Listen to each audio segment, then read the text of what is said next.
This is Audible. Oh My Audiobooks presents His Demands, Book 1 of Billionaire Alpha, written by Ali Parker, performed by Joe Arden.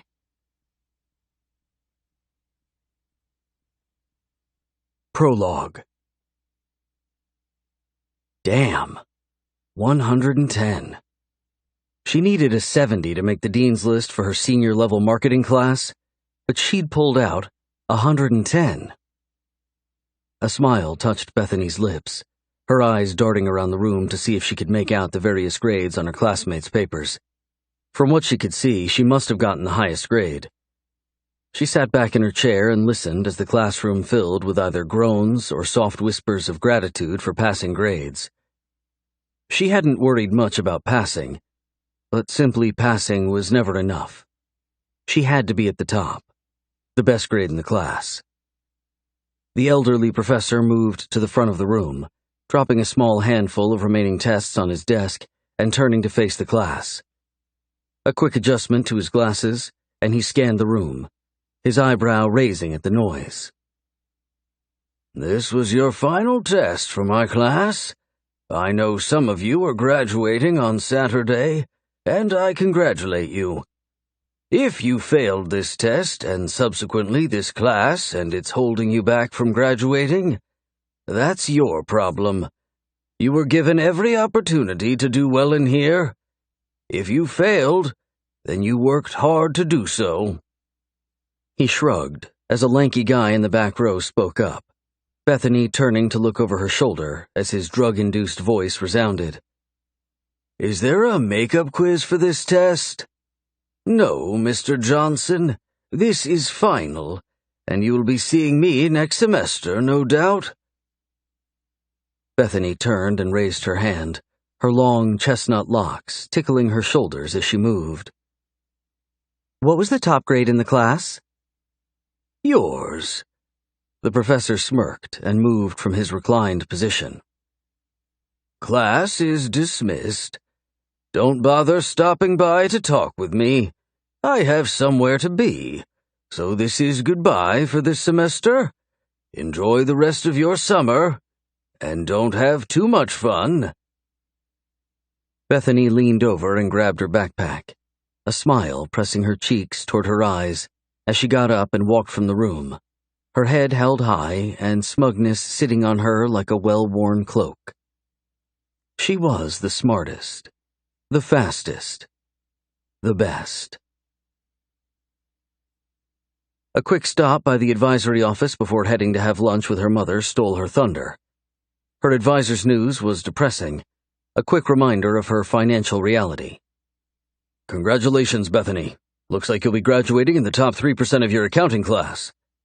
The middle-aged man looked up, his portly belly almost touching the chair between his opened legs. Bethany focused on the kindness in his gaze, even though his appearance struck her with worry. She needed to get to the gym. The summer sessions were always so daunting and stole every waking moment she could find in order to simply keep up. It was over now, though. She sighed with relief and nodded toward the advisor. "That's great news. I've already been accepted into the MBA program, so I'll start in a month. I'm excited." The man mumbled something, turning to his computer and hitting a few keys. Bethany sat back, her eyes moving across the various pictures that hung on the walls. The photos were filled with smiling kids and a woman as portly as the man before her, their happiness apparent, or well-rehearsed. A family had never been part of Bethany's thoughts. Racing up the corporate ladder and making a name for herself was her top priority. Making enough money to never have to worry where her next meal was coming from, or if anyone would see her mother paying with food stamps. That was all she cared about. She would change her situation no matter what it took. College was a luxury that her grades from high school alone had afforded her. But the master's program was still up in the air. The hope was that grants would cover most of the cost, and she could pick up a small job or paid internship at an accounting firm. Time was the only restriction. She needed something flexible because her course load wouldn't allow for much more than studying and schoolwork. She reached up, tucking her hair behind her ears as she looked back at the advisor. "So, am I good to go?" "Hold on just a minute, kiddo. Looks like there's an issue with your fees for next semester. I'm just trying to make sure you're all paid up." He glanced over at her before picking up his phone. He spoke for a few minutes to someone who she assumed was in the registrar's office. The conversation, from the parts she could hear, was only causing the knot in her stomach to grow. He thanked the lady on the phone and sighed, hanging up and looking over at Bethany. "Good news and bad news. What do you want first?" "The good news?" "The good news is that the first third of your upcoming semester was picked up by a grant." "And the bad news is that the last 2/3 weren't?" "That's right." He shrugged, sympathy covering his round face. "Is there a possibility of getting a small part-time job or internship in the city?"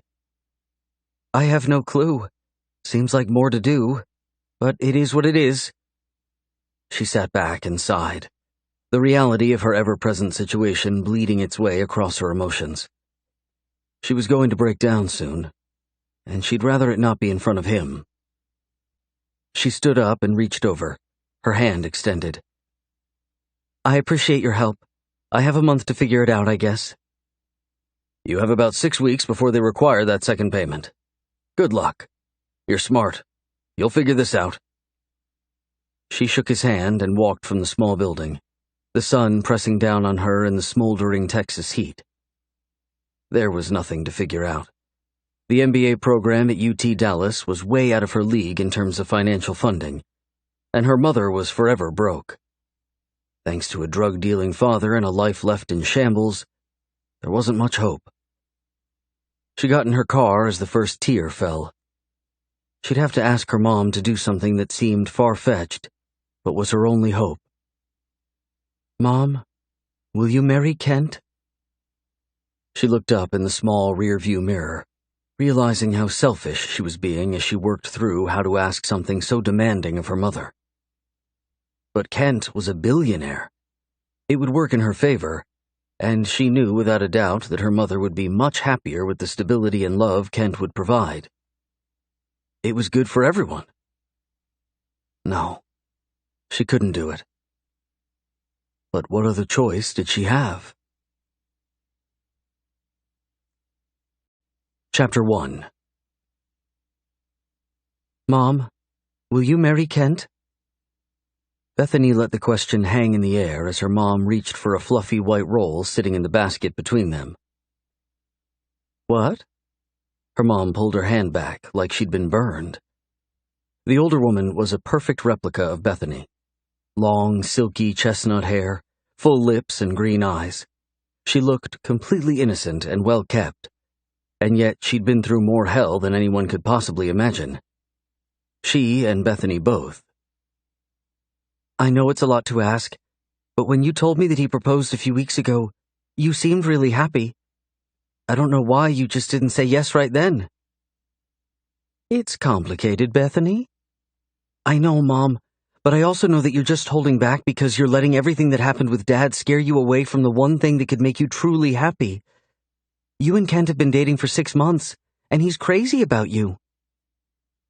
"Why do you care if Kent and I get married right now?" "I had an appointment with my advisor today, and there isn't enough funding for me to get through the first year of my master's program." She held up her hand as her mother started to protest. "I know you don't understand the need for a master's, but I'm telling you that I need it. I want financial freedom. And ever since Daddy left all those years ago, we've had anything but that. I want a chance to be free from this, Mom." Her mom visibly flinched, reaching and taking the bread and then picking at it, her gaze filled with concern. They had been through far too much together over Bethany's 22 years not to be straightforward with one another. Her mom loved Kent, and Bethany knew they would get married eventually, so the request wasn't too far-fetched, just perhaps a little selfish in its timing. "And you think me marrying Kent will take care of your finances?"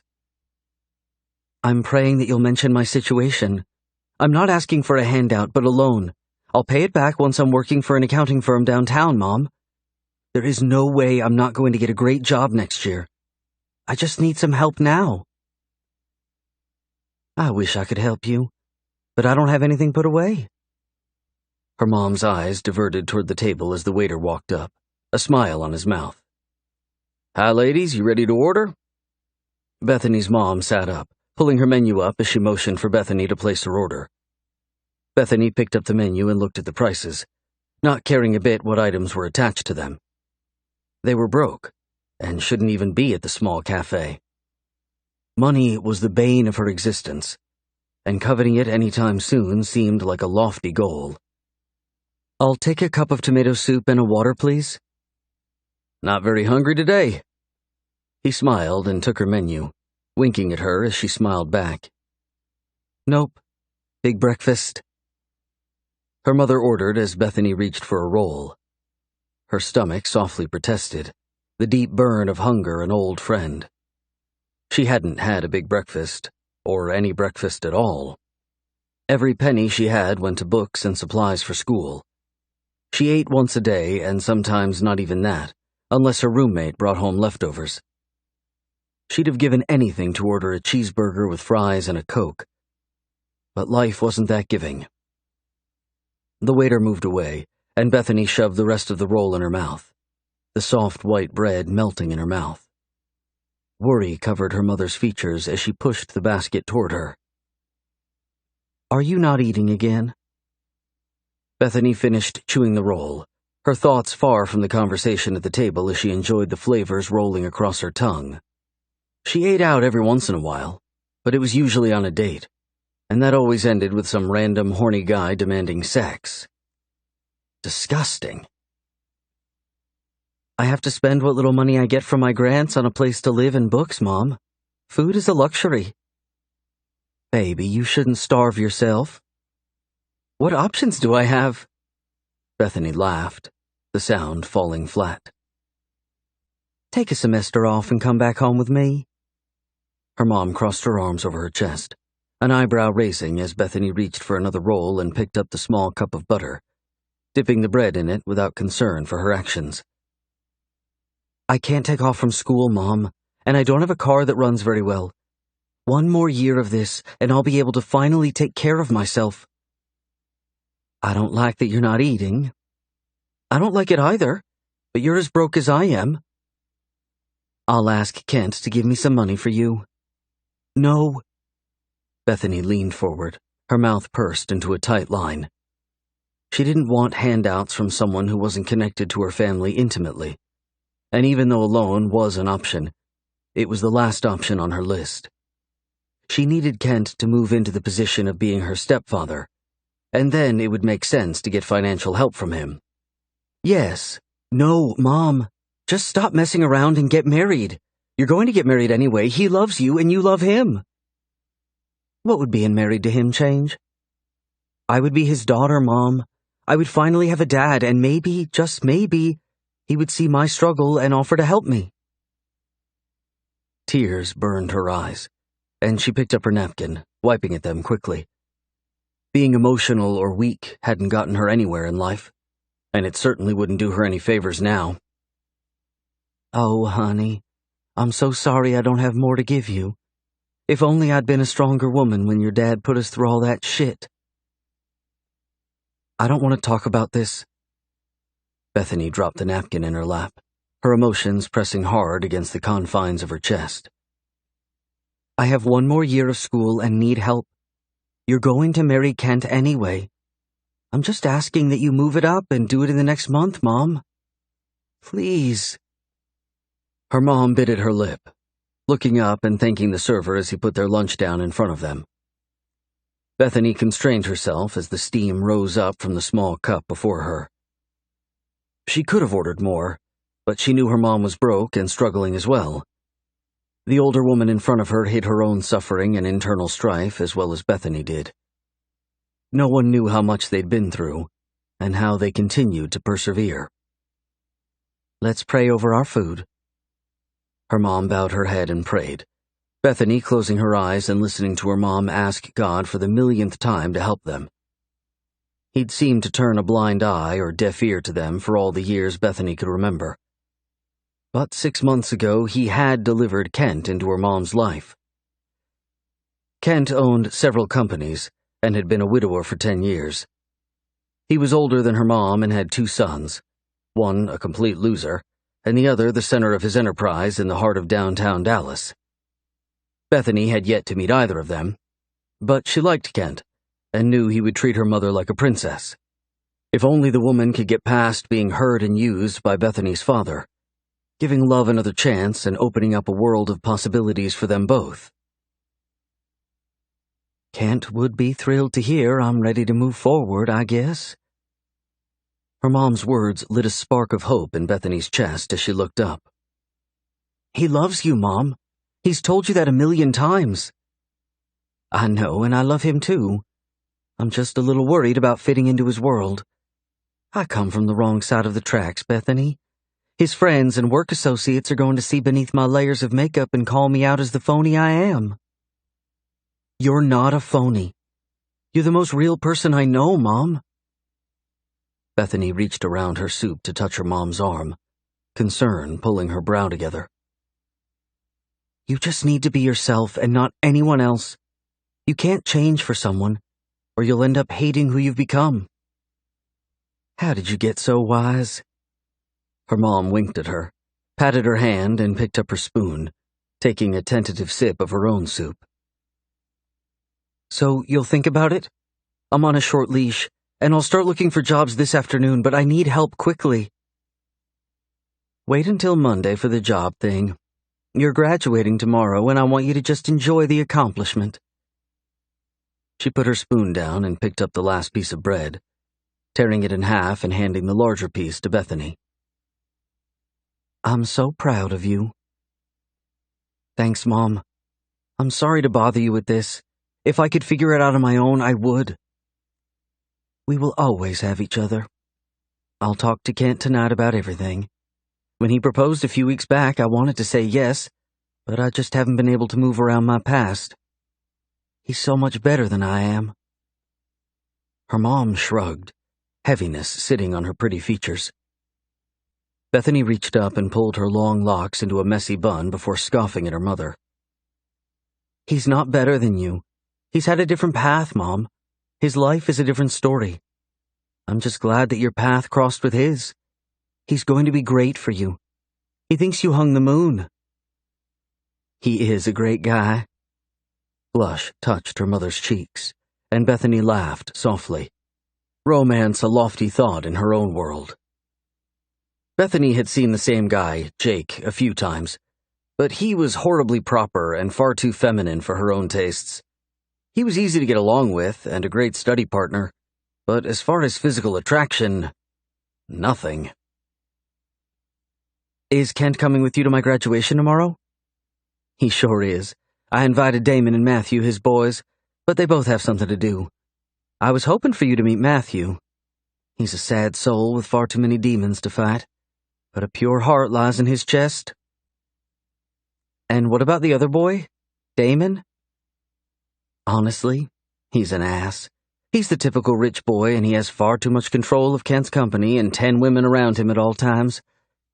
I hate to even say this, but he sometimes disgusts me. Her mother's face twisted as if she'd bit into a lemon. Bethany laughed and leaned over, tasting her cooling soup. Money corrupts. I'm surprised Kent is as good of a guy as he is. He has more money than God. Her mom laughed and took one more sip of her soup before pushing it across the table to Bethany, the small cup still more than half full. Bethany pulled it toward her, working hard not to lift her own cup to her lips and drink the thick tomato soup. Get yourself a sandwich or something. I have a little bit of money in the bank.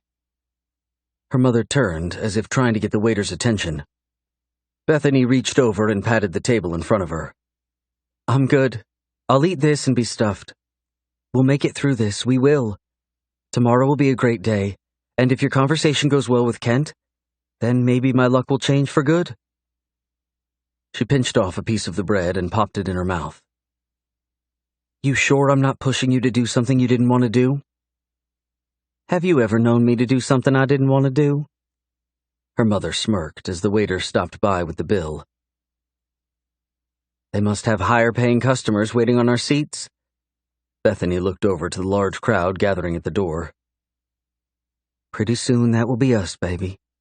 Hang in there, and I'll work to change our situation." "You do love him, right?" "I do, but not as much as I love you." Bethany chuckled and turned her attention to her food, mumbling into the small cup. "I love you too." Chapter 2. She'd enjoyed the time with her mother, the older woman a beautiful reminder that hope and love could actually exist. Bethany climbed into her small beat-up Honda after kissing her mom goodbye and getting excited about her upcoming graduation. She still hadn't let the fact that she would be graduating with her bachelor's in accounting sink in. It was a huge accomplishment in itself, and even more so since she was the first in her family to do so.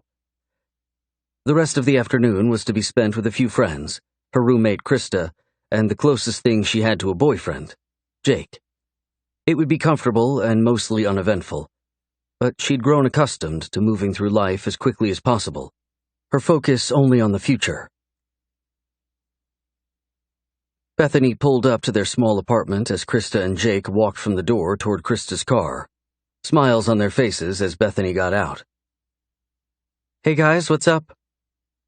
"Just getting some snacks and sodas from Krista's car. Come help us." Jake motioned for her to come over. "You get to see your mom?" "Yeah, she's doing good. Looking at marrying that rich guy finally?" Bethany laughed, leaving out the parts she felt were less than appropriate to draw attention to. "Oh, nice. I wish my parents were rich. I mean, they're middle class and all." Krista shrugged, pulling her keys from her pocket and popping the trunk. Krista's short blonde hair and blue eyes were the exact opposite of Bethany's dark features. Where Bethany was fit and ran most days of the week, Krista was a couch potato and struggled with her weight horribly. Bethany had tried time and time again to get her friend to join her on her runs, but the extra 80 or so pounds on Krista made it hard for her to do anything. Her roommate was one of the nicest people she knew, Krista always buying lunch for the homeless guy down the street and tutoring at school. Bethany wondered how fate seemed to shine down on the wrong people all the time. Her mother had mentioned Damon, one of Kent's sons, at lunch, and it was the perfect example of fate's inequitable responses. The guy was probably good-looking and rich, but a complete ass. "What are you thinking about?" Jake's voice brought her from her senses, the lanky boy before her extending a few plastic grocery bags. "Are you already dreaming of your masters? Brainiac?" Bethany smiled and took the bags, the sun starting to set as the afternoon drew to a close. She couldn't wait until Saturday, the week having lasted far too long. "No, I was thinking about how unfair it is that some people have looks and money. One or the other is enough, don't you think?"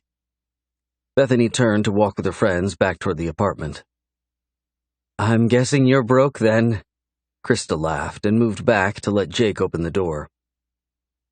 "I've always been poor, but I'm just making reference to my soon-to-be stepbrother. Mom says he's an ass, and I'm sure he's good-looking and all. Just seems unfair." Bethany shrugged, walking into the coolness of the house and putting the bags on the kitchen counter. "His good looks would be no concern of yours, then." Jake wagged his eyebrow. "Jealous, Jake?" Bethany moved to stand in front of him, looking up as he took a tentative step back, his smile dropping. "No, why would I be? He's your stepbrother. Not like you guys would get together." He laughed and turned to busy himself with putting things up. Bethany turned to Krista and rolled her eyes. She and Jake had known each other for the last year, but they were nothing more than glorified friends. She'd kissed him a few times, but even drunk he would shake like a leaf when she tried. She'd heard plenty of stories of other girls on campus enjoying long weekends filled with liquor and sex. Somehow, she never seemed to get close to the second half of the fun. She wasn't willing to go out with a player, their sexually transmitted diseases of no interest to her. She had been asked out on more than a few occasions, but after so many rejections, The alpha males on campus moved to more susceptible victims. Bethany walked to her room and closed the door before undressing. She wanted to push Jake a little that night, to see if he'd be willing to go further. She had slept around a little in high school and had a few random one-night stands during her freshman year, but human anatomy class had killed all of that for her. Dying with crotch rot was out. She smirked at the thought, reaching for her brush and pulling her hair down to try and tame it. She pulled it into a high ponytail and slipped into a small, cream-colored cotton dress. Her waist was thin, and her breasts were big enough to draw attention, hopefully from Jake. A little bit of makeup and lip gloss, and she was ready to make her move. She walked back down the hall, the sound of a few familiar voices reaching out to greet her. They would have enough friends to spill out into the lawn of the apartment by the time nightfall arrived, but for now, a small group gathered in the kitchen. Bethany walked in and headed for the chips, taking a few and munching on them as she greeted her friends. Jake turned and smiled at her, motioning that she looked pretty. He wasn't her type at all, his long blonde hair always in his face, and his body nothing more than bones. But he was safe. She wouldn't be falling in love with him anytime soon, and he wouldn't be falling for her either. Nothing more than a good friendship existed between them. And yet, she was ready for something more physical in her life. Jake seemed the perfect candidate. Surely he wanted sex, and friends with benefits seemed fitting. "Don't you look lovely?" Marcus, a dark-skinned marketing major, reached out and tugged on Bethany's ponytail, his smile wide and welcoming. "Well, thank you, sir. You don't look too shabby yourself." She reached out and patted his stomach with the back of her hand. His firm abs tightened under her touch. "Dang, you've been working out." "Swimming, actually. Did you know they opened the natatorium at the school finally?" "I've heard that, but I haven't been over there." "Too busy making valedictorian?" He laughed, and she shook her head as Jake moved up beside her. She reached over and wrapped an arm around Jake's lower back, the tall, skinny guy towering above her by a foot. "I wish. I'm just trying to get enough in grant money to get through my MBA degree." "You'll do great. You always do," Jake said, looking down as he wrapped an arm around the back of Bethany's shoulders. Marcus pointed at both of them, an eyebrow lifting. "You two finally get together?" "No, we're just good friends. She's way out of my league." Jake laughed and released Bethany, much to her dismay. "You guys want a drink?" "Nah, I'm trying out for the soccer team on Saturday. They do drug testing." Marcus held up his hands, shaking his head. "Alcohol isn't a drug." Jake laughed and looked to Bethany, who almost corrected him but decided against it. "Beth?" "Yeah, I'll take a beer and a shot, please." "Getting the party started, I see." Jake laughed and walked off, Bethany's gaze following him. Nothing about his physique turned her on, his lithe figure the opposite of her desires. Strong muscles and thick arms and legs were at the center of her daydreams. But with those things, it seemed, came an asshole attitude and demanding persona, neither of which she'd be willing to deal with. "Just friends, huh?" Marcus's question brought her back to the present. "Me and Jake? Oh yeah. School will be over next year for us both, and we haven't really been anything but friends."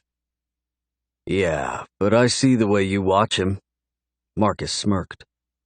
Bethany turned to see Jake in the kitchen, laughing and cutting up with a few friends as he poured drinks. He was cute, but not handsome. Kind, but not sexy or masculine at all. She could settle for someone like him, but it seemed like such a waste to do so. "He's a great guy. Who knows what will happen?" She looked back to Marcus and shrugged. The night pulled in across the sky, her friends filling up the house and the yard in front of the apartments. Other groups of students had joined the festivities, the music nothing more than a low hum, as everyone gathered in small huddles and talked about the excitement of graduation. Bethany walked back into the house, a light sweat covering her skin from the alcohol she'd enjoyed. She sat her empty beer bottle down on the kitchen table and walked toward the kitchen. Jake was standing with his back to her as he fiddled with something. She pressed herself to his back, sliding her hands around his waist and up to his chest. His muscles were non-existent, and yet the warmth of another human seemed fitting. She pressed her lips to his t-shirt as he turned a little, looking over his shoulder at her. "You've had too much to drink, silly girl." "Mm-hmm," she mumbled and bit at his t-shirt, pulling back and letting it pop from her teeth. He turned in her grasp and put his arms around her, holding her tightly to him as he smiled down at her. "You should be careful. Some boy will be looking to take advantage of your current state." "Like you?" She laughed, reaching up and pulling his head toward her as she pressed her lips to his, the fire in her blood from the liquor beckoning her to push him past his sense of comfort. He pulled back slowly, the kiss being broken far too quickly for her. He laughed awkwardly and put his hands on her shoulders, turning them and backing up a step. "You know I would never take advantage of you." He smirked and moved back to finish filling up a small bowl of chips. She leaned against the counter and reached in front of him. "And why not? What if I wanted you to take advantage of me? Take me in my bedroom and strip me naked before—" He cut her off, his eyes wide, his face flushed. "Bethany, you're drunk. Stop talking like that before someone hears you." She laughed, looking over her shoulder and yelling, "I'm drunk and want to get laid. Who's with me?" The sound of different voices yelling in agreement caused her to laugh, but her smile fell as she looked back toward Jake. The pensive stare on his face sobered her quickly.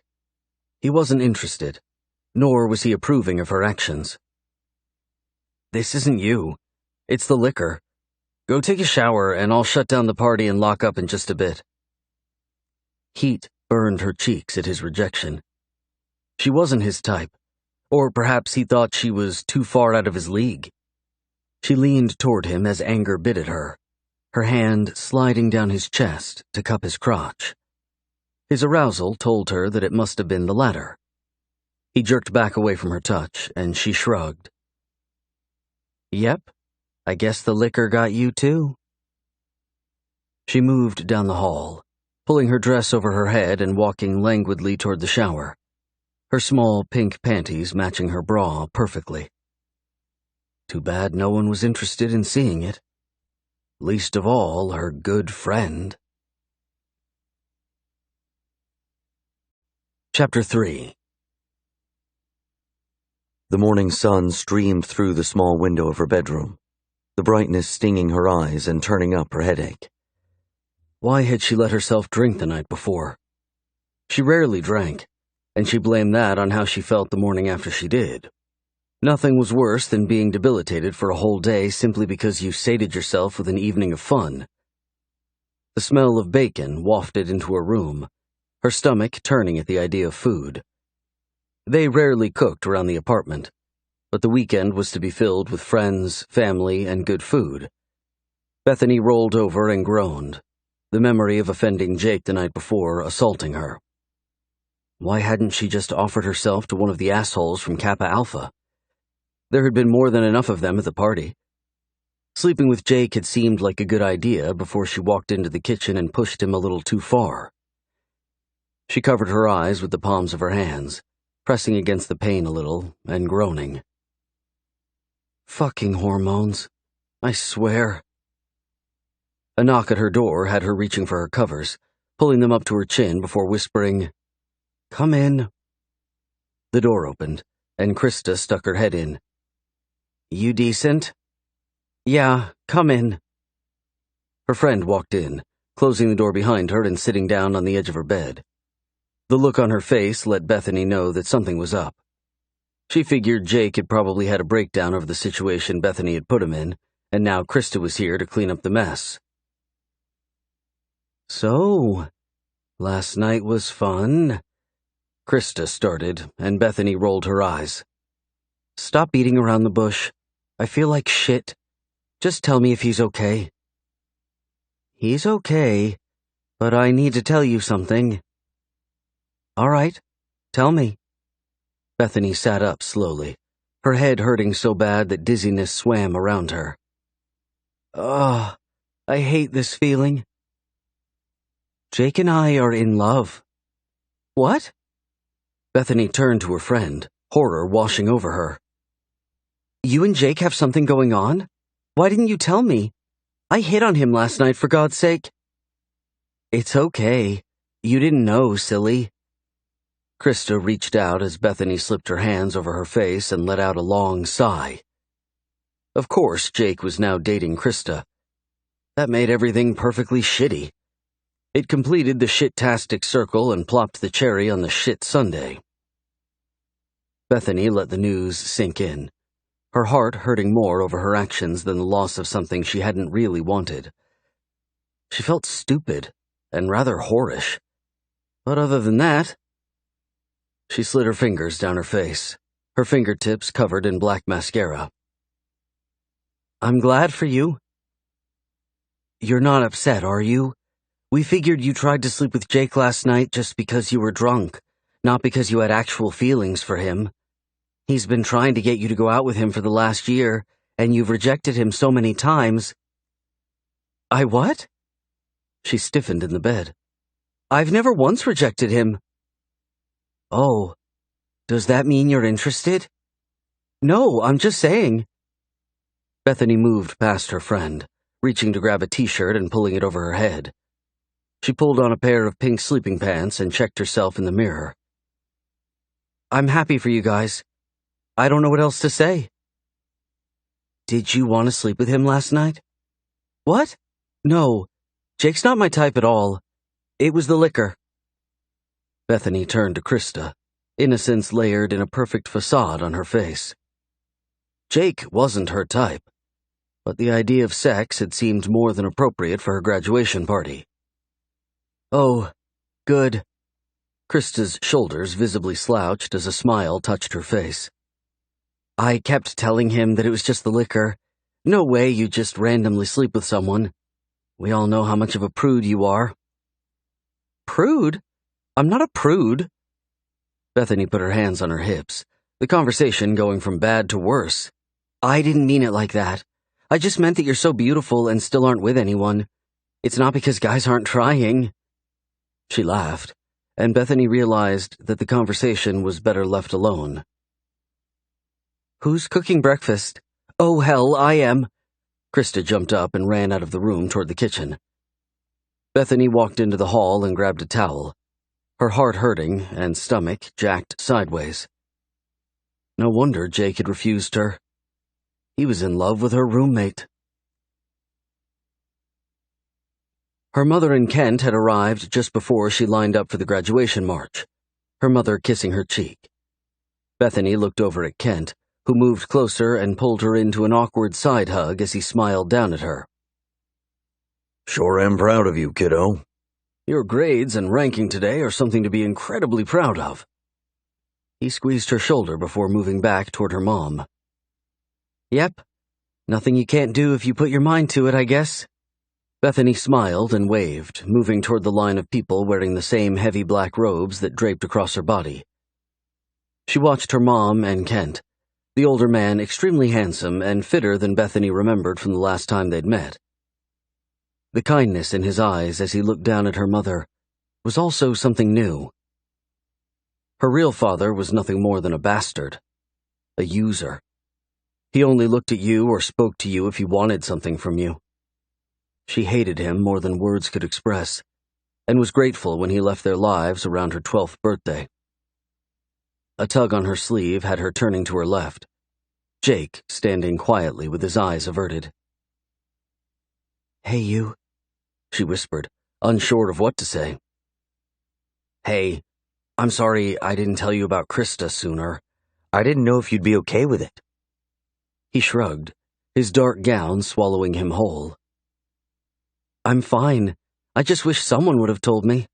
She said I tried to sleep with you last night. I feel like a total ass. She forced a laugh, the memory of the night before pushing its way across her aching skull. She would never let him know that she remembered every moment of it. But the loneliness at his denial and the hour of crying herself to sleep was still very real as she stared at him. "It's no big deal. A month ago I would have fallen over myself to get you in bed." He laughed, and the goofy sound caused her to smile. He wasn't at all someone that she'd normally sleep with or try to start a real relationship with. The need to share her celebration with him had pushed her to want something more, but it would have ended as the sun came up. It was for the best. "Enough of this. Congratulations." She reached up and straightened the lapel of his robe before turning and sliding into line as they were instructed to do. She waited her turn, her mind wandering to the conversation her mother had hopefully had with Kent and how it might have gone. Would he be thrilled that she'd finally said yes to marriage? How soon would they tie the knot? Would he offer to help her with her masters? She'd be more than thankful for a loan, if nothing else. A grant from him would be blissful, but anything to keep pushing her forward would be a break in her rather painful cycle of poverty. She glanced at her mother and hopefully soon-to-be stepfather and waved, smiling as she slipped onto the stage as the announcers called out her name. The moment was almost surreal, the hope it planted in her blossoming as she took her diploma and shook the dean's hand. "Great job, Bethany. Look forward to seeing you in the MBA program." He smiled, and she simply nodded, turning her head for the flashing light of the cameras. Her head protested at the attention, the dull ache still remaining from her night of almost fun. She walked down to join her classmates in the hard-backed chairs, the energy palpable in the air. Their speaker had asked to go on after the names were read, which was odd, but she was degreed and couldn't care less about what came next. Sinking down into her seat, her mind numbed at the monotone voice of their valedictorian, the message surely on success and their ability to do anything they wanted to do. She scoffed internally, wanting nothing more than a cheeseburger, sex, and a nap. In that order. "We're so proud of you, sweetheart. Let's go grab some lunch. Kent made us a reservation at a restaurant here in town." Her mother pulled her into a hug as she stood before Bethany, who was smiling with a sense of relief, sitting lightly on her. It was done. The graduation was over, and she held her diploma in her hand. "Quite the accomplishment, Bethany. Your mom tells me that you used grants and a work-study to make your way through your bachelor's?"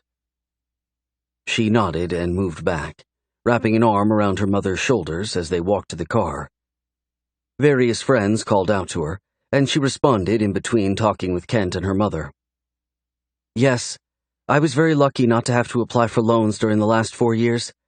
A lot of my friends are leaving today with $40,000 to $80,000 hanging over their heads. I can't imagine." "Debt is the devil for sure." He smiled and held the car door open for her as she got in the back. He opened the door for her mother as Bethany relaxed against the new-smelling leather of his Lexus. She didn't know much about Kent, but what she had seen she liked quite a bit. He was classy and old school, always holding the door open and shaking hands with people. His smile was warm and kind, his eyes dark and full of mystery. He would take some getting used to, as the only man in Bethany's mother's life had been her weasel of a father. Her mom had just about written off men for good until her older sister, Bethany's aunt, Patty, introduced her to Kent. "Hungry, girls?" Kent turned and looked over to Bethany, his right arm extending to hold hands with her mom. A smile touched Bethany's mouth as she nodded. How nice would it be to find someone like him to take care of her mom? How nice would it be to find someone like him to take care of her? She scoffed internally and engaged in the surface-level conversation as they drove to the restaurant. Bethany sat up as the car pulled to the front of the large building, a valet rushing to open her and her mother's doors. She got out, and her mom looked over at her as Kent spoke with another valet. "Kent's paying, so get whatever you want, baby. This is your day." She smiled and held out her left hand, a large engagement ring on her finger. "Oh my God, Mom! He had the ring already?" "He sure did, and I said yes. We'll get married on the beach in Jamaica in 3 weeks. We just want you and his 2 boys to come with us. You can each bring someone if you want, and if not, just come, and we'll have some family fun." Bethany stood there, her mouth half hanging open as Kent walked around the car and put an arm around her mother. "I see your mom told you the good news." "She sure did. Congratulations, how exciting." He smiled and moved them toward the restaurant. "It's given me a whole new outlook on life. But today is about you. We'll talk about the wedding next week. We want you to come spend the week with us, meet the boys and such." "Of course. I'd love to." Chapter 4. At first, she was hesitant to order anything off the menu. The price is ridiculous for a simple graduation meal. Her mom ordered a salad for herself, and Bethany followed suit, but the bread bowl was calling her name. She waited until Kent reached out and took a piece, offering it to her next. "So, Mom tells me that you're an accountant as well?" Bethany passed the bread to her mom, her eyes on the newest member of her soon-to-be family. "I have a degree in accounting and a doctorate in law. It's a passion of mine, but my company is actually an accounting firm, which is something I wanted to talk with you about." He smiled and looked over at Bethany's mother as if asking permission for something. Her mom smiled shyly, and he reached over and took her hand under the table. "Oh, yeah? That's great news. I'd love to talk accounting with you. Just don't tell anyone how nerdy I really am. I keep that locked down most days." She smiled as her mother chided her. Kent sat back, the look on his face giving her peace. "Your mother tells me that you're headed into your master's program in a month and are looking for some financial assistance." She wasn't quite sure how to respond. His statement was completely true, and yet she felt like a beggar admitting that she couldn't pay her own way. She glanced toward her mom, whose eyes seemed to press her toward the message of honesty and transparency. "Yes, my grants only cover 1/3 of my expenses, and getting a job is my next step. I don't mind getting a job, but most firms would require me to work full-time. I could work somewhere non-accounting that's part-time, but I wouldn't make nearly enough money to live off of." Kent was nothing like she expected for a billionaire. Her mother might be aware of her new fiancé's wealth, but Bethany doubted it. She'd done her own research, though, and knew that Mackenzie and Bryant Accounting, LLC, was a cash cow. If Kent wasn't worth at least $30 billion, Bethany would be surprised. Still, he was far too down-to-earth, far from what she expected a billionaire to act like. They were supposed to be greedy and self-serving, manipulative and spoiled. Maybe he was exactly that, and they had yet to see it. Only time would tell. "What about this?" He paused and sat up to the table, his eyes filled with something like excitement. "I'll pick up the tab for the funds that you're lacking, and you come to work at M&B's 3 days a week in the morning or afternoon, whatever your schedule allows you to commit to us." Bethany sat in shock for a minute, his offer way more than generous. She looked at her mom, who was beaming like they'd won the lottery. And, in a way, she guessed they had. The smile on Kent's handsome face caused Bethany's lips to lift, and she nodded before she realized what she was doing. "Deal. Would I be working for you?" "No, your new brother, Damon. Smart as a whip, but you'll love him. The two of you have a tremendous amount in common. He's brilliant and driven, hard-working and very devoted to success." "Sounds perfect, Beth?" Her mom beamed. "More than perfect." She swallowed the lump in her throat, the bread from her plate helping to push down the feeling that perhaps she was making a mistake. She hated spoiled frat boy alpha males. Surely her soon-to-be stepbrother was more like his father and less like the image in her head. Of course, her mom had called him an ass, so maybe not. "Good. You start on Monday." Monday came far too fast. Bethany had spent the weekend packing up a few things to stay with her mom and Kent at his house for her week's vacation.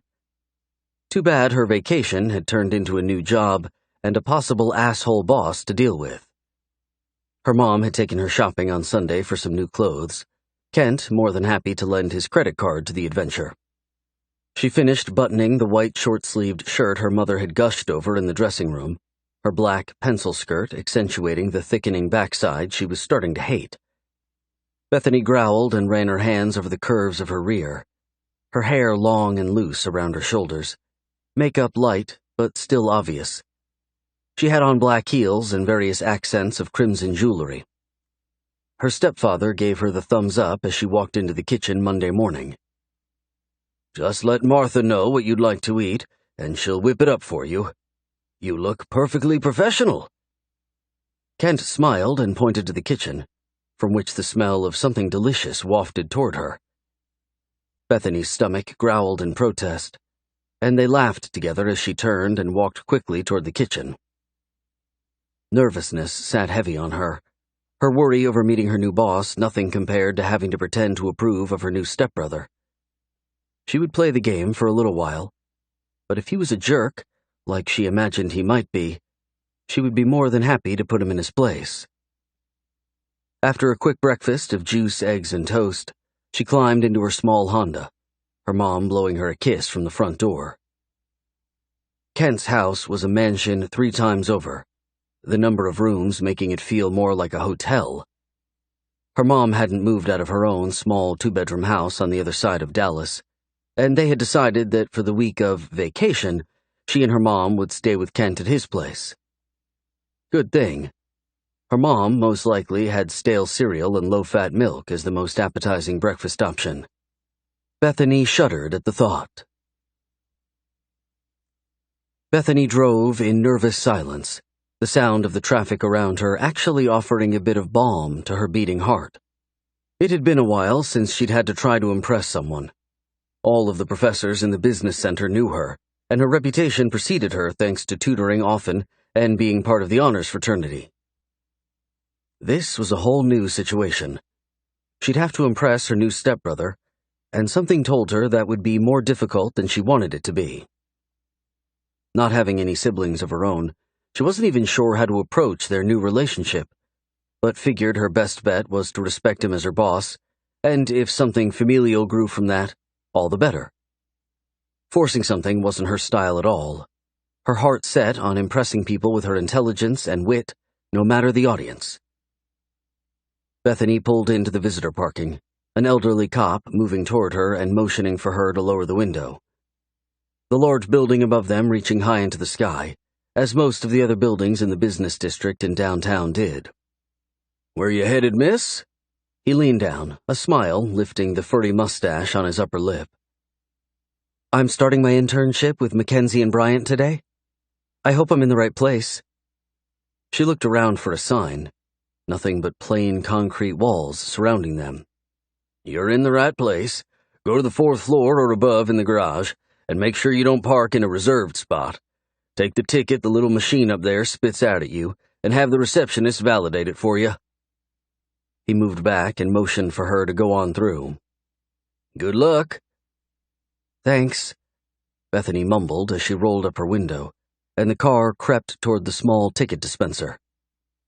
Excitement mixed with fear rushed up her chest, her breathing reminding her of the need to exercise. She usually didn't get hyped up about things, but this was a whole new ballgame. Not having an interview with Damon left her without a clue of who it was that she would be answering to. Her mom's comments about Kent's oldest son left her stomach in knots. She parked and reached in to pull her purse from the passenger seat, hitting her head on the rearview mirror and cursing at herself. She moved out of the car and walked quickly toward the elevator sign. The heat in Texas in late August was painful. If she wasn't careful, her hair would turn into something Tina Turner might be proud to sport. Reaching up, she tugged her fingers through the silky strands and slipped into the elevator with the 2 million other people who were headed toward the large building above them. It looked like hell had opened its gates for a quick drink of ice water. She filed out, people rushing around her and checking their watches. Bethany looked around, trying to get her bearings before noticing a large sign on the wall that displayed a map. She moved toward it, working to not get run over by the suits that filled the large lobby. Mackenzie and Bryant was on the 28th floor, the view from their windows most likely incredible. She walked toward the correct elevator and got in at the last minute, the door closing behind her. She turned to face away from the crowd and exhaled softly, fear of the unknown almost consuming her. The door opened a few times for other floors, and she shifted to the left and right, trying to be polite and waiting her turn. Finally, the light for the 28th floor lit up, and the door opened, Bethany moving off with a short, squatty male who looked a little older than her. He pulled a badge from his waist and swiped it on the reader on the wall by the door.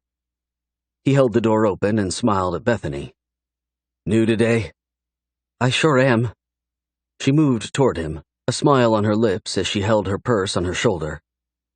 "I'm supposed to check in with the receptionist."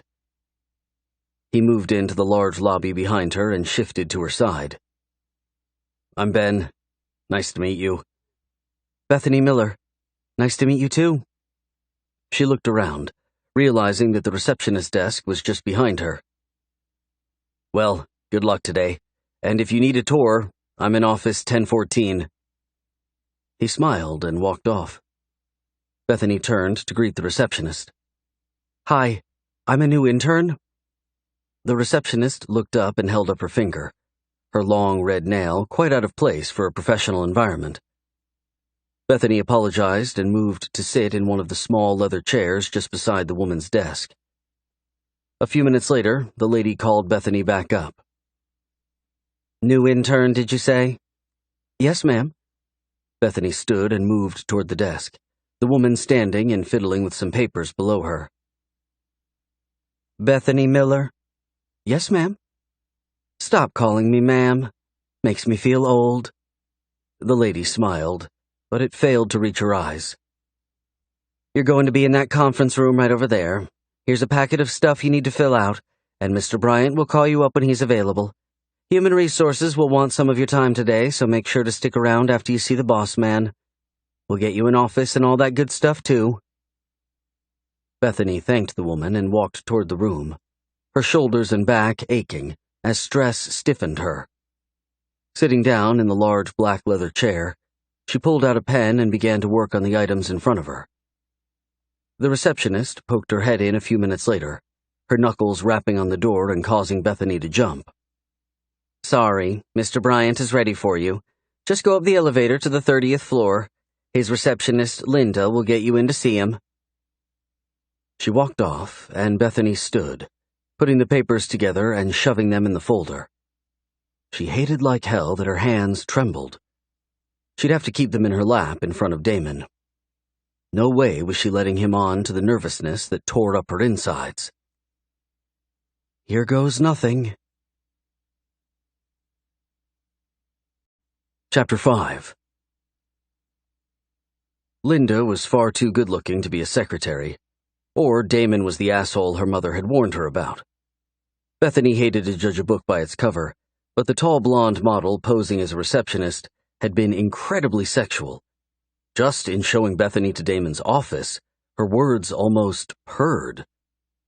Bethany thanked her and shivered in disgust as the door closed.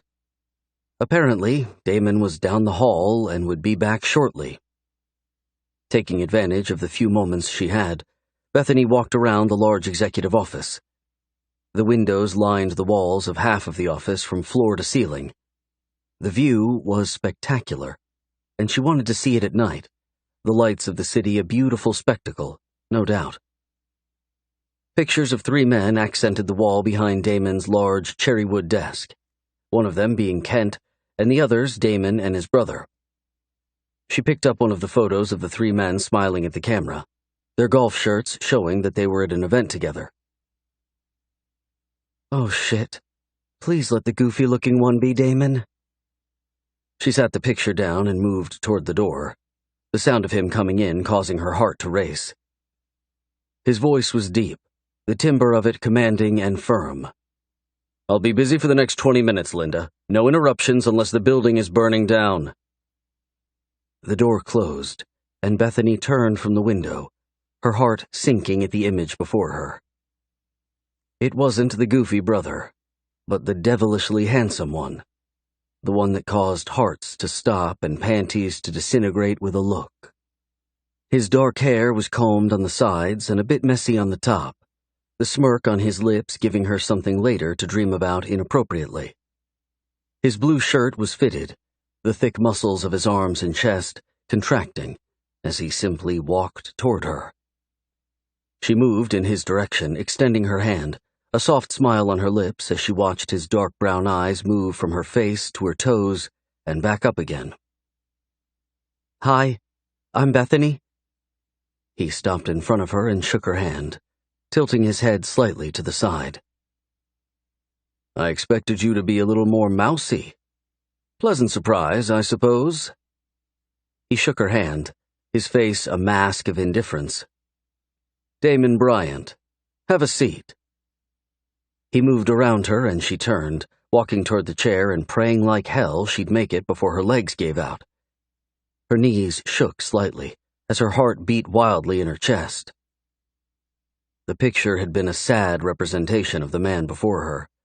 The scent of his cologne lingered in the air, and she breathed in deeply, coveting it. She sat down, pressing her knees together and letting her purse slide from her fingers onto the floor beside her.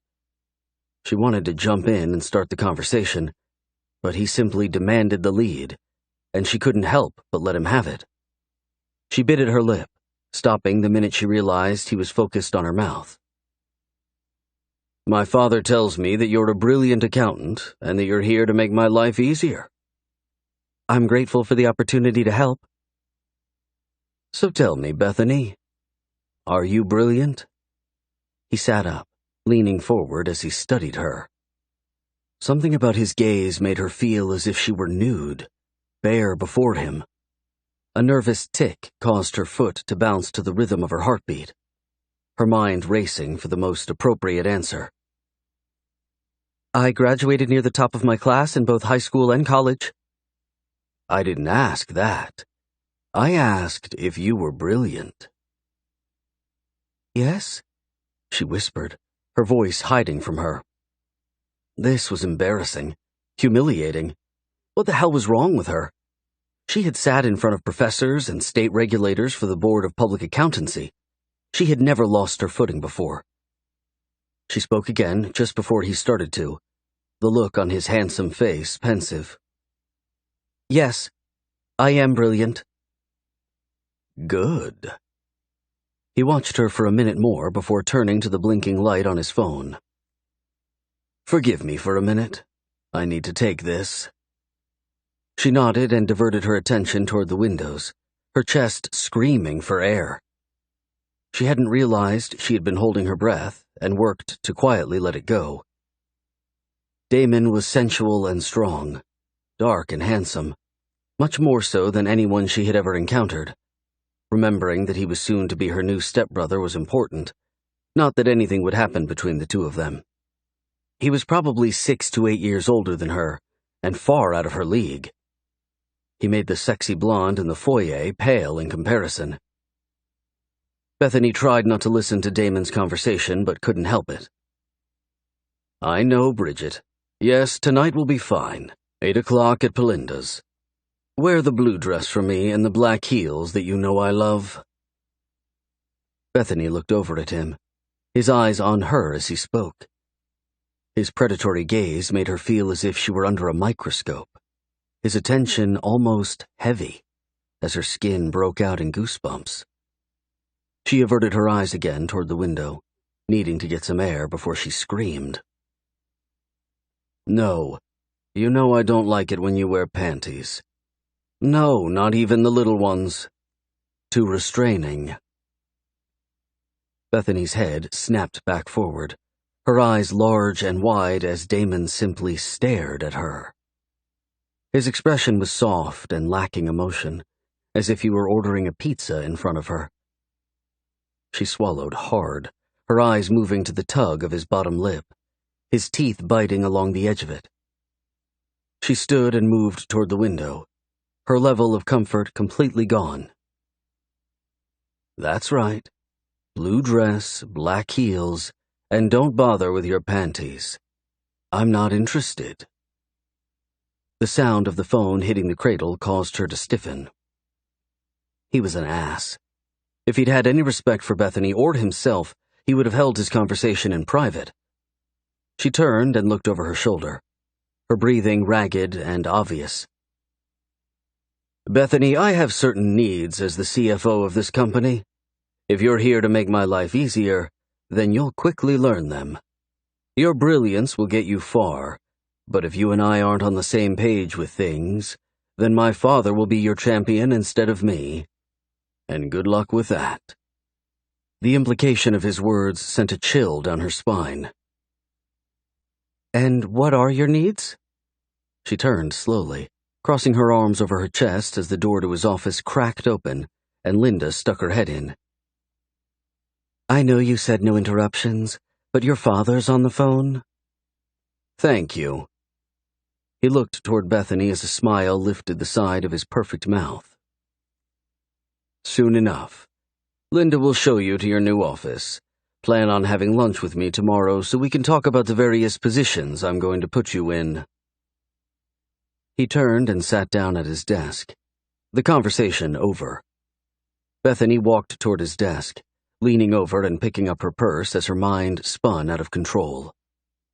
She walked to the door stiffly, questions running rampant at the saucy innuendo Damon had thrown her way. Surely he hadn't meant. She stopped just before slipping through the door, the sound of his voice wrapping around her. Oh, and Bethany, you'll enjoy every one of those positions, and I'll do my best to make this a stimulating experience for us both. He bit subtly at his top lip and watched her closely, Bethany nodding and slipping through the open door. She was in too deep already. Chapter 6. Bethany moved toward her new office like a zombie, her mind trying desperately to work through the last few words her stepbrother Damon had spoken to her. His voice had been filled with conviction, the seriousness of his gaze leaving her to wonder if he hadn't meant everything simply from a business perspective. He had certain needs, and she would be required to know them and fulfill them, as it seemed every other woman in the company was busy trying to do. Did Kent know that his son was pimping out the women of their accounting firm for his own perverted desires? Or had Damon simply meant that, as the CFO, he would need her to be on her toes, to work fast like he did, and keep on top of things? Those were needs, too. Maybe she was trying to make something sexual out of it, because he was by far the most beautiful man she'd seen in her short life. Here's your office. The laptop is yours to take with you. The cords are all there and the phone is already set up. The receptionist turned and extended a golden key, her long nails almost covering up the small item. Here's your key. You'll need to go tomorrow and get a badge. You're not in the system yet, but Linda will work on that later today for you. Thanks. Bethany took the key and moved into the large office, looking over her shoulder as the woman lingered in the doorway. Do all of the interns have offices this big? No, but you must have impressed someone. Usually 3 of them share an office this big. The other woman smiled, lipstick staining her teeth. Bethany almost told her, but thought better of it. Okay. Thank you again. I'll reach out if I need help. Your best bet is to call Ben. He's the intern coordinator for the audit site. I would think you'd be starting off there. I'm not entirely sure, to be honest, but I'll call Ben. Bethany smiled as the receptionist shrugged and turned to go. Her thoughts slipped back to Damon, her conversation with him rearing back to life in her mind. Perhaps he hadn't meant that she'd be filling his sexual needs, but his reference to putting her in various positions and making it stimulating and enjoyable for them both? Come on, she whispered, taking a seat and leaning back, her skin flushed with the idea of being naked beneath him. He was far too much man for her. Of that, she was sure. "He's your freaking stepbrother, too. Get a hold of yourself," she huffed, looking up to see Ben standing in her door with a friendly smile on his face. "You always talk to yourself?" "Yep. Only person I've found that isn't quick to disagree with my opinions." She laughed and motioned for him to come in. "Oh, really? Seems like the greatest struggle I have is convincing myself to do something." He sat down in the chair in front of her, his expression open and calm. Bethany let her thoughts of Damon go by the wayside. The inappropriateness of having those thoughts at work caused her no small amount of discomfort. "Too funny. So the receptionist told me that you're the intern coordinator." "That I am. I asked Damon if I could have a few more things on my plate, and he was happy to supply them." Ben shrugged, his cheeks coloring pink. "You don't have enough work around here?" She smiled, jabbing at him about the overload of work he was probably pushing around. If she'd learned one thing in school, it was that accounting firms of all sizes were sweatshops. You got in and killed yourself until you limped out. The dark circles under Ben's swollen eyes told her his story was in line with her assumptions. "I have plenty of work, but I'm a single guy, so it's important for me to get out and socialize. I'm originally from Seattle and haven't met too many people yet. Kent brought me down here to help establish a special service line that will be starting later this year." "Interesting. So managing the interns gives you a chance to get out of the office for happy hours and get to know people." "Exactly." He smiled and leaned back in his chair, crossing his arms over his portly stomach. "Speaking of, there's a new club in town that the interns are wanting to check out as a group on Thursday night. We thought instead of happy hour at one of the local pubs, we'd go see what the rage is all about." "What's the name of the place?" Bethany leaned forward, pressing her forearms to her desk, her interest piqued. Having been in college just down the street for the last few years, there weren't too many places she didn't know about. "It's called Masquerade." He shrugged, his smile the only thing giving away his level of excitement.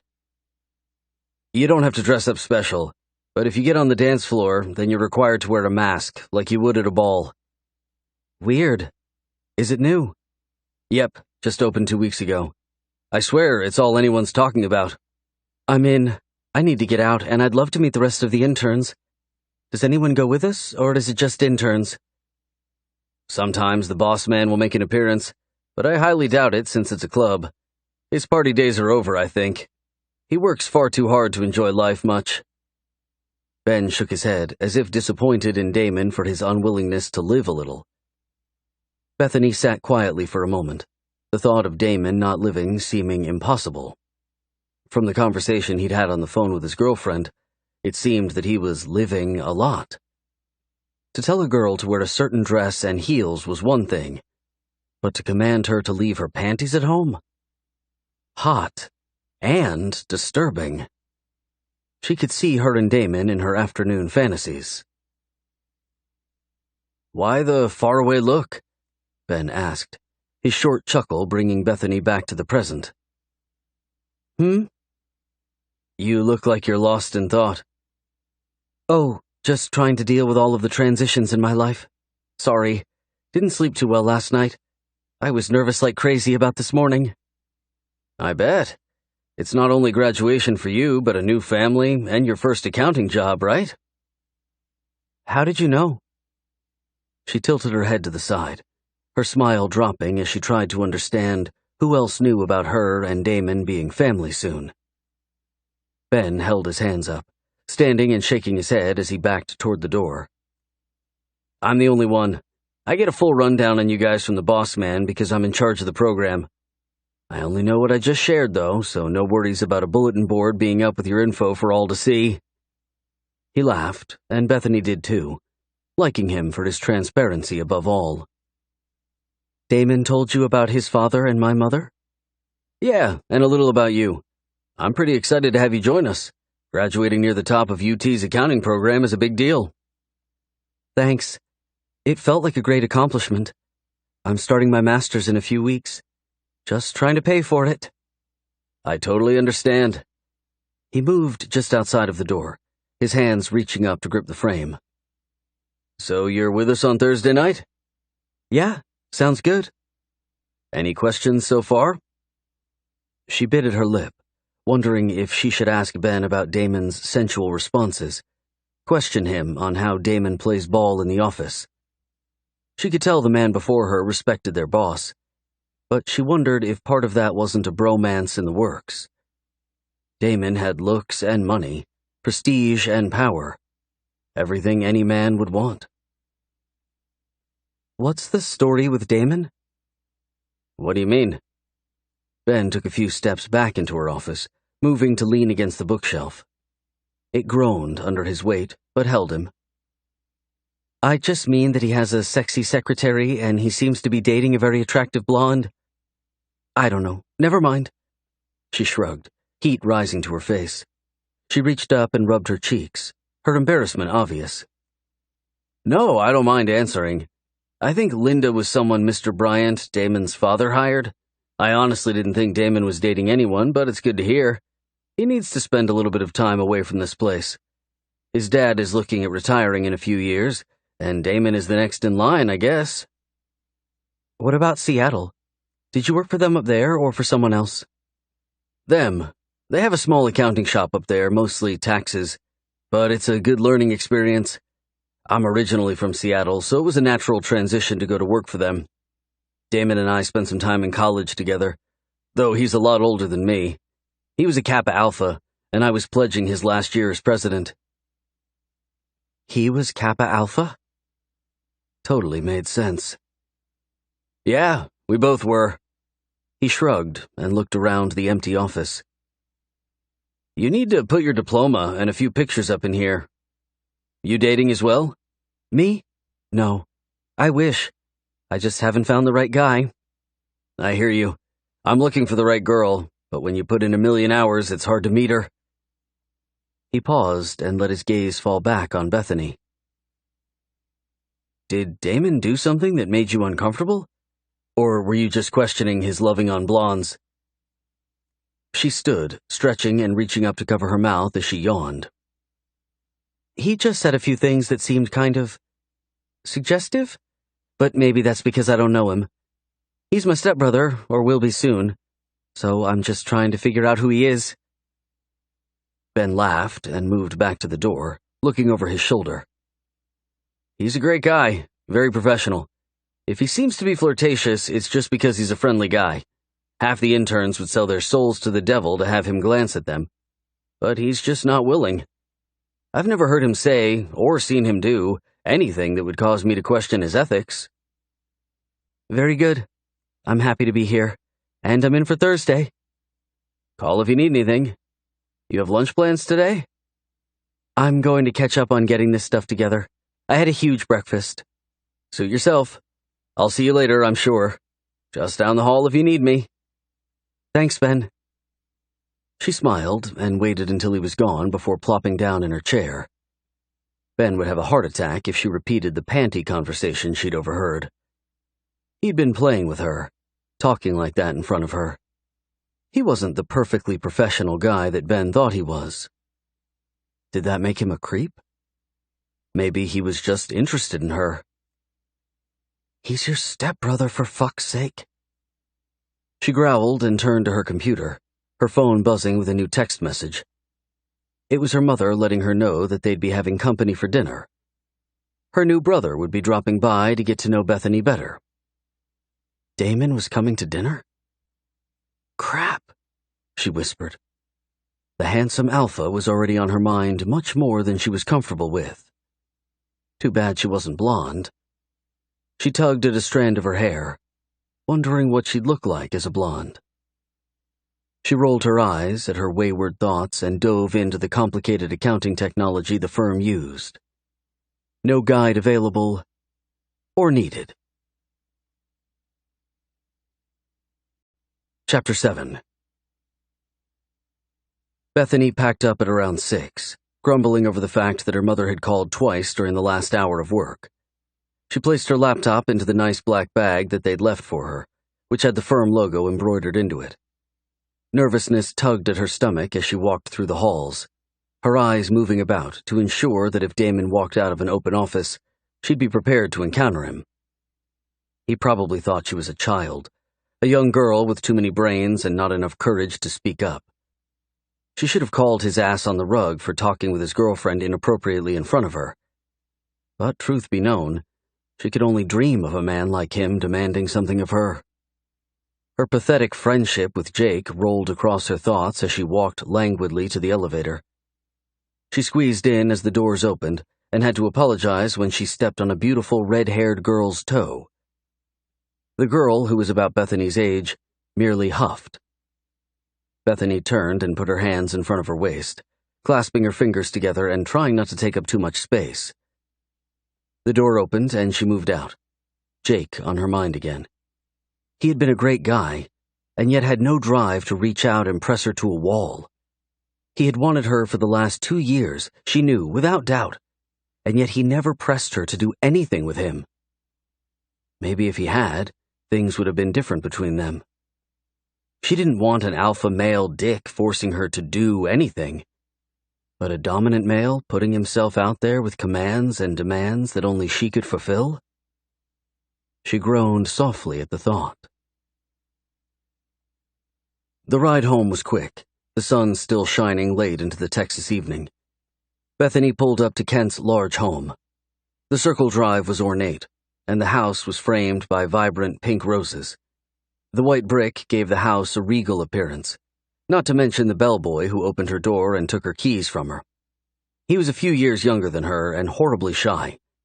He spoke quickly, his eyes averted, as if he were warned not to look at her. She thanked him and walked into the house, her mom walking down the hall toward her with a huge grin on her face. "There's my working girl. Tell me all about it." Her mother stopped in front of her, pulling her into a tight hug. Bethany returned the gesture, feeling as if she were 8 again and had just gotten home from elementary school. Her mom had a way of ushering in memories, good and bad. "It was great. Met some new friends and got invited to go out Thursday night with the other interns. Should be fun." She moved back from her mom, looking toward the kitchen and breathing in deeply. "You said my new stepbrother was coming by tonight? We talking about Damon?"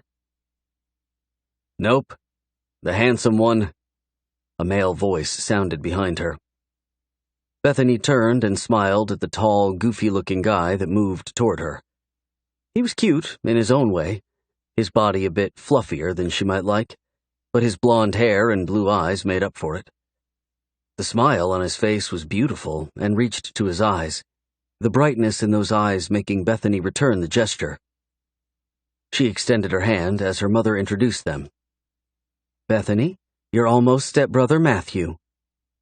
Matthew moved past her hand and pulled her up into a big hug. Bethany wrapping her arms around him and looking at her mom as the big guy squeezed the air from her lungs. "Matt, put her down, son." Kent walked out of the study to their left as Matthew sat Bethany down, her laughter feeling good. "Right. It's okay. I like hugs. I just haven't had such a big one before." Matt winked and looked toward Kent. "Time to eat. The appetizers are all done." He extended his bent arm toward Bethany and bowed slightly. "Care to accompany me, my lady?" She smiled at Kent as he started to respond again, her mother stepping up to hush him. Matt had something a little off about him, but Bethany didn't mind at all. He was the exact opposite of Damon, which left her a little curious about their moms. Perhaps they only shared one parent. "I'm thinking we have bruschetta with those little toasts and nachos for the starter." He looked down at her and smiled. "You're very pretty. I guess I'll have to buy a gun or get a big stick to beat the boys back from you." She laughed and walked into the kitchen, letting his arm go as she took a seat at the bar that looked over the large room. Martha, the cook, looked over her shoulder and smiled at them. "Matthew, get out the ranch from the refrigerator. The girl is more than capable of taking care of herself. No need to play the role of the overprotective brother to a girl who's in her 20s, the age when you're actually looking to get married." "Oh, she's not looking to get married. She's a career woman, Martha." Bethany's mom moved up beside her wrapping an arm around her shoulders as Kent moved into the kitchen. "Smart girl. The career first, and then a love life." He turned and almost ran into Matthew, the scowl on his face leaving Bethany with the impression that perhaps his younger son wasn't his favorite of the two. "Thank you again for the chance at Mackenzie and Bryant. I had a great day today and enjoyed meeting Damon." Matt sighed loudly, a silly smile on his lips as Kent looked over at him with a warning on his features. "You met Damon? God help you. Was he an ass, or did he put his mask on?" Matt pulled at the air in front of him, pretending to slip on a mask before he started to prance around the kitchen like a villain of sorts. Bethany couldn't help but chuckle as her mom responded with the same sound beside her. "I did, and I liked him." Bethany shrugged as Matt turned to her, his hands pressing against his hips as he cocked his head to the side. "Everyone loves Damon. He's the handsome, smart one." "You're handsome, too. Did you take your meds? You are awfully hyper today, boy." Martha poked at Matt with the end of a wooden spoon before moving to fill the counter in front of Bethany with appetizers. She reached up and started to dig in, Matt moving in beside her as her mother moved toward Kent. "Well, Damon is a little rough around the edges, but he was quite impressed by you, which is saying a lot." Kent looked over at Bethany as he popped a carrot in his mouth. "That's good to hear. I think I'm going to enjoy learning from him." "Yes, well, let's hope that's all you do. He's crazy about a girl with dark hair and green eyes," Matt said as Kent reached over and popped him with a towel. "Leave your brother alone. He's not here to defend himself from your empty accusations. Besides, Bethany is going to be his sister. He has limits to his actions. Mostly." Bethany found herself shocked at the notion that Damon hadn't been smitten with the various blondes that seemed to populate most of the office. Ben had filled her in on the fact that Linda, Damon's beautiful secretary, was Kent's hire and not Damon's. Not that it mattered at all. He was off limits. He was taken, and he was family. Matt picked up a few nachos, balancing them on his hand as he nodded toward the back patio. "Let's go watch the sunset. I love how well you can see it from the terrace here. My place is in the city, so there isn't much to see above the smog." He smiled and moved toward the back door. Bethany grabbed a small plate and loaded it up with enough nachos for both of them before joining him. Her mom called after her to be careful, but she ignored it. Be careful of what? The mosquitoes? Matt walked out and held the door for her, moving to the side and reaching to steal a nacho from her plate. They walked to the end of the terrace, 2 large lounge chairs sitting there, as if waiting on them. "It's beautiful out here." The energy in Matt's voice dimmed, his spirit seeming much calmer than only moments ago. She sat down and looked over at him. His expression was filled with peace. "You okay?" "Yeah." He smiled at her, reaching for the plate. "I just act like a spaz in front of my father. I hate the idea of wearing a suit and working in a high-rise building. No offense. I act like a goober, and he doesn't consider me when something comes open. He focuses on Damon, and I have my freedom." It made so much sense.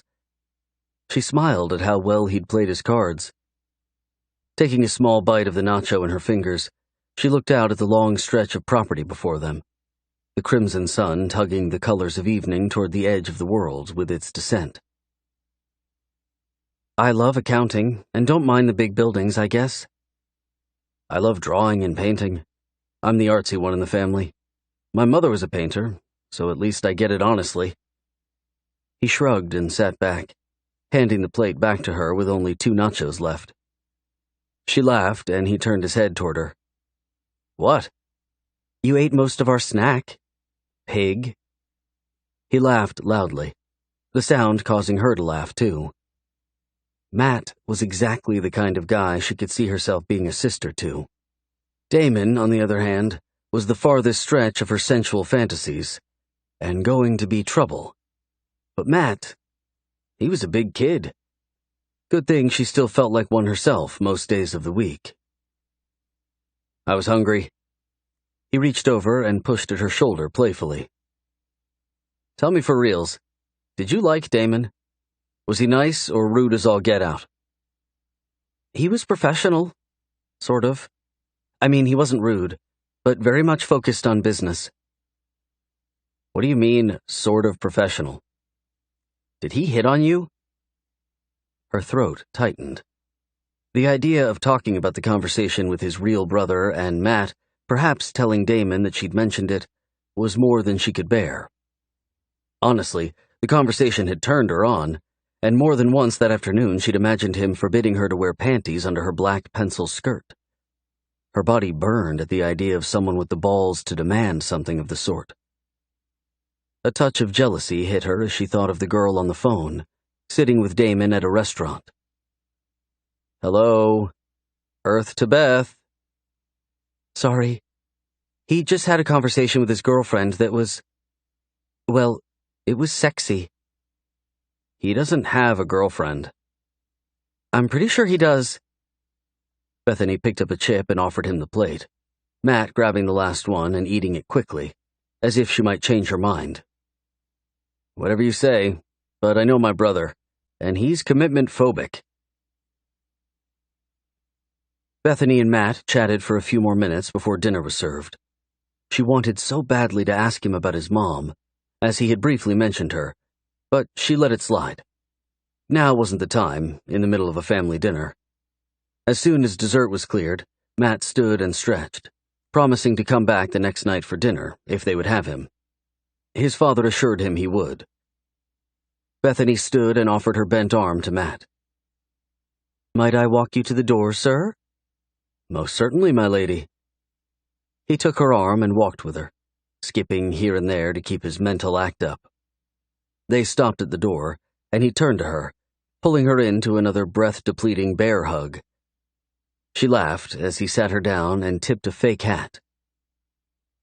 Behave as much as possible, and if not, pretend it's because you didn't take your meds.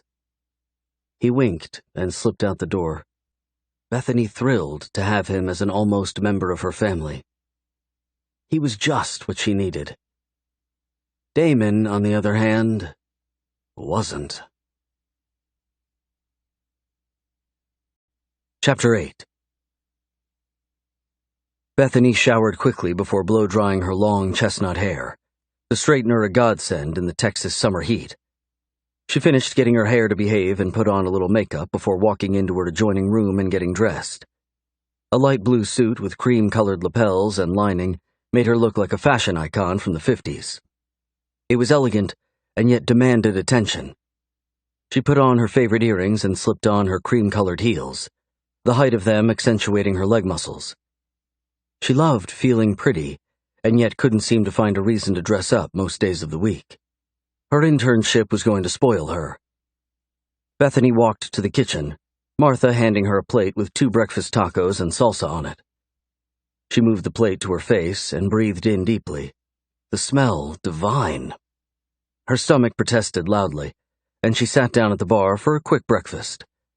She didn't notice Martha watching her as she ate quickly, her concern not getting anything on her outfit. "You haven't had the easiest of lives, have you, miss?" Bethany looked up, slowing her rapid chewing a little and reaching for the silky white napkin sitting beside her. She wiped her lips and reached to pick up her orange juice. She took a quick sip and sighed with relief, her gaze moving to the older Hispanic woman as she smiled. "My father was a drug dealer and took everything from us when I was 12. My mom's worked very hard to try and put food on the table, but most days it was just one meal. I'm not sure I want to get used to eating again, though." "Why is that?" "It hurts too much when it's gone again."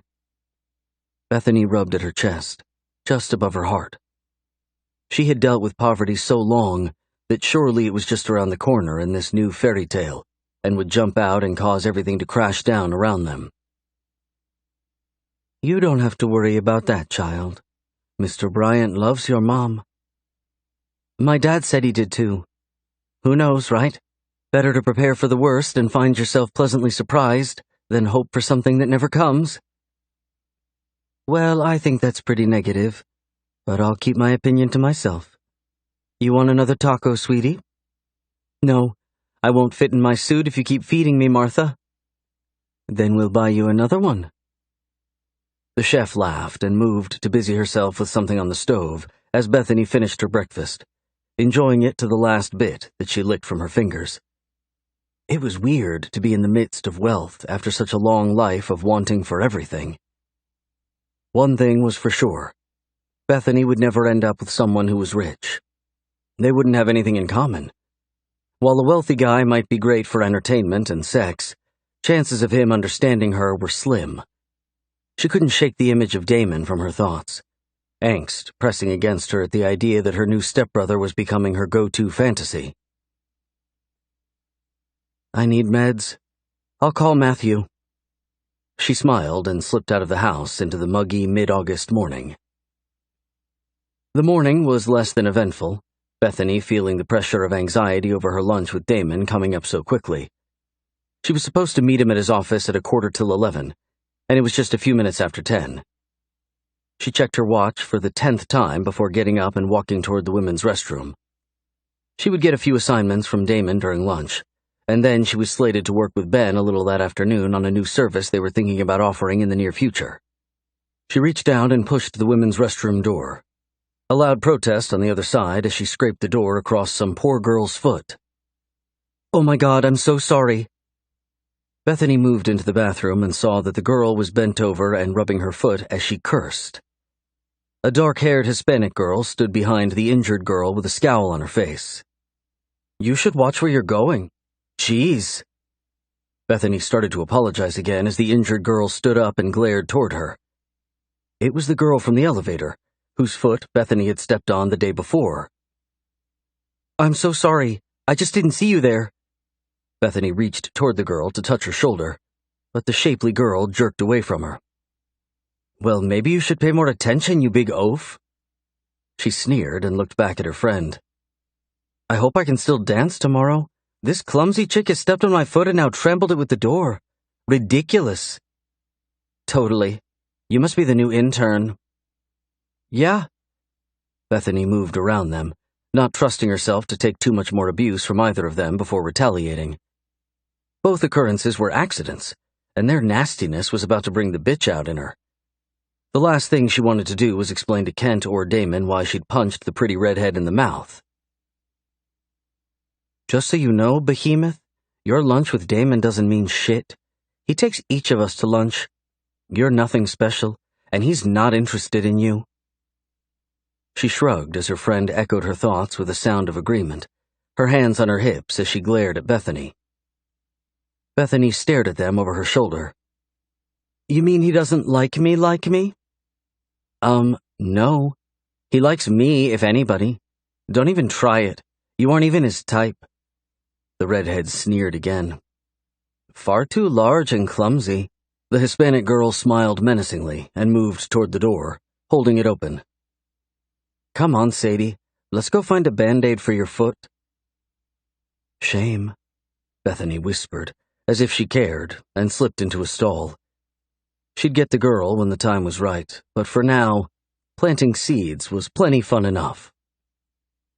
"Dumbass," Bethany whispered, tugging at the suit and letting her thoughts take her to the center of a ring as Sadie got her ass handed to her. It would be too easy, but oh, so much fun. "Good morning, Bethany. Damon will be with you shortly. Just take a seat over there." Linda, Damon's secretary, looked over the top of her desk and smiled with what could have been kindness. She was too sensual, and it left Bethany wondering about Kent's thoughts when hiring the woman. Maybe she was just that way around other women? Surely not. Damon's door opened, and a short blonde with a pixie haircut and red lipstick walked out. A dizzy look to her as she turned and waved, as if in love. Damon moved out beside her, his hand on the small of her back as he looked over at Bethany. His finger brushed by his lips at the crimson lipstick that was smeared on the side of his mouth. Linda got up and walked to him, leaning over to wipe it for him as the woman walked away. "Why does Miss Carrington insist on kissing you like an old-fashioned churchwoman? She's in her 30s. I think she does it simply to kiss on you. Linda moved back and shook her head as Damon smirked, the man never seeming to smile. Better. Your reservation at Carew's is for 11:15. You want me to call them to bring your car around? Yes, the Mercedes. He looked over toward Bethany. You ready? As ready as I'll ever be. She smiled and stood, walking toward him. She half wished he would offer his bended arm like his brother Matthew had done the night before. The difference between the two men almost left her with more questions than comfort. Damon walked beside her, everyone they passed stopping to greet him and giving her the once-over. A conversation needed to start between them to deflate the awkwardness, but perhaps it only existed in her mind. Or maybe he enjoyed the feeling that someone was squirming because of him. Asshole. He opened the door to the lobby and waited until she'd moved through to step up beside her. The elevator opened, and they squeezed in, him moving in behind her. He kept the space between them appropriate, but simply knowing that it was him that hovered over the back of her caused her skin to tingle, her body reacting without consent. She needed to talk with Krista, tell her that her new stepbrother was everything she sexually wanted in a man. Then let the girl call her a prude. She smiled as the door opened and then moved out, waiting for Damon to move up beside her. I heard you got to meet Matthew last night. I did. I liked him a lot. He's very down to earth. A smile touched the side of Damon's mouth, the look softening his features. She had to wonder if there wasn't more to him. Between Matt's joking about him and Ben's support of him, surely he wasn't the monster he appeared to be.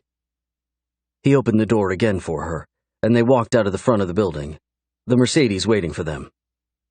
The bellhop held her door open, and Damon stood beside him. His father had obviously taught him the way of Southern manners. She slipped into the car and watched him carefully as he moved around the front of the car to get in.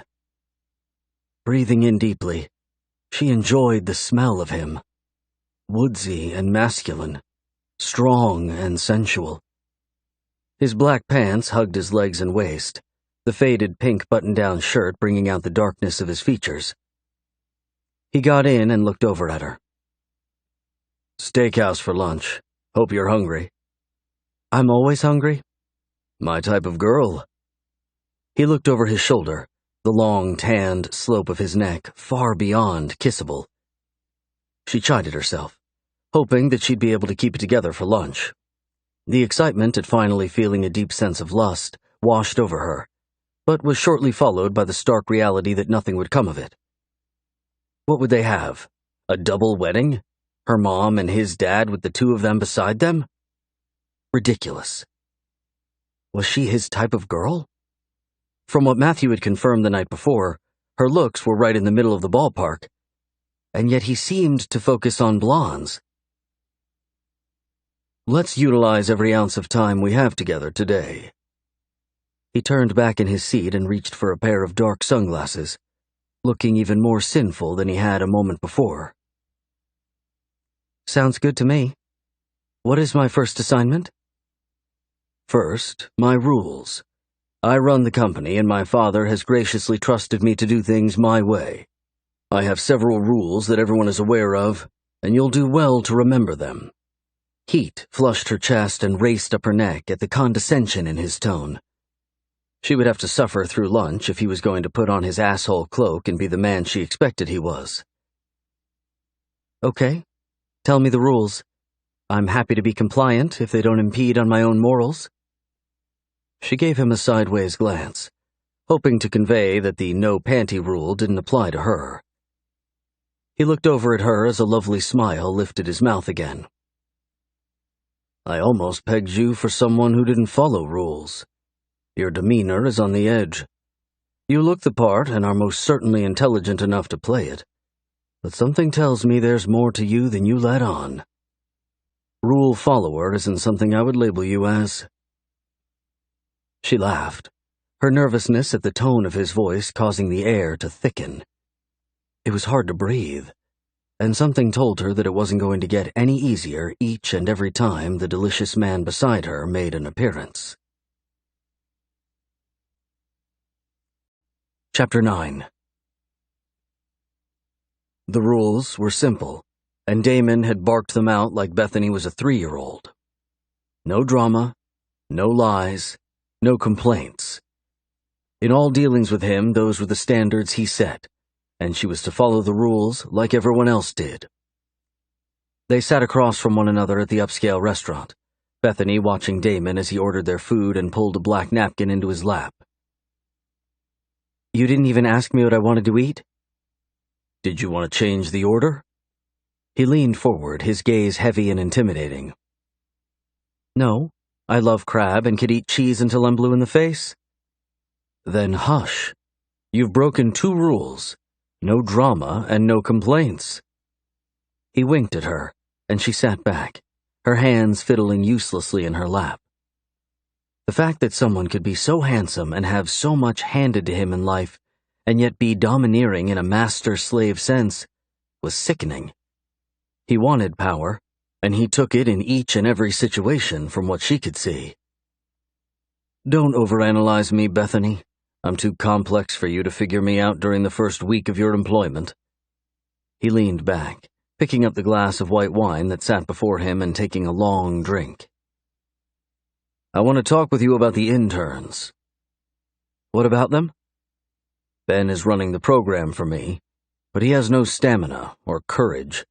They run all over him, and he often falls short of pushing our initiatives through to the younger generation, such as yourself.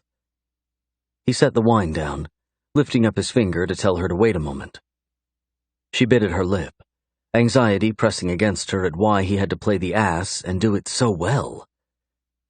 There are several of the girls in the group that plague me, and I'm sure hope to catch my eye and then my heart.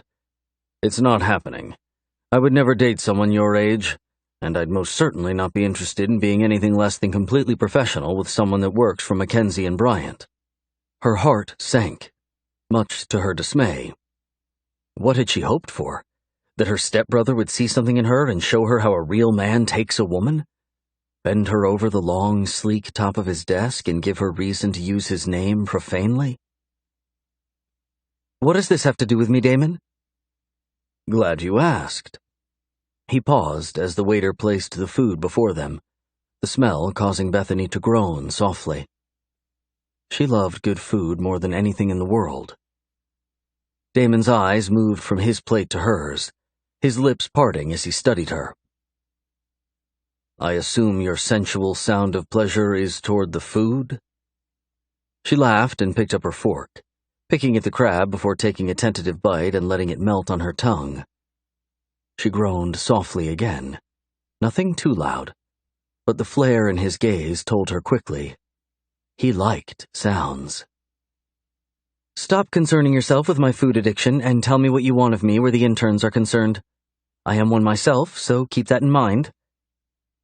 He waved her off, picking up his own fork and starting to eat, his head bowed slightly but his eyes focused on her. The long slope of his nose was beautiful, his eyelashes long and almost resting on his strong cheekbones. He was both masculine and yet breathtaking by anyone's standard. I need you to ensure that the message is clear. I'm not interested in anyone within the office. One silly girl keeps trying to visit me daily, as if I'd ever find anything in her interesting. It would only take one moment alone with her and she could file a sexual harassment suit against me. That's where you come in. Make sure they know. Simple, really. And why would I know that you're not interested? They don't know we're soon-to-be siblings. It wouldn't be believable that you just put me in charge of spouting out information, as if you and I were intimate. Don't tell them that you're soon to be my sister. They would treat you quite unfairly, and then I'd be forced to step in and save you. I don't need saving. She stiffened as her past caused her to feel small before him all of a sudden. He looked up, leaning back as realization crossed his features. Everyone needs saving, Bethany. Don't deny yourself when the opportunity arises. She had no clue what he was talking about, and it was easier to continue down a linear path for their discussion. I'll figure out what to tell the interns, but being ambiguous will just make it seem as if I have my own agenda to get into your pants." She looked up as he chuckled, his face softening with the action. Her heart ached in her chest at what would never be. She swallowed the desire to be whatever he wanted, to do whatever he demanded, to force him to want her as much as she wanted him. The realization of her feelings caused her stomach to turn. "You think far too much on things. No drama, no lies, and no complaining. Rules to live by. I promise." They spoke very little on the way back to the office, Damon inviting her to stop by the next day and fill him in on her conversation with the other girls. She awarded him with a deadpan stare and walked back to her office, her fantasies leaving her heart beating fast and her palms sweaty. She needed a stiff drink. The rest of the afternoon, Bethany tried to work through her conflicting emotions. Ben stopped by and gave her a testing file for one of their large clients, and she was grateful for something to take her mind off of the lunch with Damon. Damon hadn't been inappropriate, but it wasn't beyond him to make her feel much more with the way he watched her versus anything he might say. She worked hard on the file until shortly after 6. Her phone buzzed to remind her to get up and head home. She would be working late hours during the abhorred busy season, which was January through April, so most accountants tried to have normal 10-hour days the rest of the year. "Are you going to masquerade with the other interns tomorrow?" She looked up at Damon, his arms across his chest, the thick muscles of his pecs pressing through the soft material. Her breath caught in her chest for a minute, the vision of undressing him rapidly sweeping her away. "Yes? You?" She stood and stretched, clasping her hands behind her back and pulling. His eyes moved from her face toward her chest, the lightness of his expression darkening slightly. She crossed her arms over her breasts and moved out from behind her desk to stand before him. "No, I'm not interested in dance clubs." "Don't dance?" "Only when I have to." "And when is someone forced to dance? Seems odd." "At weddings, which you and I will be attending for our parents soon, it would seem. And when you want to seduce someone." His eyes rolled over her, and once again she felt bare, stripped before him. The power of his seduction was something she'd fall over herself to see. But that was a pipe dream, something she'd not get the chance to witness, most likely. "Are we going to be able to get away for the weekend in Jamaica?" He nodded and moved from his position, running his fingers through his hair before looking over his shoulder out toward the hall. A scowl touched his face as someone called his name, the high timbre of the girl's voice leaving no doubt who it was. Sadie. He walked into Bethany's office and moved to stand just behind her, pulling her hair to the side and fiddling with the clasp of her necklace. Bethany stiffened at his nearness as Sadie poked her head into Bethany's office, her smile falling. "Oh, sorry. Am I interrupting something?" Damon spoke over Bethany's shoulder, his chest brushing across her back as he dropped his hands and slid his fingers around Bethany's fingers. "Actually, yes. If you need something, talk with Linda."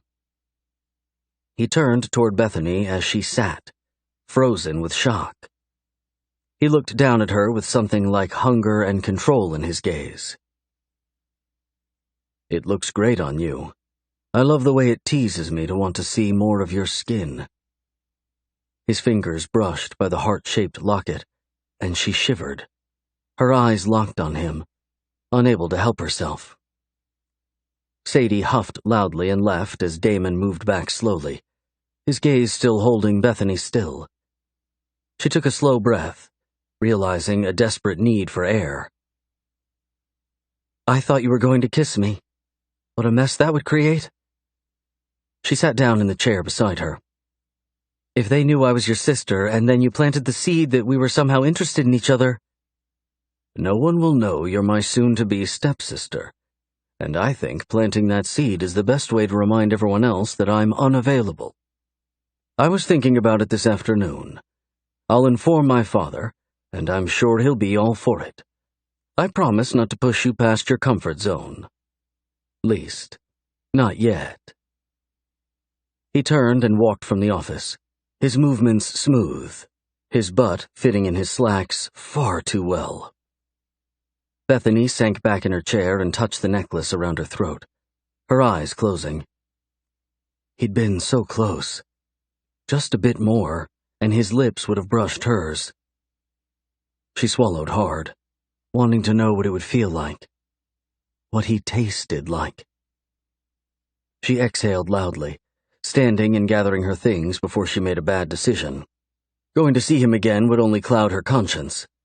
He seemed to be perfectly fine playing any part he deemed appropriate. Too bad his ethics weren't in line with hers.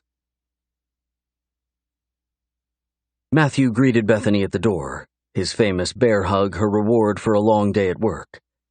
He sat her down and took her bags, walking with her excitedly toward the kitchen. His voice was soft, and he kept glancing around, as if trying to ensure that no one was involved in his business but her. "I had something really cool happen today," he whispered, hanging her handbag on the inside of the closet door. "An art dealer in Seattle called, and they want to see one of my paintings in a few weeks." "Matt, that's great. Are you going up there by yourself?" "It's right after your mom and my dad get married. I wanted to see if you would go with me. We could totally get 2 rooms, no problem. I just don't let too many people know about my talents, so this would be great for us to grow closer as siblings." "I don't see why I can't go, as long as it's not during class and Damon lets me take off from the firm." "Oh yeah, I called him earlier about it." "You did?" She followed Matt outside, sticking her head into the kitchen to wave at her mom and Kent before joining her almost stepbrother. "Yeah, it was his idea that you go with me." He smiled and walked toward the edge of the balcony, the air muggy and less than ideal for her business outfit. "He told you that you and I should go to Seattle?"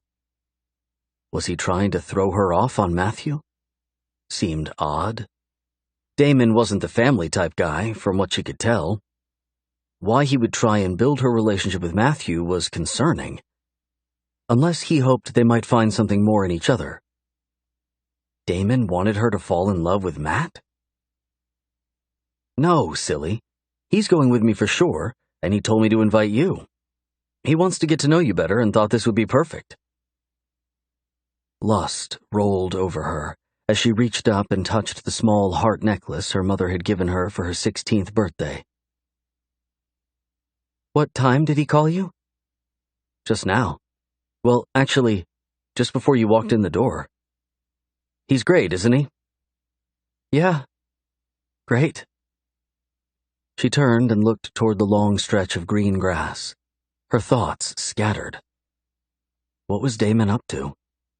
He wanted her in Seattle with him, and something told her it wasn't for business or familial reasons at all. Could she be so cursed? Chapter 10.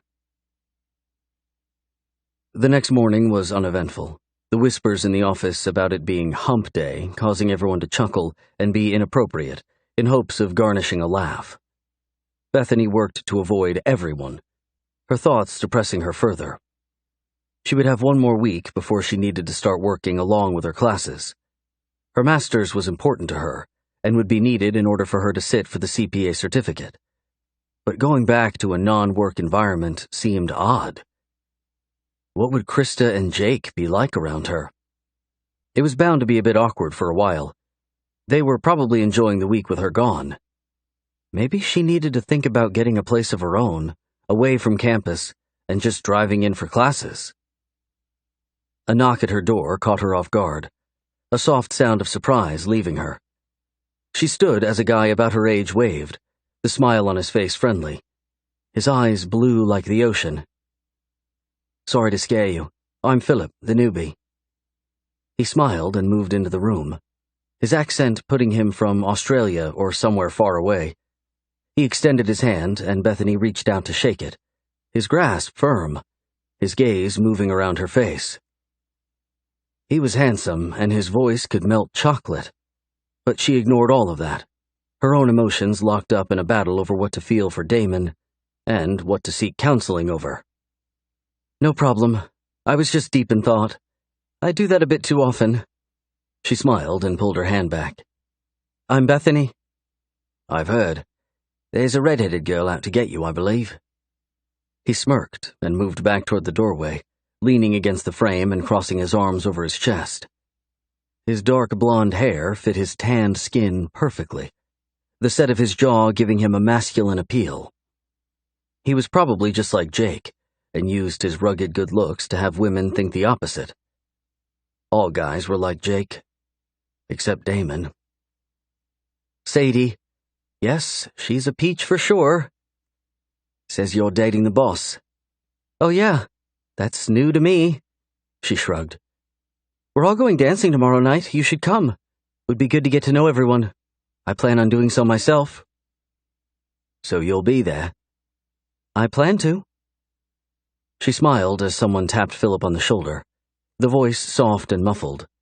He looked back over at her and waved. "Seems the boss wants to see me. I'll catch you later. Pleasure meeting you, Bethany." He left, and she stood beside her desk, leaning over and putting her hands on the smooth surface. Why was an office setting so seductive? Was it the taboo of thinking about getting caught being intimate with someone at work? Was it the smooth, hard surface of the furniture that you might leave prints along? Your evidence etched into the office? She smiled at the thought, her expression changing drastically as she looked up to see Sadie standing in her door, her hand on her hip. "So just so you know, the new guy is mine." Bethany stood up and moved toward the other girl, stopping beside her file cabinet and tilting her head as a smirk drew her lips up. "The new guy, Philip?" "Yes, Philip, you ogre. He's mine, and don't think for 1 minute whatever is going on with you and Damon matters. He uses everyone here. We've all had our turn in his lap." She smirked and looked out into the hall before turning to focus on Bethany. "Philip is mine. You can play with Damon until he's tired of you, but once that's done, no going after the new hottie in the office." "And if I do?" Bethany asked, her voice soft and almost menacing. "Then I'll make sure you lose your job here. Quite simple, really. Kent thinks of me as a daughter. I'll tell him something about your ethics being a bit off and you'll be gone. Try me on it. Just don't come crying to me when the cards fall the way they will." "Interesting. I think I'll leave my and Damon's love affair up to fate. I haven't sat on his lap by any means, but he sure has bought me a lot of jewelry lately." She picked up the small heart on her chest and rubbed her fingers along the diamonds as she let her stare beat into the other girl. "He does that to everyone." "Doubt it." Bethany turned and walked to her desk, reaching in her bag and beginning to pull out various cords. She ignored the other girl until Sadie huffed loudly and left. She was trouble, and the kind that Bethany planned to dispose of. Damon was right about one thing. The girl would scream rape from the rooftop if she thought it would get her 15 seconds of fame. Sad, really. Bethany checked her watch, her appointment with Damon set for later in the day. She still had 20 minutes, but hated to be late to anything. He would point it out if she wasn't early anyway. She stood up and stretched, walked down the hall and slipped into the bathroom to make sure she looked good for her meeting. After checking her teeth, she reached into her shirt and readjusted her breasts before tugging at the material of her navy blue skirt to make sure it lay flat. Her white button-down shirt made her breasts look too big. But maybe that wasn't such a bad thing, seeing that she wanted to see him squirm like he had made her do since the moment they met. She turned around and checked her back, a soft growl at the size of her butt. She hated it, and yet it seemed as though all of the guys on campus coveted big butts. Why, she'd never understand. She walked to the elevator and took it up to Damon's floor. Linda was not to be found sitting at the large desk she usually occupied. Bethany walked around the small lobby for a few minutes before pressing her ear to Damon's door. Nothing. She walked around Linda's desk and looked at the flat desk calendar that lay on the woman's perfectly clean office space. Damon had nothing before her and nothing after her. Maybe he was in his office and Linda had needed to leave. If he got angry with Bethany for coming in early, she'd just deal with it. He was going to be her brother, so whatever he threw at her would be invalid.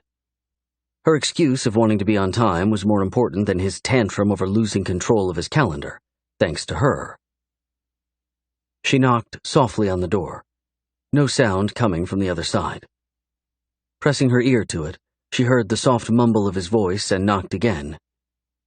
She thought she heard him tell her to come in, but apparently nothing could have been further from the truth. Being careful to open the door quietly, she slipped her head in and looked toward his desk. The vision of him seared into her memory. His eyes were closed and his head was back as he sat in his chair. His hand bobbed up and down, his chest rising and falling much too fast for anything he should be involved in at the office. He bit at his lip as he whispered to someone. Bethany wanted to shut the door, needed to close it and run. He had someone under his desk, and she could only imagine what the woman was doing. As badly as she needed to go, her curiosity wouldn't allow her to. Her eyes moved down toward the top of the desk, and she saw a mop of blonde hair being pulled up, but only slightly. His hand was lost in someone's hair. A blonde. Linda? Surely not. He groaned softly and shifted, his hips gyrating forward as he opened his eyes, his focus on the door. A smile touched his mouth as Bethany caught his attention. Her heart stopped in her chest, fear freezing her in place. That's it, baby. Take it all. Such a good girl. So talented to fit so much in your pretty little mouth. Suck harder and let me fill you up. He never took his eyes off of Bethany, his hips lifting again as Bethany moved back from the door. A soft moan echoed from the room as she moved back, and she heard the sound of her name on his lips as he beckoned the woman kneeling in front of him to do exactly what he told her to. Bethany carefully shut the door, turning and pressing her back to it as she tried to catch her breath. Thankfully, Linda wasn't in the lobby, or embarrassment would have stained them both. Sadie was right about Damon. He was a player and had plenty of women on his lap and everywhere else. What had she thought? She would show up and things would change? This is what you get. He's your fucking family. Grow up and stop being a pervert. She walked away from the office, numb to everything around her. Ben tried to stop her to talk, but she blew him off, her excuse the swirling pain in her stomach. She hadn't lied, and there was absolutely no drama in the soft echo of her voice. She was physically ill, not at the fact that Damon was a disgusting bastard, but at the realization of how badly she wanted to be the blonde kneeling before him. She left without telling anyone. Her care not for her job or anyone else, but for the desperate need to get away. She needed to breathe fresh air and clear her head. She needed to talk with Krista, who would be the only one to understand. A text message caused her phone to buzz as she walked toward her car. She waited until she was seated in the blessed silence to check it. Shock slammed into her. It was from Damon. I'm coming to dinner at Dad's tonight. Be there. No lies between us. No drama from you. No complaining when I give you exactly what you want. Chapter 11. I'm coming to dinner at Dad's tonight. Be there.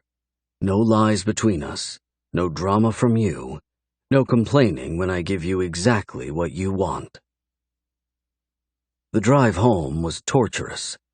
Bethany held her phone in a shaky hand, her desire to text him back almost consuming her. What would she say? How did she respond to that? I don't want anything from you? Lies? What did she want exactly? A fling? Hot sex on the balcony to sate her lack of attention and attraction from other men for the last few years? She sighed heavily, pulling into the driveway of the mammoth-sized house her soon-to-be stepfather lived in. She turned the car off and sat in silence for a minute, her nerves pulsating along the surface of her skin. If he played it off as a joke, things could return to normal and she would just never mention seeing him in his office with the blonde. She could keep her mouth shut. Her eyes closed as she dropped her head back, the phone tight in her grip. How do I always get myself into this shit? A tap on her window had her jumping, her knee hitting the steering column hard. Matthew. The almost stepbrother that acted like family and not a starving lion on the sexual prowl. You staying in there? Drive-through service for you? Like Sonic? He smiled and backed up as she got out of the car, reaching in to grab her briefcase. Hey, you. No, just long day at the office. That sucks. You're off early, though, right? That's about the only good thing that happened. Matthew reached over and took her bag as she walked beside him into the house. The smell of tomato sauce washed over her. Basil and red wine as well. She breathed in deeply and reached for her bag. What is that heavenly smell? The sauce for the chicken that Martha is working on. Go change into something comfortable. The good-looking brother is coming for dinner tonight, so no tempting him with your business attire. Matt winked and slipped into the kitchen before she could respond. Yeah, well, I'd rather he didn't. She turned and walked quickly to the room she was occupying for the week. Whatever happened that night, she could deal with it. She was a big girl and more than capable of pushing Damon back, putting him in his place and reminding him that he wasn't God's gift to women. Too bad he totally is. Why are you pacing the floor? Bethany looked up as her mother spoke, the older woman leaning against the opening to the kitchen. Stressed, I guess? About what? Work and school starting soon. I don't know. She shrugged, her body stiffening as the front door opened behind her. She looked over her shoulder as Damon walked in, a soft smile on his lips. One she hadn't seen before. Hi, Karen, Bethany. How are the two most beautiful girls in my life doing? Karen laughed and walked toward him, hugging him quickly and giving Bethany a yeah, right look as she walked toward the kitchen. Bethany almost reached out and stopped her mom, the thought of being in the hall alone with Damon giving her heart palpitations. He moved toward her, pulling her into a warm, brotherly hug. Hey, you. I'm so proud of your work at the office. Where's Matt? He spoke loudly enough for the others to hear, her arms hanging board straight by her sides as he pulled her in. The smell of him wafted over her. Cologne mixed with sex. She stifled a groan, her lips brushing by her ear. Like what you saw, Beth? He nipped at the edge of her ear, his actions hidden as Matt walked out and Damon moved back with ease. Well, there's the big man. Matt walked over and shook hands with Damon, the smiles on their faces genuine at seeing one another. A vast difference stood between them in way of character and even looks, but each of them seemed happy to see the other, a big hug following their handshake. Actually, you're much bigger than me. Damon moved back and patted Matt's stomach. What the fuck have you been eating? Babies? Yep, and I'll eat yours too, so stop making so many. They laughed, and Bethany shook off the heavy emotions that pressed against her, the ache in her lower stomach for more attention from the wayward devil before her. Matt looked over at her, extending his hand. She moved toward him as he pulled her to his side and wrapped an arm around her shoulders. How lucky are we, bro? We finally have a sister to blame all our shit on. Why is the toilet seat up? Bethany? Why is the milk empty and in the fridge? Matt paused as Damon piped up. Totally Bethany. Girls. She glanced at him, his facade a good one. Or perhaps the sly, sensual side of him was the facade, and this was his real nature. Without a doubt, she would be finding out soon. Let's go watch the sun go down on the balcony. Matt moved toward the back door, holding it open as Damon and Bethany moved out in front of him. Bethany looked over as Damon asked his brother to grab them a few beers from the kitchen, her heart contracting painfully in her chest. "I'll get them. I'm the girl." Bethany smirked and moved toward the door, Damon's hand reaching out to grab her forearm as he laughed. "You're a brilliant girl and our guest. Matt?" Damon smiled with warmth. She didn't know someone could fake so well. "Yeah, of course. Be back in a few minutes. I'll get us a plate of something to munch on, too." He walked into the house as the smile slid from Damon's face. He turned toward her, using his hold on her to tug her away from the glass doors. "You didn't answer my question." His tone was deadpan, his face a mask of indifference. "What question?" Her voice was soft and unsure. She growled internally at letting herself be pulled under his spell. He was no better than the frat boys at school. Hit it and ride on. She wasn't interested. Right? "Did you enjoy watching me this afternoon?" He reached out and pulled her toward him, his hand a vice grip on her waist. He pressed her to the wall of the house, one hand sliding down over her hip and around to the top curve of her rear as his other hand slid along her jaw, pulling her to look up at him as he shifted his hips, his body tucked into hers from the waist down. She closed her eyes and groaned softly, her body betraying her. "Did you like it, Beth? Was that you under the desk? You with your beautiful mouth licking and sucking pleasure from me?" He leaned in, lifting her chin slightly as he dragged his nose along the column of her neck. "I don't know what you're talking about," she whispered, reaching out and sliding her hands along his waist. Soft panting gave way to embarrassment, warmth coating her neck and cheeks. She had to get out of there. Where was Matt? "Of course you do. I had my eyes closed for most of it, my hand gripping her silky hair, my body reacting violently for one reason." Bethany opened her eyes, her chest rising and falling much too fast as air seemed in short supply. He leaned in farther, his body flush against hers as he rolled his hips again.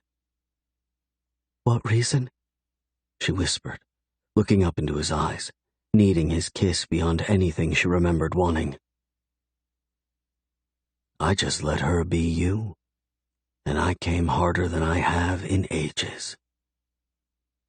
He nipped at her mouth as the door opened and he moved back with ease, a soft laugh leaving him as he turned to Matt.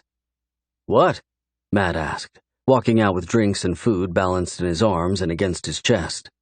"Just listening to Bethany tell me a few stories of the intern. You know that crazy one that's always trying to get into my pants? Oh God, the redhead? Yeah, she's after the new guy now. Right, Beth?" Damon looked over his shoulder, the guy before her not the one that held her captive against the wall at all. "Yep. Sadie is a total bitch." Bethany steeled herself, moving from the wall and brushing her shirt down in hopes of it hiding her budded nipples. She reached for a beer, lust rushing across Damon's gaze once more before he seemed to effectively hide it for good. "Well, steer clear of her, Bethany. I think Damon's had more horror stories on this one than any before." Matt popped a piece of cheese in his mouth as Bethany took a long, slow drink of her beer, wishing it were something much stronger. She listened to the two guys talk about how crazy girls were, their laughter causing a smile to lift the side of her mouth. A soft tick pulsated along her neck, her blood pressure elevated, her heart racing at the idea of belonging to the alpha before her. It would never happen. The taboo alone would leave them both unable to be anything more than a fantasy of incredible sex and longing, most likely only on her part. Damon seemed to be perfectly fine with having a different woman every day. His appetite varied and more focused on lust than love. Perhaps he had it right. Maybe the way through life was to taste and try lots, to not stop and focus on one person, but to enjoy many. She looked away to roll her eyes, her thoughts ridiculous. He was teasing her, playing a dangerous game. And yet she loved it. It had been far too long since anyone grabbed her sensitivities and demanded control of her desires. She glanced over at him, Damon's dark gaze shifting to her as Matt laughed about something. A shiver ran through her, and he seemed to take notice, his tongue darting out to lick at his lips before he took a drink of his beer. The door opened behind her, the sound of her mother's voice catching her attention. "Dinner's ready, guys. Come on in and let's eat." Bethany started for the door, Damon's hand softly wrapping around her waist, stopping her. "Matt, go ahead. We'll get all of this stuff and be right in. I wanted to talk to Bethany about something really quickly anyway." "What?" Matt tilted his head, his eyes shifting between the two of them. "The balance sheet audit for a small manufacturing company and why the debits didn't exactly—" Matt cut him off, throwing his hand in the air. "Okay, don't bore me with that shit. I'll be inside." Bethany smirked as Matt walked away. Bethany gathered the dish they had been sharing, her eyes averted from Damon completely. "What did you want to ask me?" She looked up. Mistake. His stance whispered confidence, his eyes hungry with unfulfilled lust. Bethany swallowed hard and took a small step back, stopping herself before taking another. She would not appear weak in front of him, no matter what. "I didn't want to ask you anything. The taste of you on my tongue has been driving me wild."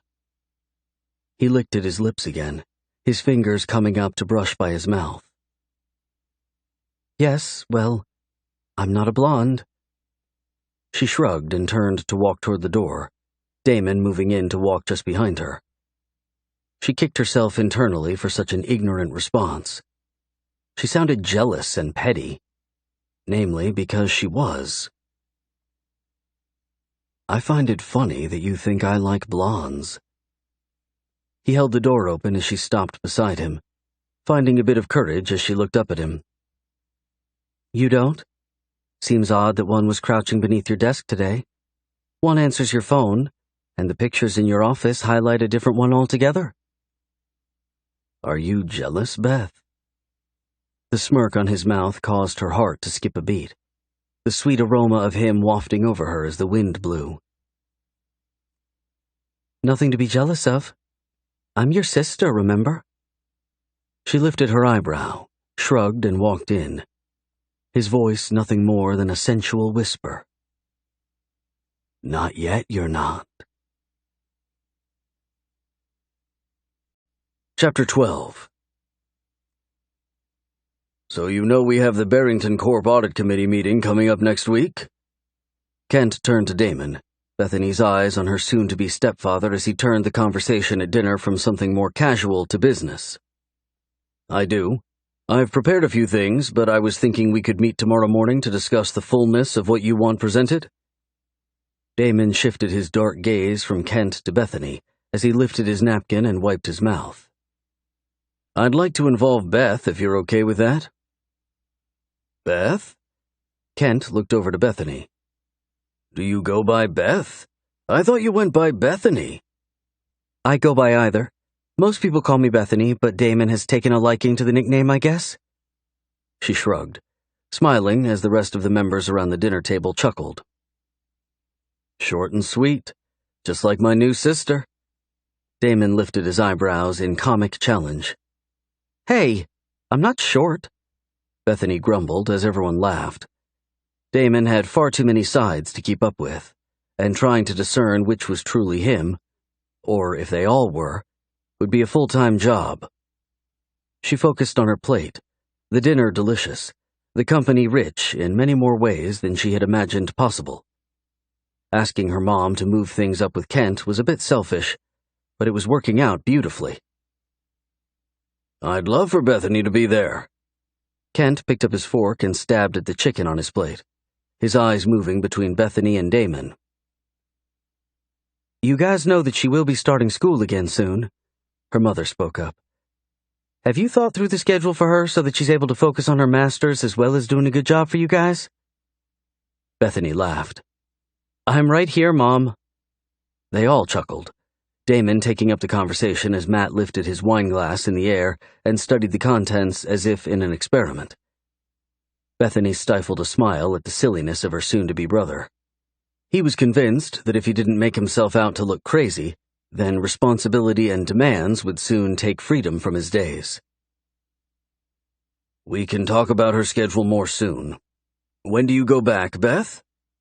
I have all of next week off, and then I need to be on campus a few days a week to help prepare for the semester starting in late August. Prepare how? Damon's voice was soft and conversational, not at all the tone he'd used with her in the office or when pressed against her on the patio. She glanced down at her plate, her cheeks warming at how much she wanted another encounter, something longer and leading to more. I'll be a teaching assistant for one of the accounting professors. She glanced up, the slight lift of his wicked mouth telling her quickly that he too was lost in thoughts of depravity. Be careful, Matt mumbled, setting his glass down and looking over at Bethany as she sat beside him. Be careful? Yeah, I hear those old teacher dudes love to convince their pretty TAs to sleep with them. Power corrupts, right? Matt smiled and reached for another dinner roll. Matthew! Kent shook his head as Bethany's mother reached over and patted Kent on the arm. It's true. I've heard a lot of those stories too. But Bethany isn't that kind of girl. She'd probably headbutt anyone who got too close that she didn't invite. Right, baby? Bethany looked up and laughed, turning her gaze on Damon as her smile faded. Yes, that's right. Uninvited attention isn't what I want at all. I want to finish my degree and get on with my life. I'm with Matt. You're far too pretty and intelligent for the old coot not to try. Damon shrugged, seemingly ignoring the conversation that moved silently between them. She wanted him in her bed, but her life was off limits. Not that he would be interested either way, but it would be smart to lay the ground rules for anything that might happen between them from the start. Yes, well, that's enough about me. I'll talk with you guys about my schedule next week, if that's okay. Bethany sat back, laying her napkin on the table. I think I'm going for a swim and then bed. I have a slave driver of a boss, and tomorrow is going to be busy from morning to night. Why into the night? Did you get too much put on your desk? Damon's eyebrow lifted, his head tilting slightly as Matt got up and stretched, heading into the kitchen. Kent and Bethany's mother started their own conversation, the tension in Bethany's stomach moving into her chest. No, I just have that intern happy hour tomorrow night, too. What time do you want me in the morning? She stood up and picked up her plate, her eyes catching Damon's as he dragged his gaze slowly down her, pausing just below her waist. She moved back from the table and shook her head. What time? I'd say I want you all morning long, but I have too much on my calendar to truly enjoy you the way you deserve. He spoke plainly, no one seeming to notice. Bethany looked down the table, her mother lost in conversation with her newest obsession. Wow, that was bold. Bethany pushed the chair in and walked toward the kitchen. That's my style, Beth. Damon's voice followed her as she dropped her stuff in the sink. Surely he would call for her in the morning when he wanted to talk about the audit committee stuff. The nerd in her was more than excited to sit in on such a special project, but the woman within her that needed affection was far more interested in how many ways they could take each other over the course of a 4-hour love session.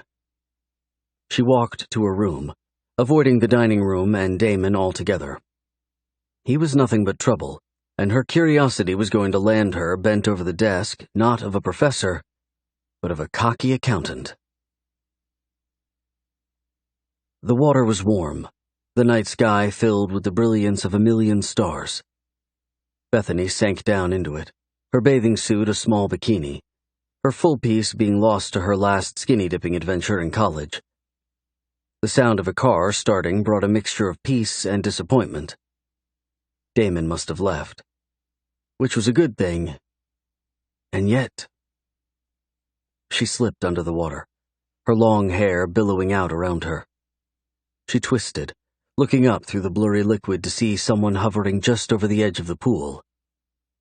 She pushed against the bottom, moving up and lifting her chin to the sky to force her hair from her face. Wiping her eyes, she opened them in time to see Damon slipping into the water, his bathing suit black and tight. Oh, fuck. "I thought you left," she whispered, her voice much too sensual for her liking. His smooth chest was lined with muscle, his abs holding all 8 curves for perfection. She moved a step back as he sank into the water, a smile on his lips. "No, Matthew left.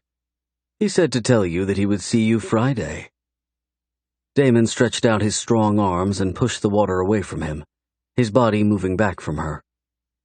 She stood and looked up at the sky, her torso above the water's edge. "It's beautiful out here." "I couldn't agree more." The thickness of his voice gave his needs away. Bethany turned and watched him, his gaze locked on hers as if they waited to see who might make the first move. They played a dangerous game, Kent and her mother just inside. Bethany steeled herself, realizing what a mistake it would be to do or be anything with this man. He was sex incarnate, dominance and power, everything she could imagine in the wettest of her fantasies. She was a simple girl, and knew she would be in way over her head much too quickly. "What are you thinking about so intently?" "I was just working through my schedule in my head. The wedding's in a few weeks too, so I have a lot to balance." She shrugged and sank back down in the water as he moved closer. She pressed her feet to the bottom of the pool, forcing herself to stay still and not run from him. He was a predator, and though she would love to protect herself fully, they had a long life together ahead of them in some capacity. He wouldn't be dominating her for any of it. At least, not if she could help it. "Your schedule? That's what you're thinking about?" She laughed and reached out, pressing her hand to his chest to stop him. "Don't come any closer. And yes, my schedule. What are you thinking about?" He smiled and pulled her hand along his side, Bethany moving through the water to press against him from his efforts. He smirked as she gasped, his hands sliding around her waist and locking her to him. "I'm wondering how to get you out of your bathing suit. I'm imagining the taste of you on my tongue, and the sound of your desperate panting." Bethany took a shallow breath, resting her hands on his thick shoulders, the water making each movement intensify as their skins slid against each other's. "You have no modesty." She laughed and tried to move back. He pulled her closer, one hand moving up her back and into her hair. She groaned softly, hating herself for allowing the noise to leave her. "Tell me to stop and I will. But you have to mean it." He leaned in, pulling her hair back and running his nose along the column of her neck. "Stop," she whispered, pulling him closer as her body lit on fire. "Not good enough, Beth." He pressed his teeth against the side of her neck and tugged softly, his other hand sliding down to cup her rear, his fingers playing along the edge of her suit. She groaned again, her mind splintering on what to do. "Stop, Damon." She pulled back a little, tugging against him as he smiled. He released her hair and slid his hand along the side of her face, his finger gripping hard at the base of her head as he pulled her down toward him. He paused before kissing her, his eyes filled to the rim with lust. "I don't think you want me to stop, do you?" She whimpered, her resolve draining as she tightened her arms around his neck and moved to wrap her legs around his waist in the water. The painful throb of need drove into her, another sound of desire leaving her lips as she closed her eyes and rocked her hips against the fullness of his arousal. He was magnificent, huge and cocky, strong and so incredibly beautiful. Yes. Stop, please. He pulled her in as she opened her eyes, his other hand sliding down to cup her breast and knead it as their lips touched. He murmured his pleasure against her mouth, pressing her closer with the pull of his hand on her ass. His tongue rolled over hers, his lips so soft and warm. He rocked himself against her, subtle groans sending her into a dizziness she had never experienced. He broke the kiss and licked at her mouth, sucking the edge of her chin before burying his face against her neck. She moaned loudly as he moved both hands to grip her ass tightly, using his hold to roll her softness against the hardness he offered her. He licked up her throat, his mouth pressing a sensual kiss to her ear. She panted softly, her hands lost in his hair as a frantic feeling to strip him and consume him washed over her. She moaned against him as he spoke softly against her ear. I don't like blondes at all. I like brunettes with green eyes and large breasts, with intelligence and wit, with strength and the ability to hold their own. I like women who know what they want and take it. The ones that won't hit their knees for you until they've forced you to hit yours first. What kind of girl are you, Beth? She rolled her body against him once more, moving back and letting her gaze lock onto his. Something inside of her bursting open with desire for the bastard who taunted her so well. She smiled, her eyes narrowing sensually as she let her legs drop from him, her hand sliding down his strong chest and abs as she slipped her hand into his shorts. She wrapped her fingers around him, not showing the shock at how large he was, but keeping her facade perfectly in place. He sighed, his eyes closing as he reached for her. She pulled up slowly, tightening her grasp as she did and moving out of his reach as he groaned loudly. She smiled and moved to the edge of the pool, getting out and walking to her towel. I'm a good girl, Damon, and you're my boss and soon to be my brother. You and I have nothing more than those relationships to look forward to, so the rest will have to thrive in the depths of my dreams each night. She wrapped her towel around herself and walked into the house, the soft chuckle of the devil behind her, giving her more than enough ammo to sweat through her sheets all night long. Chapter 13. Thursday morning came much too fast, and the lack of sleep from a night of tossing and turning left Bethany feeling angry and cheated. She skipped breakfast altogether, not wanting to see anyone or have to hold a conversation of any type. She had a small bonus from joining the firm that should hit her account sometime soon. She was just hoping it was in the bank already. Stopping for a coffee was out until she found time to check her online statement. A soft growl leaving her as she turned off the radio and tried to not focus on the night before.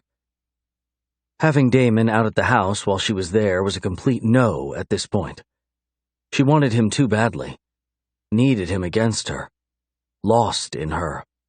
She parked the car and angled the rearview mirror down, frowning at herself. Her makeup looked good, not too heavy but professional. Her hair was up in a loose bun, aging her a few years, which wasn't a bad thing at all. Last night was a fluke, and the fucker is messing with you. Let it go and do your job.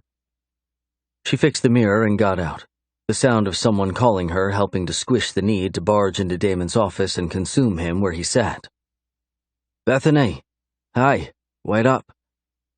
She turned to see Philip walking toward her with long strides. His hair was shorter, the curlier strands gone and a very professional cut having taken its place.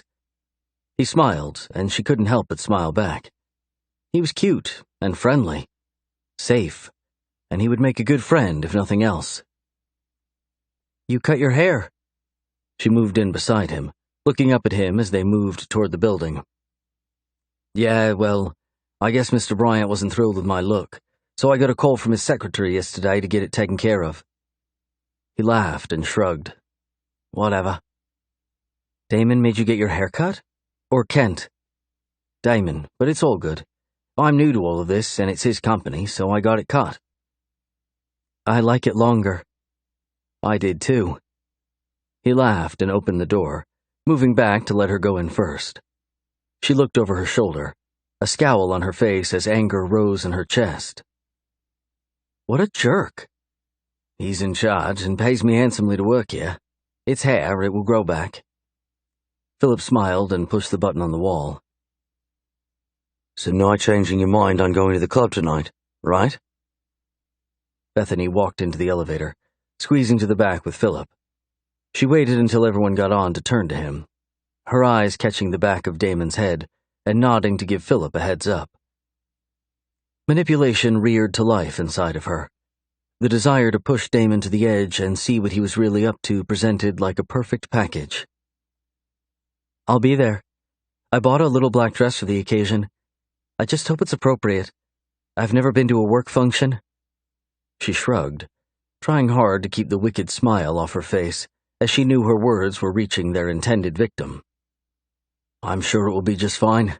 I wasn't sure I was going, but if you're trying out a little black dress, then I think I could definitely help judge it for you. He laughed, and she swatted at him, his deep accent pulling her from her nefarious purposes. Where is your accent from? Australia.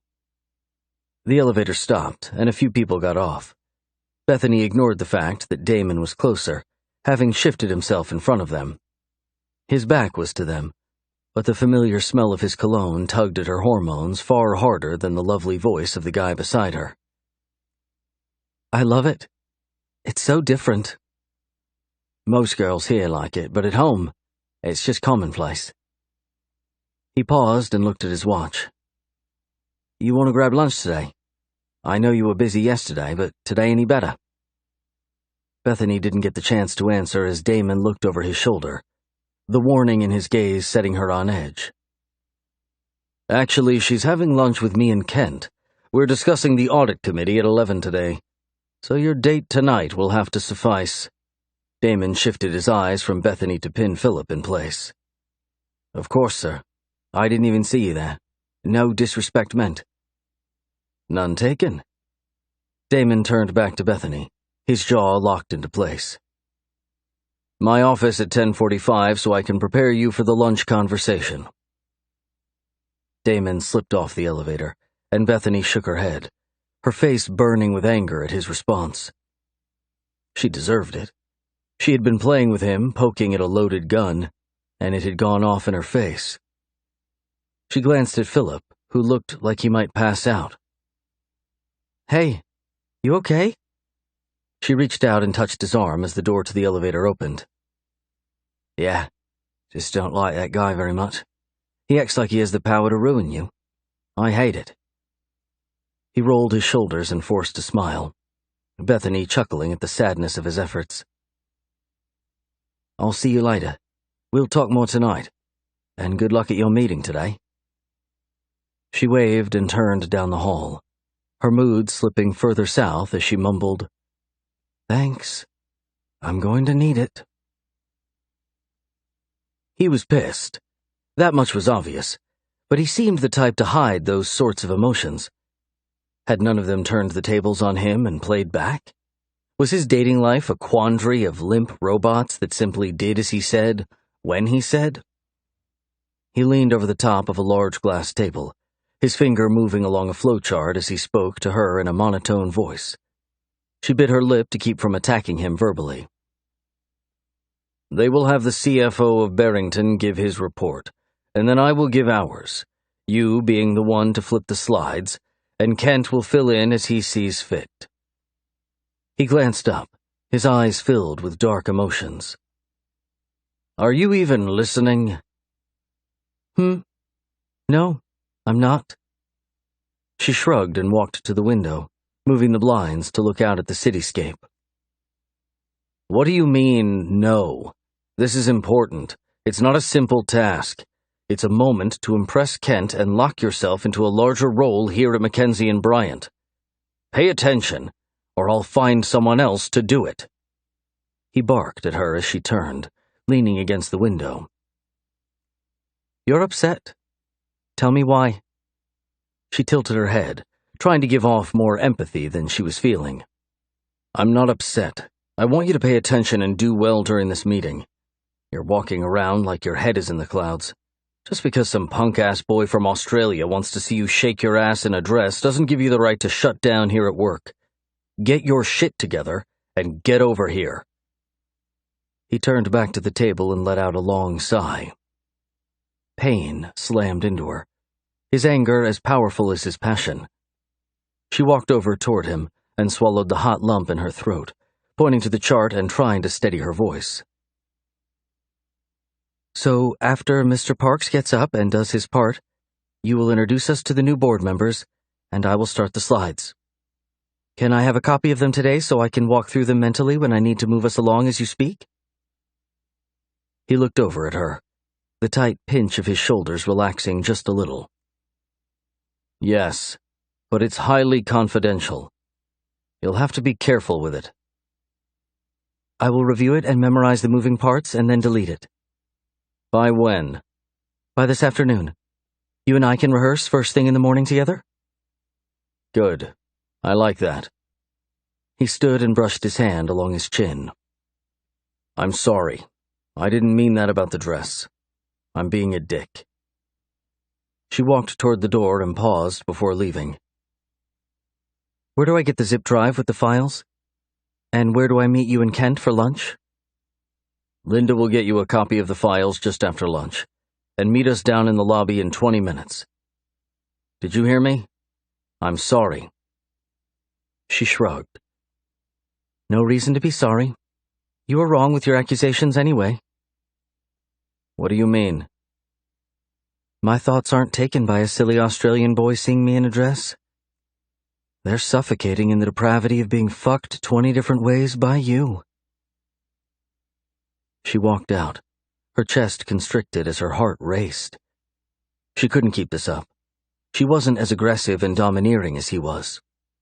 She needed to bow out soon, or he would bust through her facade and take her to the mat. Maybe an internship wasn't a good idea at all. She needed to rethink her priorities. Away from him. Bethany walked toward the two men who would be a part of her life for the foreseeable future, Kent pulling her into a side hug as she stopped beside him. "Damon tells me that you're already moving on top of getting the files reviewed this afternoon. I knew you'd fit in perfectly with us." He smiled and squeezed her softly. Bethany nodded and looked over toward Damon, their earlier conversation having thrown off her whole morning. She needed a cold shower, but wouldn't be getting one anytime soon. "She likes being on top. She's going to be a Bryant before we know it." He winked at her, the look in his eyes melting her where she stood. "You guys want to ride together or just meet me there? I can stay at lunch a little longer if we meet there." Kent moved toward the door, holding it open as they moved out. "I already called for my car, so Bethany and I will ride together. We'll meet you there." Kent waved and moved toward his car, as Damon nodded toward his black Mercedes, the man having a few more cars than anyone should. Bethany walked in awkward silence to the car and got in, buckling up and sitting back as her eyes closed. Maybe if she pretended to be tired, he would let things lie between them. The sound of his door shutting and the car starting caused her to glance at him. Mistake. He had turned to watch her, his long eyelashes brushing over his dark brown eyes. She found herself lost in them for a moment, the subtle swipe of his tongue catching her attention. "You surprise me," he whispered and turned to pull the car out onto the road. "How so?" "You're brilliant, as is apparent. You're soft and feminine. So innocent. Yet you kicked me in the chest with your comment earlier. I think there is far more to you than even you know." She laughed and closed her eyes again, not sure how to respond. The soft sliding of his hand just above her knee caused her breath to catch. She opened her eyes and looked toward him as he pulled his hand up, his eyes on the road. She pressed her hand to the top of his, her skirt pulled up to mid-thigh by his actions.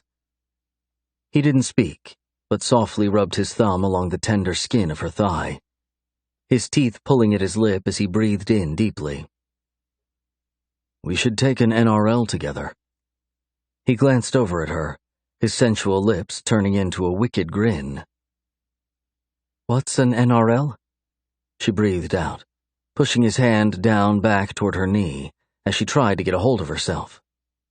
Her heart beat so fast she looked down to ensure her shirt wasn't lifting with its throbbing. A no-return lunch. Chapter 14.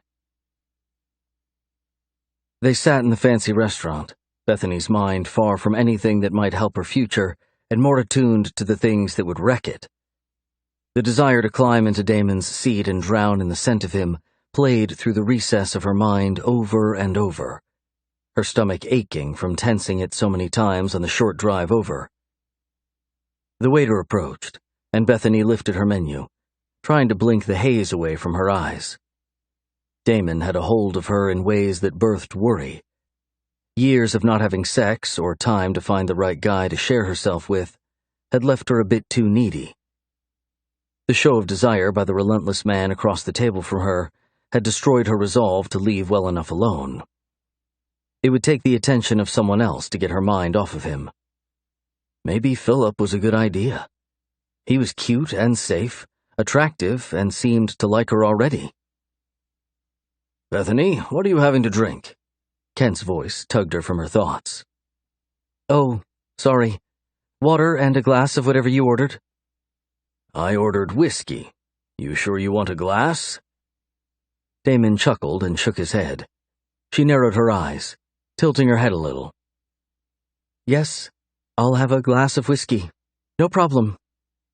She would just sip it. The NRL wouldn't be happening on her shift.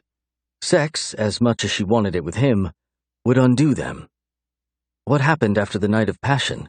How would they act around each other for the rest of their lives? "Bring the girl a glass, then." Kent chuckled and pulled them into a conversation about the audit committee meeting. Bethany turned toward him and forced herself to mentally make notes, ignoring the glances from Damon. She needed help with her master's program, and Kent was the answer to that. Or at least the easiest answer. She would think through things and make some decisions, but with a project this important, she had to do well. Finally gaining her footing, she asked questions and peppered Damon and Kent with scenarios and what-ifs. By the end of lunch, they were both seemingly impressed, Kent having laughed loudly at her brilliance several times during the meal. As the bill was brought over, Damon excused himself to take a call. "I'm so glad you'll be with us next week. It should be a great experience for you." He stood and pulled back her chair, Bethany standing and moving toward the front of the restaurant. Damon stood near the bar, a gorgeous blonde pressed to the front of him. He touched her face, leaning into her as she moved up to kiss his cheek. He laughed and said something, turning and walking toward Kent and Bethany. Bethany averted her gaze as he rushed over, her sickness rolling in her stomach.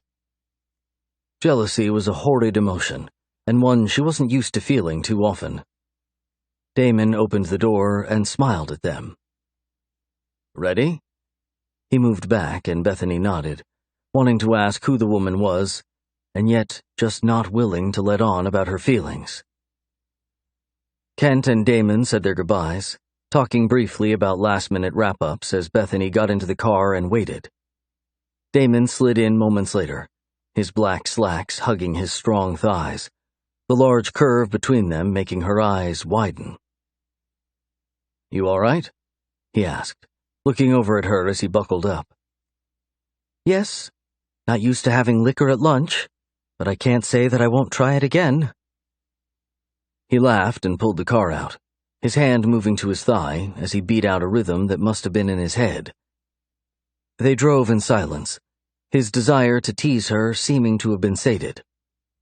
She was almost grateful as they pulled up to the front door of the office, a valet rushing out to help them. Damon moved beside her and took her hand, Bethany looking down at it in surprise. She looked up as a group of interns moved out into the bright sunlight, Sadie at the front of the pack. Philip wasn't part of the crowd, and for that, she was grateful. "Hi, Damon." The tacky girl spoke seductively. All of the interns waved at Damon. "It's Mr. Bryant. And hi, guys. Behave, and no liquor at lunch." He pulled Bethany closer, releasing her as he opened the door for them. "You know they are going to find out that we're family, and then you'll have a lot of explaining to do." Bethany looked over her shoulder at him as he shrugged. "I don't have to explain anything to anyone. I'm in charge." He was right. She walked toward the elevator, moving in and turning to see Damon hover over the opening, shaking his head to people as they walked up to get on. The doors closed, and it was just the two of them. He turned and took 2 steps toward her. He slid his hands along the wall behind her and pressed the fullness of himself against her, nipping at her mouth. "Only 20 ways. Where is your imagination?" Her breath caught in her chest, her body aching for so much more than he would give her. He was a tease, and she hadn't become any better herself. 20 ways. He leaned down and kissed her, one hand moving to tug at the budding nipple of her breast. She gasped, swatting at him as he laughed and rolled his hips a few times, forcing her to open her legs a little more as she stood trapped between him and the back of the elevator. "You want me to fuck you 20 ways. I'm thinking of so many more than 20. Let's not put a cap on it, He nipped at her again and moved away, the door opening to his floor. He turned to walk from the elevator, grabbing himself and shifting his appearance as he glanced back with hooded eyes. "Learn your part for the meeting next week, and make sure you wear a dark shirt and black pants. No skirts. Leave your hair up like that, and don't wear lipstick." "What? Why?" He chuckled. "Because with your hair down and your innocent green eyes, no one will pay attention to anything. They'll all be seducing you in their heads. You're much too beautiful for that. Wear your hair up. If it's down, they'll like it far too much." "How about you? Would you like it far too much too?" She bit at her lip, the demand to seduce him and drag him down to his knees in front of her flooding over her. He smiled and let his eyes drag across her, licking his mouth and groaning softly, as if tasting something delicious. "Wouldn't you love to know, pussycat?" Bethany sat in her office, flipping through the files for the meeting, her mind wandering back to each and every encounter with her handsome stepbrother. Soon-to-be stepbrother, she mumbled and leaned back in her chair, turning to face the window behind her. She was turning into a nymph. All she thought about the last few days was Damon, and even more so, sex with him. Did she have real feelings? Or was it just lust? Just the demanding need to feel something as sweet as ecstasy? "Hey, Bethany, how's it going?" She turned and stood up, brushing her skirt to remove the cracker crumbs from her latest snack. She smiled at Ben and moved around her desk, crossing her arms over her chest. "It's going. How about you?" "Great. I'm looking forward to our event tonight. I swear we all live for Thursday nights instead of Fridays just because of getting out together. The group has really started to gel. I think you're just going to be a great add to that." "Yeah, well, Damon's been giving off the message that he and I have something going on, so not so sure about your hopes of me gelling at all." "He told me. I think it's smart, actually. Sadie and a few of the other girls have been nothing but a pain in the ass since getting here." Ben leaned against the doorframe, his belly hanging a little too far over his slacks.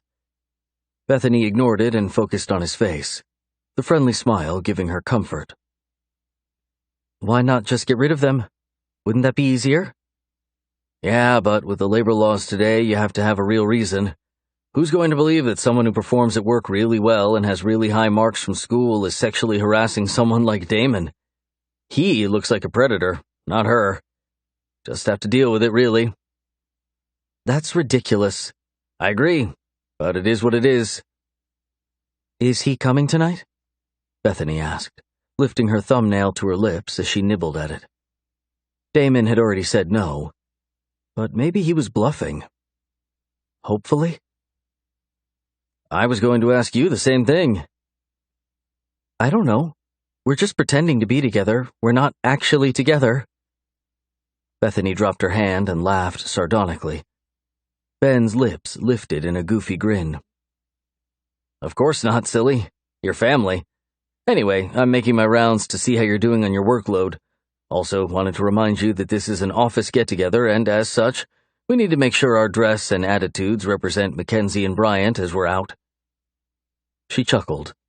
Damon's reminder coming from her little black dress comment, no doubt. Sounds good. I'm an accountant.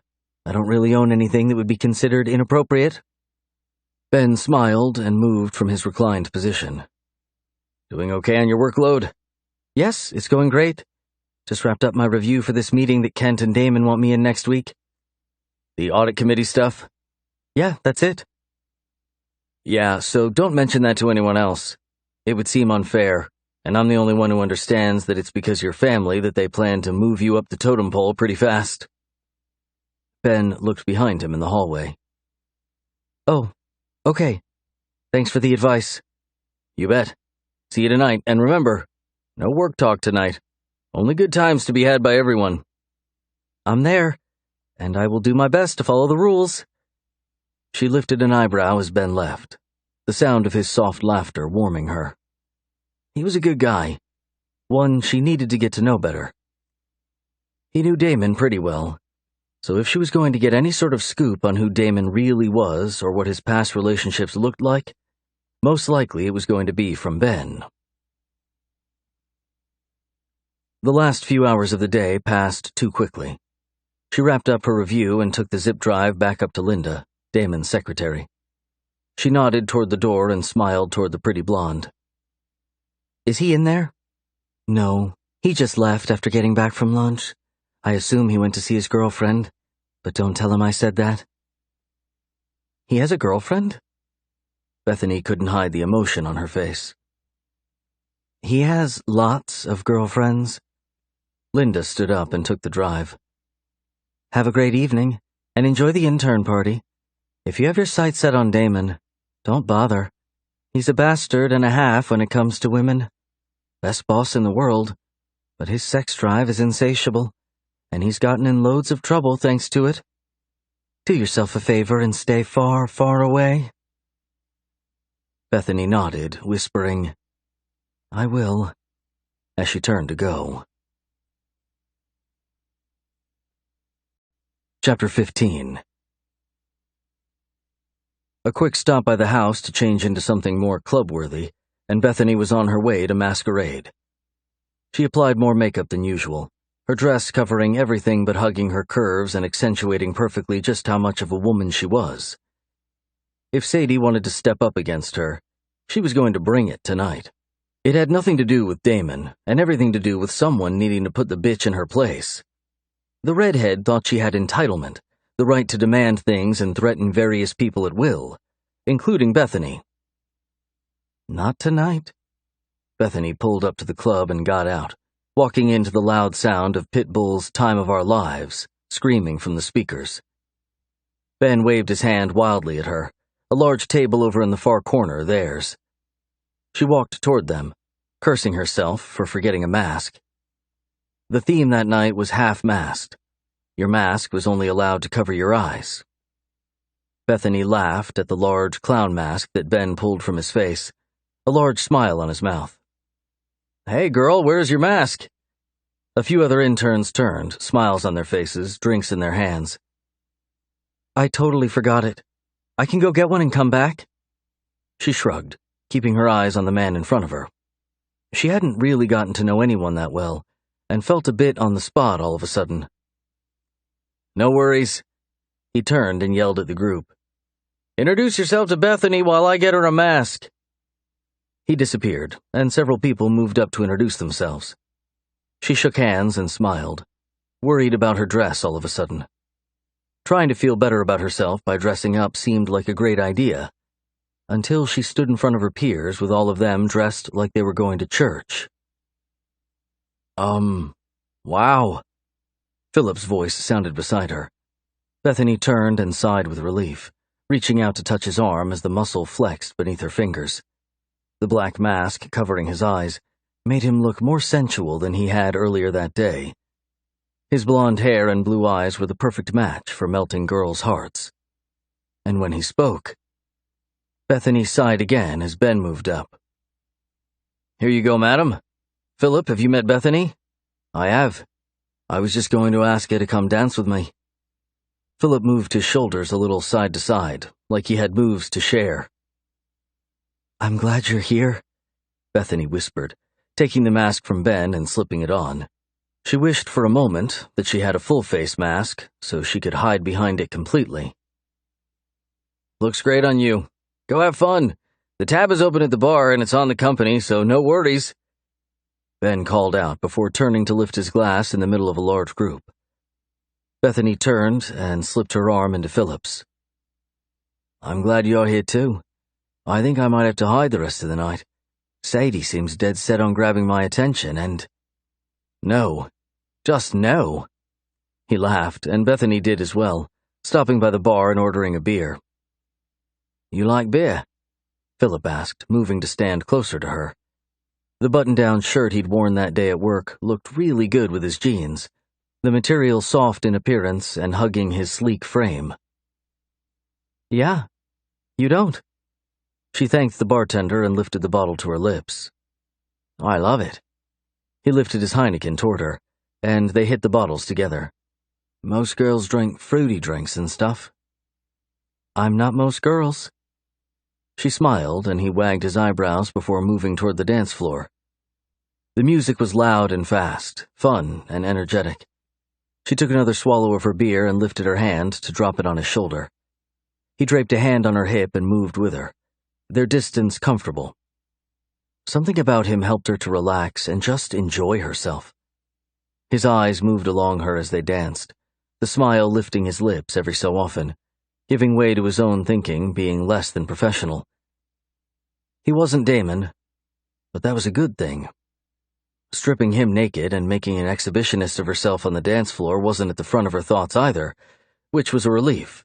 She had begun to worry about the depravity of her own thoughts. It was nice to know it wasn't a shift in who she was, but rather the undeniable heat between she and her boss. The song ended and Philip spun her around, the two of them laughing and crashing into each other. "I'm going to run to the restroom. I'll join you again in a minute." He leaned in and spoke loudly as Katy Perry's Dark Horse started. She nodded and handed him her beer to do away with, the song requiring both her arms in the air. It had been too long since she had let loose, the last time having been at her graduation party. "What a fucking nightmare that was," she spoke out loud, the music swallowing the sound of her voice completely. The strong hands of a man sliding around her waist as he pulled her against him caused her to stop dancing for a moment. He rolled his fingers along her hips to move her again, the thick press of his strong body against hers giving way to the desire to just let him be a fantasy for a minute. It was most likely Philip, and if it wasn't, that would be even better. Dancing with someone was the precursor to sex, their ability to move with fluidity on the dance floor, leaving no question as to their talents in the bedroom. Good thing she was with her coworkers tonight, and Damon was with his girlfriend, whoever the fuck that was. Anger burned through her as she reached back and let her hand slide down the back of the man's thigh, pulling him in tighter as she rocked against him. His fingers spread out on her stomach, his other arm moving to wrap around her chest just under her breasts. She dropped her head back on his chest, knowing she was under the cover of the dance floor. There were so many people around her it felt like a sea of heat she might drown in. He pressed his lips to the side of her neck, kissing his way to her ear. The soft whisper of his voice undid her, the immediate need to be his for the night fucking her hard. I thought I told you not to wear this dress. I think I might have to punish you for your insubordination. Damon. She tried to turn in his arms, but he locked her to him, pressing his face back down to her neck as he sucked on her heated skin. She groaned and rocked herself against him over and over, the smoldering heat of the bodies pressing against them doing nothing compared to the strong man behind her. He finally released her just enough for her to turn. She spun around, Damon moving back just a little before she slid down the front of his body, rolling slowly back up. From cheek to hip, every part of her brushed along his erection. She stopped in front of him as he growled at her. The shiny white mask covering half of his face reminded her of Phantom of the Opera. He was beyond breathtaking. Sin that would snuff out any goodness that might spark inside of the woman he wanted. His eyes spoke of long nights, screams and moans, pleasure beyond anything she could conceive. "Why are you doing this?" she whispered, taking the final step to fill the gap between them. His hands rolled over her hips, sliding so painfully slow over the curve of her ass. His fingers tugged at the side of her dress, but he didn't pull it up. He leaned down, lining up their vision perfectly, the muscles in his cheeks locked down as if he were struggling to breathe. "Because you want me to." He leaned forward, running his nose along the side of her jaw, Bethany closing her eyes in anticipation of a kiss. A loud moan left her, and Damon rolled his hips again, rubbing himself against her belly. "I can't take much more, Damon. You have to stop." "You sound convincing. I don't think we've even come close to pushing you toward the edge of what you truly want from me." He brushed a kiss across her lips as one hand released her. She pressed against the kiss, moving back in shock as the air became so hard to breathe. The back of his fingers brushed across her sex, the dress a hindrance. He moved the other hand to hold her head still, his fingers softly petting her, the motion lost to the movement around them. "Tell me you don't want to push to the edge with me. Tell me, Beth." He turned his hand and cupped her, pressing his fingertips hard against her. She yelped, rocking into him and hating herself for doing it. What was wrong with her? Tell him to stop and walk the fuck away. "More," she whispered, her mind screaming to back away. "Yeah, more, baby. I need more of you." He tapped his fingers a few times as she panted against his mouth, the sound loud and drowning her in dark lust. He moved his hand from her face and took her arm off his shoulder, pulling her hand down to stroke his arousal as he growled against her lips. "More. God, please, more," she whispered, a frantic throb destroying her ability to reason. He rocked against her hand, moving his from her and holding her tightly to him as he made love to her mouth, his fingers lost in her hair as she forgot anything but him existed. The world faded fast, the music becoming her reality, the force of his tongue her lifeline. She sucked hard on his offering, moaning and panting until he broke the kiss. "Fuck," he growled, turning and pulling her from the floor. They walked to the front of the club, Damon ripping the mask from his face. He dropped it in the trash can beside the door and walked out into the night, breathing in deeply. Bethany stopped beside him, pulling her hand from his. "No, I can't do this. It will change everything between us." He turned toward her, wrapping an arm around her waist and pulling her in tightly as he glared down at her. "You and I, we're going to happen. You can choose if you want me to take you the first time in the comfort of my home or sprawled out, naked and shaking across your desk. Tell me now, because I will decide for you if you don't speak up. Demand something of me, Bethany. Take charge of what's about to happen to you. Show me who you are. She let her eyes move across his face, her vision swimming from the emotions pumping through her painfully.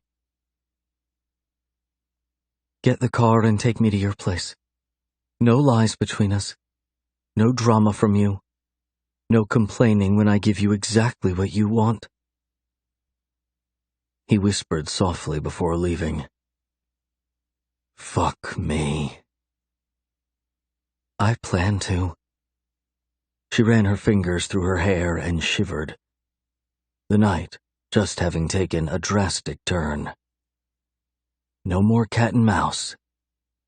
Time to let him have his way.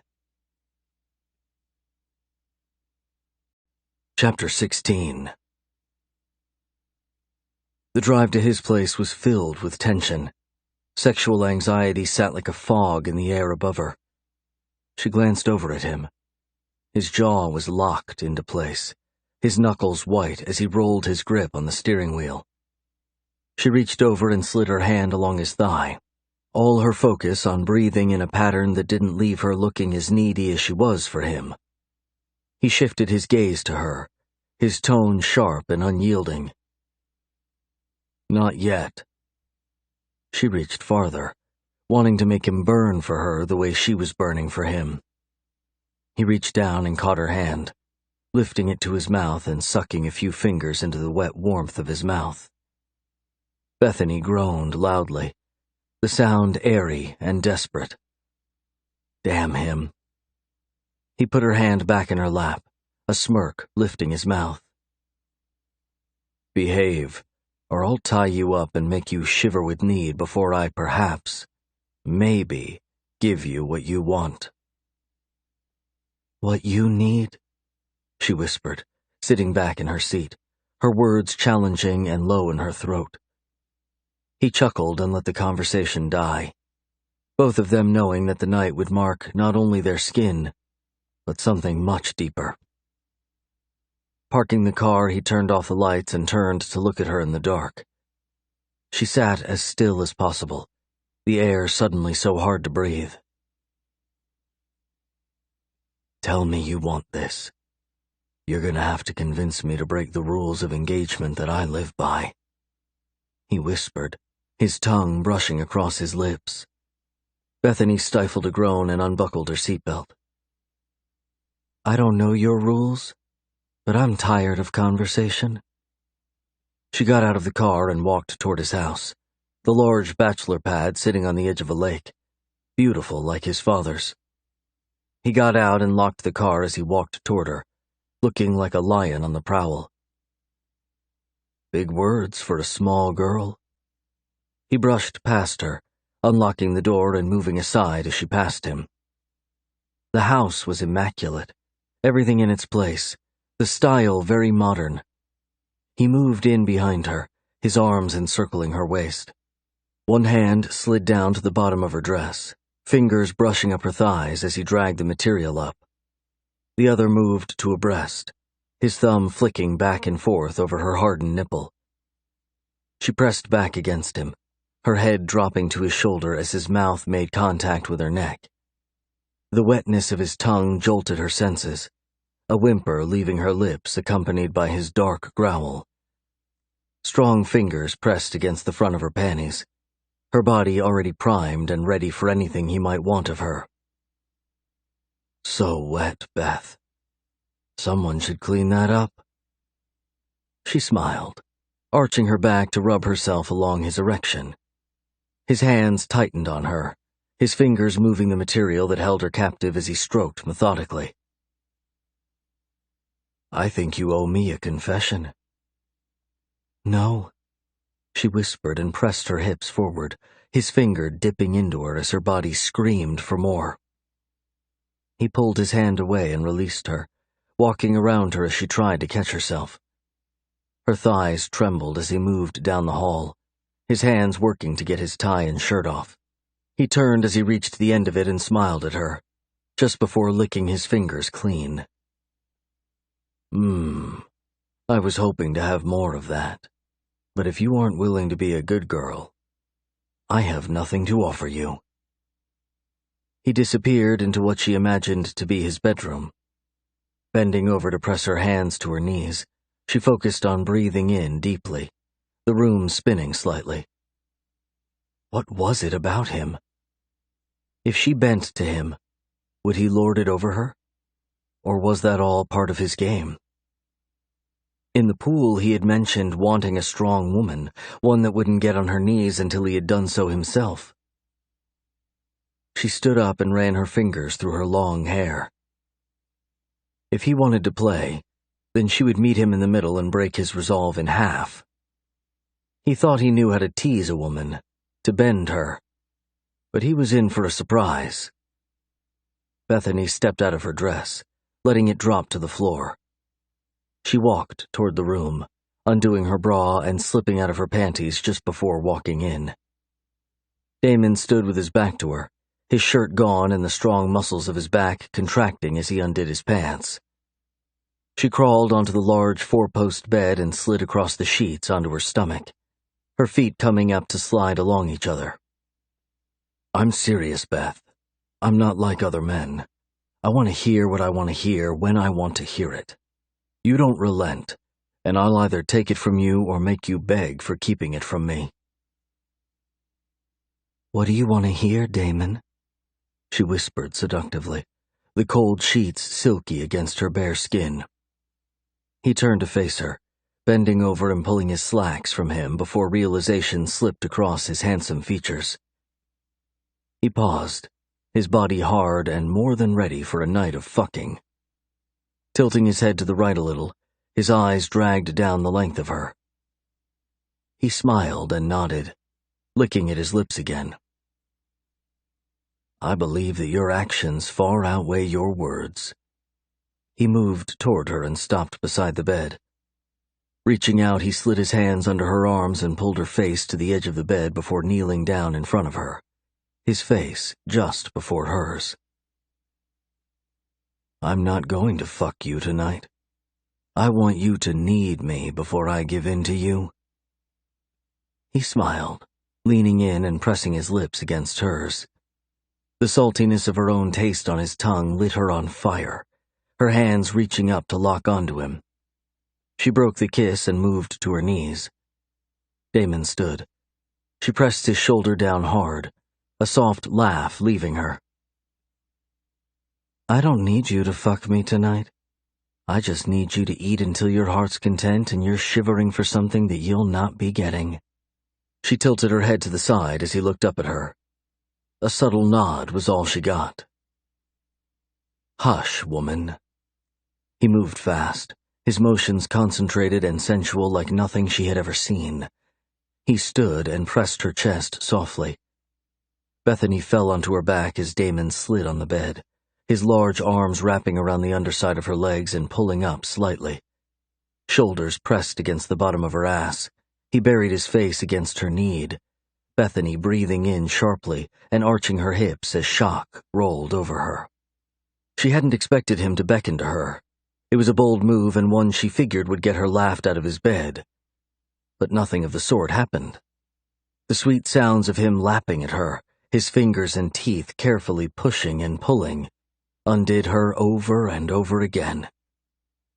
By the third time, she pushed against his shoulder, her words slurred, her body aching for something more. For him. "No," she moaned. He moved her hand and pressed his tongue against her again. She pushed his head back and groaned louder. "No, no, I want you." He sat up, a smile lifting on his wet lips. "You want me, or you need me?" Her eyes narrowed, her game having blown up in her face.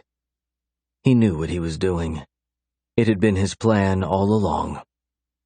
She was too lost to him to do anything but bow to his demands. "I want you. I need you to fuck me all night, Damon. I want to fill this place with the sounds of my screams, with the smell of your lust. I want to be fucked."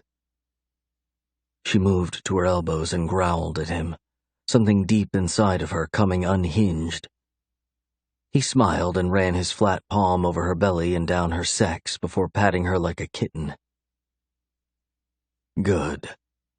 That's where I need you to be. He forced her onto her side and moved in to lie behind her, his large erection pressed to the curve of her rear. She snuggled into him and turned her face toward him in question. He kissed her softly and licked at her mouth, nipping at her once. What are you doing? He chuckled softly. Feeding your need. Sleep with me, and perhaps when you're really ready to handle me, I'll fill you up completely. For hours. Just me and you fucking like animals. Now, she whispered, rolling her hips as he groaned. His hand locked on her hip as his teeth sank painfully into her shoulder. He tugged at the flesh a little, kissing and licking the soreness before relaxing behind her. Now, she arched against him, the sharp smack of his hand on her ass shocking her. No. You took control tonight, and for that I drank your pleasure. We fuck when I say we fuck. Sleep with me, or go home if you don't want me to hold you. Confused, but too tired to deal with it, she relaxed in his arms.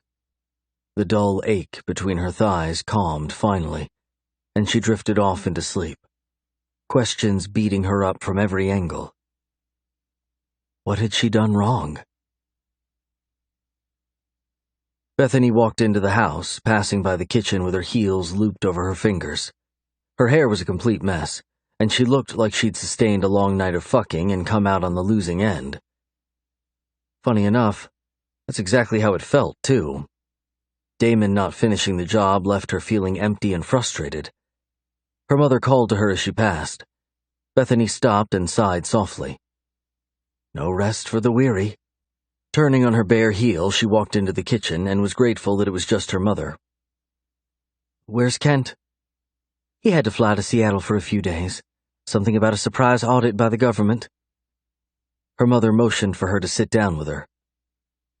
Where were you last night?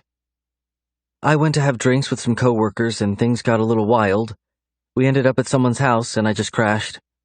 Probably not the best idea, but it's what happened. Well, I know you're in college, but I was worried. When you're staying here with us, just make sure you text me and let me know that you'll not be coming home. Bethany reached over and picked up the half-eaten pieces of buttered toast on her mother's plate, making quick work of it. I will, Mom. Sorry for making you worry. So, who is he? Who is who? Bethany sat back, licking at her fingers. Her mother pointed to a spot to the side of her neck. Bethany tugged at her shirt, looking down to see a bite mark on her shoulder, the indention red and puffy. She stifled a sound of lust at remembrance of Damon's mouth on her. All over her. He obviously enjoyed drinking her down. Why had he stopped? Who bit you? The coworker have a dog that needs to be put down? Her mother's eyebrow lifted as a smile tugged at her lips. Bethany chuckled and pulled her shirt up, shaking her head and moving to stand. His name is Philip. He's a new intern at work. He's handsome, smart, and just my kind of guy, I guess.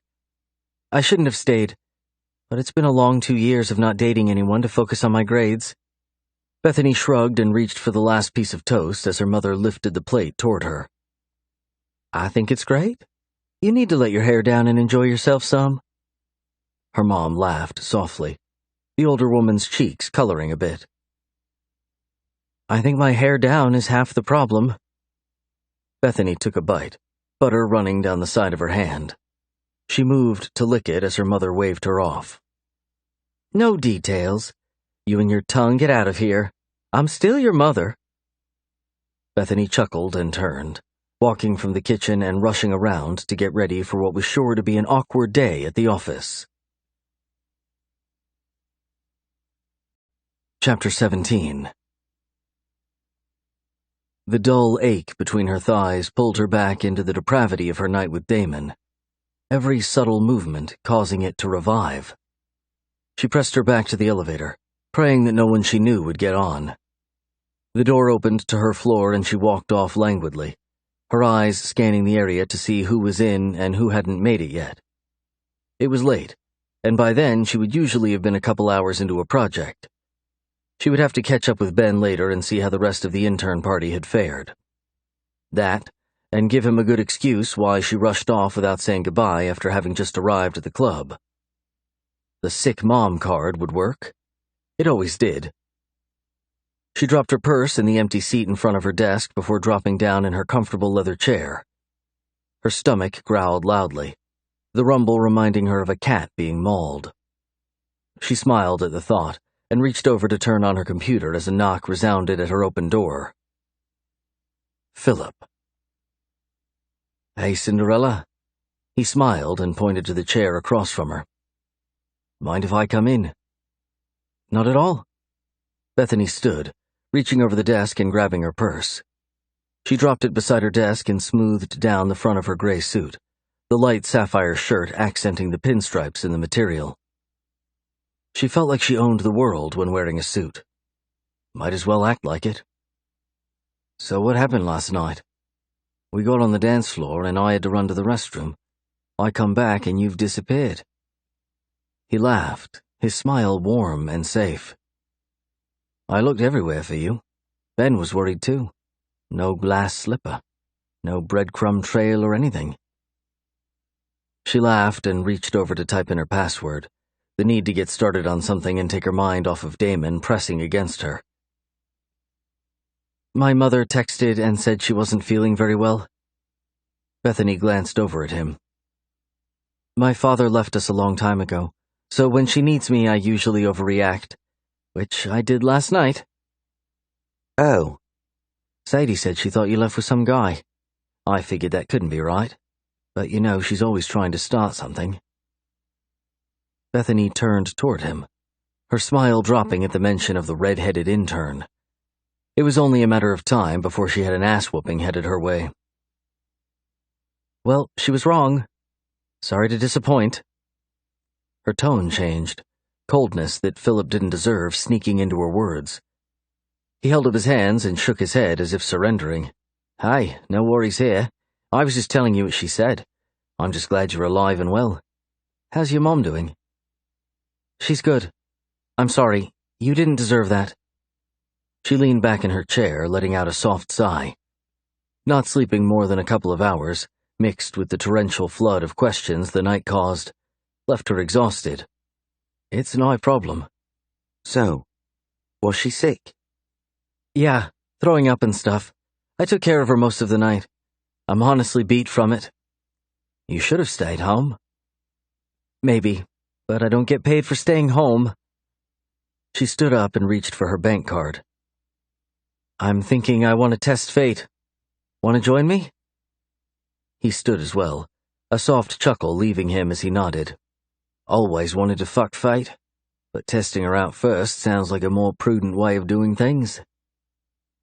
"I'm just talking about testing my new bank card. You sound like you have much bigger plans." Bethany walked around him and through the door, looking over her shoulder at the handsome boy. "You look nice today." "And you look stunning. But I didn't want to be overbearing and tell you." "I like that type of overbearing. Let's get something down in the cafeteria." She moved into the elevator, turning to watch him walk toward her. He was interested. By the look on his face, his smile reaching into his eyes, he was ready to take a next step and ask her out. She would need to nip it in the bud, but wanted to be careful. Not having too many friends in the office yet, it was nice to be around him. He would be a great work friend if he was willing to see her differently. "I like the overbearing way you danced last night." "Overbearing?" "I guess overwhelming would be better. You a dancer? Take lessons as a kid or something?" "Oh, I thought you meant pole dancer. I should have been one. Easier way to pay my classes in college." She reached up to push the button on the elevator panel, Philip having moved close to her side. "I'll keep my thoughts to myself on this one." She laughed and wrapped her arms around her chest. Philip reminded her of her ex-boyfriend Jake, but a version she would consider dating if her stepbrother hadn't stolen her completely. His ways were unethical, using lust and his sex appeal to leave her panting after him. She needed to figure out how to return the favor. "Hey, did I lose you?" Philip waved in front of her as he held the elevator door open. Bethany moved toward him, shaking her head. "Oh, sorry. Got lost in my thoughts for a moment." "Not thoughts of pole dancing, I hope?" He laughed as she swatted at him. They grabbed a coffee and a few donuts to share, Philip picking up the tab and not giving her a chance to pay. Bethany sighed, rolling her eyes at him. "I thought you guys from Australia were domineering and made your women do everything." "You considering yourself to be my woman?" Heat rushed up her neck. She reached up and tugged at the top of her shirt to make sure the evidence of her night was fully covered. They sat down at a small table near the edge of the large white-walled cafeteria. "No, I didn't mean it like that. I just meant women in general." He grinned and reached for the only chocolate donut. He almost had it to his mouth as she gasped, reaching for it. "Hey, I wanted the chocolate one." He pulled it out of her reach and smiled so big it had to have hurt his face. She reached again, moving out of her chair as he laughed loudly. "No fucking way. I get the chocolate one." She put her hands on her hips, tilting her head as she eyed him and then the donut. "I'm not playing with you. I'm eating the chocolate one." She reached again as he stood, too, extending the donut behind him. He trapped her to the front of his lithe frame with a hug, his laughter contagious. "Not even if you were my woman, Beth. I'll buy you another one." Bethany moved away from him, the moment sweet and almost too precious. "Well, isn't this a plot twist?" Sadie's voice grated on her like nails on a chalkboard. "A plot twist? You read?" Bethany turned to face her nemesis, a sweet smile slithering across her face. It was time to mess with the girl a little. "Of course I don't read. I'm far too busy riding the universe through the stars." "So poetic. Just beautiful, don't you think, Philip? Ignorance can still birth creativity. Logic, perhaps not, but creativity, yes." Philip shoved the donut in his mouth, talking around it. Bethany popped him on the chest as he broke up in laughter, pointing to the dining hall and walking away. He was headed to get more chocolate donuts. Perfect timing. Ass. "I saw you leave with that guy last night. You can try and play innocent with everyone around here, but I'm onto you." "Because you think I left with someone from the bar, you're onto me? What does that even mean? Bisexuality is accepted by most people, but I'm not really interested." Bethany snorted softly.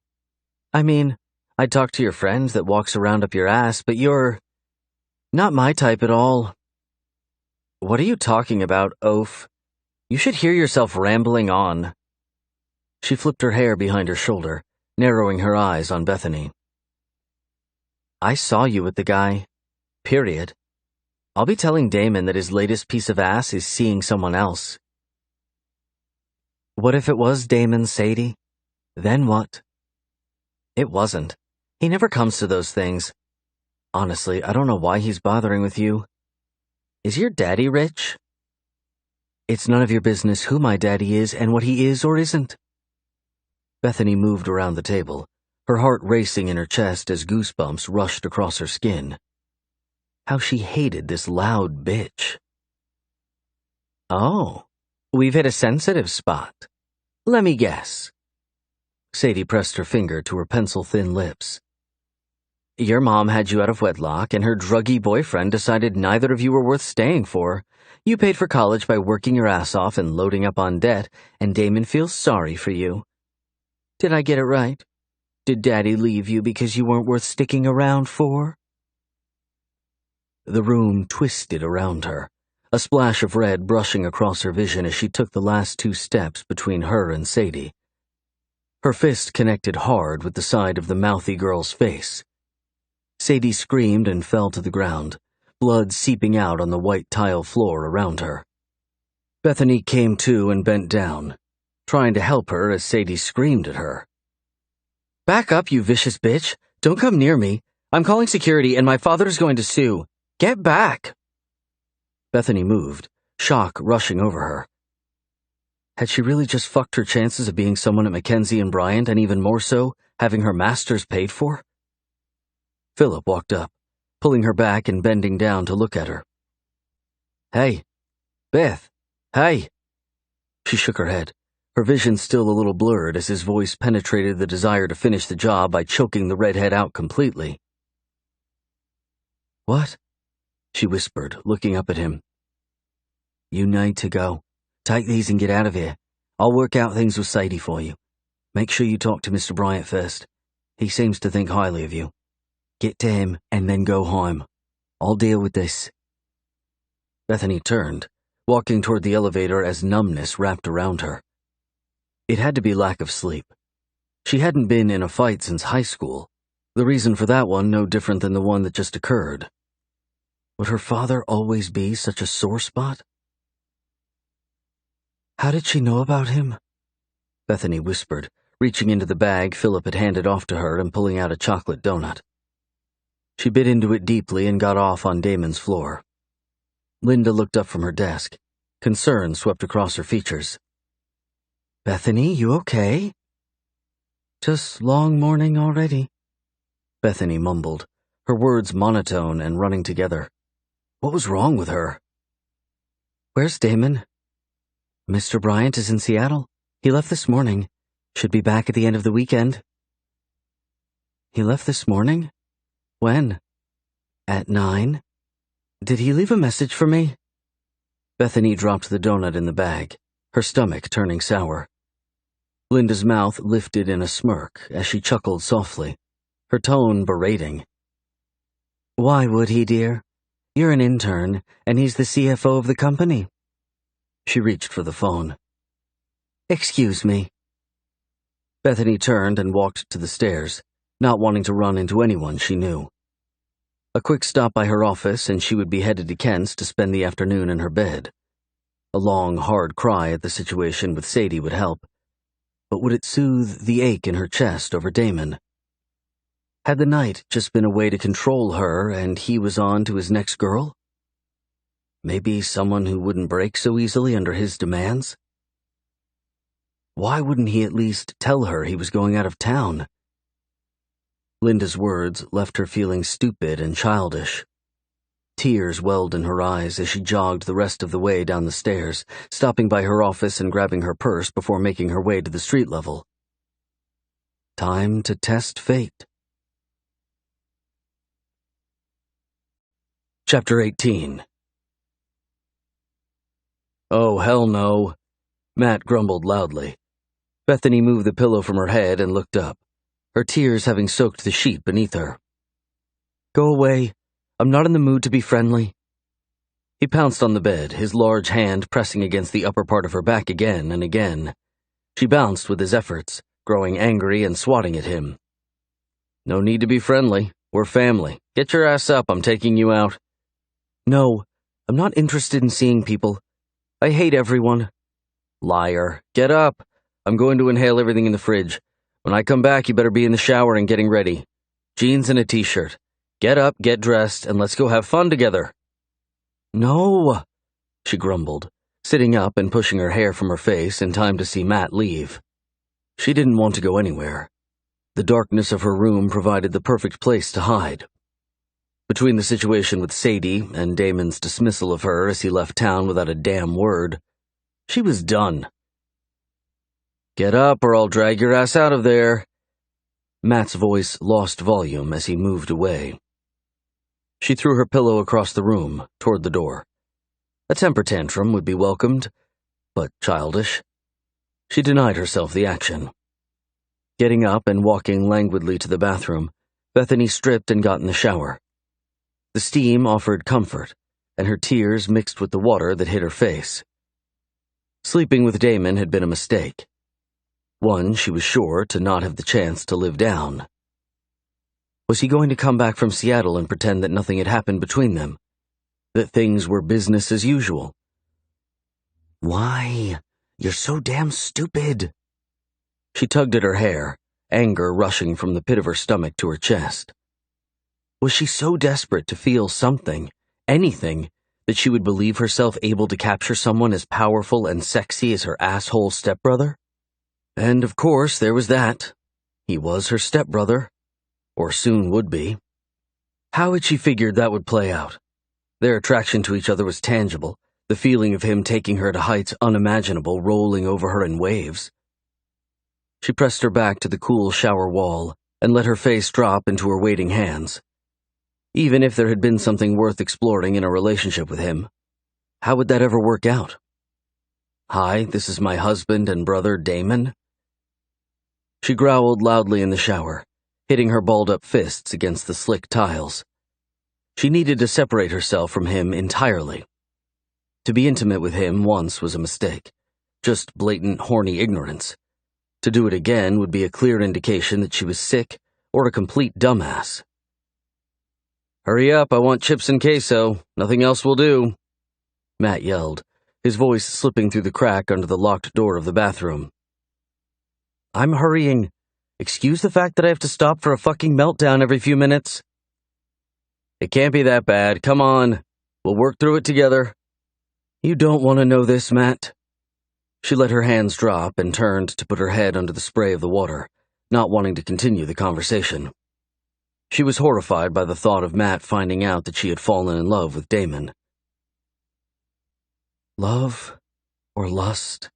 she whispered before turning off the shower and stepping out into the chilly air of the bathroom. Did it matter which? A few minutes later, Bethany was standing in the entry to the kitchen. Matt's back was to her as he shook his butt and danced in the light of the open fridge, a song being hummed from his lips softly. She cleared her throat, and he stood, hitting his head on the top door of the freezer. "Ouch! Damn it!" He turned and smiled, shutting the door and walking toward her. "Sorry, I didn't mean to surprise you." Bethany shrugged, leaning into the hug he offered. Why couldn't Damon be like Matt? Why couldn't there be no Damon at all? "No apologies. Let's go. I'm taking you out. Shopping, dinner, and coffee. Sound good?" Bethany pulled out of his grasp and shook her head. "I guess, but I'm telling you that I'm not the best company tonight." She glanced around. "Where's my mother?" "She said to tell you that she would see you later tonight. Something about her and her best friend going out to look for outfits for the wedding." "Outfits for the wedding?" Bethany turned and followed Matt's lead as they walked through the expansive house and out into the warm summer night. "It's a destination wedding, remember? So I guess flip-flops and togas? Who knows? You're the girl, you tell me." He pushed his shoulder into her before she moved around the car to get in. Matt's small Toyota Corolla gave off the image that he was a regular guy with a regular life. Exactly the way she knew he wanted it. She got in the car and pulled on her seatbelt. He slipped in and turned the car on, revving the air conditioner up to high before pulling out into the quiet street of the neighborhood. "I'm almost worried about making time for the wedding with school starting the week after we get back and my responsibilities at the firm." Bethany looked out her window, her teeth pressing down on her bottom lip. "The wedding is going to be a great time, and one you seem to need.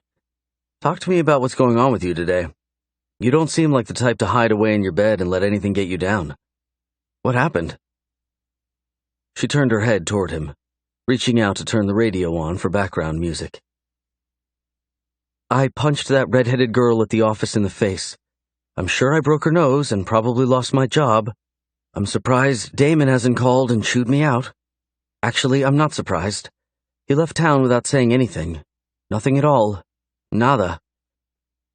She crossed her arms over her chest, leaning her head back and closing her eyes as a shaky sigh left her. "Okay, one thing at a time. Did it feel good to pop the skanky bitch in the face?" Bethany snorted and glanced at Matt, his smile bright and full of mischievous intent. "Yes, but that's beside the point. I'm not a college kid who can act like the world won't punish me for fucking up. I needed this job, and disappointing your dad—" Matt cut her off. "Our dad. He's going to be your dad soon, too. He's not going to be upset if the girl deserved it, Beth. He's very fair.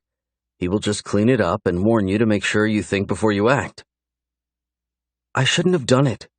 She just pushed the right buttons. Bethany opened her eyes and tugged on her seatbelt. The strap dug into her shoulder perfectly, the skin still tender from Damon's assault. Which buttons?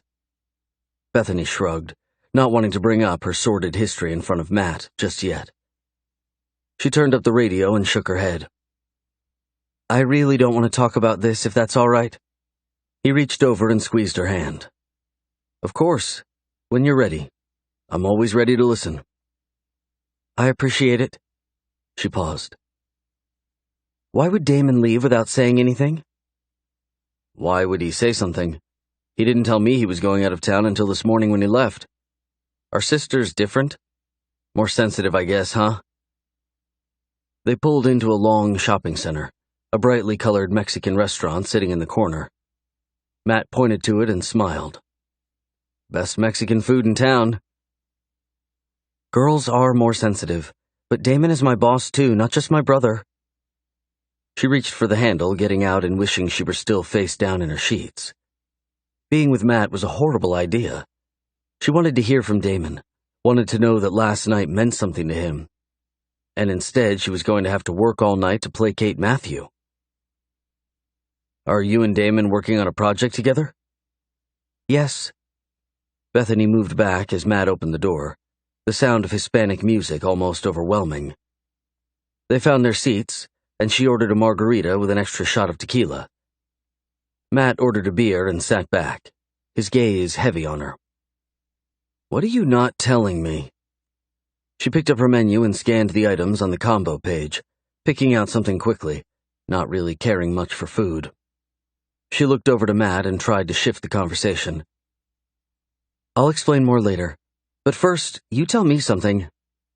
Okay, what? Why is Damon with 100 different women? I've seen him at work with probably 5 blondes in the last week. I'll answer, but then I get to ask a question in return. Fine. They ordered and gave their menus to the server as Matt picked up the beer that sat before him. He's a whore because he hates the idea of loving someone. He figures if there are lots of women, then he'll be too busy juggling them to love any of them. That's horrible. Why would you want to stop yourself from loving someone? Protection, I guess? Matt shrugged. The ones that get too close and are worth his time are usually put off by the fact that he is a whore, so he doesn't worry much about them. Love won't come find him. He's made sure of it. And you have no idea why he does this? It's my turn to ask a question first. Fine. Ask away. She picked up her drink, the frosty mug cold to the touch. Dumping the extra shot of tequila in the glass, Bethany stirred it once and took a long drink. Why do you care about Damon leaving without saying he was? Why do you care if he dates or fucks 10 girls? Because he's soon to be my brother? Bullshit. Come clean and trust me. You're about to be my sister, and I've always wanted one. Talk to me. She set her drink down and let out a long breath, sitting back in her chair. She should tell him, but he would judge her. How could he not? I'm attracted to him. She shrugged again, reaching for a chip and shoving it into her mouth in hopes of the conversation being stalled. Just attraction? Nothing else? That's more than one question. Why does he push women away? Was he hurt in the past? Old wounds causing him to lash out? Yes, he was crushed in the past. He's not going to let anyone in that doesn't fit perfectly into his definition of what his woman should be. Even then, the girl who captures him will have to push past his defenses. I almost pity her. Who hurt him? Sadness brushed across Matt's features as he picked up a handful of chips, starting to pop one in his mouth. He paused and turned his gaze on her, his handsome face seeming to feel the effects of Damon's pain. Our mother. Chapter 19. What about your mother? Bethany leaned back in her chair as the server deposited her enchiladas in front of her, the smell overwhelming. Damon caught her cheating on our dad several times before she got sick. He wanted to tell Dad, but Mom would beg him, plead with him not to. Matt shrugged, sadness creeping across his handsome features. He went to tell him one night, finally. That was the night that Dad broke the news that Mom was dying. I think Damon felt trapped. He hated her by the time she died. Bethany lifted her napkin to her eyes, tears spilling onto her cheeks. He hated her because of the cheating? Because he had suffered for several years holding her secrets so that Dad didn't have his heart torn from his chest. And then it happened anyway because of her getting sick? Exactly. Matt reached for a chip, his eyes diverted from her. I didn't know any of this until after Mom died. Damon kept all of it to himself. How did he keep catching your mom? Were they just close? When we were younger, they were real close. The first time he caught her, we were in high school, and he just happened to stop by the house with his girlfriend at the time. Matt picked up his fork and nodded to her. Eat. We can still talk and chew. She smiled in response to his goofy grin, the conversation painful, and yet no tension sat between them.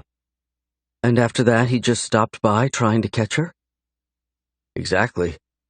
She promised to never do it again, but he wasn't convinced. He almost failed his junior year of high school from missing too many of his classes. He was obsessed with making sure she kept to her word. It consumed him for a while. So he thinks all women are cheaters?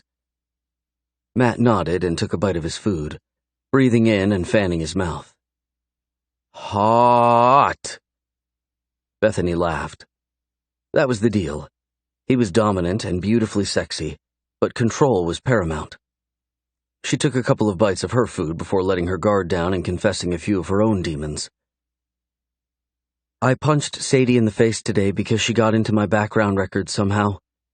That or the girl is just wicked good at reading people. She mentioned my childhood and how pathetic I was because my dad was the piece of shit he was. She pulled the napkin up, embarrassment washing over her. I'm sorry. I'm not usually so weepy. Matt reached out and rubbed her shoulder, his hand strong and comforting. No apologies. Sharing the hurts from our pasts isn't easy, but it's going to build up our relationship. Cry all you want. I feel like my insides have turned inside out just thinking about how much my brother hurt. He didn't even go to Mama's funeral. Dad's still pissed at him for it, and Damon just can't tell him why. That's horrible. Bethany picked up her drink, taking a long sip and licking at the salt on the rim. My dad left when I was 12. I guess it was in trying to protect us from the drug dealers that were coming after him. But the mess he left my mom in was unforgivable. She ended up $200,000 in debt from his charges. We moved from a normal neighborhood to the ghetto overnight. Food stamps and 2 meals a day instead of 3 or 4 became the norm. Fuck, Beth. I had no idea. He moved his hand back to his lap as a frown tugged at his mouth. When did things get better? They haven't, but I think your father is our saving grace. At least I hope. She shrugged and put her fork down, her appetite gone. How have you been paying for college? I work 2 or 3 jobs on campus and tutor like crazy. I've gotten several scholarships and grants, but it's all dried up. Kent is willing to pay for my master's if I work for him while I go through it, which is more than generous. Dad's good like that. He will be so good to your mom and you, Bethany. He's exactly the kind of man I want to be when I grow up. Matt smiled and shrugged, laughing softly. I think I'm falling in love with Damon. Bethany dropped the bomb, needing to get it off her chest. The air became hard to breathe, her admission more to herself than to Matt. It had only been a week. How ridiculous was that? It didn't matter. The truth gave way to clarity, and she realized how quickly she could get wrapped up in striving to make Damon happy, in loving him beyond anything he could imagine. She could restore his faith in women and wipe away his hurts. She could. Matt sat back, the smile playing at the edge of his kind mouth. I think you would be perfect for him. Yes, well, he might not feel the same. And there is the issue of us being family. I think he might actually feel the same. That's the problem. He's going to fight against it. I would be careful to play an evenly balanced game. What do you mean? Damon is forever testing women. I told you he doesn't trust them at all. He wants to push you to your limits to see if you'll break. So push back. Don't break. But break him if you can. Just make sure when you do that you move from a power play to love. He needs love. He needs to remember how good it feels to trust someone fully. Matt waved the server over, their food barely touched. Something wrong with the meal, sir? The server stopped by the table, confusion on his face. No, we're just full. We ate too many chips. Can you bring us some to-go containers in the check? Of course. Bethany pulled her napkin from her lap and dropped it on the table next to her plate. He plays a hard game. I'm not used to playing games at all. I've rarely dated because my time has been focused on my grades. But I guess I'm willing to try. I hate the idea of either of you getting hurt by the other. We have a long life of being family in one way or the other. Matt pulled out his card, offering it to the server as he approached. I agree. The issue of him being my stepbrother is a whole nother concern. One easily looked over. He's not your brother by blood, and no one would need to know that. Matt signed the bill and stood, reaching for her chair to pull it back. You feel like shopping? I feel like sleeping for a week.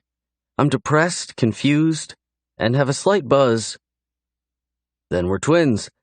Let's go home and we'll pick up this date next week sometime.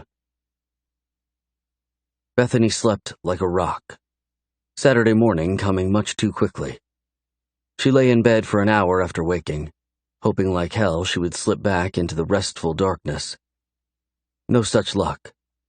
Her phone buzzed on her nightstand and she flipped across the bed like her ass was on fire, hoping it was Damon. I'm headed back today. I'll be at Dad's before dinner time. Be there. She sent back a short message. Fuck you? No, fuck me? He shot back a smiley face, and the world fell into place. Bethany flopped back on her bed, groaning loudly. He had her trapped into thinking about him and needing him without reservation.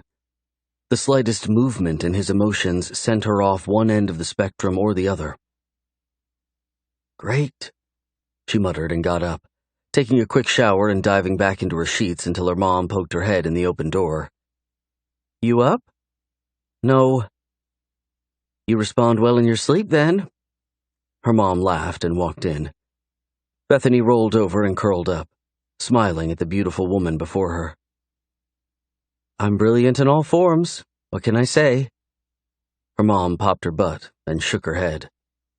And filled with humility to boot. What's up? We missed you last night. Matt and I went to get Mexican food. Wish you would have come with us. I went to get some new outfits for our wedding trip. I'll show them to you later. Her mom yawned, covering her mouth. Anyway, Kent called from Seattle and said to tell you to pack up. He wants you to come up on Sunday afternoon so you can see the audit firsthand. I have to be on campus Thursday and Friday. I can't miss the first week, Mom. Bethany moved to sit up, the news causing worry to sprout. I told him that, baby. He's aware. He just wants you there Monday through Wednesday. You can fly back Wednesday night. What about Damon? He's flying home today and will fly back out with you tomorrow. Are you coming too? No. Kent wants me to, but I have too much to do. We leave for the wedding in 12 days. I have to get a few packages shipped to the hotel for the decorations and stuff. I thought it was going to be a small wedding. It was, until Kent's sister Allison got a hold of the information. Now there are a good number of people joining us. I guess when your friends are wealthy, they can drop everything and go to Jamaica in the middle of the week. Her mom chuckled and stood, reaching over to kiss the top of her head. Bethany leaned into it, emotion tugging at her. Mom, would you love me if I did something terrible? Her mom moved back, tilting her head to the side. I would love you with all my heart no matter what you did. I know you to be a girl that makes good choices, but if one day you don't, I'll be there to help bury the body. Bethany laughed and fell back in her bed. I love you, Mom. Me more. Now get up and I'll feed you. I know you love me only second to a good meal. The morning turned to afternoon, Bethany padding around the house waiting on Damon most of the day. She changed into her bathing suit, the full-piece white suit making her feel beautiful. It cut in deep on her sides and pressed her breasts up. Damon would love it. She walked out into the early afternoon heat and found a reclining chair. Sliding down in it, she pulled her sunglasses from her hair and sighed softly. Matt must have still been asleep or back at his place. They had stayed up until the wee hours of the morning watching movies together. He had helped her into bed, his actions brotherly and loving. A smile brushed across her lips at the thought of how easy it was going to be to fall into familial love with him. What's the smile for? Damon's voice jolted her. She pulled her sunglasses off and sat up, squinting as she glanced up at him. The dark gray suit he wore brought out the tan of his skin. Long black eyelashes and full lips catching her attention next. She wanted more of him. Matt and I watched old movies all night. I was just feeling blessed to have him as a brother. She shrugged and stood, unsure of whether to approach him or not. Matt's confessions the night before left her on shaky ground, her actions sure to push Damon away or pull him close. Glad he's all you've ever wanted. In a brother, she finished his sentence, catching on quickly to the pinched tone of his voice. What's wrong? Something happened? Yes, it did. He turned and walked into the house, his movements stiff and unnatural. Chapter 20. Sickness washed over her as she grabbed her towel and walked quickly to catch up to him. Damon, talk to me. She pulled at his arm as they moved into the living room. The house was quiet, the only sound being their breathing. He turned, his face a mask of anger. Bethany backed up a step, not sure how to respond to his glare. She had done something to set him off, and yet she hadn't seen him since they held each other all night on Thursday. I just got a call from our lawyers that one of my interns broke another intern's nose. The intern that's in the hospital is looking to sue my firm because of it. Did you not want to mention that before I had to stand condemned for shitty management skills before the lawyers? Do you think that lying is the way to build a business relationship with me? What else haven't you told me? Care to confess now? He barked at her, running his fingers through his dark hair and beginning to pace in front of her. Bethany pulled the towel closer, suddenly feeling young, childish, exposed. I'm sorry, I wanted to tell you in person. How old are you? Do you think punching someone in the face is good business practice? He stopped and pressed his hands to his hips, leaning toward her menacingly. No, I'm sorry. I just lost control of my temper. She goaded me one too many times, and that was it for me. Yes, well, I'll send you the bill when she sues us. Oh, wait, you're broke. I guess I'll do with you what I do with everyone. I'll clean up your mess, and you just go have a good time being irresponsible and doing whatever the fuck you like. He growled loudly, his fist clenched, his jaw set in a strong grimace. Fuck you. Bethany turned and walked to her room as tears filled her eyes. He had no idea the life she had lived. He was hurt from his past, and everyone who got close to him would be his punching bag. If he gave two shits about her, he would have asked how it all happened. She would beat herself up later over not telling him about it. I'm not done talking to you. He stormed after her, only to get a door in his face. He beat on it a few times. Bethany, open the door. Go away. I'm not taking this shit from you. You aren't my father. and you're sure as fuck trying to act like it." She dropped the towel and pulled her suit off as his voice softened, but only slightly. "I know that. I'm pissed that you didn't tell me. Why? Why wouldn't you call?" "I didn't think you wanted to talk to me, Damon. You went down on me Thursday and left Friday without a word. I'm not interested in looking like you matter if you can't return the favor. Go away. I don't need this shit, and I don't need you."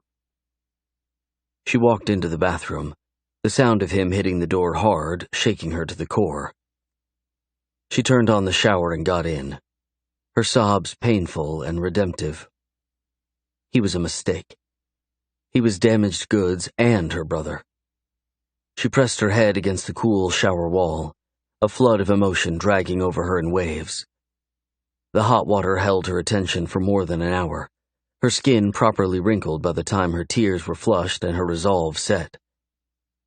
She would pay for the lawsuit. She would pay for her own schooling. Being broke was something that was part of her past.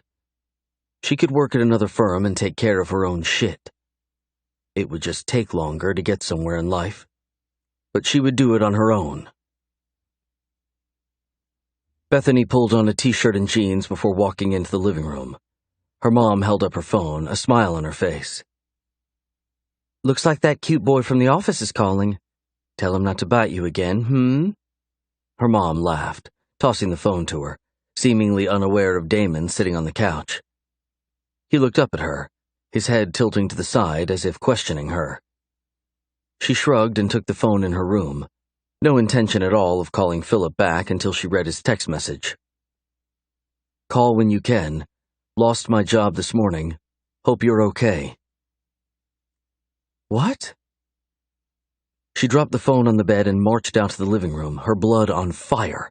Stopping in front of Damon, she reached to take the changer from him and turned the TV off. "How dare you? Who do you think you are, fucking with people's lives? Philip is a great employee to you and insanely smart." Damon stood, his motion causing her to stumble back. "My company. I run it as I see fit. Your ass is next on the chopping block, so watch it." "Why would you let him go? He was perfect for the firm. He's the one that stayed and cleaned up that mess I caused." Her mother stuck her head in the room, her eyebrow lifted. "You guys okay?" "Sibling fight. Stay out of it," Bethany barked. She turned her attention back to the delicious bastard before her. "Why?" Damon took a few steps toward her, pressed himself against her and tilted her chin up to him as he whispered, "I'm in charge. I make the rules. If you don't like them, then leave." "He didn't deserve what you did, and you know it." She jerked her face from his soft hold, the faraway look in his eyes causing her heart to hurt. He was beyond damaged, lashing out at anyone and everyone. How could anyone help mend that?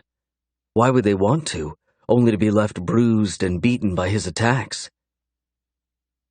He needed to learn his place, Beth. You do too. He wanted to swing his dick around my office and fuck around with my girl. You're lucky all I did was fire him. Beating his ass was next on my list. Damon moved back to the couch and sat, his motions heavy and filled with whatever battle he was fighting. "Fucking around with your girl? What are you talking about?" Your mother told me you two had gotten together, Beth. She was going on and on about how great he sounded, about how much you seemed to like him. He paused and pressed his hand to his eyes, his teeth grinding together. About how you spent the night with him. And then I get a text from Sadie saying the same damned thing. What the fuck, Beth? I'm not your girl, and it wasn't him I spent the night with. It was you, asshole. I would never do that to you, but you, on the other hand, seem to be bumping into every blonde in the city. So let's make this easy for both of us. He stood up and walked toward her as she held her hand out, her voice low and commanding. No, don't come near me. You're my boss, you're my brother, and that's all the fuck you are. She turned on her heel and walked to the bedroom. Stars danced along the side of her vision, her emotions far too painful to accept. Beth, I didn't know. She said it was Philip. He walked after her, his tone changing but only slightly. Bethany turned just before walking into her room, her gaze blocked by the warm liquid of regret. No, you didn't know. You don't know anything about me. You don't know how much Sadie hurt me, or how much it stabbed my confidence that you left without a word, that you didn't make love to me Thursday. You don't know how much I want you, and that I can't stop thinking about you. That I'm a good person and would never do anything to lose trust with someone I love. You love me? He took another step and stopped, his face losing color. Loved. Past tense. Fleeting moment of maybes. Philip learned his place, and now you learn yours. Don't come near me. Beth. Oh, and fuck your internship. I quit. She closed the door behind her and fell on her bed. The ache of loss, drowning, and damning. Chapter 21. She half expected Damon to break the door down, the loud pounding of his fists dying off much too soon. Bethany lifted her head only for a moment before letting it drop back on her hands. Pathetic. What did she want from him? Why did she have to be so fucking childish? I quit? A long sigh left her lips as she rolled on her back. Her phone buzzed beside her. It was Philip again. She answered it, stifling the pain and confusion that sat heavy on her. Hey. Hey, you doing okay? His voice was much more chipper than she expected it should be. Yeah, just fighting with our boss. Your boss? Yeah, that guy. She groaned as she sat up. Philip snickered, the sound causing her lips to turn into a smile much to her displeasure. Enough about him. How about you come have dinner with me tonight? I've been meaning to ask you out since we met last week. A silence sat between them for a few moments, Bethany knowing quickly that having dinner or anything with Philip wasn't the answer. The fact that her emotions had unraveled so quickly in the living room had everything to do with her loving Damon and nothing less. I don't think dinner is a good idea, Philip. I'm trying to figure a few things out right now, and getting involved wouldn't be fair to me or you. She shrugged, rolling her eyes at herself, as if he could see her shrug. Okay, how about coffee between friends? I want a relationship with you. I'm willing to take a friendship over nothing. Would coffee turn into something more? She scoffed internally at the thought. She wasn't boy-crazy or a whore like some of the girls on campus. She had just turned into a nymph thanks to the right man stepping up and tugging hard at her strings. She stood up from the bed, wanting to go find Damon to see where they stood. He was probably over whatever was starting between them. He had accused her with proper evidence as far as he was concerned. She knew his past and all he had been through, and yet her only response to him had been extremely defensive and rather childish. She pressed her hand to her head as Philip's voice filled up the line again. Hey, if you don't want to see me again, just tell me. I don't want to push at all. Just wanted to see you and check up on the Sadie event. A snicker from him had her smiling again. No, it's okay. I'm just trying to figure out what to do. She looked over at the clock. It wouldn't be time for dinner for another few hours. She could go with him and be back in time to try and smooth things over before Damon and her flew out to Seattle together. Totally up to you. Yeah, let's do it. Really? Yes. I'll meet you at the Starbucks by the office? That sounds perfect. I'll see you in 20 minutes or so. Bethany slipped her phone in her jeans pocket, wondering if she had just made yet another mistake. Slipping on her flip-flops, she paused to wonder what her next move with Damon should be.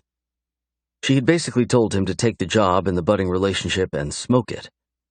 A growl left her lips as she quietly opened her door and looked around into the living room. Empty. A quick walk to the kitchen had her heart racing and her stomach turned into knots. Why couldn't she have just responded like an adult to his accusations? Simple. She wanted him to trust her without her having to put any effort into it. She was a trustworthy person and deserved the benefit of the doubt. Maybe someone who hadn't been crushed by lies and deceit as a kid wouldn't have a problem with that.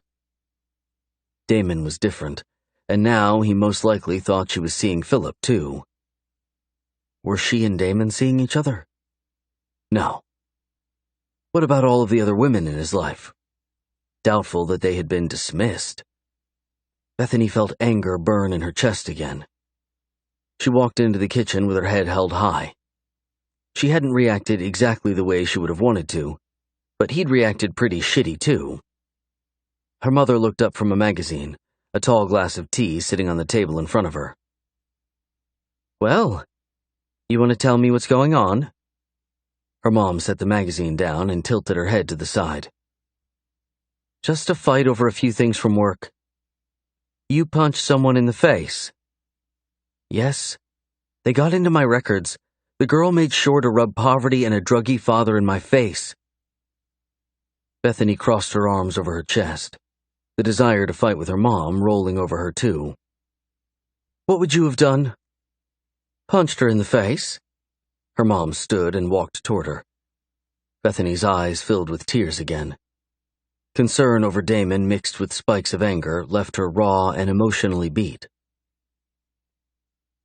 "What happened with Damon, Beth?" Her mom pulled her close and kissed the side of her head. Bethany wrapped her arms around her mom's small waist and rested her face on her shoulder. "He's mad that I didn't call, which I understand. He's pissed about me acting inappropriately with Philip, who's a co-worker." "That's none of his business. I shouldn't have mentioned it in front of the ass. Forgive me."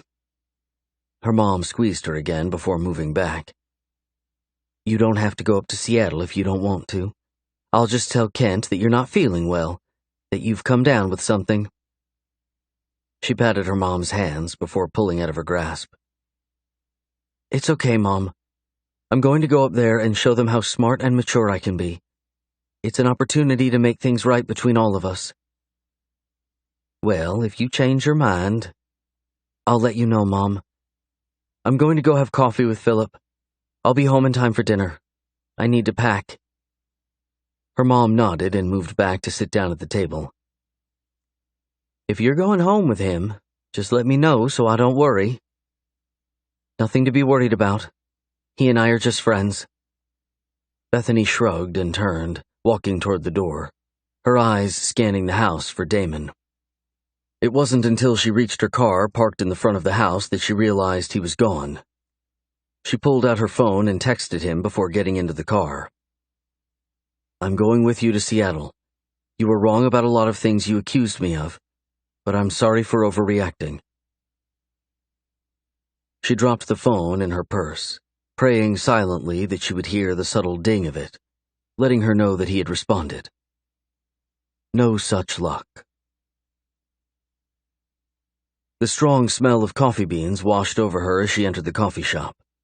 The place was packed with people of all ages, shapes, and sizes. She found Philip quickly. He stood up and motioned for her to join him. His blue eyes were electrifying. The joy on his face was warm and welcoming. "Hey, don't you look like a sight for sore eyes?" He winked and pointed to the table in front of him. 3 small chocolate donuts sat on a large white napkin. She laughed and dropped her purse in the seat, picking one up and taking a bite before responding. He watched her closely. His attraction to her was nothing to guess about. He made it obvious, but not in an overbearing sense like Damon had. She was a person, not an object. So why was she so smitten with the idea of belonging to Damon? "You look good?" She nodded, reaching to catch a crumb that rolled down her chin. "You look better. Go get you a coffee and come tell me of the drama you've been dealing with. I want a full report." He winked again. Bethany turned, a smile playing on her lips. Philip would be good for her. Safe. But there wasn't any chance. Her heart contracted painfully at the thought of Damon.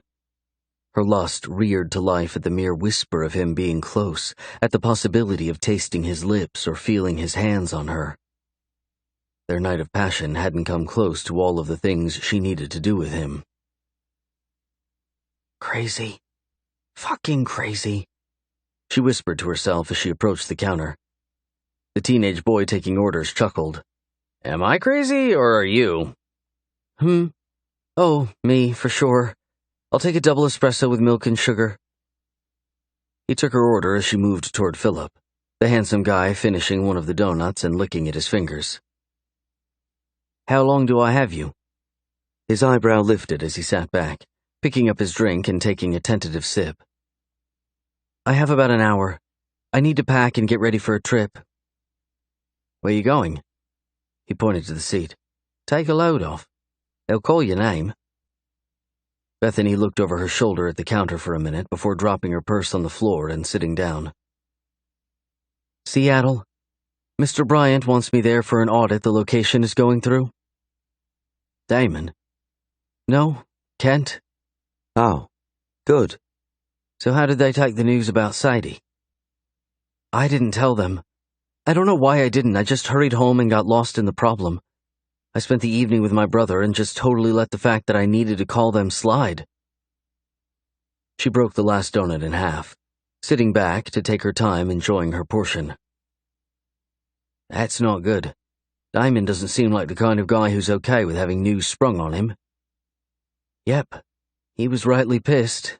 We had a big fight. Are you guys a couple? I mean, you don't have to say anything if you don't want to. Yes, we were. Not sure what we are now. It was ugly. My fault. Philip leaned forward, pressing his elbows to the table. Not really. More my fault for not being clear with him about Sadie. I think you were just the cherry on the sundae. How so? He thinks we're seeing each other behind his back. She popped the last of the donut in her mouth and stood as her name was called. She thanked the barista and walked back to the table. A quick sip of her drink burned her tongue, and curses slipping from her mouth. Did you tell him that we're not? Yes, but he didn't hear me. I think I did. She took the top off her drink and blew at the hot liquid, steam rolling off the top. Is there a chance that we might start any time in the future? She smirked at his confidence. His voice was beautifully different, his features so handsome. Yet he wasn't a playboy. He didn't feel the need to lord over her sexually and make her crazy. Was he an option? No. As much as I wish it were a possibility, I'm crazy about Damon. I hate that I am. He sure as hell doesn't deserve it. But I am nevertheless. I want to break into the core of his heart and steal his breath like he steals mine. She set her coffee down, closing her eyes for a moment to stop the flood of emotion headed her way. If anyone can reach him, I bet it would be you. She looked up as the tears rolled over onto her cheeks. Philip offered her a napkin, laughing as he shook the donut crumbs from it first. I think it's over between us. He's damaged goods and I'm pretty close to it. He plays games with me and really every woman that he's with, from what I hear. Most guys that are hurt do. It's a way to test the girl and save yourself another heartbreak. Philip shrugged, breathing in deeply as he watched her closely. I don't know how to pass these tests. Sure you do. Just push and remain agile when he pushes back. Meet him in the middle and show him what he's up against. He doesn't want you to break, Beth. He wants to see how far you'll bend with him. It's natural. Why are we having this conversation? Because I was being honest when I said I wanted a friendship, if nothing else. Philip laughed and nodded toward the pastry counter. More donuts? Yeah, I think we need them. She smiled as he got up. Her phone buzzed, her mother letting her know that Kent had called and wanted to talk. Great. Chapter 22. The conversation the night before had gone much better than she imagined it might. Where Damon had been accusatory, Kent was understanding and willing to give her the benefit of the doubt. How Damon had turned out to be so different from his father would be a mystery if she hadn't had a heart-to-heart with Matt. She finished packing her things, the house quiet. Not having heard from Damon, Bethany walked to her small dresser and picked up her phone, growling softly. She would have to get in touch with him to see when the flight was, if nothing else. She dialed his number, her stomach flipping in circles and pushing against her chest. The phone rang 3 times before he picked up. She almost assumed he was asleep or just unwilling to talk to her. Bethany? It wasn't a question of who was calling, but a declaration that he was all business with her. I need to know what time to be at the airport today. Change of heart? His voice was deadpan. The lack of any emotion toward her stabbed hard at her. She let out a soft, shaky sigh. Yes, I spoke with Kent last night. We both feel it's a good thing that I continue on with the firm. I agree. I'll be there in an hour to pick you up. Be ready. I don't like being late.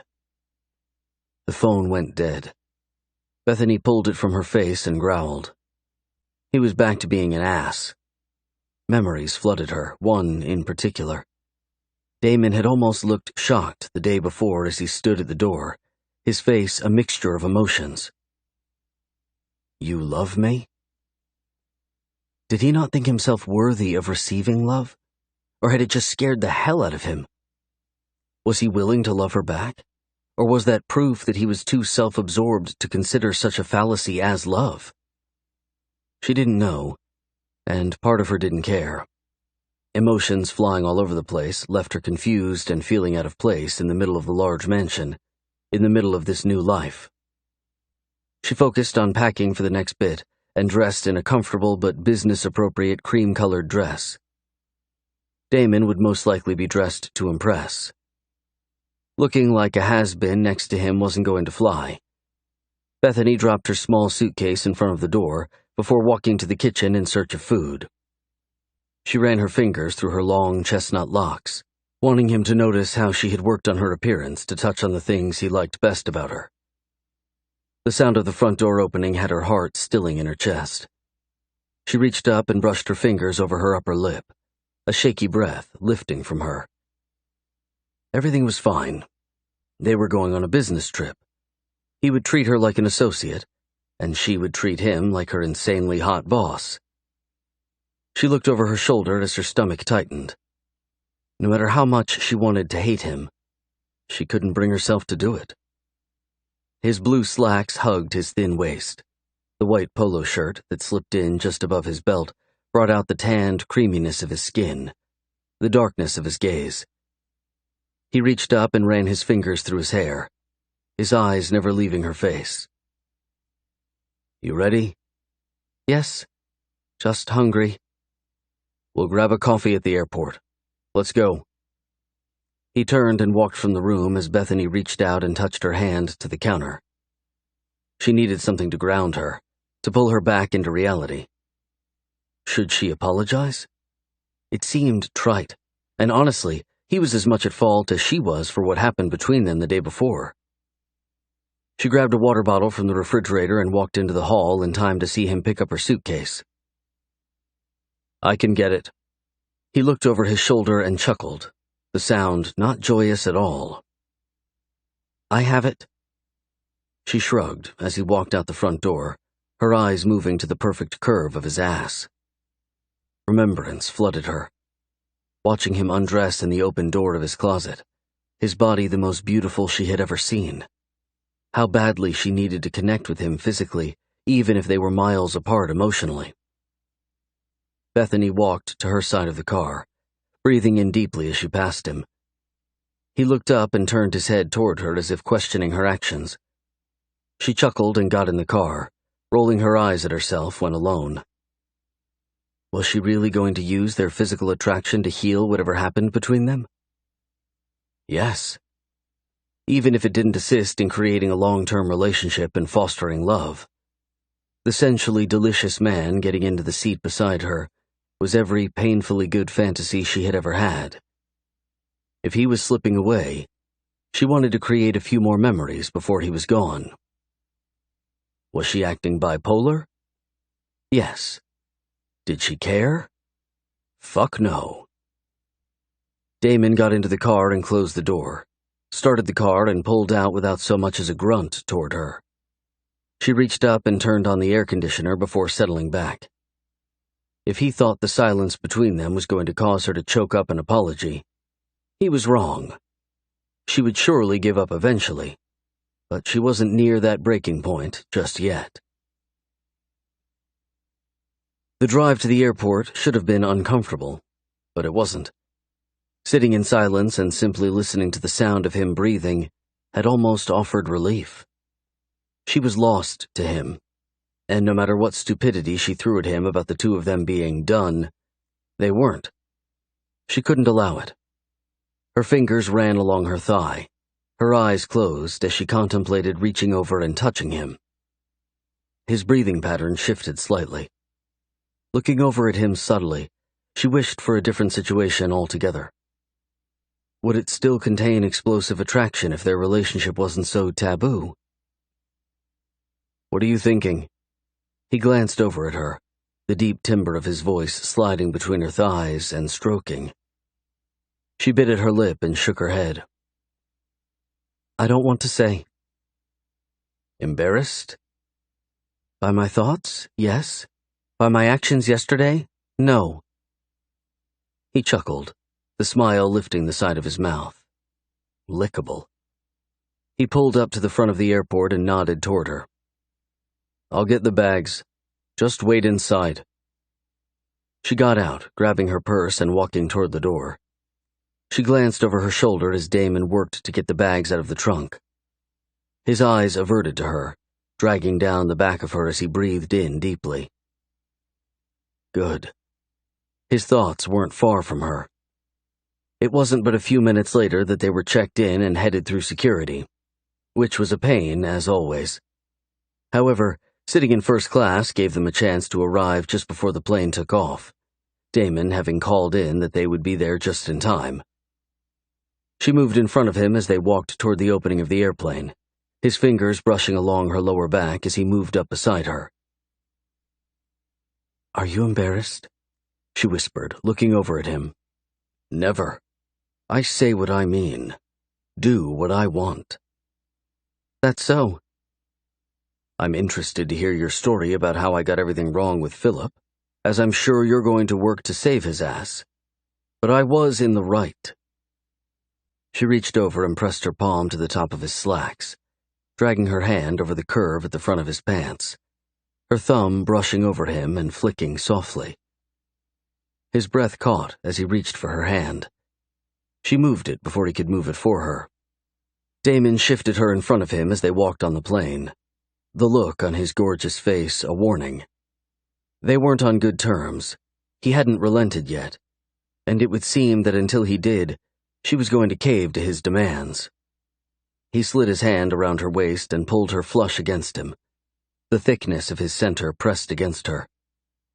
She stifled a groan. A quick glance over her shoulder to see him left her breathless, her body reacting violently to him. "You didn't sleep with Philip, did you? I'd hate to kill the boy." She pressed back against him, her hand extending behind her to run her fingers along the side of his thigh.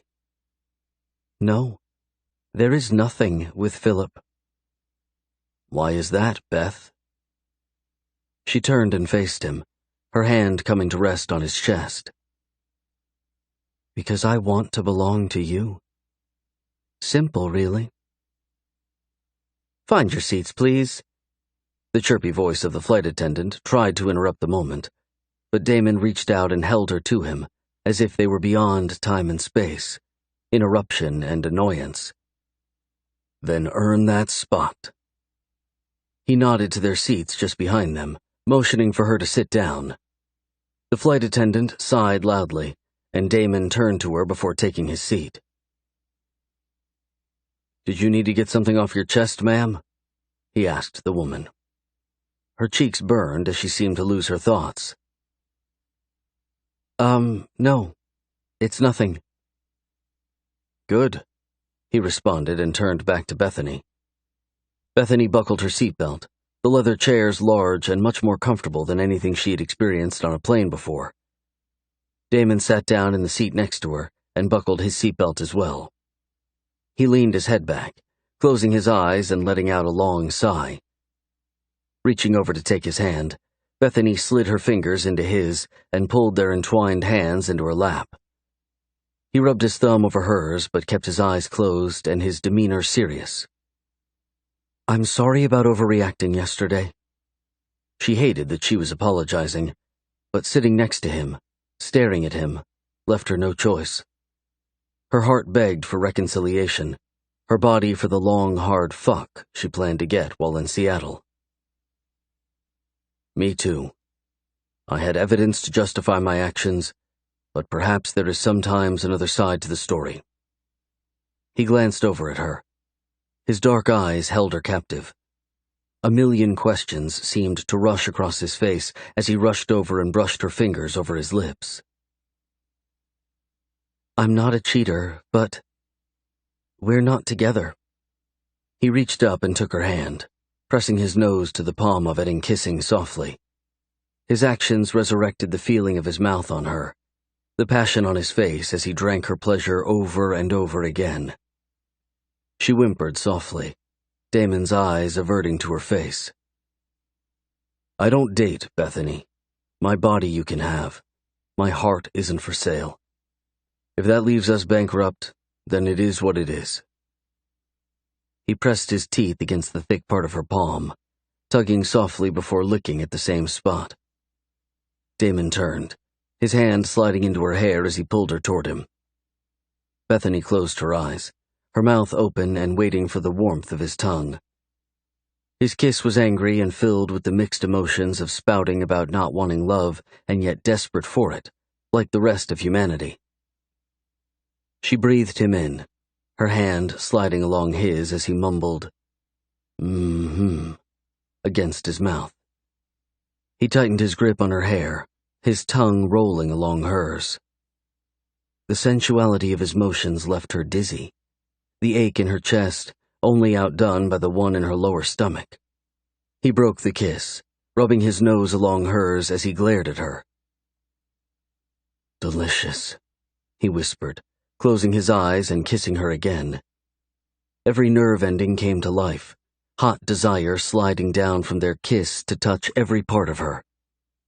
Needy and emotionally strained from the day before, it wouldn't take much for him to have her naked, wet and panting hard. She broke the kiss, sliding her fingers over his lips to keep him from moving back in. Her eyes widened as his other hand slid up her thigh, his thumb brushing by the front of her panties. I can smell you. Divine. He growled softly, moving to pull her fingers into his mouth. He sucked them, his eyes locked on hers. She pulled her fingers from him, a soft growl leaving her. I need to taste you again. So perfect, Beth. Most delicious thing I've ever had drench my tongue. She moved from him and laid her head back, his fingers slipping under her panties and dipping into the mess he had made, as she groaned softly. Chapter 23. He released her from his hold. Bethany looked over at him as the flight attendant approached. Something to drink for the two of you? The thin blonde smiled down at Damon, her hand pressed to his seat in front of him.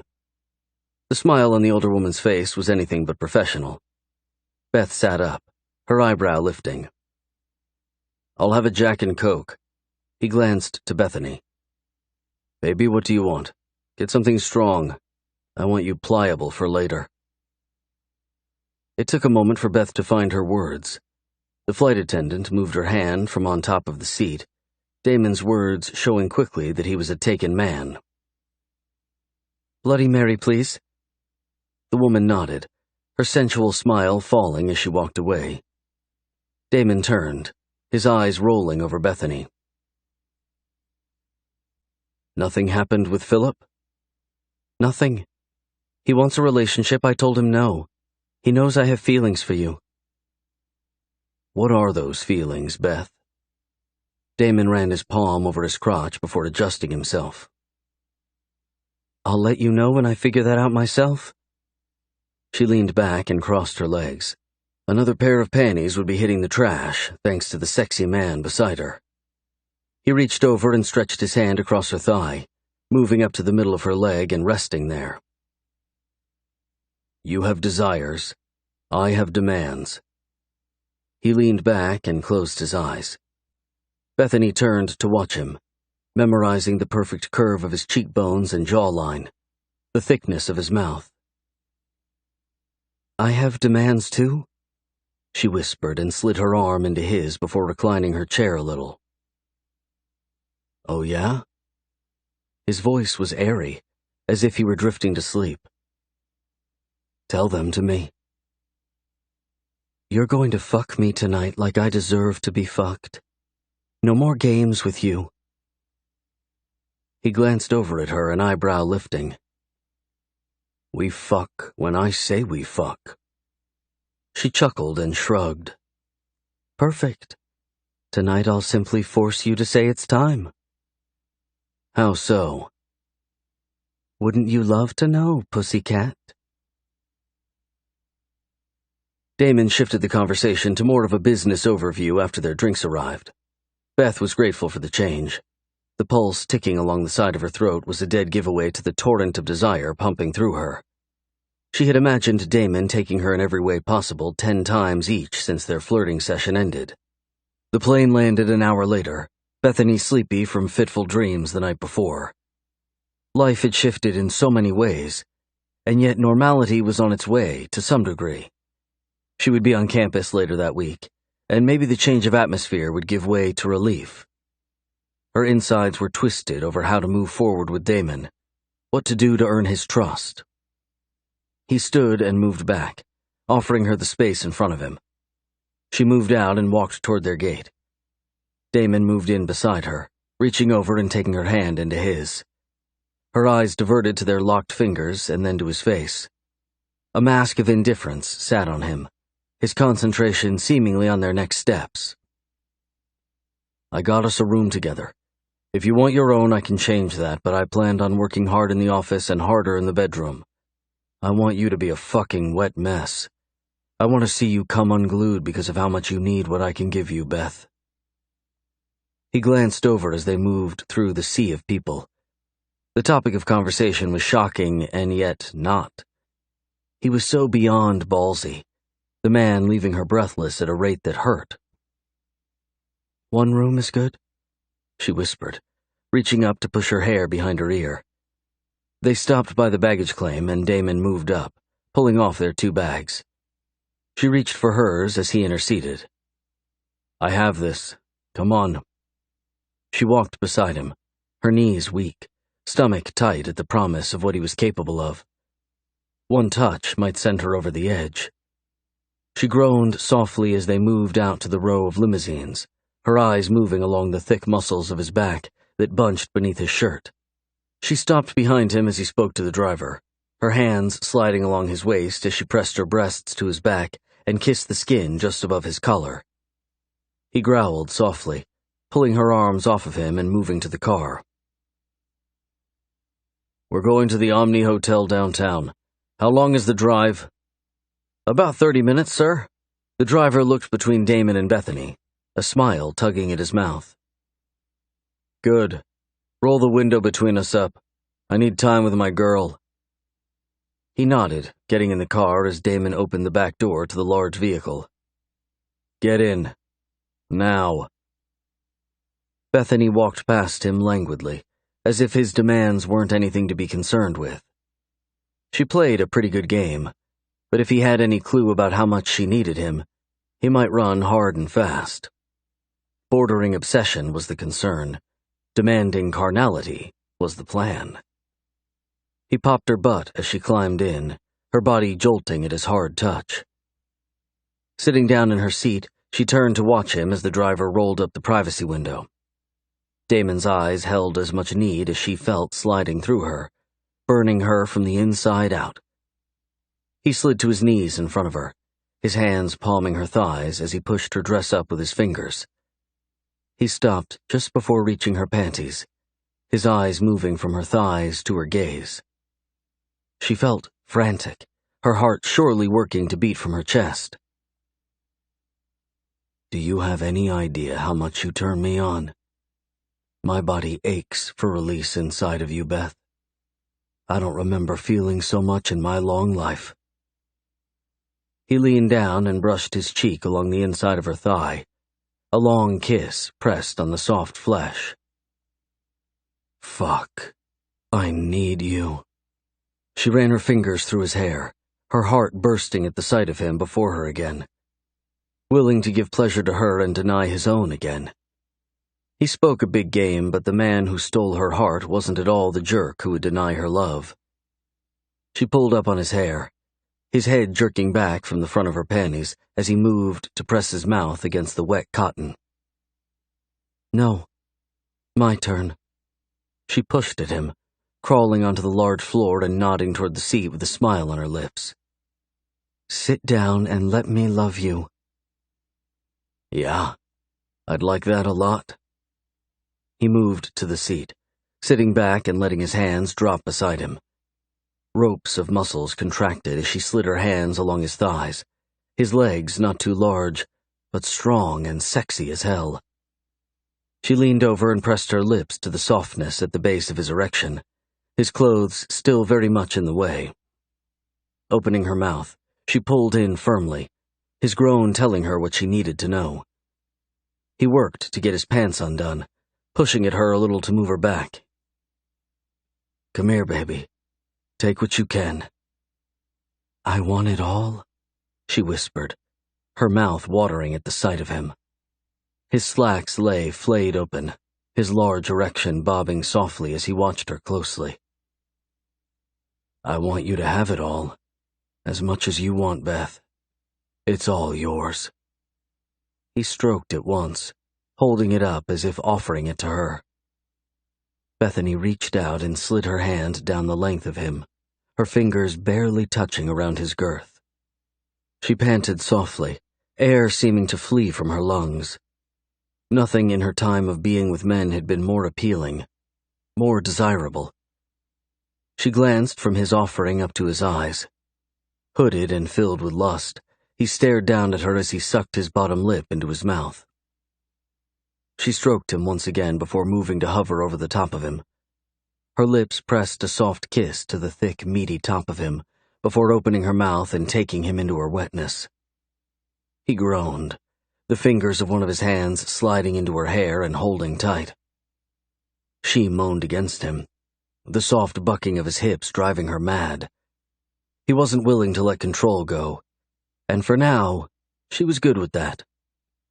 She worked to cover him in wetness, licking and sucking in various rhythms over and over again. Her hands played games with the most sensitive parts of him as she waged war against his lust. His fingers gripped the seat behind him, his hips arching hard as she choked on him. She pulled back, her eyes watering at the action. Damon reached down and slid his hands along her face, pressing his lips to hers and licking at the wetness around her mouth. "Enough," he whispered as she moved back. "No, I want to drink you dry." "Fuck, Beth." He stroked himself once, his breathing labored. "I'm so close. Let's just wait." "No." She leaned forward, pushing his hand away and taking charge of him. He groaned loudly as she began to work him, her eyes diverted to the ecstasy on his face. Beautiful. Intriguing. A god in his own right. His eyes opened as he looked down at her, his features softening a little. He touched her cheek softly, love filling his gaze. "Move back, baby. I'm going to come. Let me finish it." He groaned as she took more of him into her mouth, her hands working to touch every part of him that her mouth didn't. She moaned against him, her body throbbing as she picked up the pace. "Beth, please, move back, baby. I can't hold it much longer." His head dropped back as his hips bucked. Beth sucked harder, taking everything he gave and wanting more. He thrust a few more times before collapsing on the seat. Beth released him, licking softly along the length of him as he shivered. Fuck.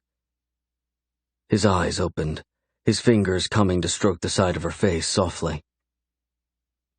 "Don't make me fall in love with you, Beth. I'm damaged goods." "Hush," she whispered, and moved back to sit beside him. He worked to get his pants together as the driver stopped the car and opened the door. "Everything go okay?" The older man smiled and held the door open. Beth got out and reached for him, her knees almost giving out under her. The gentleman chuckled. "You okay, young one?" "Yes, just feeling a little woozy." Beth smiled, her fingers gripping the man's arm. "Love will do that to you." "Damn right it will," Damon choked out, reaching for the edge of the door and pulling himself out. He reached for Beth. "Come on. We're not done." Chapter 24. Bethany reached out and took his hand, pulling herself close to his side as the wind picked up. The smell of salt and sea washed over her. She pulled him to a stop for a minute so she could take in the beauty of Seattle. Small shops lined the streets, the decorations eclectic, the sound of music taking her attention. "There you two are. I was beginning to worry." Bethany turned to see Kent moving toward them, a warm smile on his face. She released Damon's hand and moved in behind him as he greeted his father. Damon nodded to the counter, his face pale, lips wet and brilliantly pink. "I'll get the rooms." "Was the flight good, Bethany?" Kent moved in front of her. He reached out and squeezed her shoulder softly, a fatherly smile on his face. "It was great. No turbulence at all." Bethany moved into the hotel with him, her eyes averting to find Damon. Her heart had yet to slow down, the thumping pulse still racing down her nerve endings. "That's great news. I'm going to steal Damon for a couple of hours, but we'll meet you for dinner tonight." He winked at her and looked toward Damon. "What's the plan?" Damon handed her a card to the room. "I need you to help me on a presentation for a few hours. I told Bethany to enjoy her afternoon. We can just meet her for dinner. Sound good?" "Perfect." Bethany finished the thought for them. Damon looked at her, an eyebrow lifting slightly. She moved to pick up her bag. "I can take these to the room." "No, I'll take them up with her and meet you back here in 5 minutes, Dad." "Sounds good. Enjoy yourself, Bethany. Get anything you want." She smiled and walked toward the elevator. Damon moved in beside her and growled softly. "What the fuck?" He slipped in behind her and pressed the button to their floor, setting down his luggage and turning to her. He closed the distance between them, his fingers sliding into her hair again as he massaged the back of her head. "I'll take a nap." She smiled and pulled him down for a short kiss. He pressed himself against her, his body still hard and seemingly ready for so much more. "I want you," he whispered against her lips. The door opened behind them, and he moved out of the elevator, holding it for her. "Yeah, well, I want you too, but I'm not allowed to have you until I need you, and even then I can only have you when you say I can." She gave him a sassy look as she passed him. His fingers caressed the curve of her butt as he moved in beside her. "You're catching on quickly. Good girl." She scoffed and popped him in the chest, but a wicked smile was all she got in return. He opened the door and slipped his luggage in.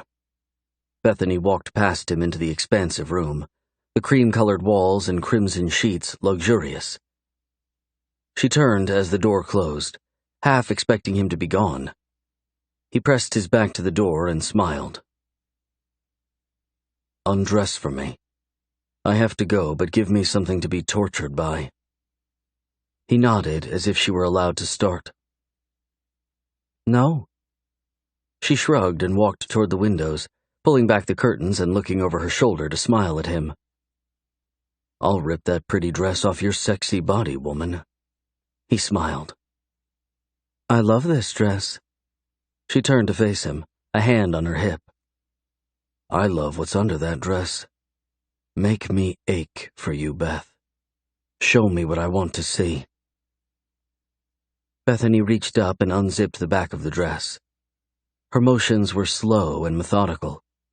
The sense of calm that had settled over her was almost concerning. Internally, she was losing her mind.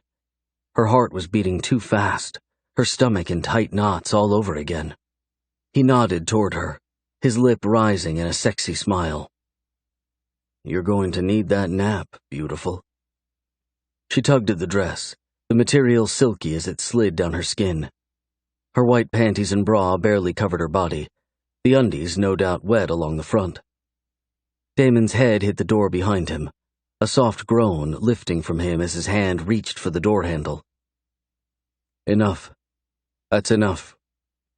"Oh no, we're just getting started." Bethany reached behind her, undoing her bra and letting it drop. She slid her hands up her thin waist and cupped herself, tugging at her nipples and groaning as she watched him. His hand slid over the front of his slacks, his breathing heavy and insanely hot. Damon's dark eyes slid down her body, his tongue wetting his lips as he whispered, "Take them off." Bethany turned and slid her fingers into the top of her panties, slowly sliding them down her legs and bending over to let them drop onto the floor. Damon's movement toward her caused her to stand and turn, her hand extended to stop him. He pressed against it before pushing it out of the way. The force of him crashing into her took her breath away. His arms wrapped around her tightly, his momentum spinning them toward the bed. He pushed forward and caught them as she dropped to the softness beneath them. He lay on top of her, his lips dragging down her neck to her breasts. Bethany arched her back, a cry leaving her lips as he took her into his mouth, his other hand softly caressing the other breast.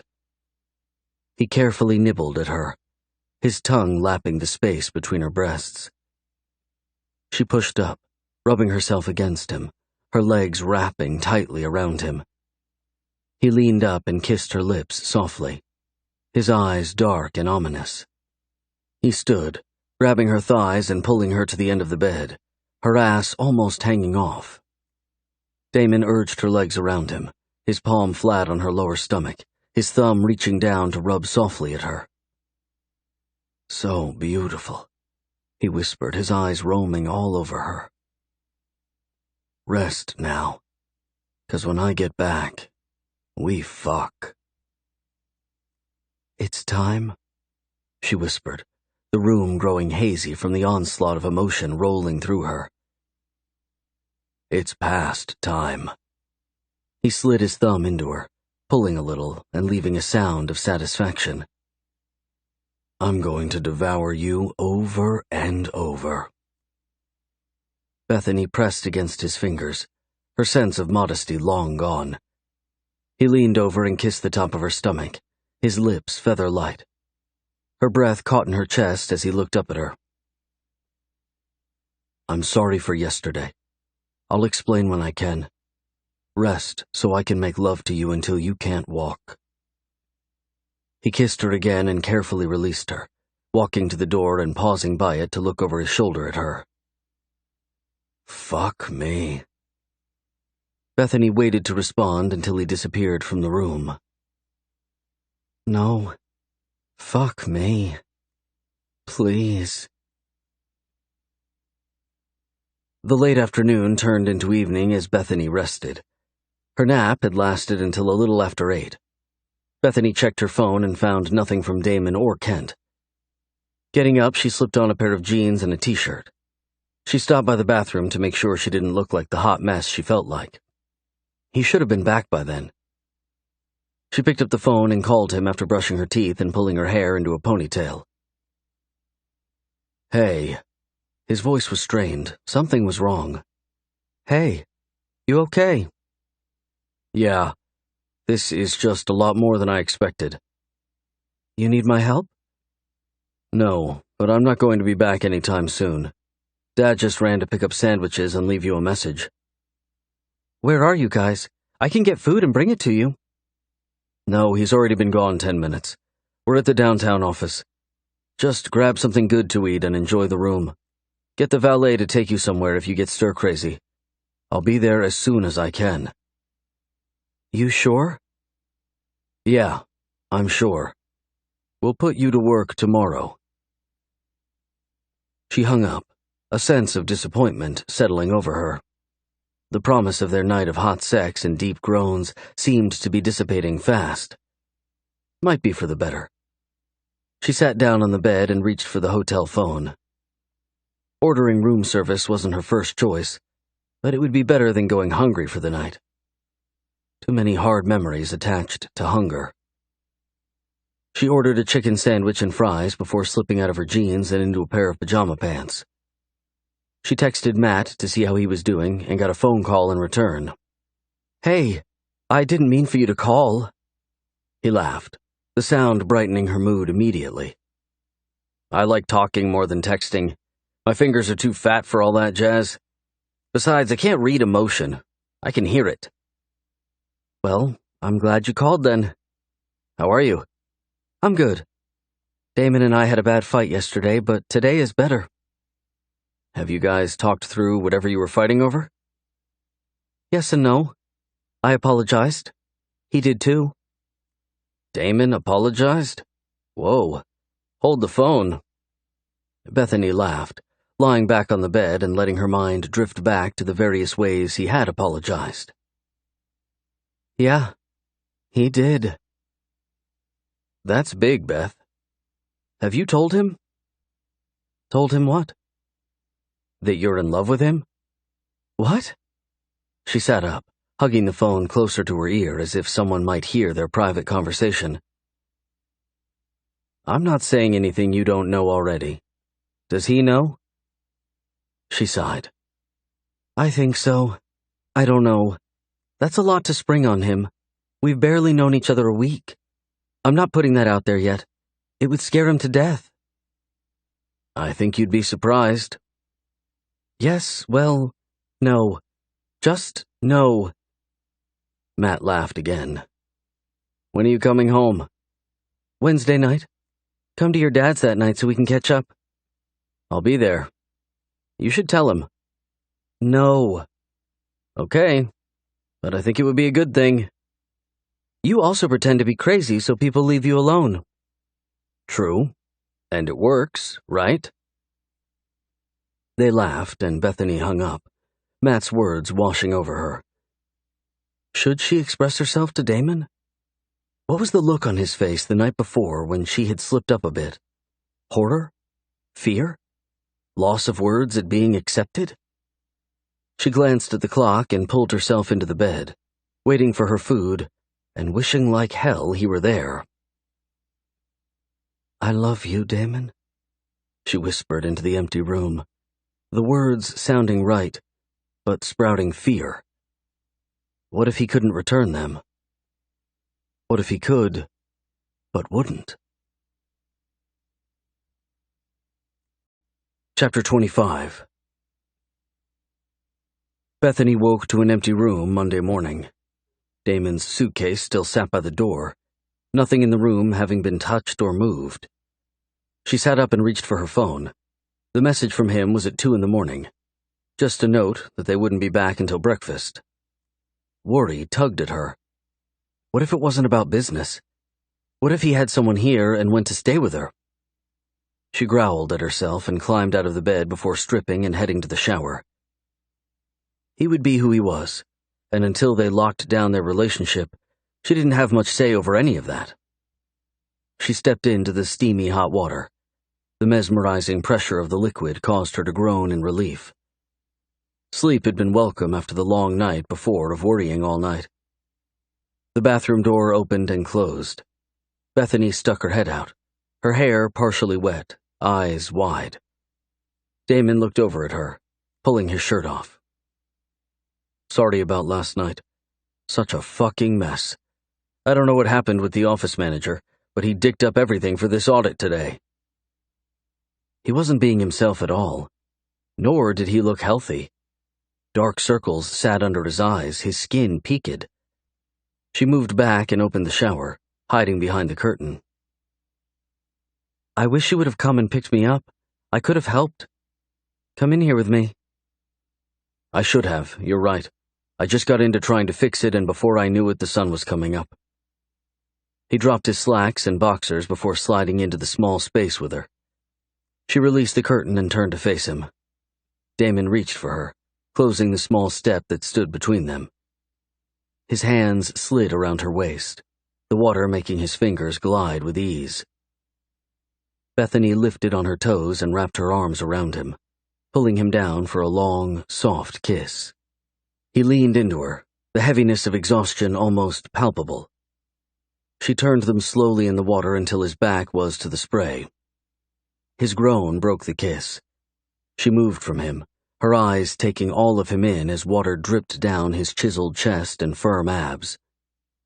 She reached for the soap, rubbing it between her hands before moving back to stand in front of him. Reaching up, Bethany pressed deep circles into his pecs and down his stomach. Her fingernails scratched lightly along the dark hair above his sex, his body coming to life within moments of her touching him. God, that feels good. I don't know if I've ever let anyone wash me, he mumbled, his head tilting back as water ran over his hair and the top of his face. Turn and let me get your back. She moved back, picking up the soap again as desire slammed into her. His back was well defined, his butt the sexiest thing she had ever seen. She reached for it first, rolling her soapy hands over the curves of it as he flexed. His hands slid up the shower wall, body sagging forward slightly. Bethany pressed both of her hands into the muscles of his back and worked to pull the tension from them. Soft sounds of appreciation slipped from him as he pressed his forehead to the shower wall. Bethany finished washing his beautiful body and slid her arms around his torso, pressing herself to the back of him. He reached back and rubbed his fingers along the curve of her hip. I have to get back up there. Dad left at 3 or so. I know he's going to need me. Damon yawned loudly, his body shivering at the effort. He turned, wrapping his arms around her and sliding his hands down her back. He leaned into her, his mouth finding her neck. He buried his face against her throat, his erection thick and hard as it pressed against her stomach. I'll go. I'm smarter than both of you put together. I'll help this morning while you get a nap. Come after you've rested. I want to come now. He smiled against the side of her neck, his breath hot against her ear. You're tired. We'll enjoy each other tonight after the audit is underway and you've slept. He nipped at her ear, his hands sliding down to the bottom of her ass. He pulled her in tightly, her body molded to his. Does it feel like I'm going to be able to sleep? Bethany laughed and pulled from his grasp. Holding his hips, she turned them again, the hot water splashing over her chilled skin. A smile crept up her face, Damon's eyes growing wide as she turned to face the wall. She slid her hands up the cold tiles, her back arching, her body on display for the beautiful man behind her. All I've wanted. He slid his hands over her hips, up her ribs, to hold onto her breasts. His body pressed into hers, a loud groan leaving her lips as she exhaled in what seemed to be relief. His motions were rhythmic and slow, his body almost too much for her to handle. She pressed back against him as he leaned over her, his teeth and tongue dragging across her back and shoulder. She moaned and rocked forward, giving him more traction to enjoy himself. Oh, fuck, Beth. I need you, baby. His hands moved to her hips, the deep thrusting picking up the pace after they had enjoyed the slow, sensual pattern for a while. The sound of panting caused her hormones to jolt again, her own breath coming out in short spurts. "It's been too long," he whispered as she moaned loudly, her body exploding into a fiery bliss as he worked her from behind. "Take it, baby. Take whatever you need from me," she moaned louder, his body pressing against the center of her and pulling her apart as if nothing more than a string held her together. She jerked her hips as his fingers tightened on her. He jerked her up, pressing his hand to her stomach and lifting her leg with the other hand, driving into her over and over as his face slipped into the side of her hair, his teeth digging into the soft flesh of her neck. The sound of him losing himself, the feel of the wicked devil behind her melting inside of her left her spinning, the room suddenly too hot, the sex too good. The soft sound of his body connecting with hers filled the air as his grip tightened. He tensed, his hips losing rhythm as he moaned deep in his chest and let himself go. Bethany reached back and held onto his thigh, forcing herself to take lead on their movements as he was lost to ecstasy. She jerked her hips over and over until he locked his hands on her thighs, his voice nothing more than a whisper. "Fuck. Stop, baby. Killing me." He moved back, his footing unstable. Bethany turned toward him, moving in to wrap her arms around his chest. He pressed his back to the shower wall before looking down at her. She reached up and touched the side of his face, a smile on her lips. "You're so perfect, Damon. So fucking hot." He leaned down and kissed her softly. The smirk on his face made her chuckle. He was so beyond sensual, and he knew it. It was almost nice to see him too exhausted to tout his own greatness. She reached for a towel, handing it to him and making sure he was steady before getting her own. She stepped out of the shower as he turned the water off. She would need to go into the office, but first she wanted to get him in bed. He didn't seem like the kind to succumb to exhaustion, but with the right amount of pressure and lack of sleep, anyone would be weary in his situation. She helped towel dry him as he brushed his fingers down her hair and rubbed her arm. "Come on, let's get you in bed." "More already, Beth? I knew I had met my match. You on top this time? I want to watch you fuck me." His words were slightly slurred, his eyes a little glossy. She laughed and wrapped the towel around herself before wrapping his around his waist. "Yes, come lie in bed and I'll take good care of you." "That's all I've wanted since we met." He reached up and rubbed at his eyes as she pulled him from the bathroom. She fixed the bed, leaning over to move pillows around. His hands took her hips, the pressure of him pressing against her causing her to stand. "Damon, get in the bed. Stop dicking around. Your dad is waiting on me." He moved past her and got in the bed, tugging the towel off and stroking himself as he sucked his lip into his mouth. "Hush, woman. Get over here and ride me." "No, I need to go." She covered him up, leaning down to kiss him softly. "Hey, tell me something." "What?" His eyes closed, his breathing deepening quickly. He was exhausted. How he had even stood in the shower was beyond her, much less put a hurting on her libido. "In the shower, you said it had been too long." "Mm-hmm," he mumbled, reaching out and pulling her down for another kiss. She kissed him a few times before moving back. "It had been too long since we'd touched, or since you fucked a woman?" "Second part." He yawned and turned onto his side, tugging the covers closer. "I haven't found one I was willing to make love to in longer than I can remember." Make love to? She touched his back, rubbing softly as he fell asleep. Tears filled her eyes as realization dawned on her. Maybe he wasn't at all who he pretended to be.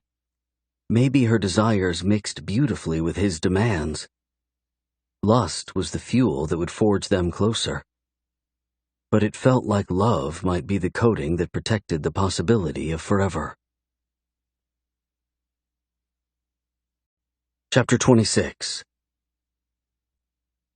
Bethany looked up from the pile of papers in front of her as Kent spoke.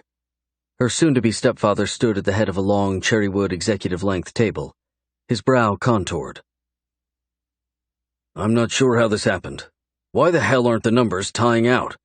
Zarpeth is one of our largest clients, and I know we sent a really strong senior associate to count their inventory." He sighed and pulled the chair back, slumping down in it. Something inside of her wanted to do anything to make things right. She simply didn't have the experience.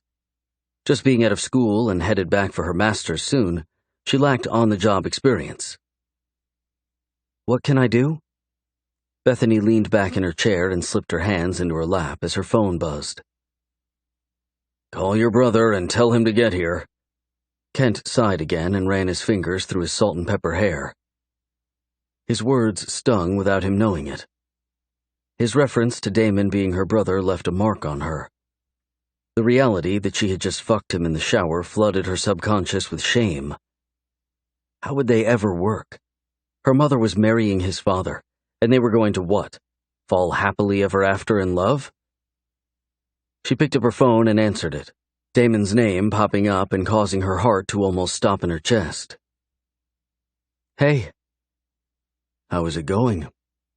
His voice was so deep and sexy, scratchy from obviously just waking up. It was after 2 p.m, but he and Kent had pulled an all-nighter the night before. He had stumbled into the shower with her, taking her fast and hard and falling asleep in the bed like a little boy. So worn out. "It's not going too great. Kent is asking for you." Bethany breathed in sharply, sitting up and moving some of the papers in front of her. "I've recounted the inventory a few times, and it's more than obvious the issue isn't with the calculation, but with the count that was taken." Damon let out a sigh that set her on edge. Was he put off by the fact that she couldn't figure the mammoth problem out on her own? "All right. Tell my father to hang tight, and I'll be there in 15 minutes.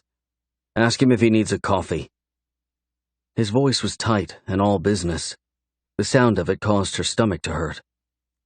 Where was the man that had whispered his pleasure against her wet skin in the steamy shower? "Damon wants to know if you need a coffee?" Bethany moved the phone from her mouth and looked up at Kent. "No, I just need him to stop napping and get his ass here." Kent leaned back in his chair, closing his eyes and pressing his palms to his face. "He needs—" Bethany started, but was cut off by the sharp agitation in Damon's voice. "I heard him. I'm on my way." He hung up without another word. No asking if she wanted a coffee or if she was doing okay. No, "see you soon," or "missed you when I woke up." Asshole. Kent got up a few minutes later and walked out of the small conference room as Bethany stood and moved to the window, pressing her hand against it and fighting back tears. Had she imagined the softness of their morning after the sex? Had she made Damon into someone he wasn't? Memories assaulted her. "Come lie in the bed and I'll take good care of you." "That's all I've wanted since we met." He smiled and reached for her. He had admitted to not having sex in a long time, not because he was too busy or because he didn't physically need the release. "I haven't found one I was willing to make love to in longer than I can remember." Tears threatened to roll over onto her cheeks, leaving her looking like the lovesick child she was. She wiped at them angrily, trying hard to push away her feelings of inadequacy. He was tired, and the proverbial shit was hitting the fan. Of course, he was coarse and rough with her. He wasn't being unreasonable. She just realized that she needed more. No, expected more from him. "See something of interest?" His voice caught her off guard. She smoothed down the front of her black jacket, the dress under it striped with black and white. His eyes remained on her face, his mood sour, his expression pinched. He was tired, but damn him for not giving her anything to show that he felt something from their earlier interactions. "Just trying to figure this out and be helpful." She gave him a slight smile and walked back toward the table. "Yes, well, you're just out of college. I didn't expect you to offer assistance. You're here to learn, so watch as I figure this out." His voice was deadpan, as if she were as interesting as watching the clock on the wall tick second by second. She swallowed her emotions and simply nodded, moving to stand beside him. The inventory was taken in April and again in July, which are around the times it should be taken, but one was taken before the early morning shipments they receive and one after. They need to be consistent.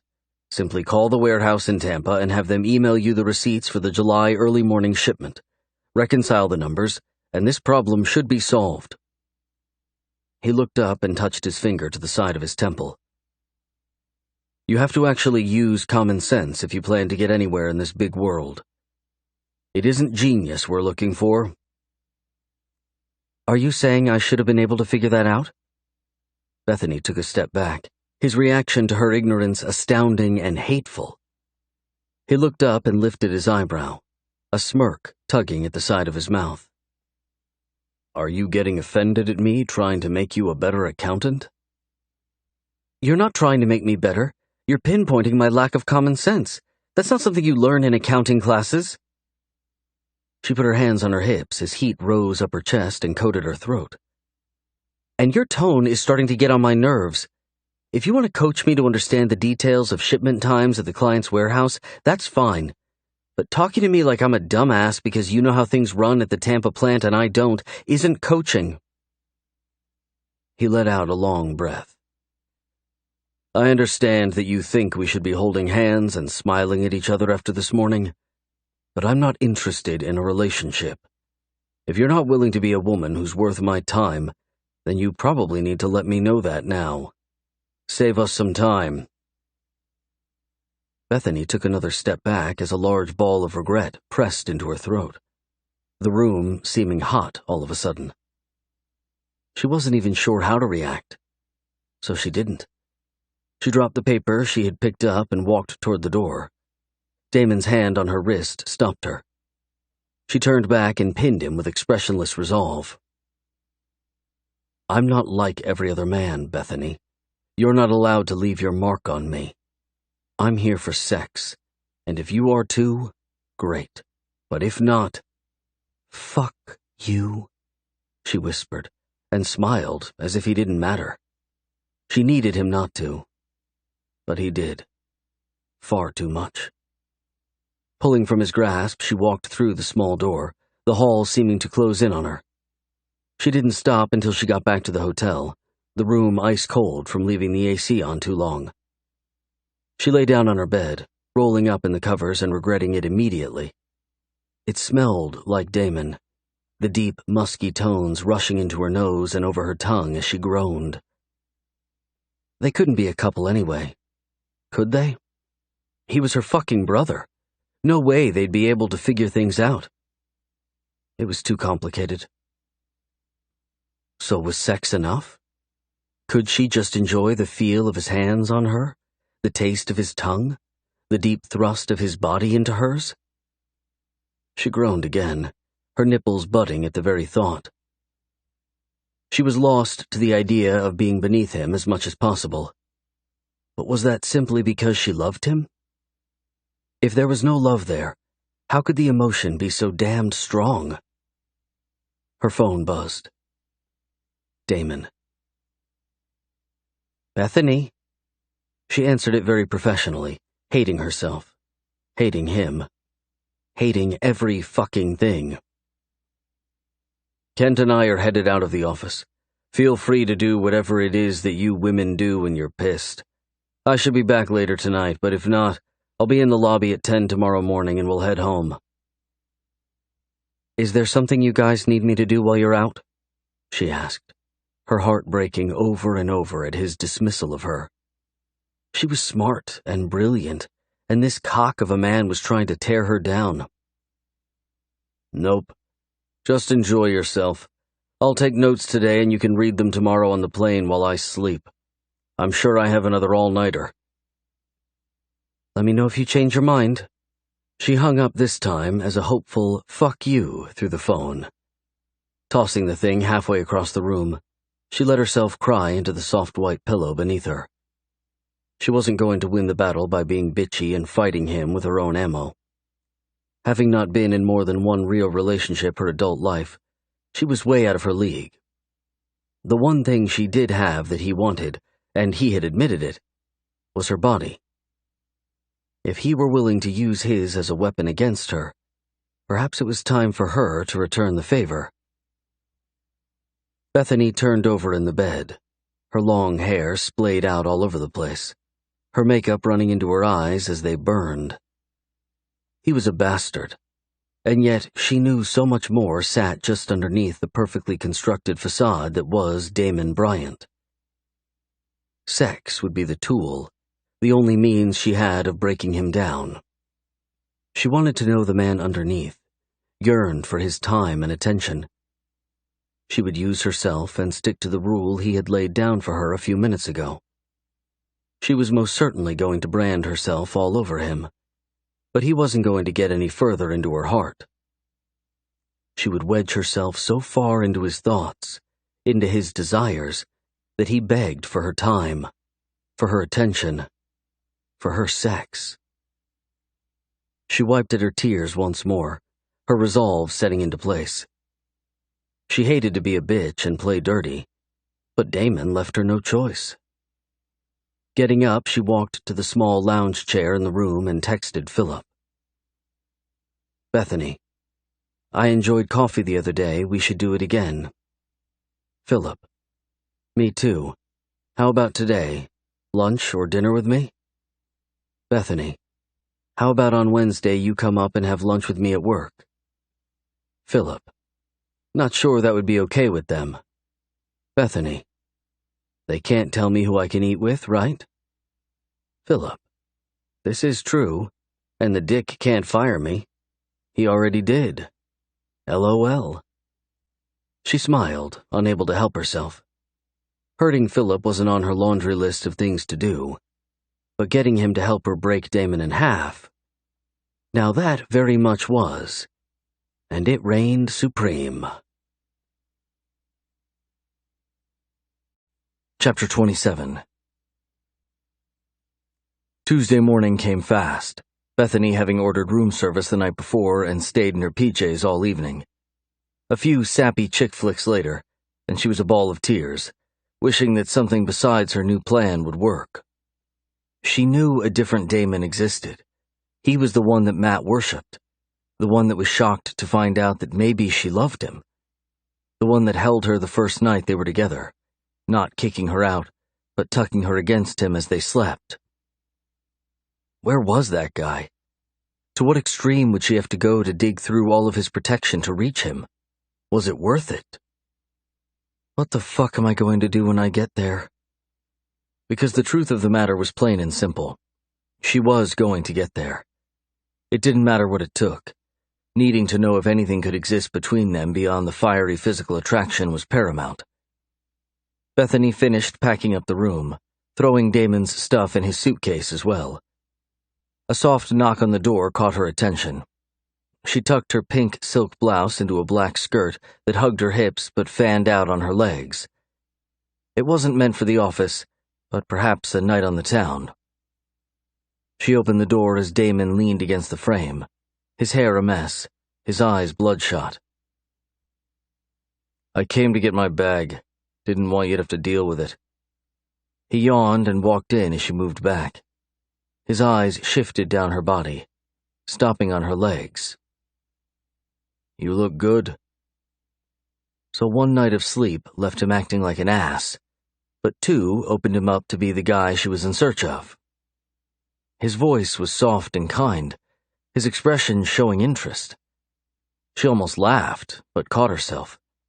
Making fun of him wouldn't get them anywhere. He might be kind for a few hours, but his anal retentive side would rear its ugly head soon. Better to play her game starting now.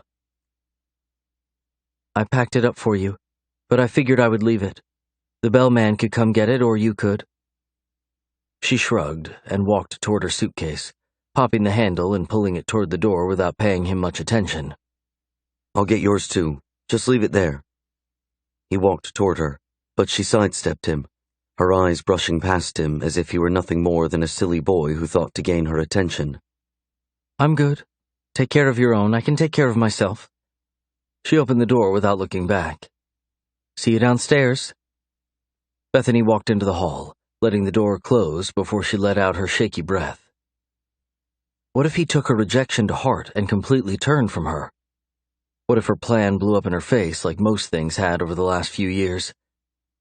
Nothing ever turned out right when she acted outside of her consciousness. Asking her mom to marry Kent to help her with her college funding had been a prime example. Yeah, college was paid for, but at what cost? She had fallen in love with her fucking soon-to-be brother. Riding the elevator down to the bottom floor, she coached herself. She could do this. She could be this girl. He was aloof and quite an ass, seemingly without effort. She could play that same game. If he pulled too far away, then she would stop playing and try something else. Why did she have to feel so damn desperate to make him hers? The thought was consuming. The need to belong to him was far more than a casual fuck, which scared her and broke her heart. She walked toward Kent in the lobby and smiled as she stopped beside him. "How did things work out for you guys?" "Oh, Bethany, great." He reached out and pulled her into a side hug, looking behind her as if trying to find Damon. "It was all good. Damon figured it out and we should be set. That boy is brilliant. I'm glad you're learning from him and not me." Damon's voice surprised her as he spoke behind her. "I'm not all that, Dad. I'm sure Bethany could have figured it out had I given her a chance." "You never give anyone a chance. You're a glory stealer." Kent laughed and moved toward the front desk, pulling his wallet from his back pocket. Damon moved to stand in front of her, slipping his hands into his slacks. "Hey, about what I said. You were right?" She shrugged and turned her attention to Kent's back. "Beth, it's complicated." "No, it's really not." She smiled and turned back to him, letting her eyes move over the perfect planes of his handsome face, his dark eyes holding deep emotion. She ignored them completely, having sold out to pushing this speeding train off the tracks in hopes of making a last impact on him. "Yes, it is. I shouldn't have said the—" She cut him off by lifting her hand. "I'm not interested in this. Your cock is big and you're as sexy as sin. I want our relationship to remain uncomplicated. You and me, we're never going to be anything other than family, so until we are, let's enjoy the only thing we have in common. A love for fucking." She walked toward the front door, the anger in his gaze scorching her. If he wanted to apologize, it was far too late. He hadn't acted like an ass once or twice, but regularly, habitually. Only one way to break him down. The same fucking way he was obliterating her control. Take it from him completely. She smiled as the flight attendant stopped beside her. The boy Metro, for sure, but handsome. His smile widened a little as he looked down at her. Bethany smiled back, letting the gesture reach her eyes. "Something to drink for you?" "What do you suggest?" She leaned toward him a little, her tongue touching the edge of her mouth. "I'm not in the mood for liquor, but I am so thirsty." The boy's smile lifted a little until Damon cleared his throat. Bethany glanced over at him. His stare pinned her with accusation, but she ignored it, chuckling a little. "It would seem my boss is thirsty as well." "Boss?" the boy asked. "And my brother, actually." Bethany stared at Damon for a minute more, the light in his gaze dimming a little. Was he hurting from the way she was? She wanted to be glad of it, and yet it tore at her resolve. She couldn't do this for long. It wasn't who she was at all. Gin and Sprite, Damon responded before leaning back and closing his eyes. I'll just have the Sprite. Bethany smiled again as the boy nodded and winked at her. He's not your type. Damon's words surprised her, the lack of emotion driving her forward in her own form of attack. You're right. I like assholes. He opened his eyes and turned his face a little. I tried to apologize. You didn't mean it, but it's okay. You play games, Beth. Good luck with it. You're not going to last long. Why is that? Because we both know that where I prefer lust, you prefer love. Is that because I'm a woman? That, and you like to play it safe. If you love and the guy returns the emotion, then forever might be locked in. If lust is all there is, then you stand a chance of losing someone that makes you feel alive. His eyes moved to her mouth as he pulled his bottom lip into his mouth briefly. She couldn't help but watch his every move, everything about him so sensual and right. How could she not love him? He was damaged, and damn if she didn't want to repair him. You're wrong. She shrugged and turned toward the seat in front of her. Am I? Yep. Let me prove it to you. He unbuckled his seatbelt and slipped into the aisle, the fasten seatbelt sign still on. He stopped and hovered over her as she glanced up at him. Lust takes courage. Love is for pussies. He leaned down and touched the side of her face. If all you feel is lust, meet me in the bathroom in the back. Prove it. I don't have to prove anything to you. She pulled back. The idea of having him take her in the small space of the restroom so fucking hot it caused her body to ache immediately. Oh, I wasn't talking about proving it to me. Come prove it to yourself. You want to play with the big boys? You have to believe the truth in your own game. Come earn your stripes, little girl. He turned and walked to the back of the plane. Turning back around in her seat, she closed her eyes and leaned her head back, not at all ready for something so raunchy. No matter how much of a deep, dark fantasy it was, there was no way she was giving control back. That's all he wanted by making the claim. She sat there for a few more minutes as her body woke up to the idea of him all over her. The deep throb between her thighs was a quick reminder that Damon's body was more than worth rendering control to him and allowing him to take advantage of her. The shower scene washed over her, and she stifled a moan, getting up before she lost her courage. Her fingers gripped the seats as she moved quickly, the door to the bathroom opening as she approached. She pushed her fingers into his chest and moved into the small space with him. His brow lifted as he chuckled. Never in a million years would I have expected you to get up. I don't care what you expected. She pushed at his chest slightly. He sat down, his fingers brushing the back of her knees. Love is messy, Beth. Stay with me in lust, and we can drown in each other over and over again. He slid his hands up her thighs, into her skirt, fingers running along the edge of her panties. He brushed by her sex as she closed her eyes, tugging away from him. Bethany turned and looked over her shoulder as she let her eyes drag across him.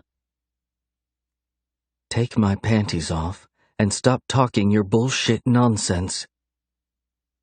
Yes, ma'am. He smirked and reached up, his large hands palming her ass before he dragged her panties down. His wet tongue slid up the back of her thigh, his lips soft and sucking at her skin as he moved. She leaned forward, her back arching slightly as he moved her skirt up her back, his tongue licking at the swollen wetness of her lips. She pushed back as he groaned, the sensual connection with him enough to undo her. He licked a few times, his tongue lapping at the wetness he caused. She felt the loss of contact with him and almost started to move before he locked her into place with his hand on her thigh. The sound of his pants being unzipped caused her heart to flutter, her breath to catch. Come here, baby. Sit back on me and let me fuck you. He reached up and tugged her down, Bethany more than willing to be pliable for his needs.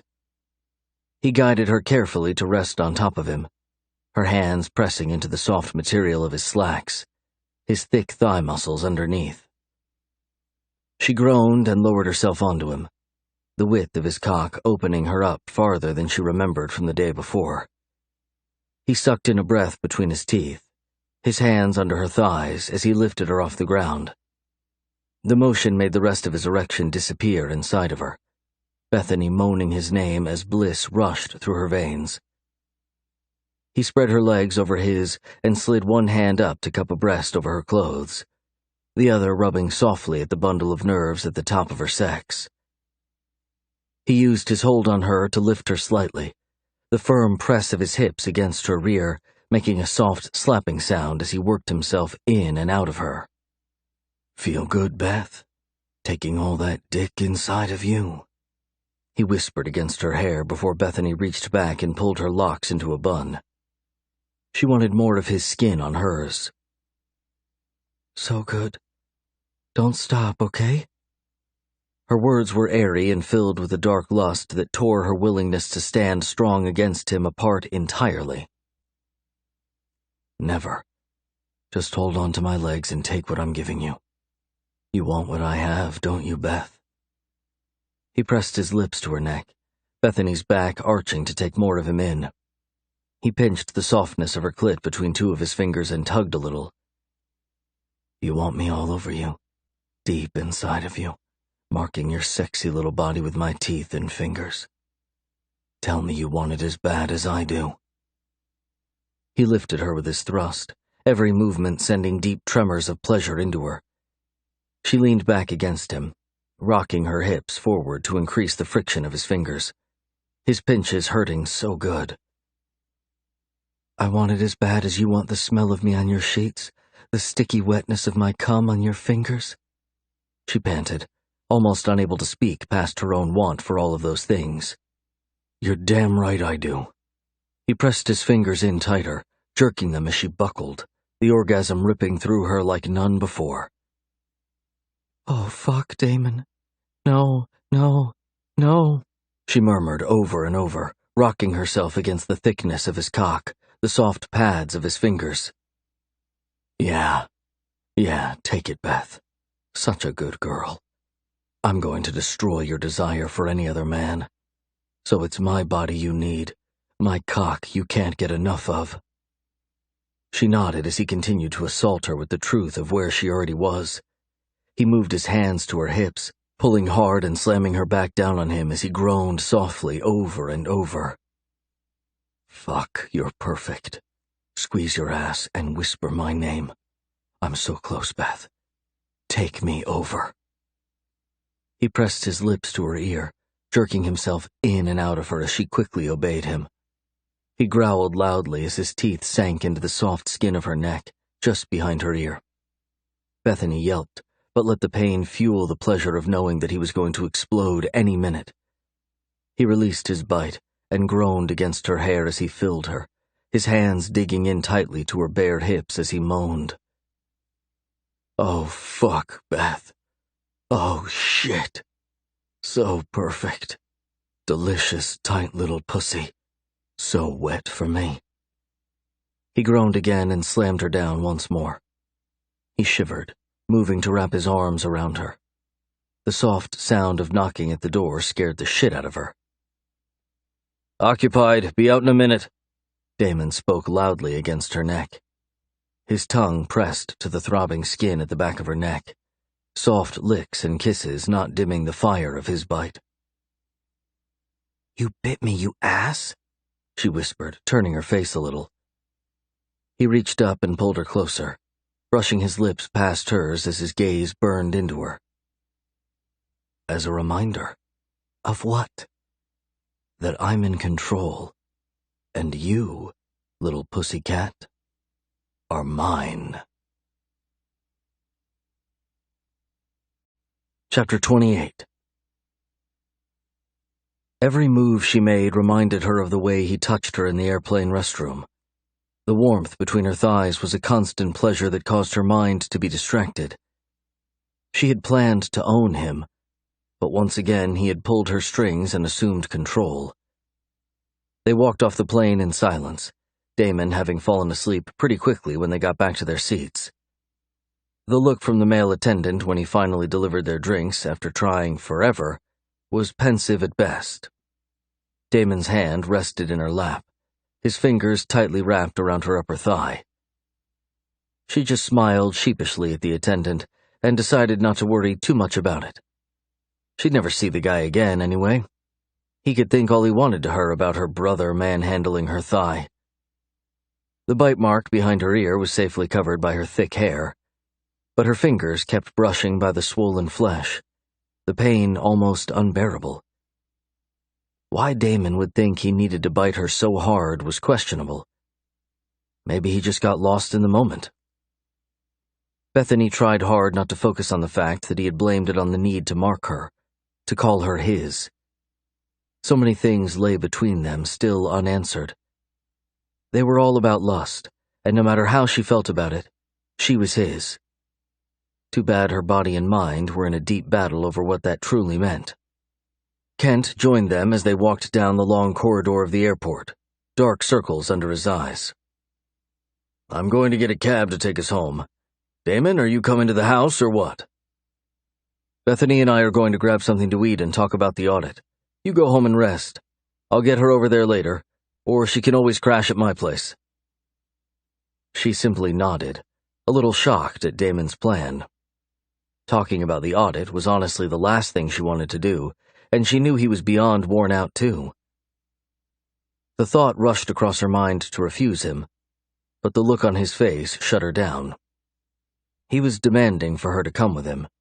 It wasn't a question. "You sure? You look beat too." Kent moved toward the taxi line as Damon nodded. "Beth, you good with that?" "Yeah, it's whatever. I slept last night. You guys didn't?" "We'll see you later, Dad." Damon waved to Kent and turned to walk next to Bethany toward the valet area. "You're staying the night with me. Text your mother later and let her know you're too tired to leave and are sleeping in the extra bedroom at my place." "She knows we don't get along, Damon." Bethany smirked and turned her attention to the paving tiles a few feet in front of her. The idea of staying at his place again caused fear to rise in her stomach.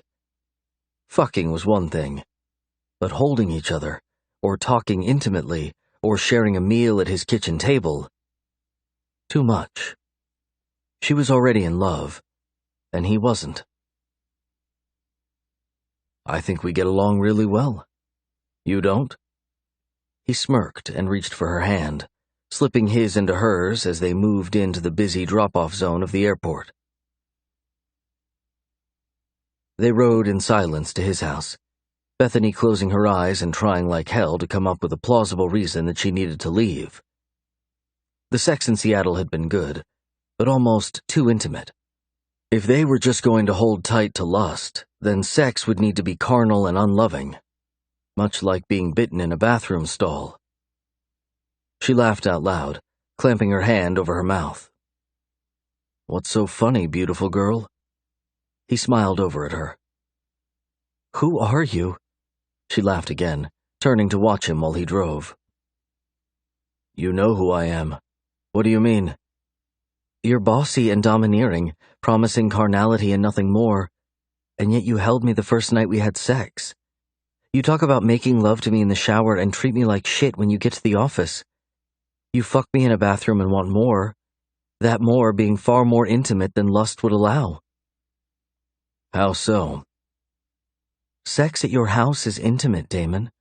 It's around your stuff and in your bed." "I'm complicated." He shrugged, looking over as he slipped his fingers into her hair and brushed them by the painful skin on her neck. She yelped and slapped at him. "Don't touch that. It hurts." He brushed his fingers over it again, a smile lifting his lips. "Good. It's a reminder." "Yes, that I'm yours, but you aren't mine." She moved from him and leaned back, closing her eyes and hating like hell how much her voice let on that she was displeased with their situation. "No." It's a reminder that you're mine. I don't know what the fuck that means. I've never wanted someone exclusively, but I want that with you. Oh, so I don't see anyone who could potentially love me because you're going to lust me? Bethany turned to look out the window as the early afternoon sun sat high in the sky, blinding her. I don't know what it means, Beth. I'm tired. I don't want to have a deep conversation right now. I know. Just a deep fuck. She kept her gaze on the road just beyond them, but reached over and took his hand, wrapping her fingers around his. For now? Yes. Bethany followed him closely as they walked into the house, his shoulders slightly slumped, which was cause for concern. He looked over his shoulder, his eyes heavy with exhaustion. You hungry? No. Let's take a nap and then we'll get something to eat. Yeah, that sounds good. He moved toward his bedroom, stopping to lean against the wall as he pulled his foot up and tried to get his shoes off. Bethany moved in front of him and knelt before him, working to untie his shoes as his fingers slipped into her hair. Don't lie to me again, okay? She looked up as she tugged a sock off his foot. Lie about what? Anything. I guess I understand the Sadie thing, but don't lie to me again. One more time, and I've nothing left to give you. Got it? Don't treat me like I'm not intelligent again. Bethany stood, dropping the sock and looking up at him, her voice strong and steady. I'm fucking brilliant, and you tore me down yesterday because you have the sensitivity of a grizzly bear. He smirked. Do it again, and I'm serious. I'll quit and start dating someone like Philip who recognizes how brilliant, sensual, and beautiful I am. How badly I want to explore the depths of my sexuality, but how very important it is to a girl like me to only give that gift to a man who loves me. A man who treasures me, Damon. He reached out and slid his fingers into her hair, leaning down and brushing his lips over hers. What if we're wasting our time with these games? I don't know if I can be that man. Or if I want to, Beth.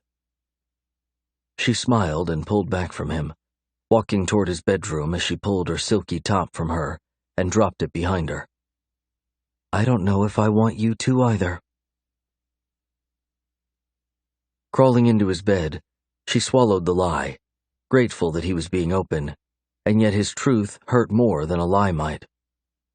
He was too scared to reach out beyond himself, and though she knew that, she wanted so badly to heal him. Would the cost of doing it leave her barren and alone? He stopped by the edge of the bed and slipped out of his slacks, unbuttoning his shirt and sighing softly as he crawled in the bed. She had pulled off her skirt, but left her panties and bra on. Damon slipped in behind her, sliding an arm under her head and pulling her back to his front as he spooned her. His naked body felt so right against hers, his arms tight, as if he were scared to lose her. Does your neck hurt, baby? He whispered in the darkness of his room, his voice so good it ran across her nerve endings and caused her to moan. She arched her back a little, rubbing her rear against the consistent throb of his erection. Yes, but I'll be fine. She wrapped her arm around his, locking him to her. His hold on her was a clear indication of the battle that raged within him. I'll put something on it when we get up. I shouldn't have bitten you that hard. Just felt so fucking good to think about marking you. Do you mark all the girls you're with? She whispered, fear tugging at her at what his answer might be. Never. You're erasing lines I have set up for myself, Beth. He turned slightly and yawned loudly before snuggling back into her. His breathing deepened as he slid his hand down her side, running his fingers over the wet mound of her sex beneath her panties. He kissed her back and slid his fingers up slowly, pressing into the tightness of her ass. His words tore her open, her soft gasp the only sound in the room. I want in here. You're going to open up for me soon. I don't know, she whispered softly, never having done anything outside of normal missionary sex, and to be honest, not much of that. It will hurt a little, but I'm going to take you there, Beth. You'll beg for more when I'm done with you, baby. He kissed her neck again, his fingers rubbing back and forth between her entrances. Tell me you want it. Go to sleep. She reached down and pulled his hand from her as he growled softly. A smile lifted her lips, the notion that he was willing to help her explore pleasure leaving her breathless. I will, but don't be scared to explore your body with me. I want you to feel so much pleasure, baby. He kissed her neck again, the coldness of his nose pressing against her as he tugged her even closer still. I want you to feel with your heart. Sex is so much more than physical emotion. Shh. Don't complicate what we have. She nodded, knowing good and damn well that he had already done that. The day she caught him at his desk, lost in ecstasy as he watched her spy on him. It could have ended there, but he had taken that first step. His rules were laid out, his demands explored, and now his mark lay on her body. Something told her that without too much more effort, she would be returning the favor. But his body was too beautiful to mark. It was his heart she was after. Chapter 29. He slept late into the afternoon, and as much as she wanted to stay with him, she needed to clear her head. Bethany left Damon a note, blaming her stomach for her departure, and said that she would see him on Wednesday in the office. She called her mother to come and pick her up around 3 that afternoon. Nibbling at her lip with worry over her decision, Bethany let out a long sigh of relief as her mother showed up. She got in the car quickly and flashed a smile at her mom. Thank you. Damon's asleep, and it almost felt creepy sitting there watching him. She gave off a nervous laugh as her mom eyed her. I'm surprised you just didn't let Kent bring you home. I thought you and Damon didn't get along at all. We don't, really. Bethany shrugged and fidgeted with the air conditioner, trying to find something to do. He just wanted to go over the audit and pinpoint areas that I should learn to focus on. Bethany, I know he's a really good-looking guy, but you know he's about to be your brother, right? The tone of her mother's voice shifted. There was some hint of understanding in her words. Bethany's stomach contracted painfully as she glanced toward her mom. There's nothing going on with me and Damon. Maybe not, but one of you, or perhaps both, wants there to be something. I heard how passionately you were fighting at the house before the trip, Bethany. No one uses that much energy and emotion unless something lies behind it. I'm not having this conversation. Bethany turned and looked out the window, feeling all of 10 years old again. Going back to Kent's was a mistake. She needed to pack her shit and get back to campus. She would go into the office the next day, wrap up a few things, and then have lunch with Philip. After that, she was headed to meet with the professor she would be spending the rest of her semester trying to impress. Being a teaching assistant wasn't at all her idea of a good time, but it wasn't up for discussion. Master's degree students were required to spend 2 semesters giving back for a reduced rate. Okay, but I'm here when you need to. I won't, she barked out, wanting to crawl in a hole and disappear. It wasn't so much that her mother was aware of something brewing between her and Damon, or that she had called her out on it. It was that she was right. He was going to be her brother soon. Why did she keep pushing that to the back of her mind as if it didn't matter? It was all that mattered. Damon hadn't called the night before, which was probably for the better. Bethany walked into her office Wednesday morning with a heaviness that didn't sit well on her. She needed to talk to someone about everything, but who? Maybe getting back to her friends that evening would help some.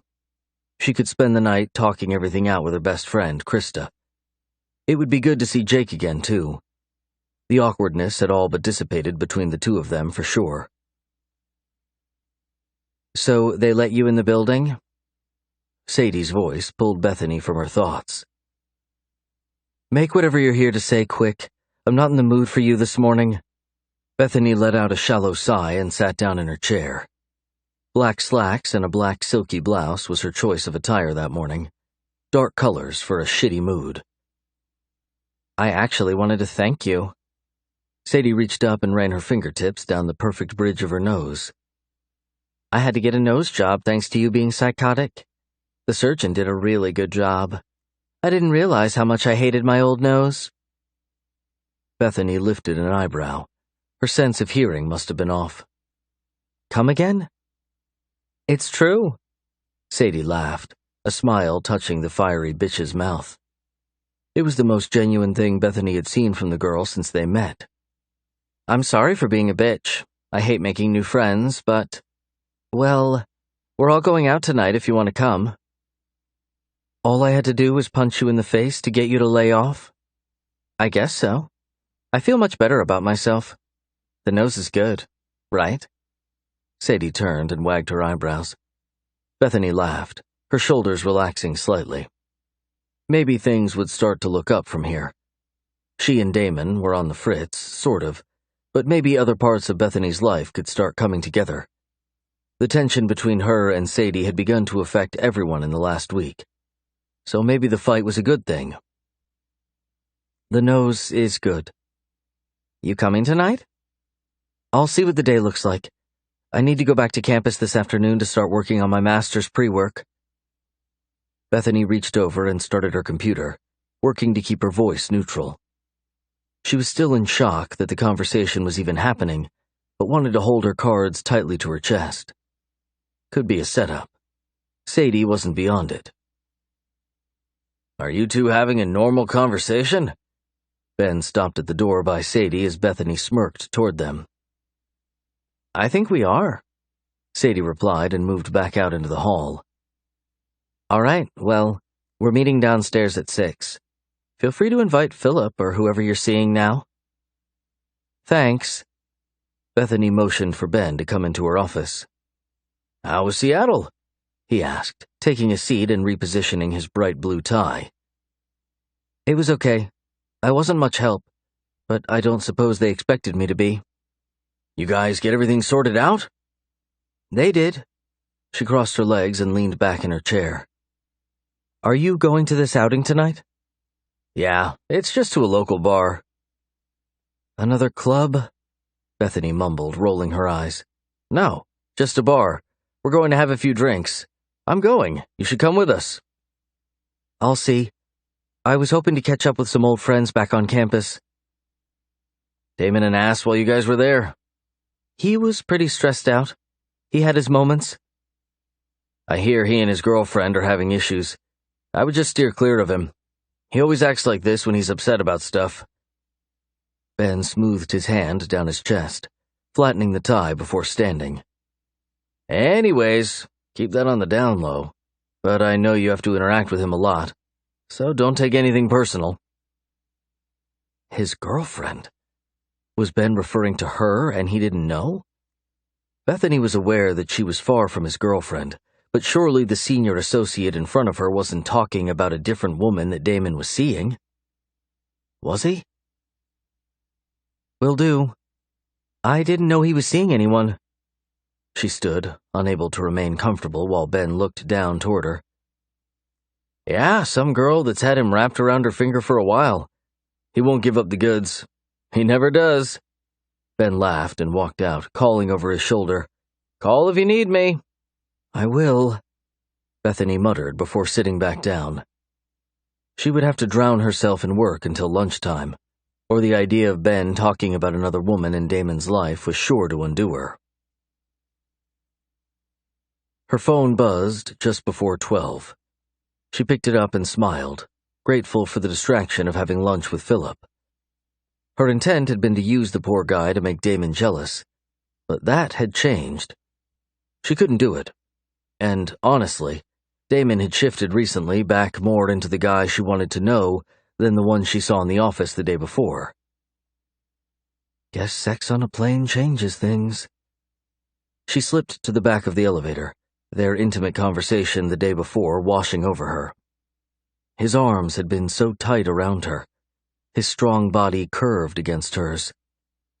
He was everything she wanted, and yet with every subtle step she took forward, he seemed to leap back.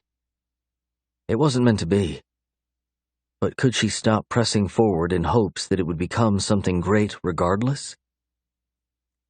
She slipped off the elevator with a large group of people. Her body warmed at the idea of exploring everything Damon wanted to do to her. She wanted the opportunity to be a bad girl in front of him. For him. Only him. There you are. Philip walked up and reached out, his fingers grazing her arm. Sorry, I got wrapped up in an assignment. How are you? I'm really good. I grabbed sandwiches and chips for us. That okay? Sounds great. How do you know what I like on my sandwich? Bethany moved to the small table and took a seat. Reaching to pick up the dark drink, he moved toward her. I made a few assumptions. I figured if you didn't like any of this, I'd just go get you a damned chocolate donut.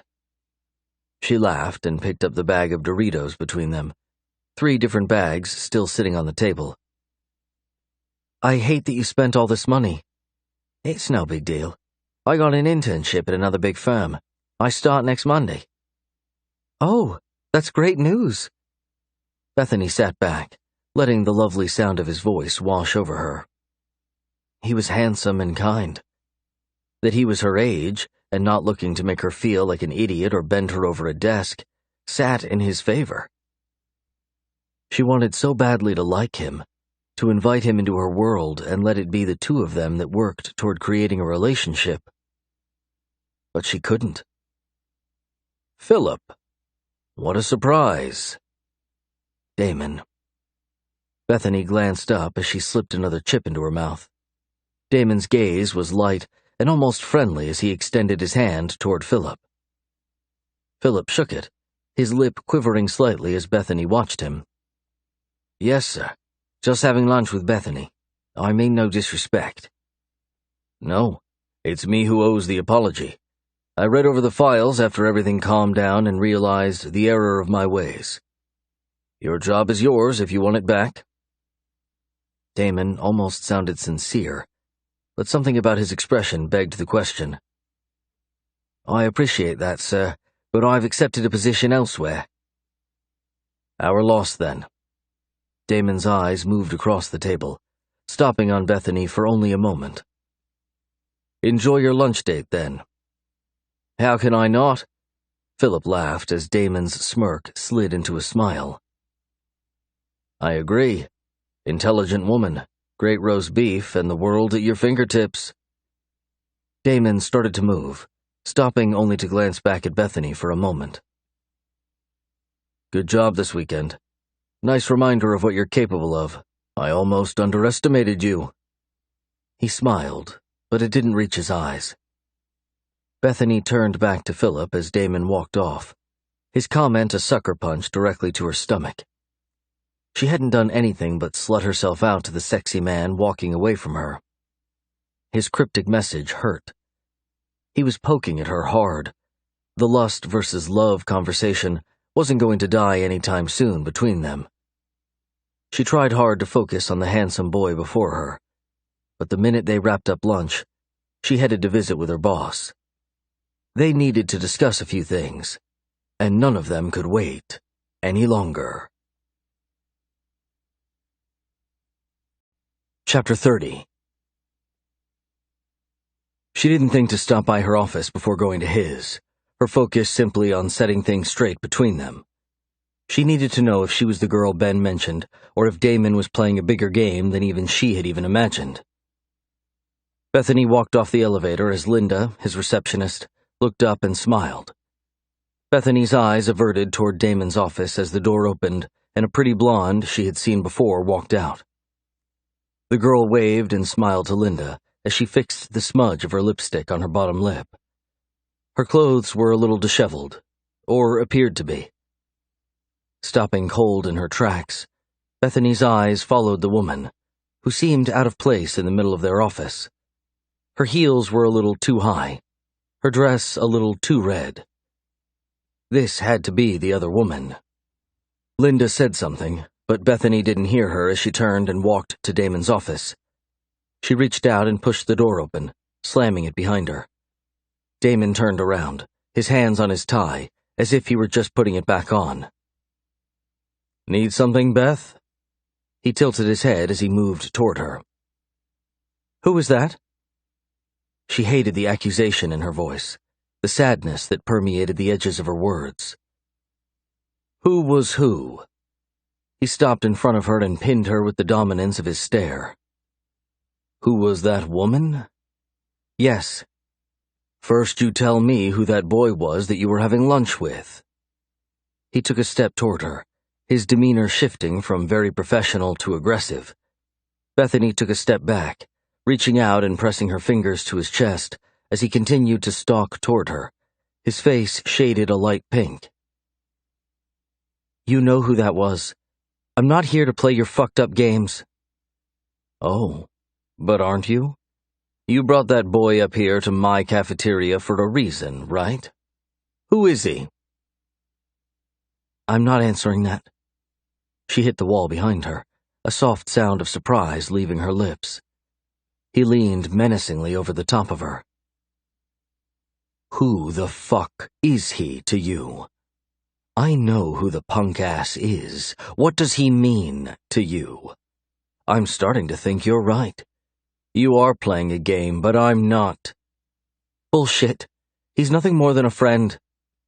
Why here? What purpose did you have in bringing him here? Did you want me to see you two together? Is that what you wanted? No. I mean, yes. Fuck, I don't know. She pushed at his chest, but he only crowded her more. The heat rolling off of him was almost stifling, the dark press of his gaze making her want to pant for air. This was too much. He was overwhelming. Get out of my office, and when you grow up, come back. He started to move as she reached out and grabbed tightly onto his jacket, pulling him back flush against her. His hand slid up the wall behind her as he pressed his hips forward, reminding her quickly how well they fit together. No. Who is the woman?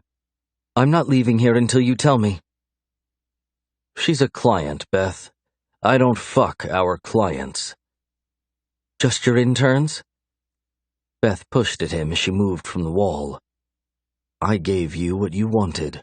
I can't help that your feelings have changed. He shrugged, his face expressionless. And yours haven't? She asked as tears slipped against her gaze. The world blurred, and she hated him for making her feel 2 inches tall again. Wait, let me make sure I have the facts straight.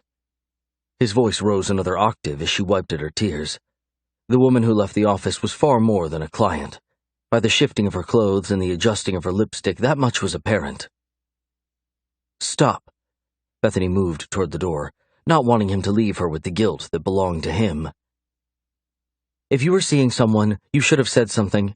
I know you're good being a whore, but I'm not.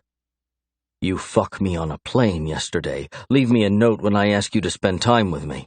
You bring Philip to my place of business and rub him in my face, and then you come into my office accusing me of what? Sleeping with Mrs. Finnegan? Is that what you're accusing me of? Bethany took a shallow breath and closed her eyes. I'm leaving. I have to be at school. Yeah, you do that. The side of his beautiful mouth lifted as Bethany opened her eyes. His own expression was filled with hurt. Something not quite right about the conversation. Damon? No, you've said your piece. Go about your business and keep wondering if the color of her lips is pressed on my skin, Beth. I know what you're thinking, but you know what? You don't know shit about me. He walked to his desk and picked up the phone, turning his back to her and barking out instructions to someone, most likely Linda. Bethany stood there for a few minutes, her heart shattering over and over again in her chest. He was right. She didn't know much about him, but what she did know she didn't like very much at all. She walked quickly out of his office, holding back the torrential flood of tears until she slipped into her own office.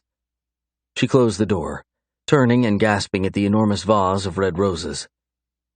There had to be close to 50 squeezed tightly together. The office smelled blissful. Walking toward the flowers, she let her tears fall, most likely from Kent or Philip, someone who understood that she was a good person, an intelligent woman, and a force to be reckoned with. She plucked the card and sat down at her desk, the need for them to be from Damon crashing into her. She couldn't open the card just yet.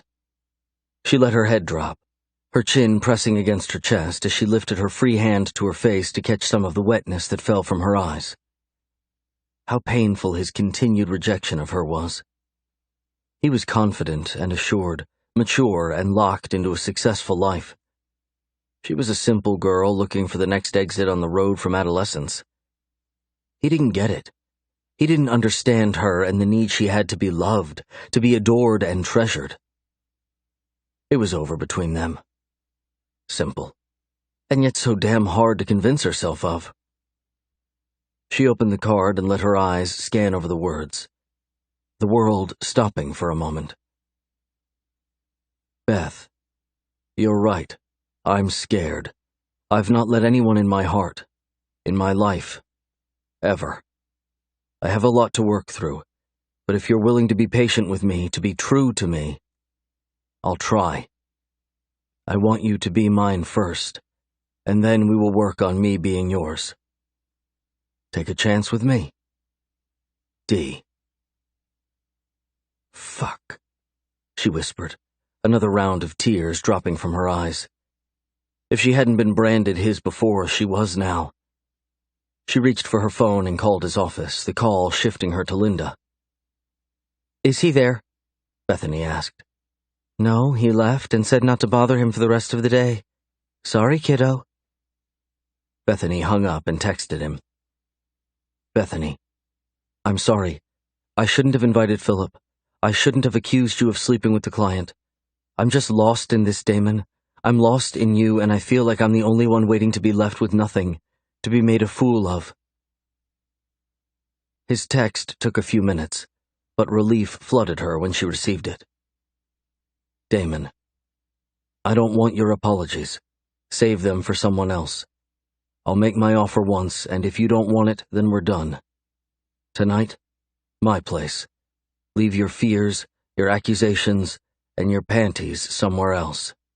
They aren't welcome here. Brave enough, Beth?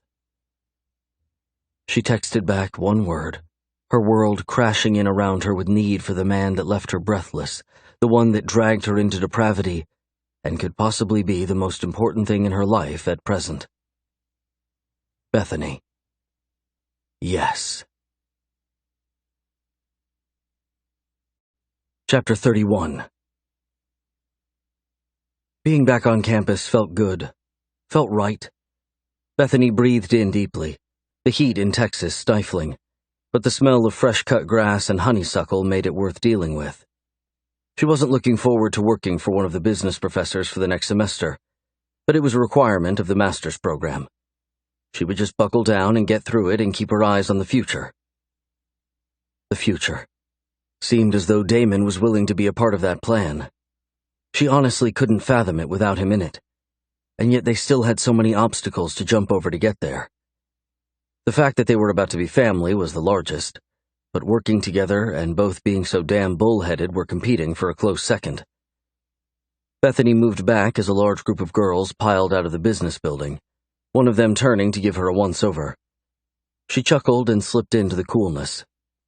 Wanting anything other than a man had not occurred to her, but it was becoming more and more the norm to consider both men and women as partners. She shrugged the thought away, not needing more than Damon. She could barely handle him. The thought of another woman with them, touching her man, caused possessiveness to rise inside of her. Just no, she muttered, and jogged up the stairs to the second floor. She still wore her work clothes and was glad of it. Her destination was a vast auditorium. Cost accounting was required for anyone who wanted to be a business major, regardless of whether they were going into accounting or not. A handsome, distinguished-looking man glanced up and smiled kindly. "You must be Bethany." Yes, sir, Bethany Miller. Nice to meet you. Pleasure is all mine. Kendall Tarrington. He extended his hand, his gaze professional and remaining on her face. She let out an internal sigh as she relaxed. The guy wasn't a douche or a perv, from what she could tell. She could totally do this. I have to admit up front that cost accounting was not my favorite undergrad class. She smiled and he chuckled, taking his hand back and pulling a pair of glasses from his pocket. He looked up. I'm not thinking too many people would say that it was.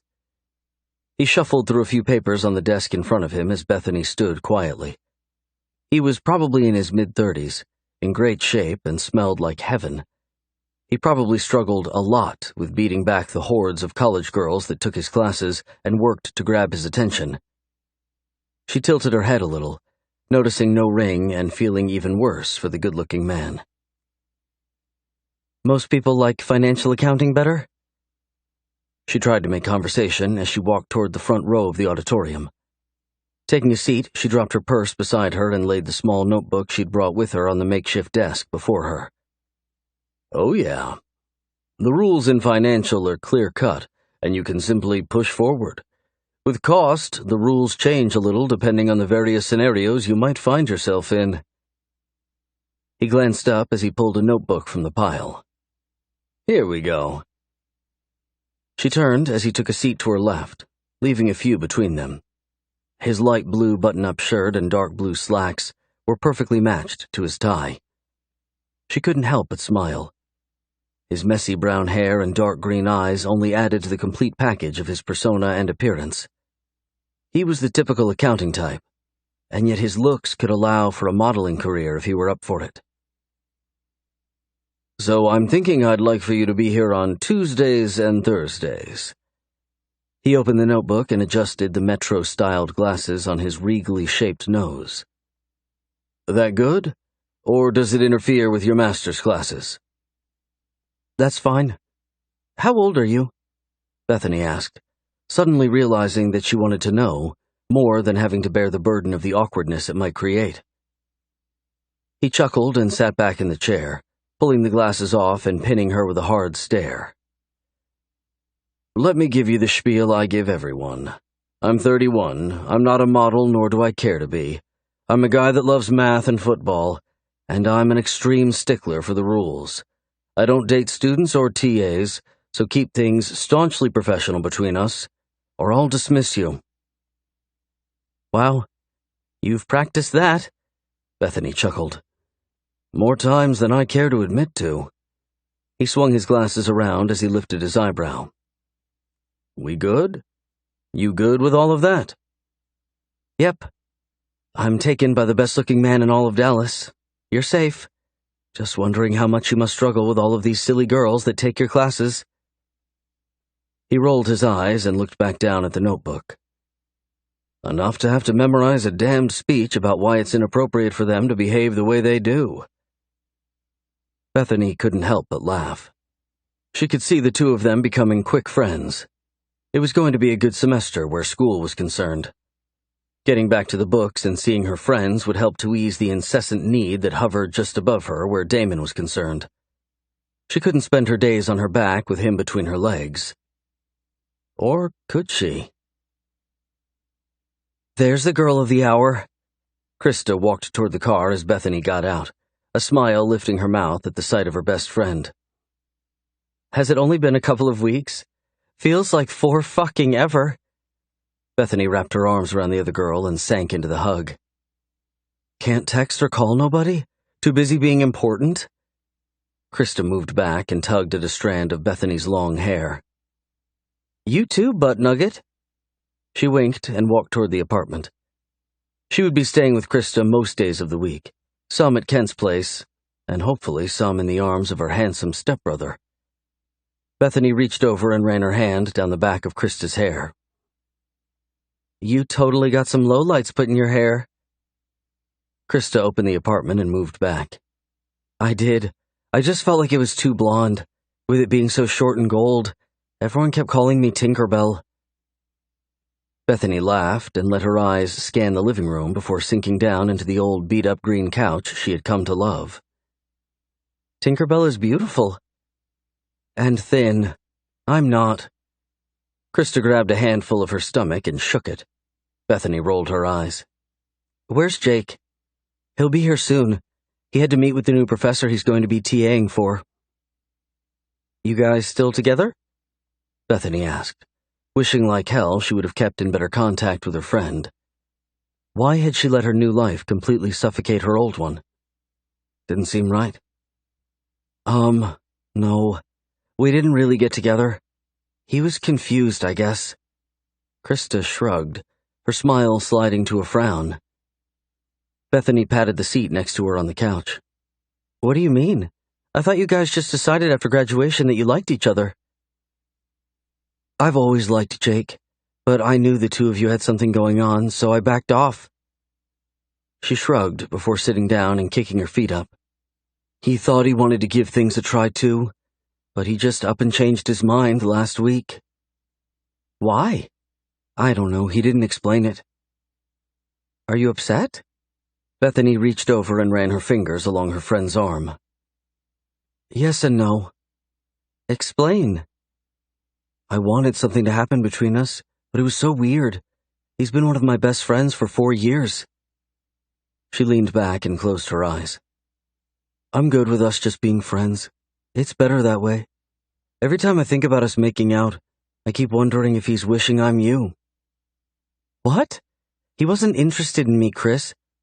I tried, remember? Yeah, but I think he was just overwhelmed or shocked. He's asked about you, like, every day since you left. There was a slight twinge of bitterness in her voice.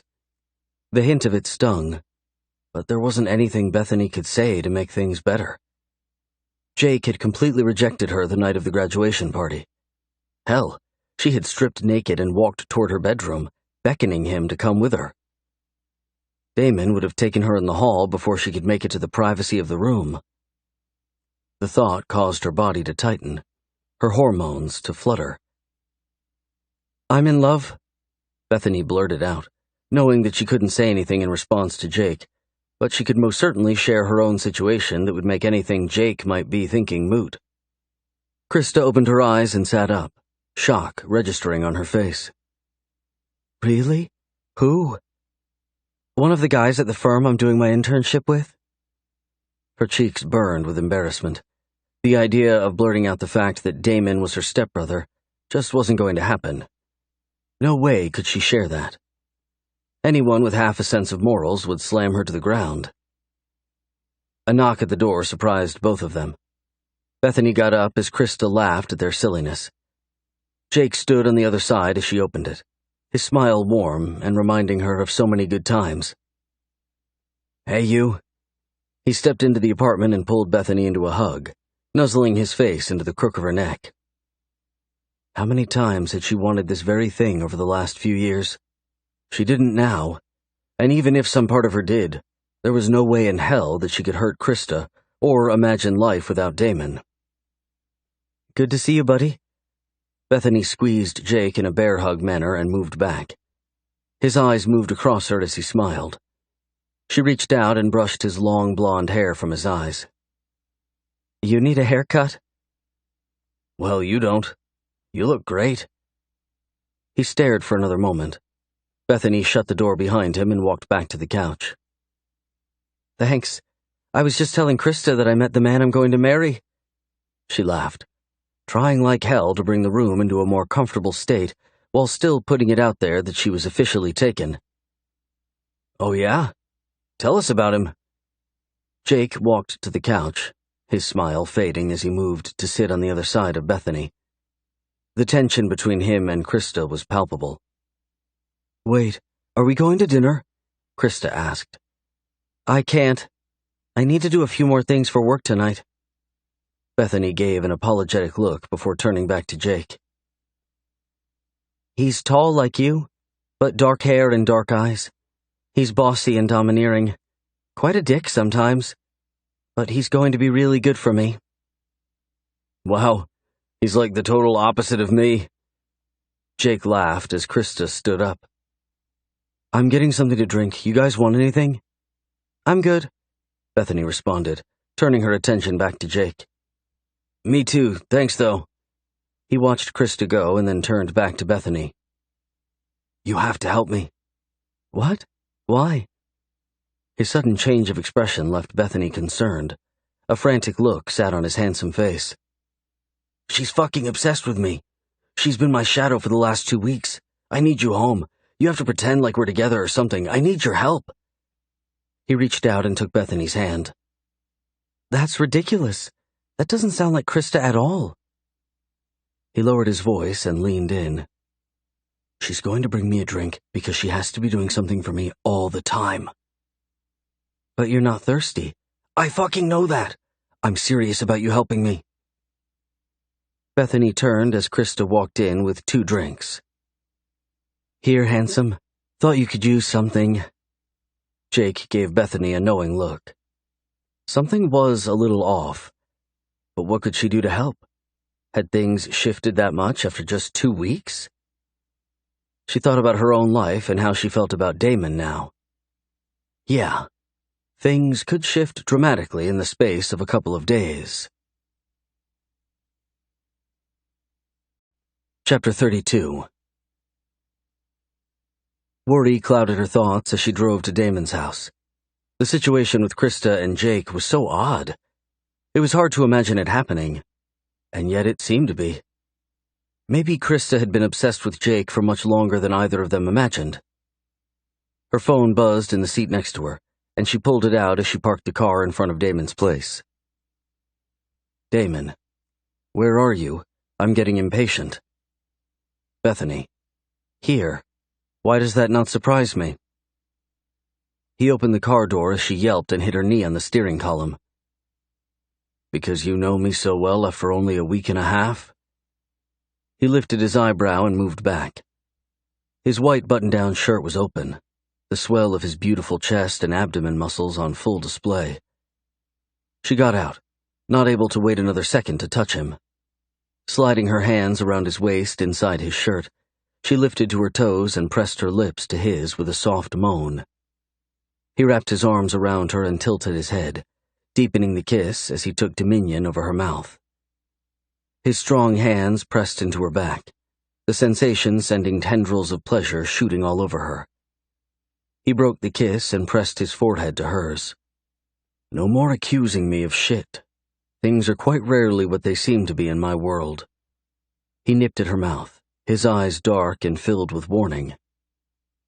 I understand, she whispered, wanting so badly to apologize, but knowing that he wasn't interested in her words, as he noted earlier.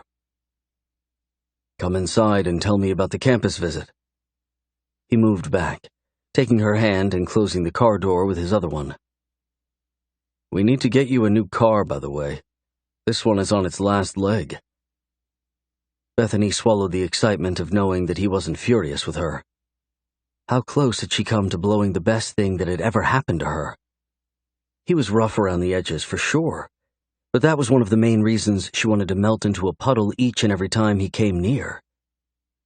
To tame a lion would be a great feat. I like my college car. It has character. She laughed as they moved into the house. He glanced back at her, the upturned corner of his mouth so incredibly sexy. You have character, you ballsy girl. He released her hand and moved into the kitchen. All sorts of cold cuts and breads out on the counter. What's all this? Dinner. I figured something fast and filling would work. I'll cook for you another night. He started pulling together a large sandwich and nodded toward the 2 plates sitting out. Hand me one and get yours. Get whatever you want. Just make yourself at home here. He had 2 plates out, and he wanted to cook for her? She swallowed the hot burn of tears, almost too afraid to let herself believe that he was letting her in bit by bit. She handed him a plate and nibbled on a pickle as she watched him. Nothing in all of her life was more enticing than seeing him in the kitchen. His dark hair curled a little at the top, his playboy persona only elevated thanks to the need for a haircut. She reached out and brushed her fingers through it. Damon looked up and caught her hand, kissing the inside of her wrist softly a few times. "Stop being sentimental and get your sandwich. You're wrecking my world. Stop looking happy about it." He pressed his teeth to her wrist and released her, winking and looking back toward his masterpiece. "No way you're fitting that in your mouth." Bethany laughed and moved to stand behind him. Wrapping her arms around his waist, she leaned forward, needing contact so badly with him. He rubbed her hands as they clasped around his midsection, and she knew. He was softening toward her. She needed to tread lightly here if things were to go the way she wanted them to.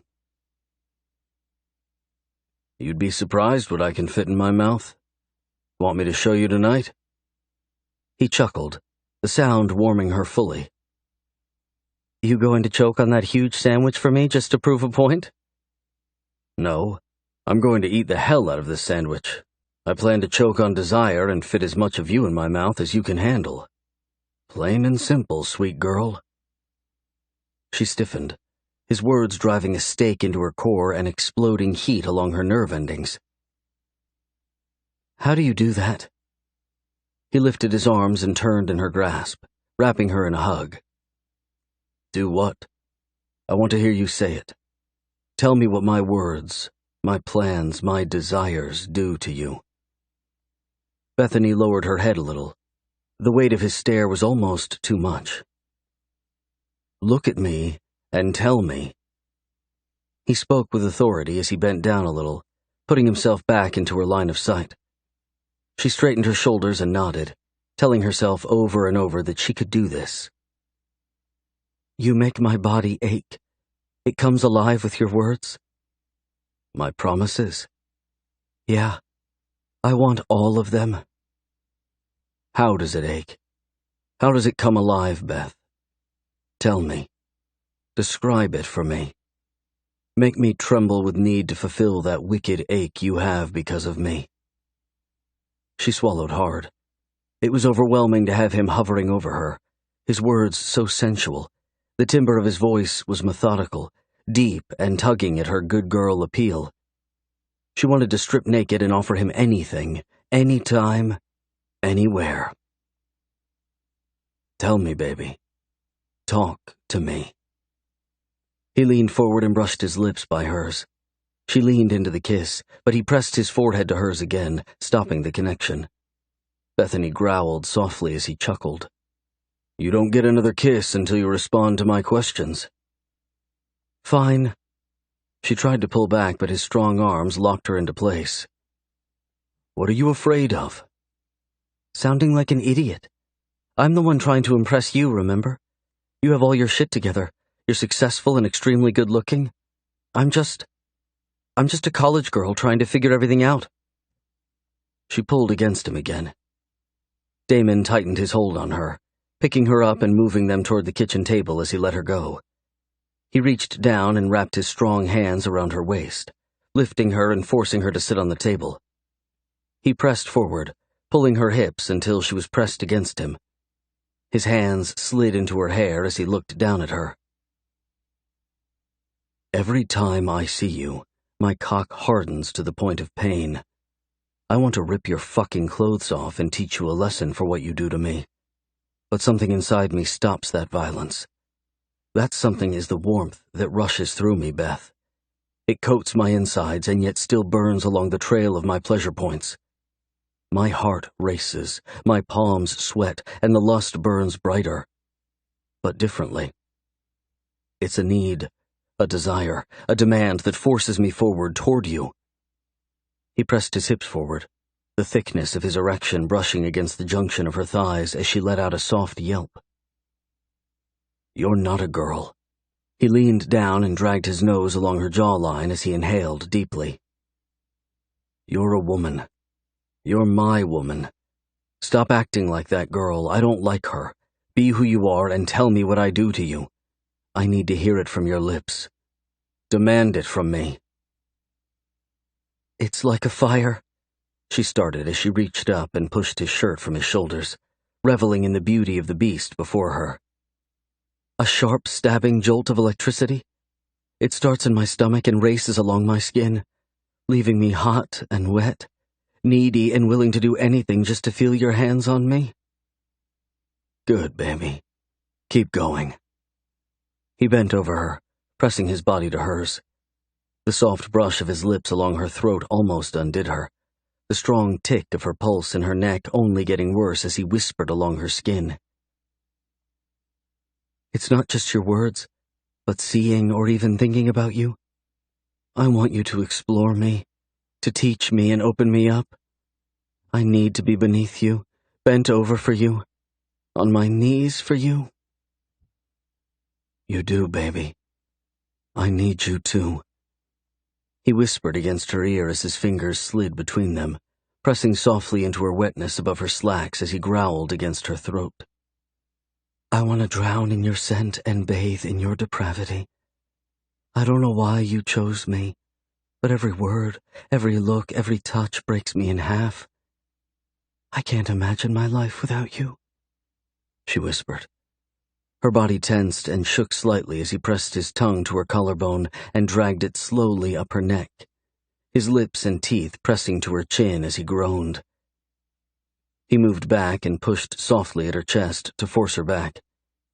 Bethany descended, leaving her elbows behind her, unwilling to watch the ceiling. She needed to see him. He ran his hand from her neck through the valley between her breasts to the top of her slacks, tugging a little as his dark brown eyes moved back to meet her gaze head-on. Tonight is about us. I want you to know me a little better, and I want to explore the deepest parts of your body. You want my heart? You're going to have to come after it. I keep it on lockdown and have for so long I'm not sure it's truly available anymore. I want you to have it, though. He undid her slacks as she kicked off her shoes. Lifting her hips, he pulled the silky material from her legs, his hands rubbing her thighs firmly as he watched her. Bethany panted, the room shrinking to nothing more than him. His hunger was overwhelming, the sensation of being swallowed whole very much where she was. He reached up and wrapped his fingers around the small string of her panties on each hip, pulling down and chuckling deep in his chest as he chucked them behind him. Taking a knee in each hand, Damon opened her legs to leave her on full display for him. His finger ran down the length of her swollen sex, the slick, pink skin throbbing painfully as he glanced up at her. Relax and let me touch you a little. We'll eat soon, but I need this. I need to watch you come for me. When I tell you to come, you do. Not before that. Got it, sexy girl? Bethany nodded slowly, her tongue pressed between her teeth as she struggled to breathe. He ran his finger along her sex again as she groaned loudly and lifted her hips, the top of his digit slipping into her. Needy baby? He asked, his voice so deep and sensual as it skittered across her exposed flesh. Fuck yes. Bethany lay back, her heart trying to beat its way out of her chest. She moaned loudly, the sound animalistic and emotional as he slid 2 fingers in her and pressed his other hand against the top of her sex, his palm rolling in slow circles as he worked his fingers in and out of her. So beautiful. Tight little body taking what I give you and wanting more. You want more, don't you, Beth? It was almost a command, not a question.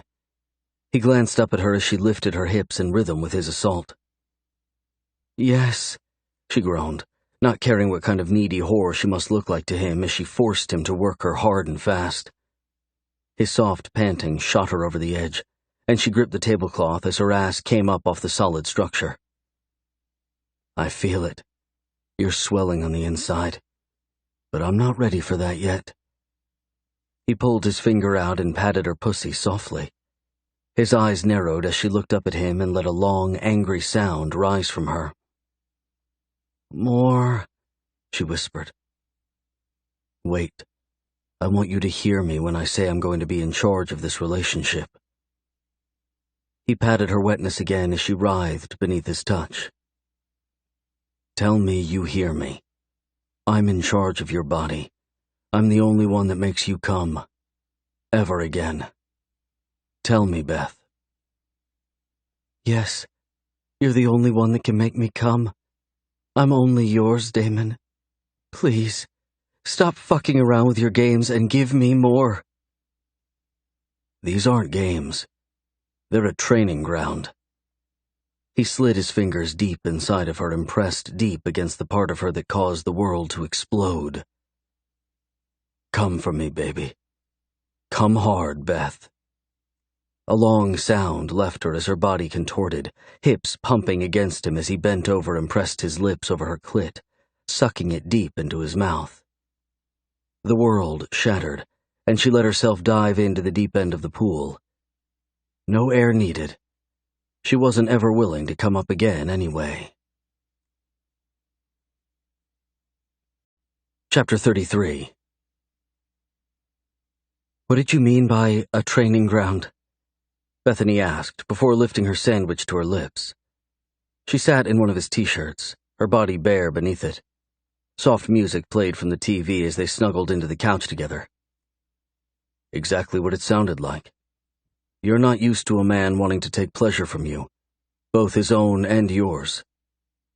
Damon licked mustard from his finger before glancing over at her. If I'm going to settle down with one woman, I want her to get used to me taking what I want. Sounds greedy to me.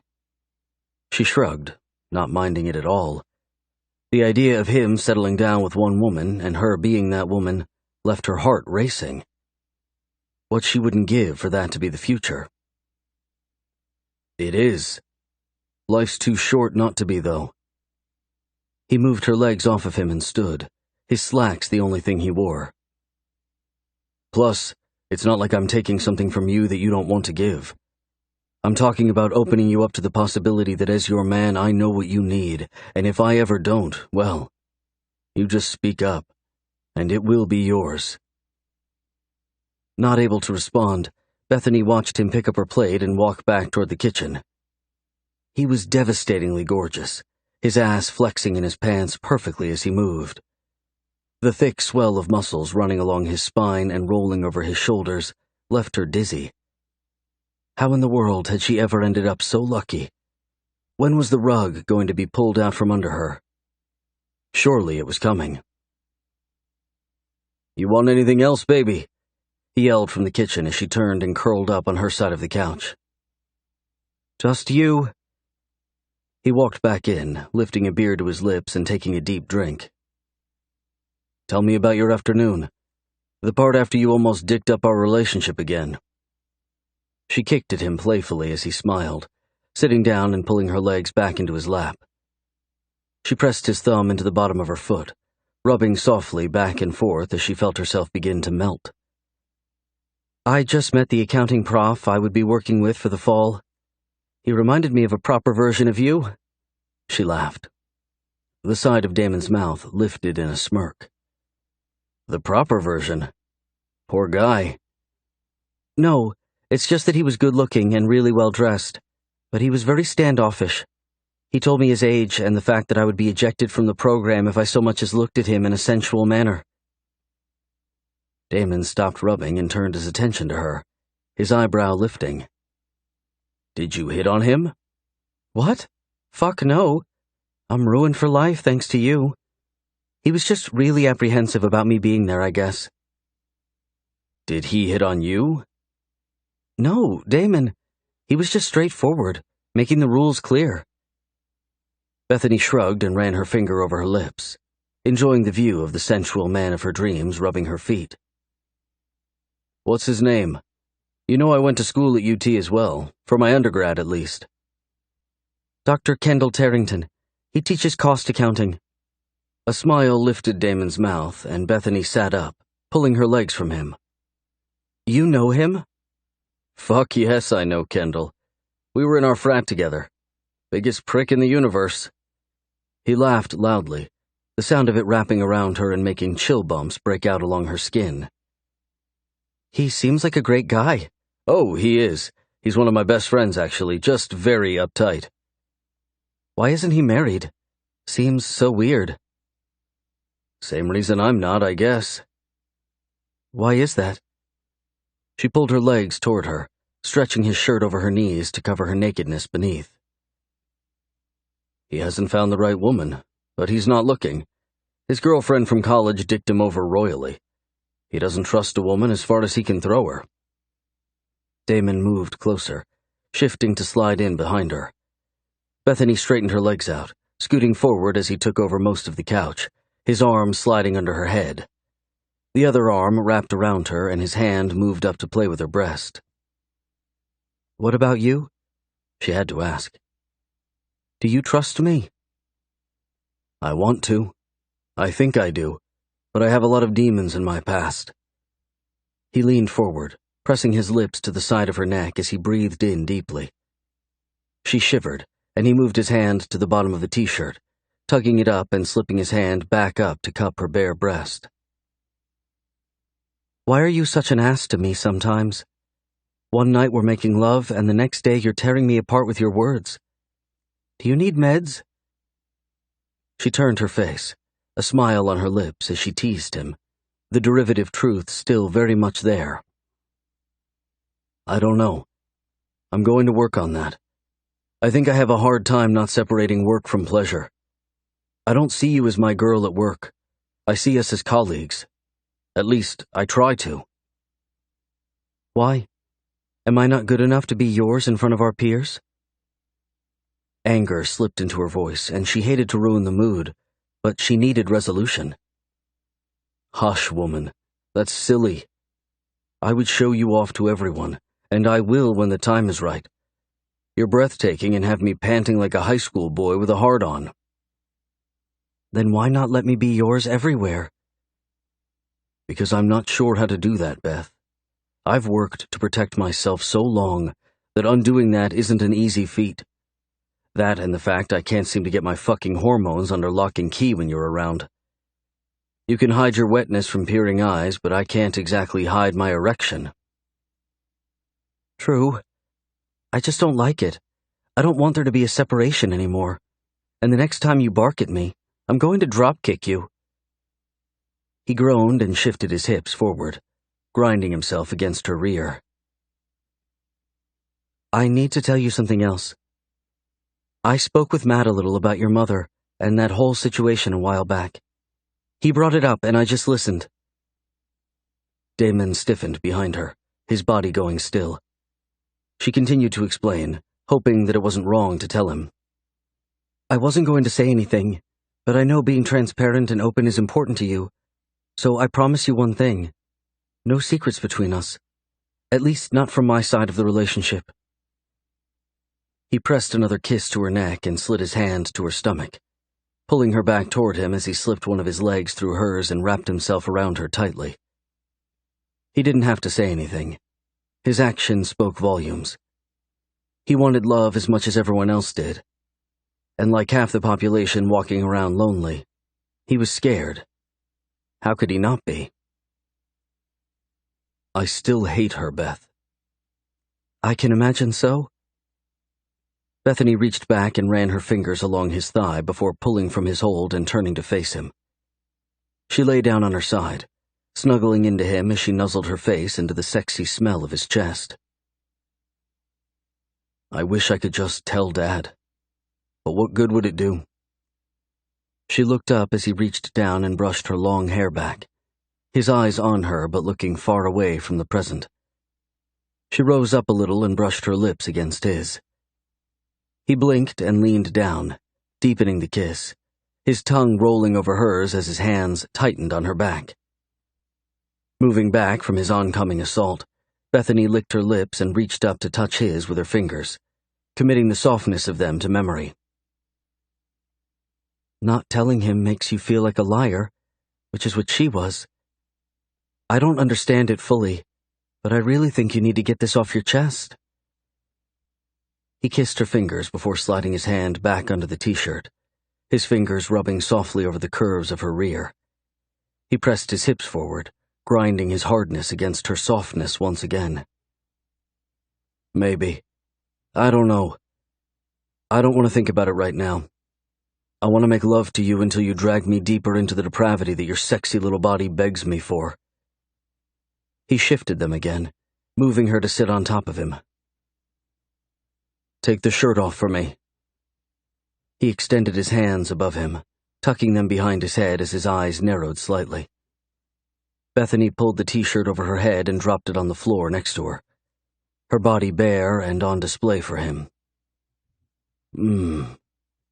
Everything I want, right here. Do I trust that it won't be gone soon?" He reached up and rolled the tip of his index finger around her nipple as she rocked against the thick press of his arousal, his pants still in their way. "I'm not going anywhere unless you force me to." Bethany moved back, working to get him out of his slacks. "I want you with me. I'll work on that other shit if that means keeping you by my side." "Good," she whispered, her heart beating so hard in her chest. He lifted his hips as she pulled his pants down. He wasn't wearing underwear, which honestly didn't surprise her at all. She chuckled and his brow lifted. "Where are your underwear?" She moved toward him, and he reached for her, forcing her to move faster. "I told you not to wear any, but you did."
I, on the other hand, followed the rules. "You wear panties?" she asked, sliding herself along the firm length of him as her expression changed. Nothing seemed funny all of a sudden as need rose in the center of her body. "Hush, woman. Arch your hips and take me inside of you. I want to watch and enjoy every moment of this." He took her face with one hand and lifted it a little, her chin extended toward the ceiling. Bethany arched her hips, his body pressed against hers as he lifted her a little, The position was almost uncomfortable, but knowing that he wanted to savor the moment and force her to remember he was in charge somehow overwhelmed her system. She groaned as he rolled his hips, his cock barely inside of her but pushing in a firm circle against her opening.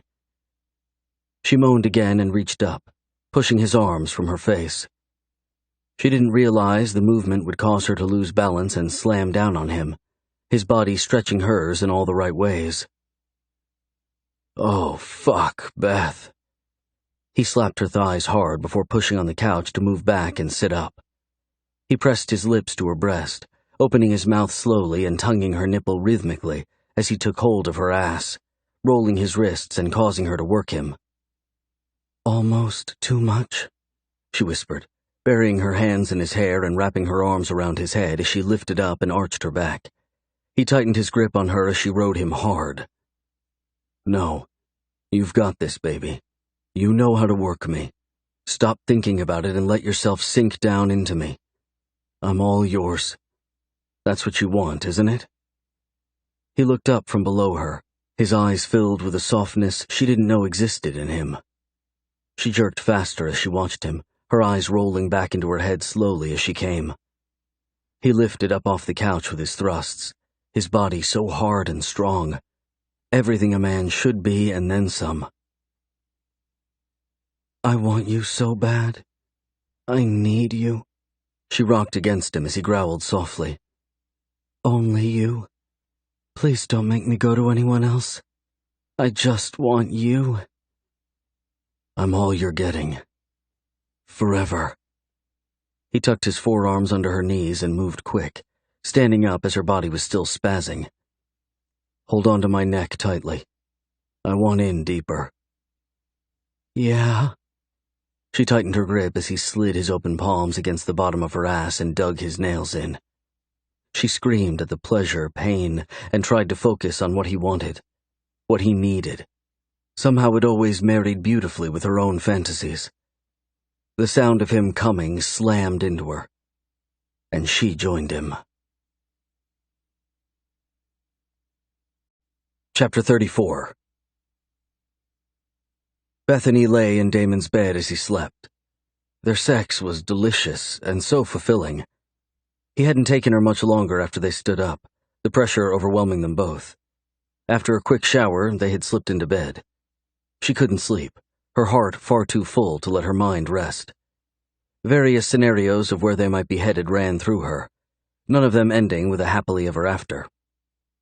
She growled softly and slipped out of the sheets around 3 a.m. Damon's soft snoring was stupid levels of precious, his big, strong body laid out across most of the queen-sized bed. She picked up the towel she had been wearing earlier, wrapped it around her, and walked to the couch. She turned on the TV and muted the sound as she nibbled at her lip. How badly she wanted to tell him that she loved him. But the last time she did, he had taken it poorly. Or had he?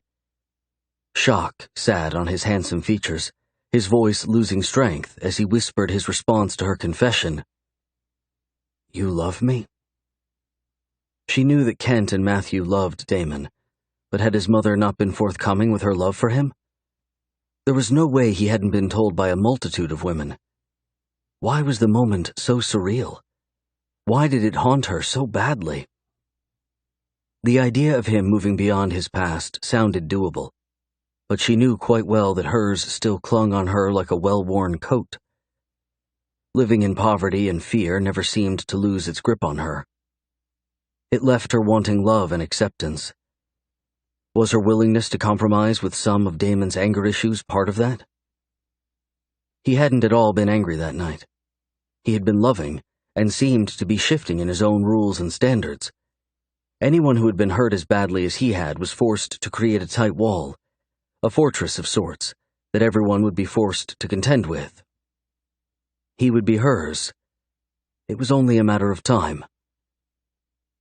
The sound of her phone buzzing caused her stomach to tighten, worry sprouting inside of her.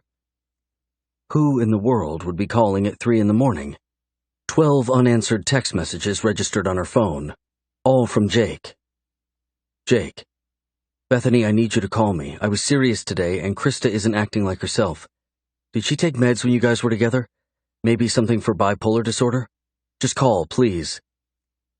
The messages got increasingly worse, the intensity in his words driving Bethany to move from the couch in search of her keys. Was he overreacting? Probably. But the messages screamed of panic, and from what she could tell, Krista was beating at Jake's door, waking up the neighbors and shit. That didn't sound like Krista at all. Bethany hit the call button on her phone and picked at her lip, pacing in front of the couch as she tried to think of what to do. No answer. She growled in frustration and tried Krista. Damon walked out, rubbing his eyes and stopping by the large ornate fireplace that most likely never got used. Too damn hot in Texas. Can't sleep? He moved closer, and realization moved across his beautiful features. Bethany walked to him and reached out, brushing her fingers along his chest as she tried to ground herself in the present. No answer. Fuck, she whispered and turned from him. His hands pressed into her shoulders, but he didn't speak. The fact that he was there with her, his arms moving around her to offer comfort, was overwhelming. Tears blurred her vision as she left a message. Chris, it's me. Please call me back. Jake has been texting me and I'm not sure what's going on, but I need you to call me. I'm really, really, really worried about you. If I don't hear from you in like 10 minutes, I'm coming over. She hung up and turned as a tear dripped onto her cheek. The last thing she wanted to do was remind Damon that maybe she wasn't the woman he needed her to be. She was stuck in the middle of some weird college bullshit and was simply still a stupid, childish girl. Baby, what's the matter? He pulled her in tightly, his grasp reminding her that if they were going to move forward, they were going to have to do so together. Would he laugh at her, or chide her for being an idiot? Just college drama shit? She pulled back as her dinner rose in her chest. Obviously, whatever it is, it's upsetting you. He reached up and wiped away her tears, leaning over and kissing her nose. I'm not one-dimensional. I try to be, but believe me, it takes effort, baby. Tell me what's going on. Who are these guys? What guys? Bethany sniffled, anxiety wrapping around her. Something was wrong. Krista or Jake should have called by now. Chris and Jake. No, Krista and Jake. My two best friends in college. Krista is my roommate, and Jake has been a good friend of mine since my freshman year. They dating? She wanted to, but he didn't. I don't know. Bethany pulled back and ran her fingers through her hair. It's complicated. You need to go over there? Sounded serious by the message you left. Yeah, I need to go. I'll see you tomorrow. He reached out and grabbed her, pulling her close and looking down at her. The seriousness in his features left her concerned. Surely he wasn't going to pull the selfish card and not let her go without making her feel like shit for leaving him. I'm going with you then. You're not driving yourself in the middle of the night. No, I'm good, really. I'm sure I'm just overreacting and there is nothing to be worried about. Well, let's go check it out then. Get dressed and I'll drive. Bethany leaned in and kissed him softly. Thank you. Of course. He released her as she jogged toward the bedroom. Fear tore up her insides, but having Damon willing to go with her made it seem like the world was finally righting itself. Does your friend Krista have a history of being a violent person? Damon asked, reaching over and taking Bethany's hand. No. I mean, I don't know. We've been friends and roommates throughout college, but I didn't know her before then. Are we headed to her place or this guy Jake's? Jake's. He's the one that seemed panicked. She reached for her phone and plugged in the address before linking it to his Bluetooth. This should keep us on track. Good. I think when this is all cleared up, we need to go by your place too. Why? To see if Krista is okay? We can do that, but I was more thinking of christening your bed. He smirked, and she relaxed slightly, thankful for his mood being spot on with what she needed. Can I ask you something? Yes, unless it's about my mother. I'm not ready to go there just yet. No, I'll let you start that conversation when you are ready. She rubbed his fingers with her own, wanting to crawl up into his lap. Do you think our relationship can develop past the fact that we're about to be siblings? Of course. We're siblings by marriage. My father's choices aren't going to tell me who I can and can't be with. You and I have every right to be together. Do you think they will see it like that?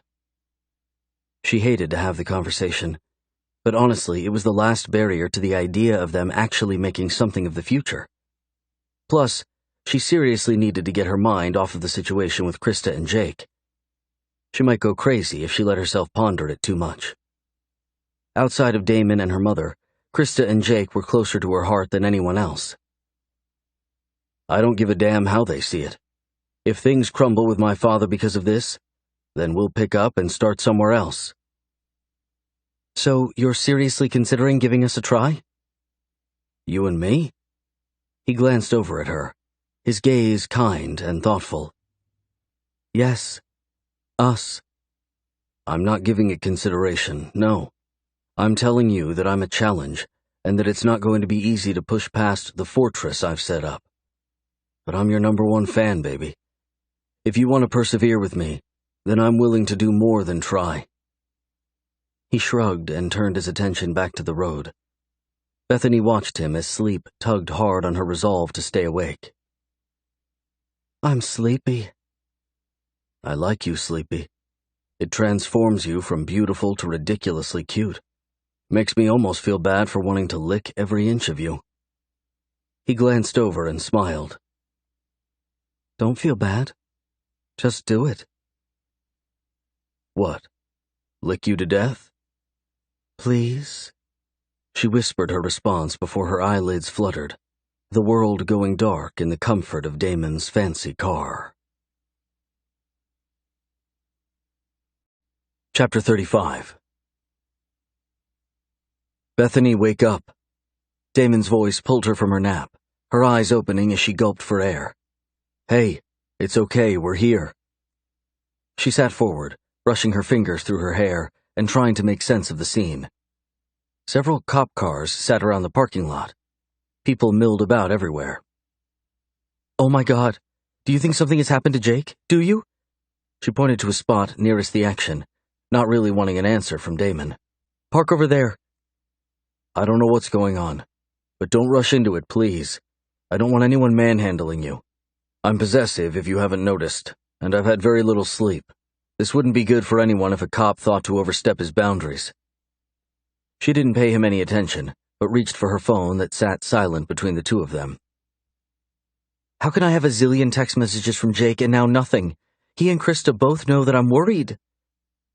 Her voice was pinched as fear worked to consume her. Damon parked the car and got out, moving to her side. Opening the door, she reached for his hand and he helped her out. He wrapped an arm around her waist as they walked toward the commotion. There had to be at least 400 or more students loitering around Jake's apartment, the complex one of the largest on campus. What are the odds that this is all related to Jake? I mean, it could easily have been someone else.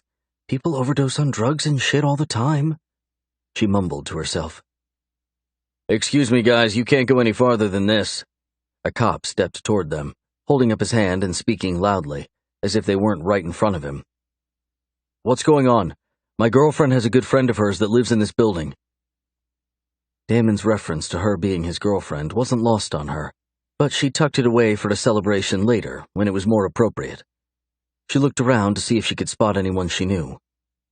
Someone had to know what was going on, and it wasn't like the cop was going to give them any information. I'm not at liberty to discuss it. He glanced at Bethany as she turned back to pull Damon away. Just text your buddy. I'm sure he or she's fine. Yeah, thanks.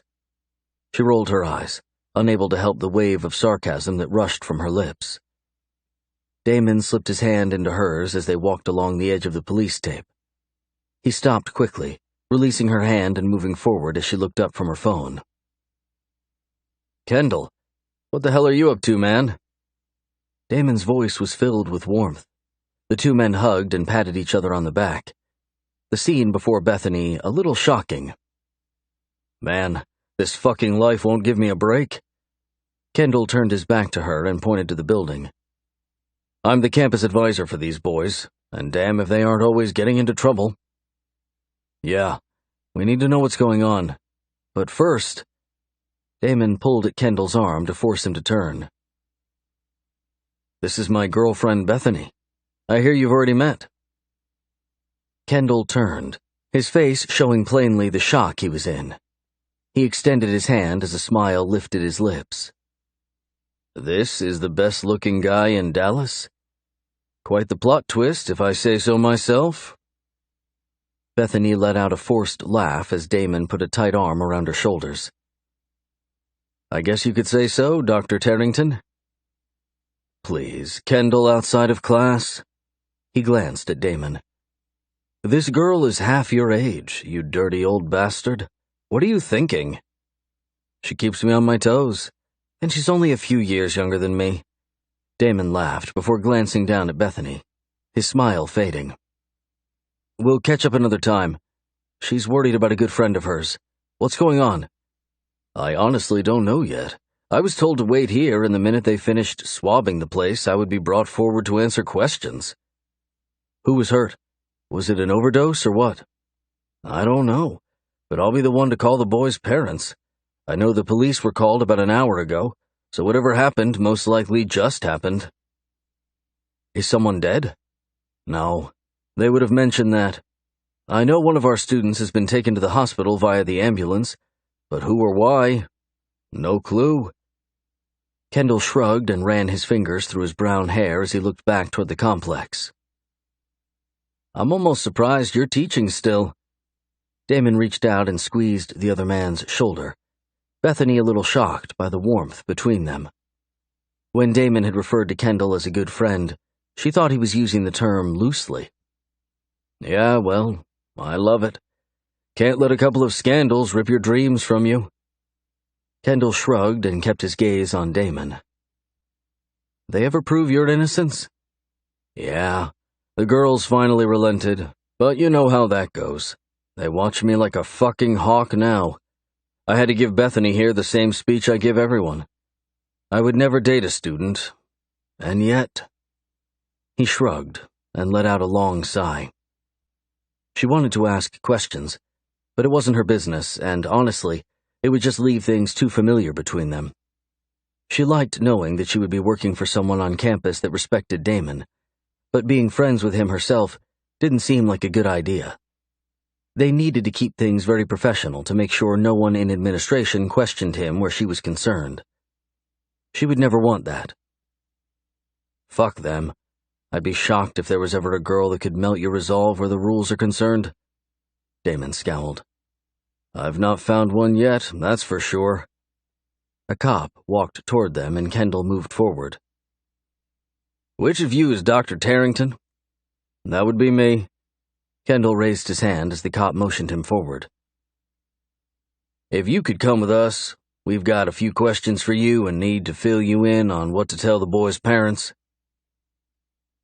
Good guy, Damon spoke, his eyes moving along the crowd. He turned and pulled Bethany into a warm hug, kissing the top of her head. You okay? Yeah, just too much lately. I pray nothing happened to Jake. I should have turned my phone up louder or something. If anything happened to him... I doubt it's him, Beth. Let's just wait until we find out before we move into full-blown panic. He kissed her hair as she looked around the crowd. I just wish I could find someone I know that we could talk to. Someone that could give us information quickly. Like now.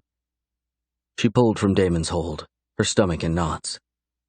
Surely, if it wasn't Jake, he would either be walking around or would have responded to seeing the missed calls from her on his phone. The sun was barely breaking over the edge of the sky when Kendall walked back with the cop, stopping in front of Bethany. Hey, they have Jake's phone, and they're saying that for some reason he was texting you before the accident. Oh shit. She clasped her hand over her mouth, her knees going weak at the fact that it was Jake. What happened? Is he okay? Shit, I knew something was wrong. Damon moved in, offering his arms to keep her standing. Bethany choked on a sob as tears began rolling down her face. She tried to rein them in, not wanting to appear weak or become useless to them in any way. Yeah, they aren't letting us talk about it, but I will tell you that he's in critical condition in the hospital. It's looking good, but anything more than that is off limits. I need to call his parents, but the cop is going to want to question you and what your relationship is with him. I got her, Damon spoke, taking Kendall's attention and assuring both him and the cop that they would do whatever necessary to help. I'll be back in a few minutes. Don't go anywhere, okay, kiddo? The cop nodded, turning his attention to Damon. Keep the phone with you, too. We're going to want to look over her text messages. Damon nodded as Bethany turned toward him, her lip trembling as she tried to pull herself together. I hate it when people call me kiddo. Do I look like a kid? No, baby, but he's an old man. We're both kids to him. He reached out and ran his fingers down her hair. It's going to be okay. Let's finish this shit, and we'll go find where your friend is at the hospital. Bethany nodded as her phone buzzed in her hand, scaring her. She lifted it toward her face, the number a private one. I need to take this. She moved from Damon as he let her go. The sun busted through the dense fog of early morning and warmed her skin. She let out a long breath and answered the call. Hello? Bethany? It's Krista. Oh my God, where the fuck have you been? Jake has been in an accident, and I have messages on my fucking phone that implicate you in what a... Krista cut her off. Shut up. I need your help. I'm at the police station, and you're my one call. I need you to call my dad and tell him I need his lawyer. What? Why? What the fuck is going on? Look, you're my only friend. Just make the damned call, please.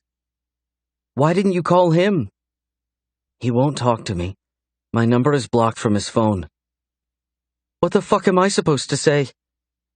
Tell him to send his lawyer to the Dallas police station downtown.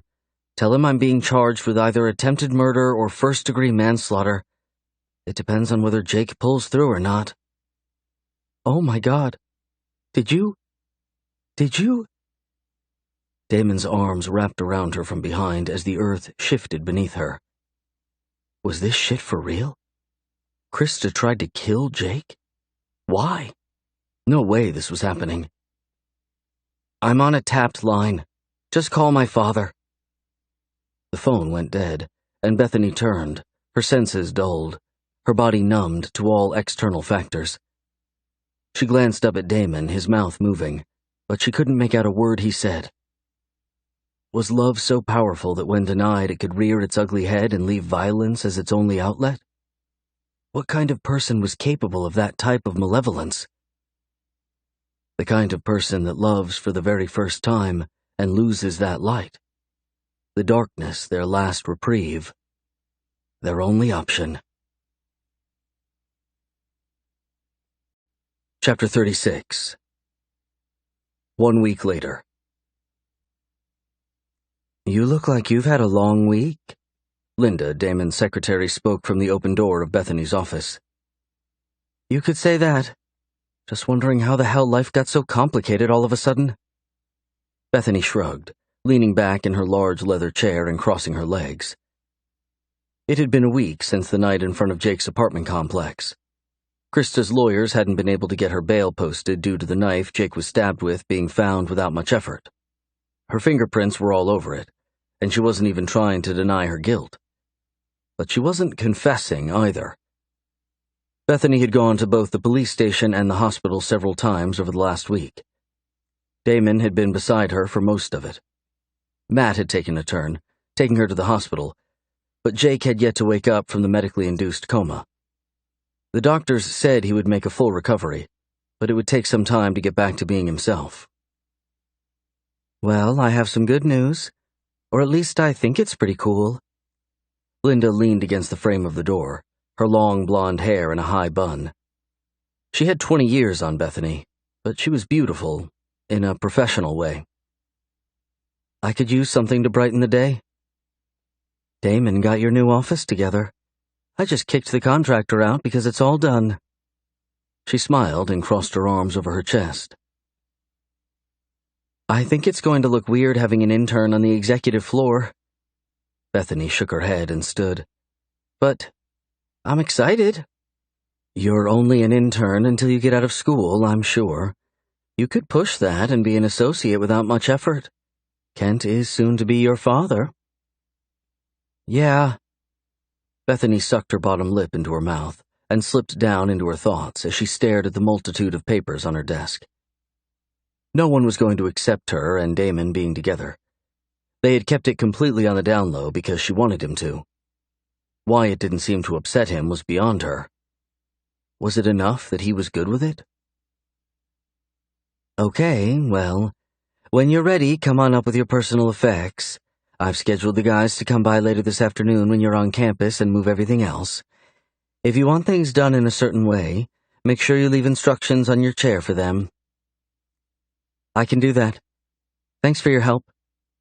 Bethany came to and watched Linda leave. She had come to like the feisty secretary a little more than when she had first started a few weeks back. Something about being so close to Damon during the workday seemed wrong. Taboo. It was hard enough to concentrate with him stopping by several times a day, but knowing that he was just down the hall made it more difficult. Bethany groaned softly before collecting her purse and packing up her laptop. Might as well get this over with. Bethany, come this way. Your timing couldn't be better. Kent walked toward her as she exited the elevator on the executive floor. Hi, Kent. Can I drop this stuff off in the new office first? You bet. We'll swing by there, and then I'll introduce you to Erica. Erica? Yes, she's the chief advertising officer for the firm. Kent stopped outside the door of the new office and moved back a little as Bethany walked in. The room was large, like Damon's, the desk sitting on the far end with a small table and several chairs around it in the center of the room. The windows were floor to ceiling. The view of the clouds breathtaking. Advertising. I'm surprised that an accounting firm would need an advertising officer. Bethany put her stuff in one of the chairs around the small meeting table and turned. Most of our clientele is obtained by word of mouth, but we have logos and ads just like everyone else. Erica does a great job of keeping us straight, but she's a little much, if you catch my drift. Bethany chuckled as she nodded. Artsy types always got on her nerves, but somehow Matt was managing to change her perception little by little. Are you sure you want me to have this office? I'm just an intern. This feels incestuous. Bethany flinched at her own choice of words, the phrase slipping out before she could pull it back. The truth of the matter pressed against her again. Why couldn't she just be comfortable with it like Damon was? They weren't blood. It wasn't that big of a deal. Why the hell did it feel like it was? About that. Let's go ahead and move you up to a senior associate, and I'll take the heat from the board should we get any. Your GPA from UT is enough to support the promotion, and the fact that we have plans for you going forward will be part of our support. He moved into the office, crossing his arms over his chest as he tilted his head. You did tell your professors that you were going out of town this upcoming weekend with us for the wedding, right? No, but I figured I would just push hard today and tomorrow. School doesn't officially start until next week. I'll get all of my final preparations for them done and be on the plane Friday morning. Good. Jamaica wouldn't be right without you there. Your mother wouldn't be happy at all. He chuckled and nodded toward the window. That view is so beyond heavenly as the sun rises or sets, especially when you're here. I'm thinking with the profession that I chose that seeing both might be a possibility. Bethany smiled and moved to the window, looking out at the city. What might be a possibility? Damon's voice caught her attention, his presence sending a thrill of anticipation through her. Would he forever be able to do that? He was captivating no matter how hard she tried to deny it. She continued to look out the window as if he didn't matter. A smile touched her lips as he spoke with his father for a few minutes. The window reflected the two men, and the likeness between father and son was obvious. Damon's dark gray suit fit him like a glove, the white button-down beneath his jacket only bringing out his tanned skin and dark features. "Being here morning, noon, and night," Kent chuckled. "Nah, we're hiring more people this year, remember? That's our initiative. Give these brilliant young minds who work for us some family time. And what about you, son? You need some too." "I'm working on that. I'll bring Beth to your office shortly. I want to talk with her about the new Kissinger tax files." Damon turned his back to her, the jacket blocking the view of his perfect rear. "Already making the poor girl work on taxes?" Kent laughed again as Bethany turned around and crossed her arms over her chest. "I actually like taxes. Don't tell anyone," she smiled. "Yes, you don't either.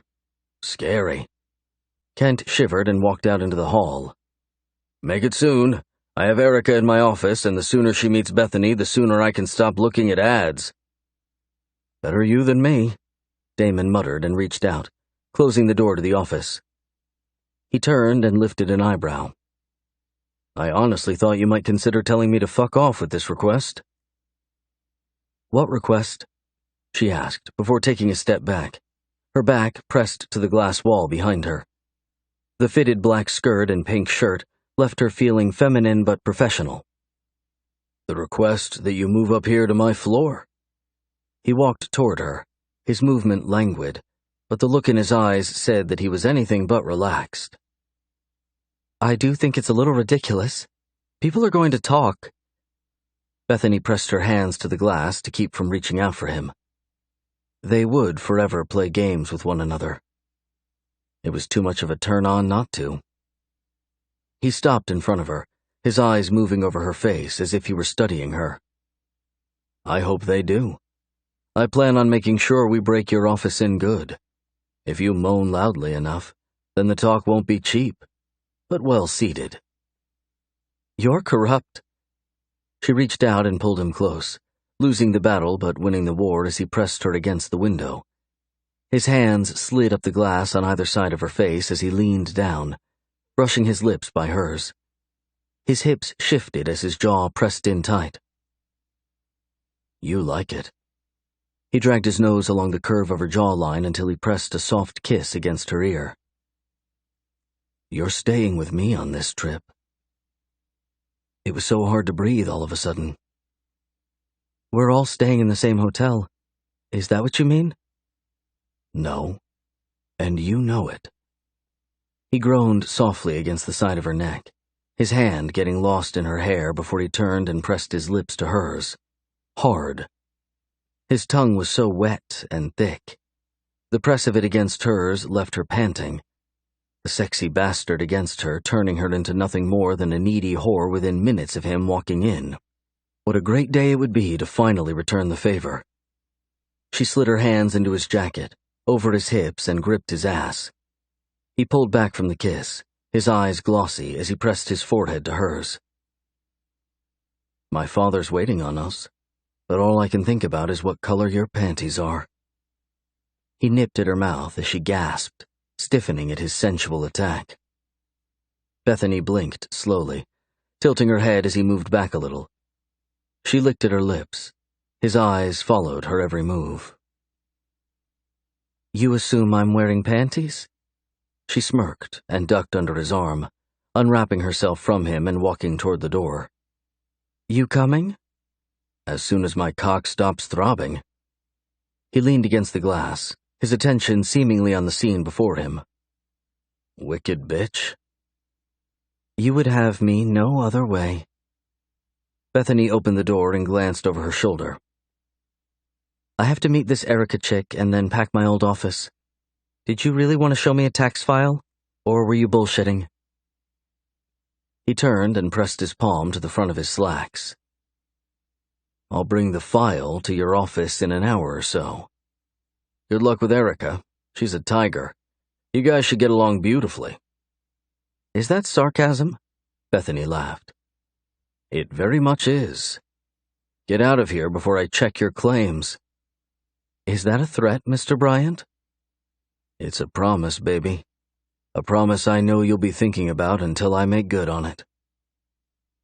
She had no words. He had once again sucked the air from the room. Bethany turned and walked into the hall, working hard not to fan herself as her skin burned as if on fire. Yes, being down the hall from him was going to be the death of her. Chapter 37. Bethany paused outside of Kent's office. Her heart was racing, pumping excitement down every open vein. It had been a few days since she had found herself wrapped up in her new obsession. The situation with Krista and Jake had taken all of her extra time outside of work and school, and honestly left her emotionally spent. Damon was getting impatient with his needs, and more than anything, she had to have a night of him reminding her of what it was to live. She let out a long breath before walking into Kent's office. Now wasn't the time to imagine all of the things Damon would do to her if she would just make a few minutes and invite him in. "There you are." Kent stood and extended his hand toward the well-dressed woman beside him. Her hair was shoulder-length and sandy blonde. The red suit she wore fit her athletic frame well, the color screaming that the woman was a creative type. Her blue eyes pinned Bethany in place as she extended her hand. "I'm Erica Hall. I assume you're Bethany, Kent's new protégé?" Bethany chuckled uncomfortably as she shook the other woman's hand. "Not sure about all of that, but I'm looking forward to a future here at the firm." "Bethany, Erica is going to be spending more time down here in Dallas, so you'll be seeing her at the house from time to time as well." Kent moved toward Bethany and Erica. "Where are you living now?" Bethany asked, clasping her hands behind her back as the other woman's eyes moved over her in an analyzing fashion. "I'm in Seattle. I lost my father recently, and we were in the middle of the funeral preparations when you visited. I was hoping to break away, but my mother was being uncooperative as she always is." Erica shrugged, as if the event were no big deal. "I'm sorry for your loss." Bethany turned her attention back to Kent. Erica was breathtaking up close. She had a classy California girl look to her. A jolt of fear rushed through Bethany. Had Erica and Damon been an item before? "Thank you," Erica said before moving back to the small table behind them. "I'm going to head down the hall for a little while, Kent. We can meet next week when you're back from your wedding and vacation. I have some new ideas, and I know you can only handle so much creativity. I'm thinking you're at your max." "You know me too well," Kent chuckled. "Come to the house for dinner tonight. I want to show Damon and Bethany a few of the new ads you've created and get their opinions." "I don't want to take up any of your family time." Erica turned and tilted her head. Bethany tried not to stare. She wanted to ask the burning question that pressed across her thoughts, but refused to look like a silly child. "I won't take no for an answer." Kent looked over toward Bethany. "Did you have plans tonight, or are you good with us talking over dinner?" "I'm great with it." Bethany forced a smile, hating the idea of having to sit between Erica and Damon at dinner. She had almost convinced herself that they had been involved on some level. How could they not? "Is Matthew going to be there?" Erica asked, her voice softening a little. "Did you want me to have him there?" Kent moved back as Erica walked in between them, her attention on Kent. "Yes, I've not given up on convincing him to come join me. The man has talent." "So you say, but I've seen nothing other than him remaining locked in his college days. I swear that boy's going to be the death of me." Kent shook his head, his smile telling a different story. "Not everyone can be Damon, boss." Erica walked out into the hall as Bethany turned to Kent. "Erica wants Matt to work for her, or—" "Yeah, Matt's always been very artistic, and a few months ago, Erica had me send him up to Seattle to spend time helping her develop a new advertisement for us. She seems to be quite taken with his talent." "Have you seen the ad?" Bethany asked, surprise rolling over her at the new information. "Nope. He's tight-lipped about it. He thinks he has all of us bamboozled. But we know he's brilliant. Just because he's not an accountant like Damon and I, he thinks he has to act like an idiot to stay under my radar." What he fails to understand is that I would never force him into a mold that he doesn't fit into. Bethany walked back to her office in sensory overload. Between the heated encounter with Damon and the run-in with yet another beautiful woman that had been in his life far before her, she was spent. She walked into her office and stopped short as her chair turned. That took too long. Damon smiled and nodded to her door. Close that. She stood frozen in place, his voice low and commanding. Desire rolled over her in waves as she tried to remember how to speak. I'm not going to ask you again, baby. He licked his lips and stood. Bethany turned and closed the door, moving to face him as she pressed her back to it. There are a ton of people around here. No way we're doing anything in this office. Let's go to the big one upstairs if you're feeling turned on by you, he asked, and stopped a few feet from her, extending his hand to her. Did you like Erica? Were you two together before us? Damn. She hadn't wanted to ask, and honestly didn't want to know. She put her hands in Damon's and yelped softly as he pulled her flush against him, her heel almost catching on the carpet. He wrapped his strong arms around her waist and looked down at her, heat filling his gaze. And if I said yes? I don't know. She's far more beautiful than me.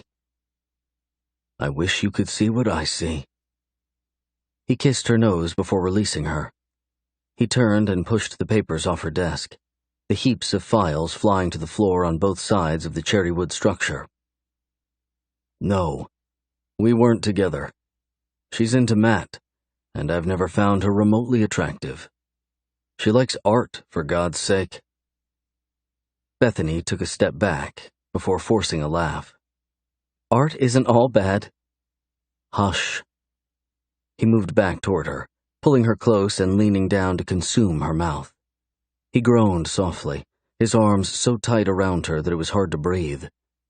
She pulled back a little as he licked and kissed at her mouth before moving down to her neck. We are not doing this in here. Yes, we are. I told you that night at the club that you had a choice. Yes, and I went home with you.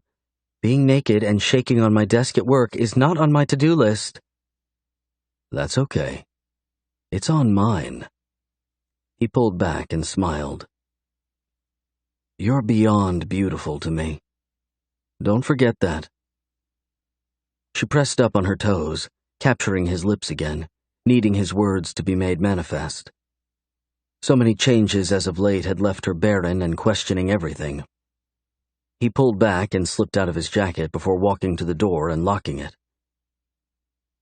No moaning loudly. I don't want to have to reprimand you in front of our CEO for schlepping it up in the office with some poor unsuspecting male. He laughed as her mouth dropped open. What? It could happen. She pressed her rear against the desk and lifted an eyebrow. Oh, you're good with me schlepping it up with some other guy? Fuck no. He growled and moved toward her, wrapping his hands around her waist and lifting her to sit on the desk. He glanced down as his fingers pressed into the flesh of her lower thigh before dragging her skirt up as he pushed. I'm the unsuspecting male. No one will believe that. Bethany reached up and ran her fingers through his hair before pulling him down for another kiss. Hunger pulsed through her as the smell of his skin and cologne filled her senses. God, you smell good. He licked at her mouth before lowering her back on the desk. He ran his hand over her breast, squeezing softly and tugging her down toward him. I want these fucking clothes off of you. And yet there's something so desperate about fucking you while you're still dressed. Like I can't bother with taking the time to strip you bare. Stop talking and take me. I need you inside of me, she whispered. He made her bold, his confidence becoming hers quickly. He would fill any need she had, and it was damned time she started taking advantage of that. Yeah.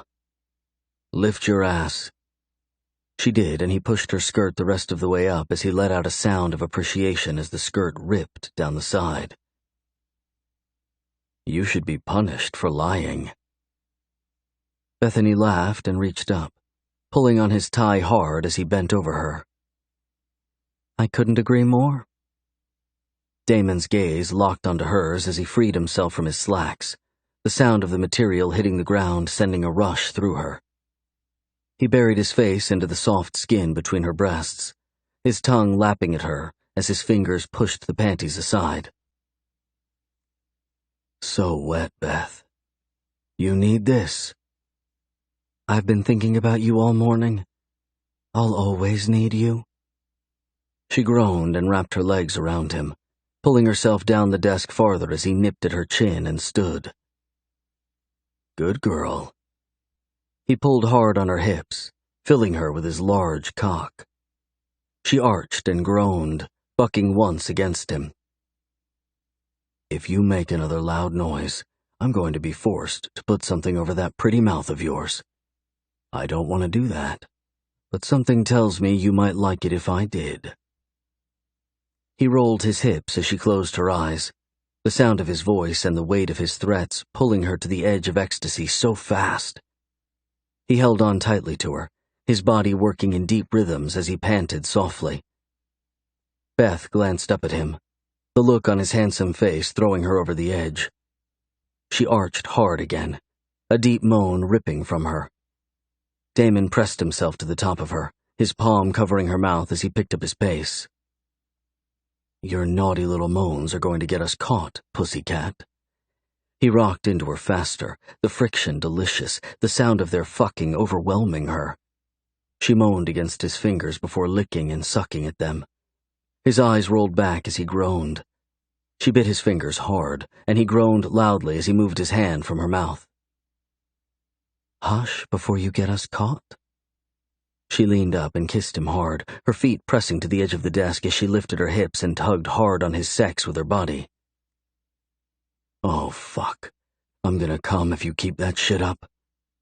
She jerked harder as he growled and stood back up, his fingers slipped between them, his thumb pressing tightly against her clit. Work yourself against me. I want to hear you once more. I thought you said to hush, she panted softly before coming again. I changed my mind. Those little needy sounds pouring from you drive me mad, Beth. He moved back and pulled her legs up, closing them and lifting them in front of her before pressing back inside of her as she whimpered. He kissed her legs and licked at her ankle as he worked his hips.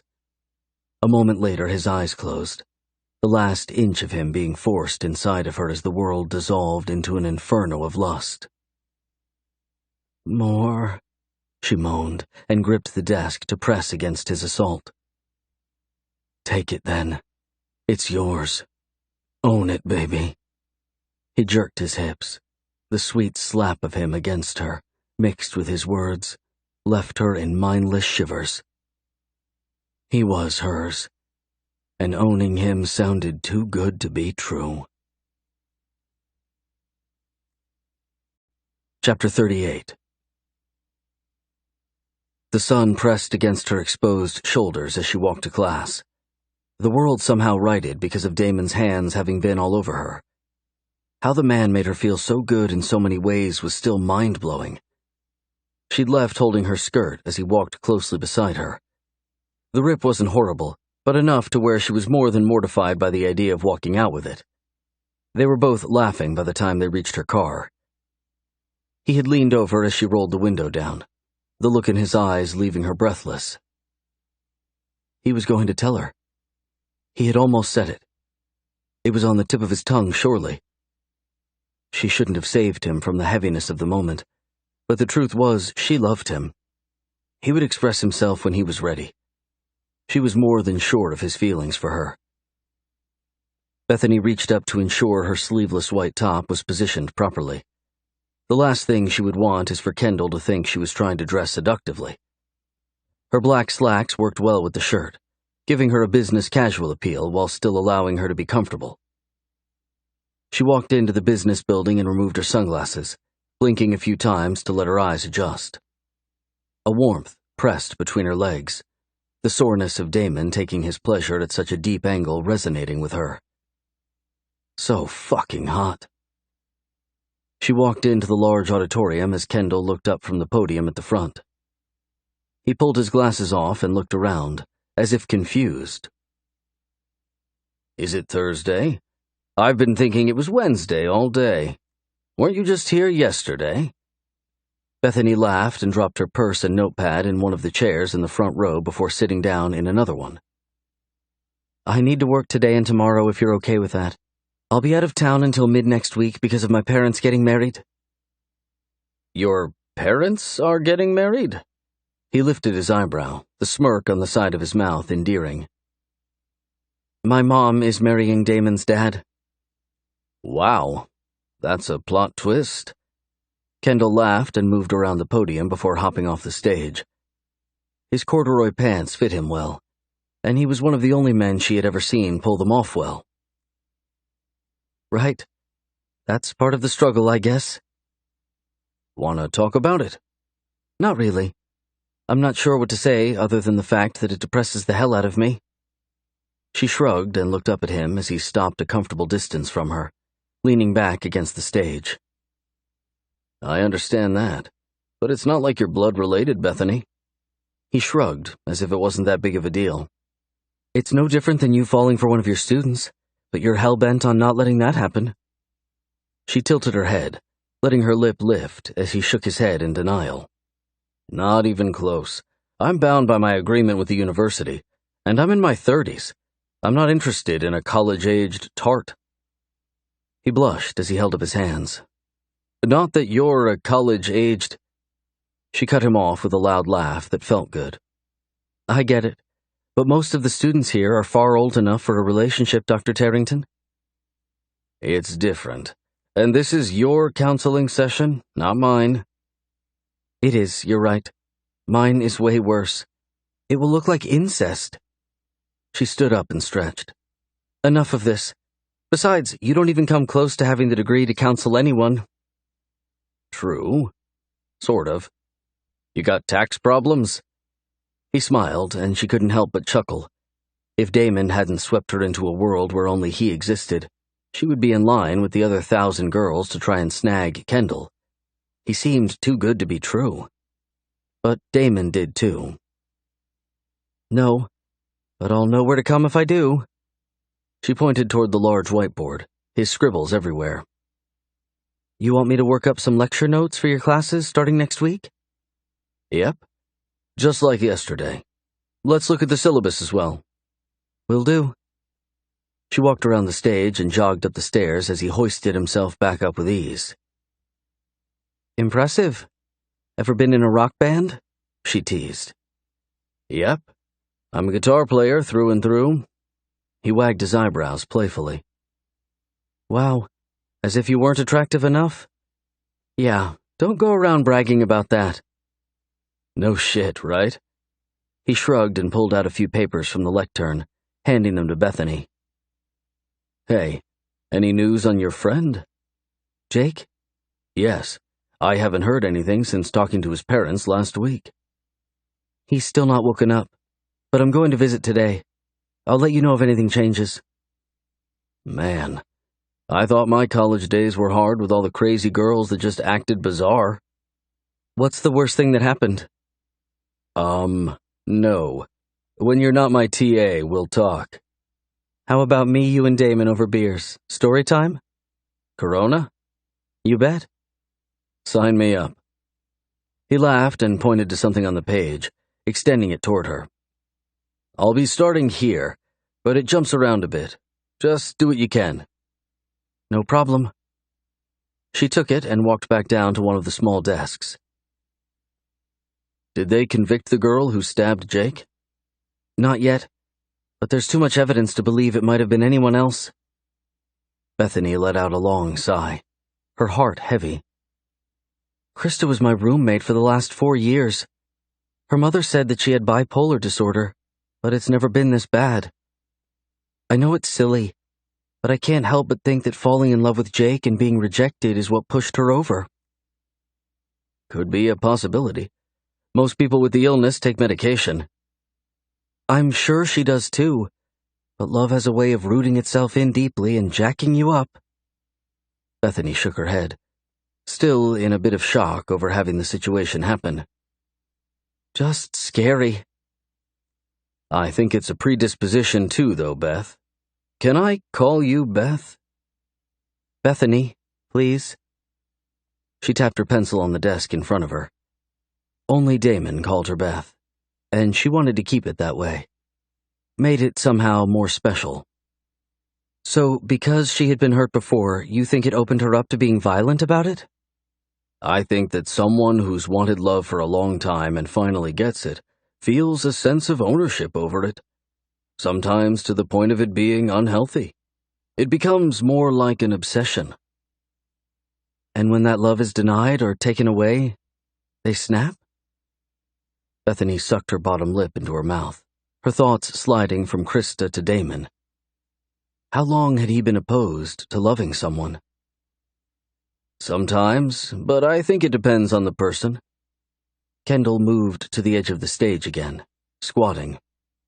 Take Damon, for instance. He's had plenty of shallow relationships, but he's never, in all our years together, introduced me to anyone he called his girlfriend. But what if something happened and he lost me? Would you think he would be violent? Are you worried? Kendall tilted his head to the side a little, his gaze inquisitive. No, I love him too much to think about a future without him. I don't think it's the situation with us, but I can't help but wonder. That's natural. He loves you too, I can tell. Has he told you yet? That's none of your business. I fell in love with a sophomore student of mine about 6 years ago and nothing happened, but my life fell apart because of it. Her parents sued the school and me for inappropriate behavior. That's why I give my speech. I'm not interested in fucking up my life again. Love can kiss my ass for what it's worth. Bethany sat in silence as if she'd been slapped. Never in a million years had she expected Kendall to share his story.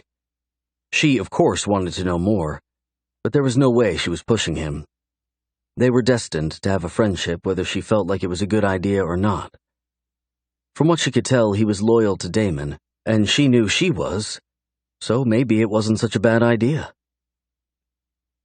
Damn. She glanced down at the papers in front of her as the image of Damon's expression when she mentioned loving him rolled across her vision. I told him that I loved him, and he looked like he had seen a ghost. He's got a lot of demons in his past. Give him time, Bethany. He's a really good man. But he'll force you to push past a load of bullshit before you get to see that guy. I know. Defense mechanism, right? Yep. We all have them. And for good reason. He's letting me in slowly. I just have to stick to the course. You'll be glad you did. She headed to the hospital after wrapping up her job assignments with Kendall. Damon texted that he would meet her there, but she told him to hold off. She needed time alone with Jake. Hopefully Damon would understand that, but maybe not. The fact that Jake had been texting her, begging for help the night of the accident, left her raw and scarred. She should have been there for him, and yet she was getting laid on a couch, only concerned with her drive toward lusting Damon into loving her. Let it go. Fuck. Bethany grumbled under her breath as she walked down the stark white hospital corridor. Jake's room was on the left at the end of the hall, his name on the door making things easier. The loud beeping of machines could be heard as she approached, and she paused outside the door with her hand on it, letting out a long breath before walking in. Jake was sitting up in the bed, his skin pasty and pale, but he was alive. Oh my God. She rushed toward the bed as a nurse held up her hand. No touching him. He's not healed up just yet, and I'm not putting him through another thing. Boy's been through enough.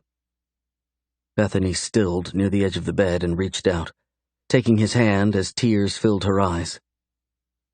"I'm so sorry. Please forgive me." His voice was weak, his smile barely lifting his mouth. "It's not your fault, Bethany. I'm just glad I was able to fight her off some." "I'm still in shock that any of this happened." "Me too." Jake squeezed her hand before laying back and closing his eyes. "This new guy, he's good for you? He's a solid dude?" "Yes, he's a good man. He's got some hang-ups, but nothing any worse than any one of us." Jake opened his eyes and tilted his head, the worry in his gaze so familiar it pushed her to move closer as her tears spilled onto her cheeks. "Be careful. I know we can't base everything on this situation with Krista, and I don't want us to. But be careful. It's hard to know someone if they don't want you to, or at least parts of them."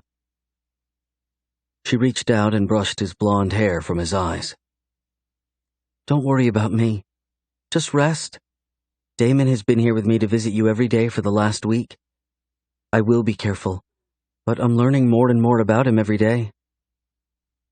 "And you love him?" "Very much so."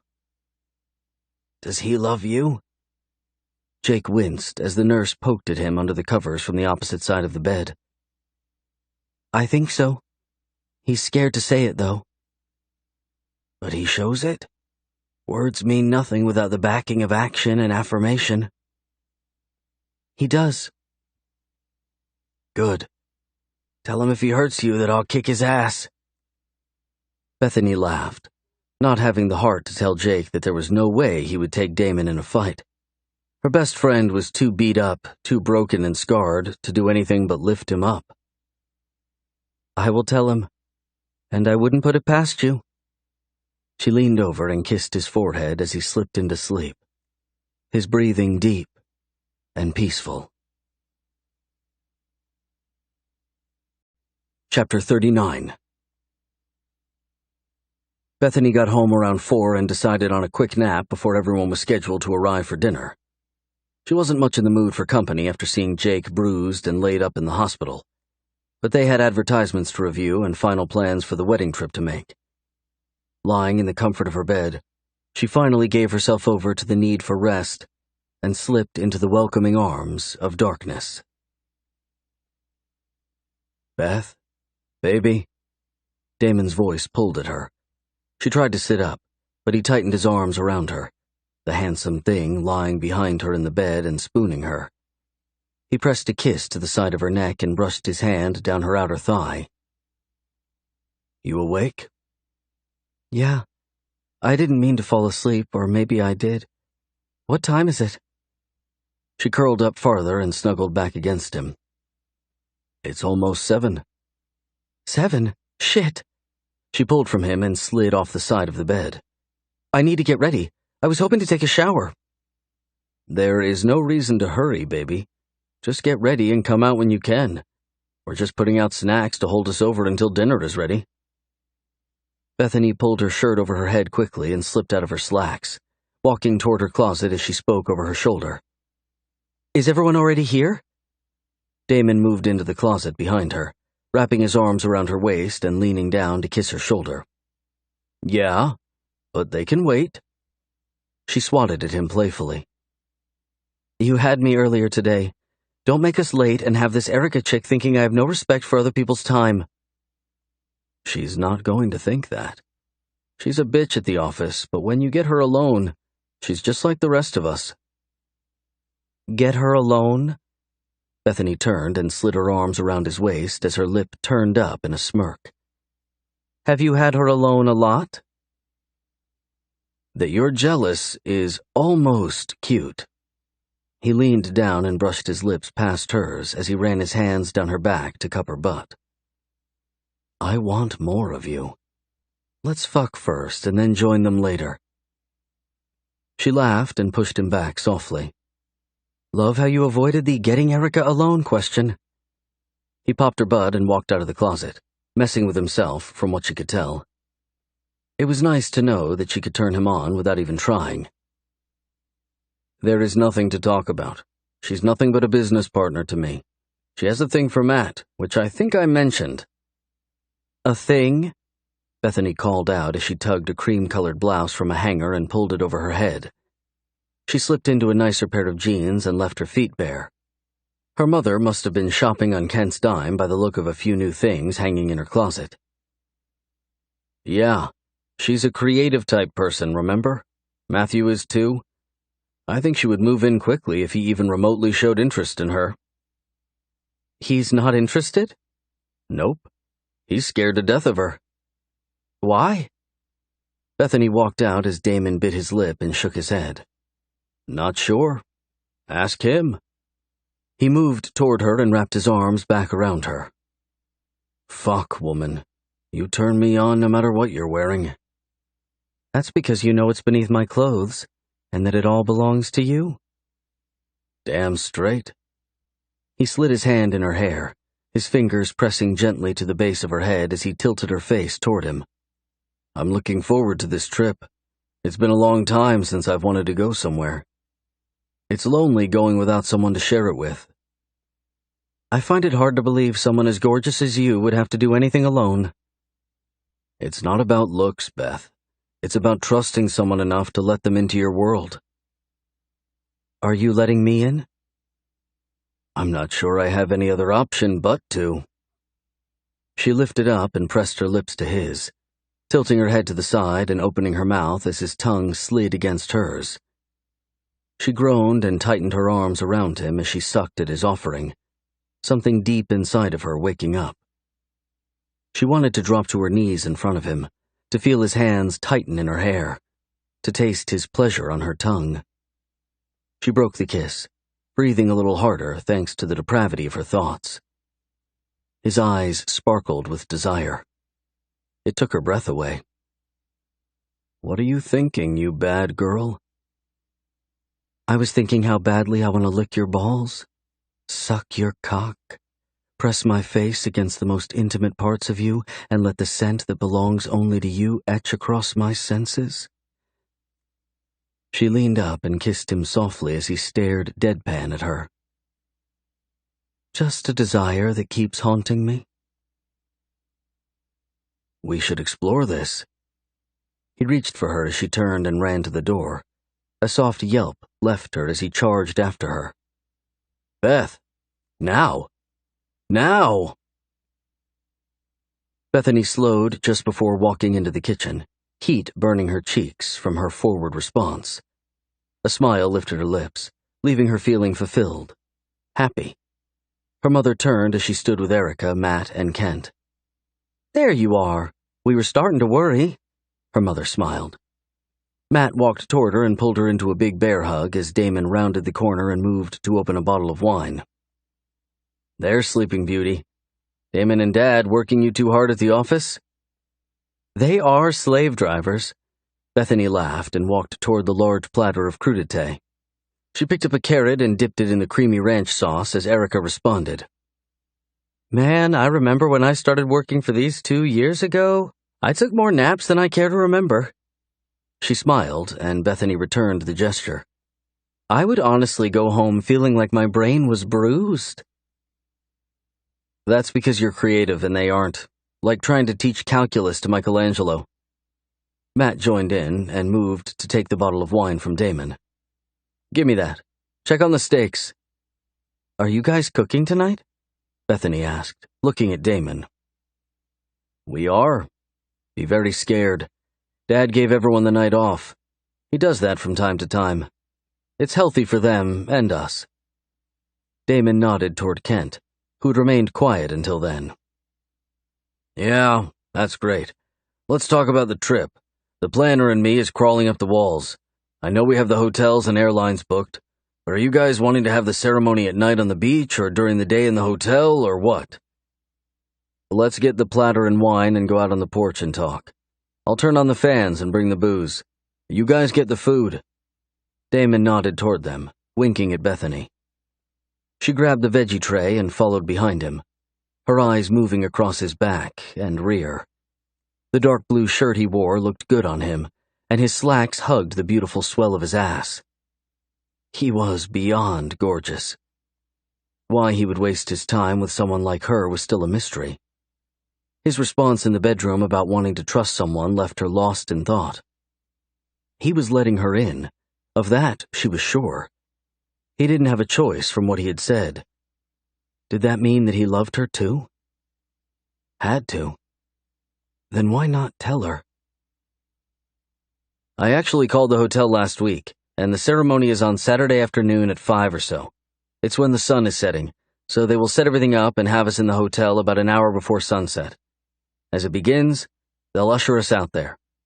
Matt spoke up, moving back to hold the door for everyone. "You're so good, Matt," Erica responded as she moved just behind Bethany. "I try." Matt walked toward Bethany and reached for the tray as everyone started to set up the table. His cheeks colored pink. "Give me that, sis." "She's cute," Bethany whispered and motioned toward Erica. "She's scary as fuck," he laughed, his voice nothing more than a whisper as well. "You and I are talking more about this in Jamaica." "Yeah, well, Dad invited her to come with us." Bethany turned toward everyone, a little surprised by Matt's words. "Who all is going with us to Jamaica?" "All of us here, actually." Kent smiled and pulled Bethany's mother in for a side hug, leaning down and kissing the top of her hair. "Oh, nice. Erica, you're coming with us? I wasn't sure Dad could convince you." Damon moved toward Bethany, stopping just beside her. "It was Matt who convinced me, actually. You know I've been after him to come and join me at the firm. We thought this would be a good time to go over his portfolio, and for me to liquor him up enough to get him to say yes." Erica smiled, shifting her eyes toward Matt. Bethany glanced at her almost stepbrother as he shrugged bashfully. "I'll watch the steaks." He walked toward the grill as everyone chuckled. Matt was so different from Kent and Damon, and yet was every bit as handsome and attention-grabbing. Bethany looked forward to getting him alone on the trip to find out more about the situation between him and Erica. The beginning of something was there, but what? She didn't know. "Well, before we get further into the night, I have an announcement to make." Damon spoke up and everyone turned toward him. Butterflies began to move in Bethany's stomach at the authority in his voice. He glanced toward her and winked, confusing her a bit, but she was too intrigued by him to be concerned with it. "I know this might not go over well, but I don't care. You guys know me, and the one thing I hate is secrets or lies." He paused, and everyone's expression softened. Bethany let her eyes move around the crowd as she crossed her arms over her chest. What was he doing? Damon moved toward Bethany, pulling her into a side hug and smiling down at her before looking toward his father and her mother. "I know the two of you have found something special in each other, and I'm thrilled. My father deserves a good woman, and I have no doubt that he's found the best one for him. We will be a family at the end of this weekend. But I need to be very transparent with both of you, and with you, Matt. Bethany and I have been seeing each other for the last little while, and I'm in love with her. I haven't ever been in love before, and I know this is a bit of an off situation, but I'm asking you as my family to accept it. If you're not willing to, then count me out of whatever the future holds." Damon looked down at Bethany as she choked on both fear and pride that he would step up in front of their family and claim her as his. "I'm not willing to choose a future that she's not my better half in." He turned back to look at his father. "Do you understand?" Chapter 40. "We already knew," Bethany's mom responded softly. "We fully support what's happening between the two of you and have seen changes in each of you that leave us breathless. We can't speak for Matt, but we knew this moment was coming." Bethany tucked herself into Damon's side, some part of her wanting to disappear as tears began to streak down her face. I love you both, and you know that. I figured something was up the night you treated me like the fucking pool boy and sent me to fetch shit left and right so you could make out while I was gone. Matt laughed loudly, everyone else joining in but Bethany. Are you sure you're not disappointed? Bethany spoke up, her voice broken with emotion. No, baby. I couldn't be more proud of the woman you're becoming. Damon is family by marriage, and the way you two look at each other thrills me as your mom. Bethany moved away from Damon and walked to her mom, slipping into the warmth of her hug and letting herself cry a little. Kent patted her back and pulled her into a warm hug, too. We are going to have to change your title from intern, though. The uprising has begun at work thanks to the lovely upgrade you got. Kent laughed, and Bethany joined him. There has been an uprising since day one. Damon has every female in that place in fits, especially the interns.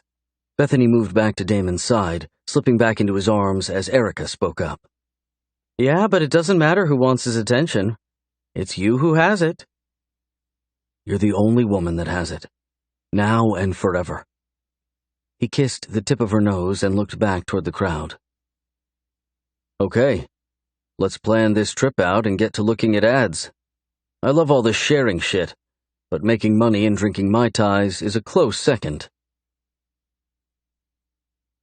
Did you mean what you said tonight? Bethany moved through the water to stand in front of Damon, her fingers sliding across the silky skin of his chest. His eyes captivated her, the hunger and need, the lust and desire burning her. Come here. He reached out and pulled her flush against him. I know you've been through a lot lately, and I'm proud of you. At your age, I would have put my hand through a wall and given up on everything. No, you wouldn't have. Bethany smiled, but the expression faded as Damon pinned her with truth. I have a lot of healing to do because of what happened with my mother. I'll share all of it with you on the trip, when we're away from all these familiar things. He glanced back at the house. The strong muscles of his chest and neck flexed, the reminder of his strength sending tendrils of pleasure through the center of her. I grew up in this house. I found her cheating on Dad here. I know, baby. Bethany reached up and touched his cheek, turning him back toward her. We can talk about it when you're ready. I'm here no matter how long it takes you to heal. He took her hand in his, turning to kiss her palm sensually. I know you are. I can feel it for the first time in my life. Scares the shit out of me, but I'm ready. She moved closer, lifting her legs and wrapping them around his waist. We'll take it slow. No, let's dive in deep. It's not our style to tiptoe into anything. Let's lay ourselves bare and trust without reservation. Jump off that cliff with me, and let's work together to hold each other above the waves as they come. I'll support you in anything you want to do. Just don't ever lie to me. If you get tired of me or need something emotionally or sexually that I'm not giving you, you come to me. I'm your man, and I want to know what you need. Promise me that you'll talk to me if something comes up. Nothing is going to come up. You leave me feeling like my soul is on fire and my panties are a torrential waste.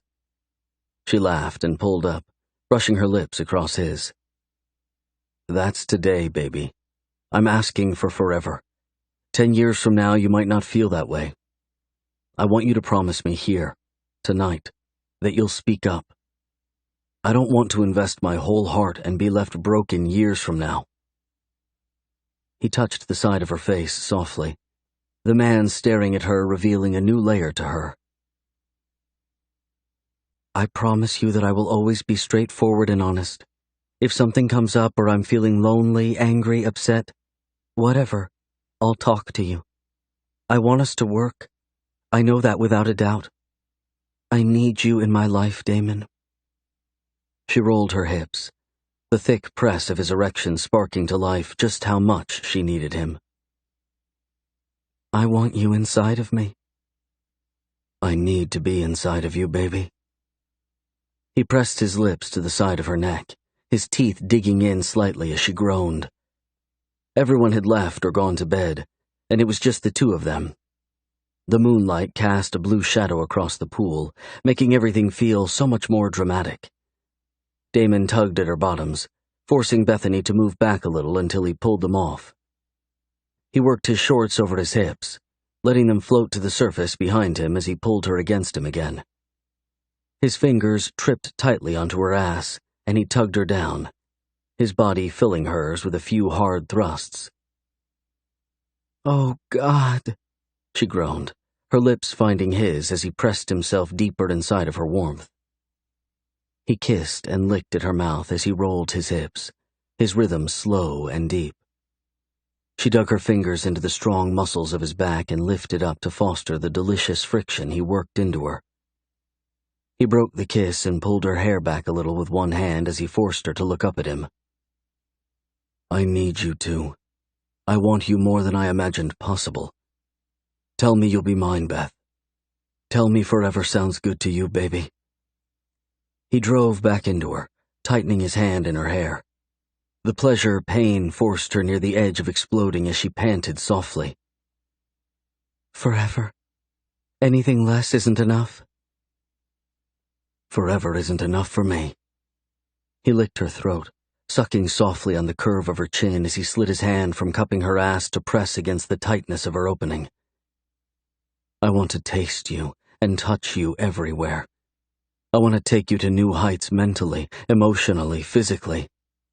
I don't want there to be a place on you that isn't branded by me." "Yes. Fuck yes, I need that, Damon." She pressed back, letting his fingers slip into her as he began to fuck her faster.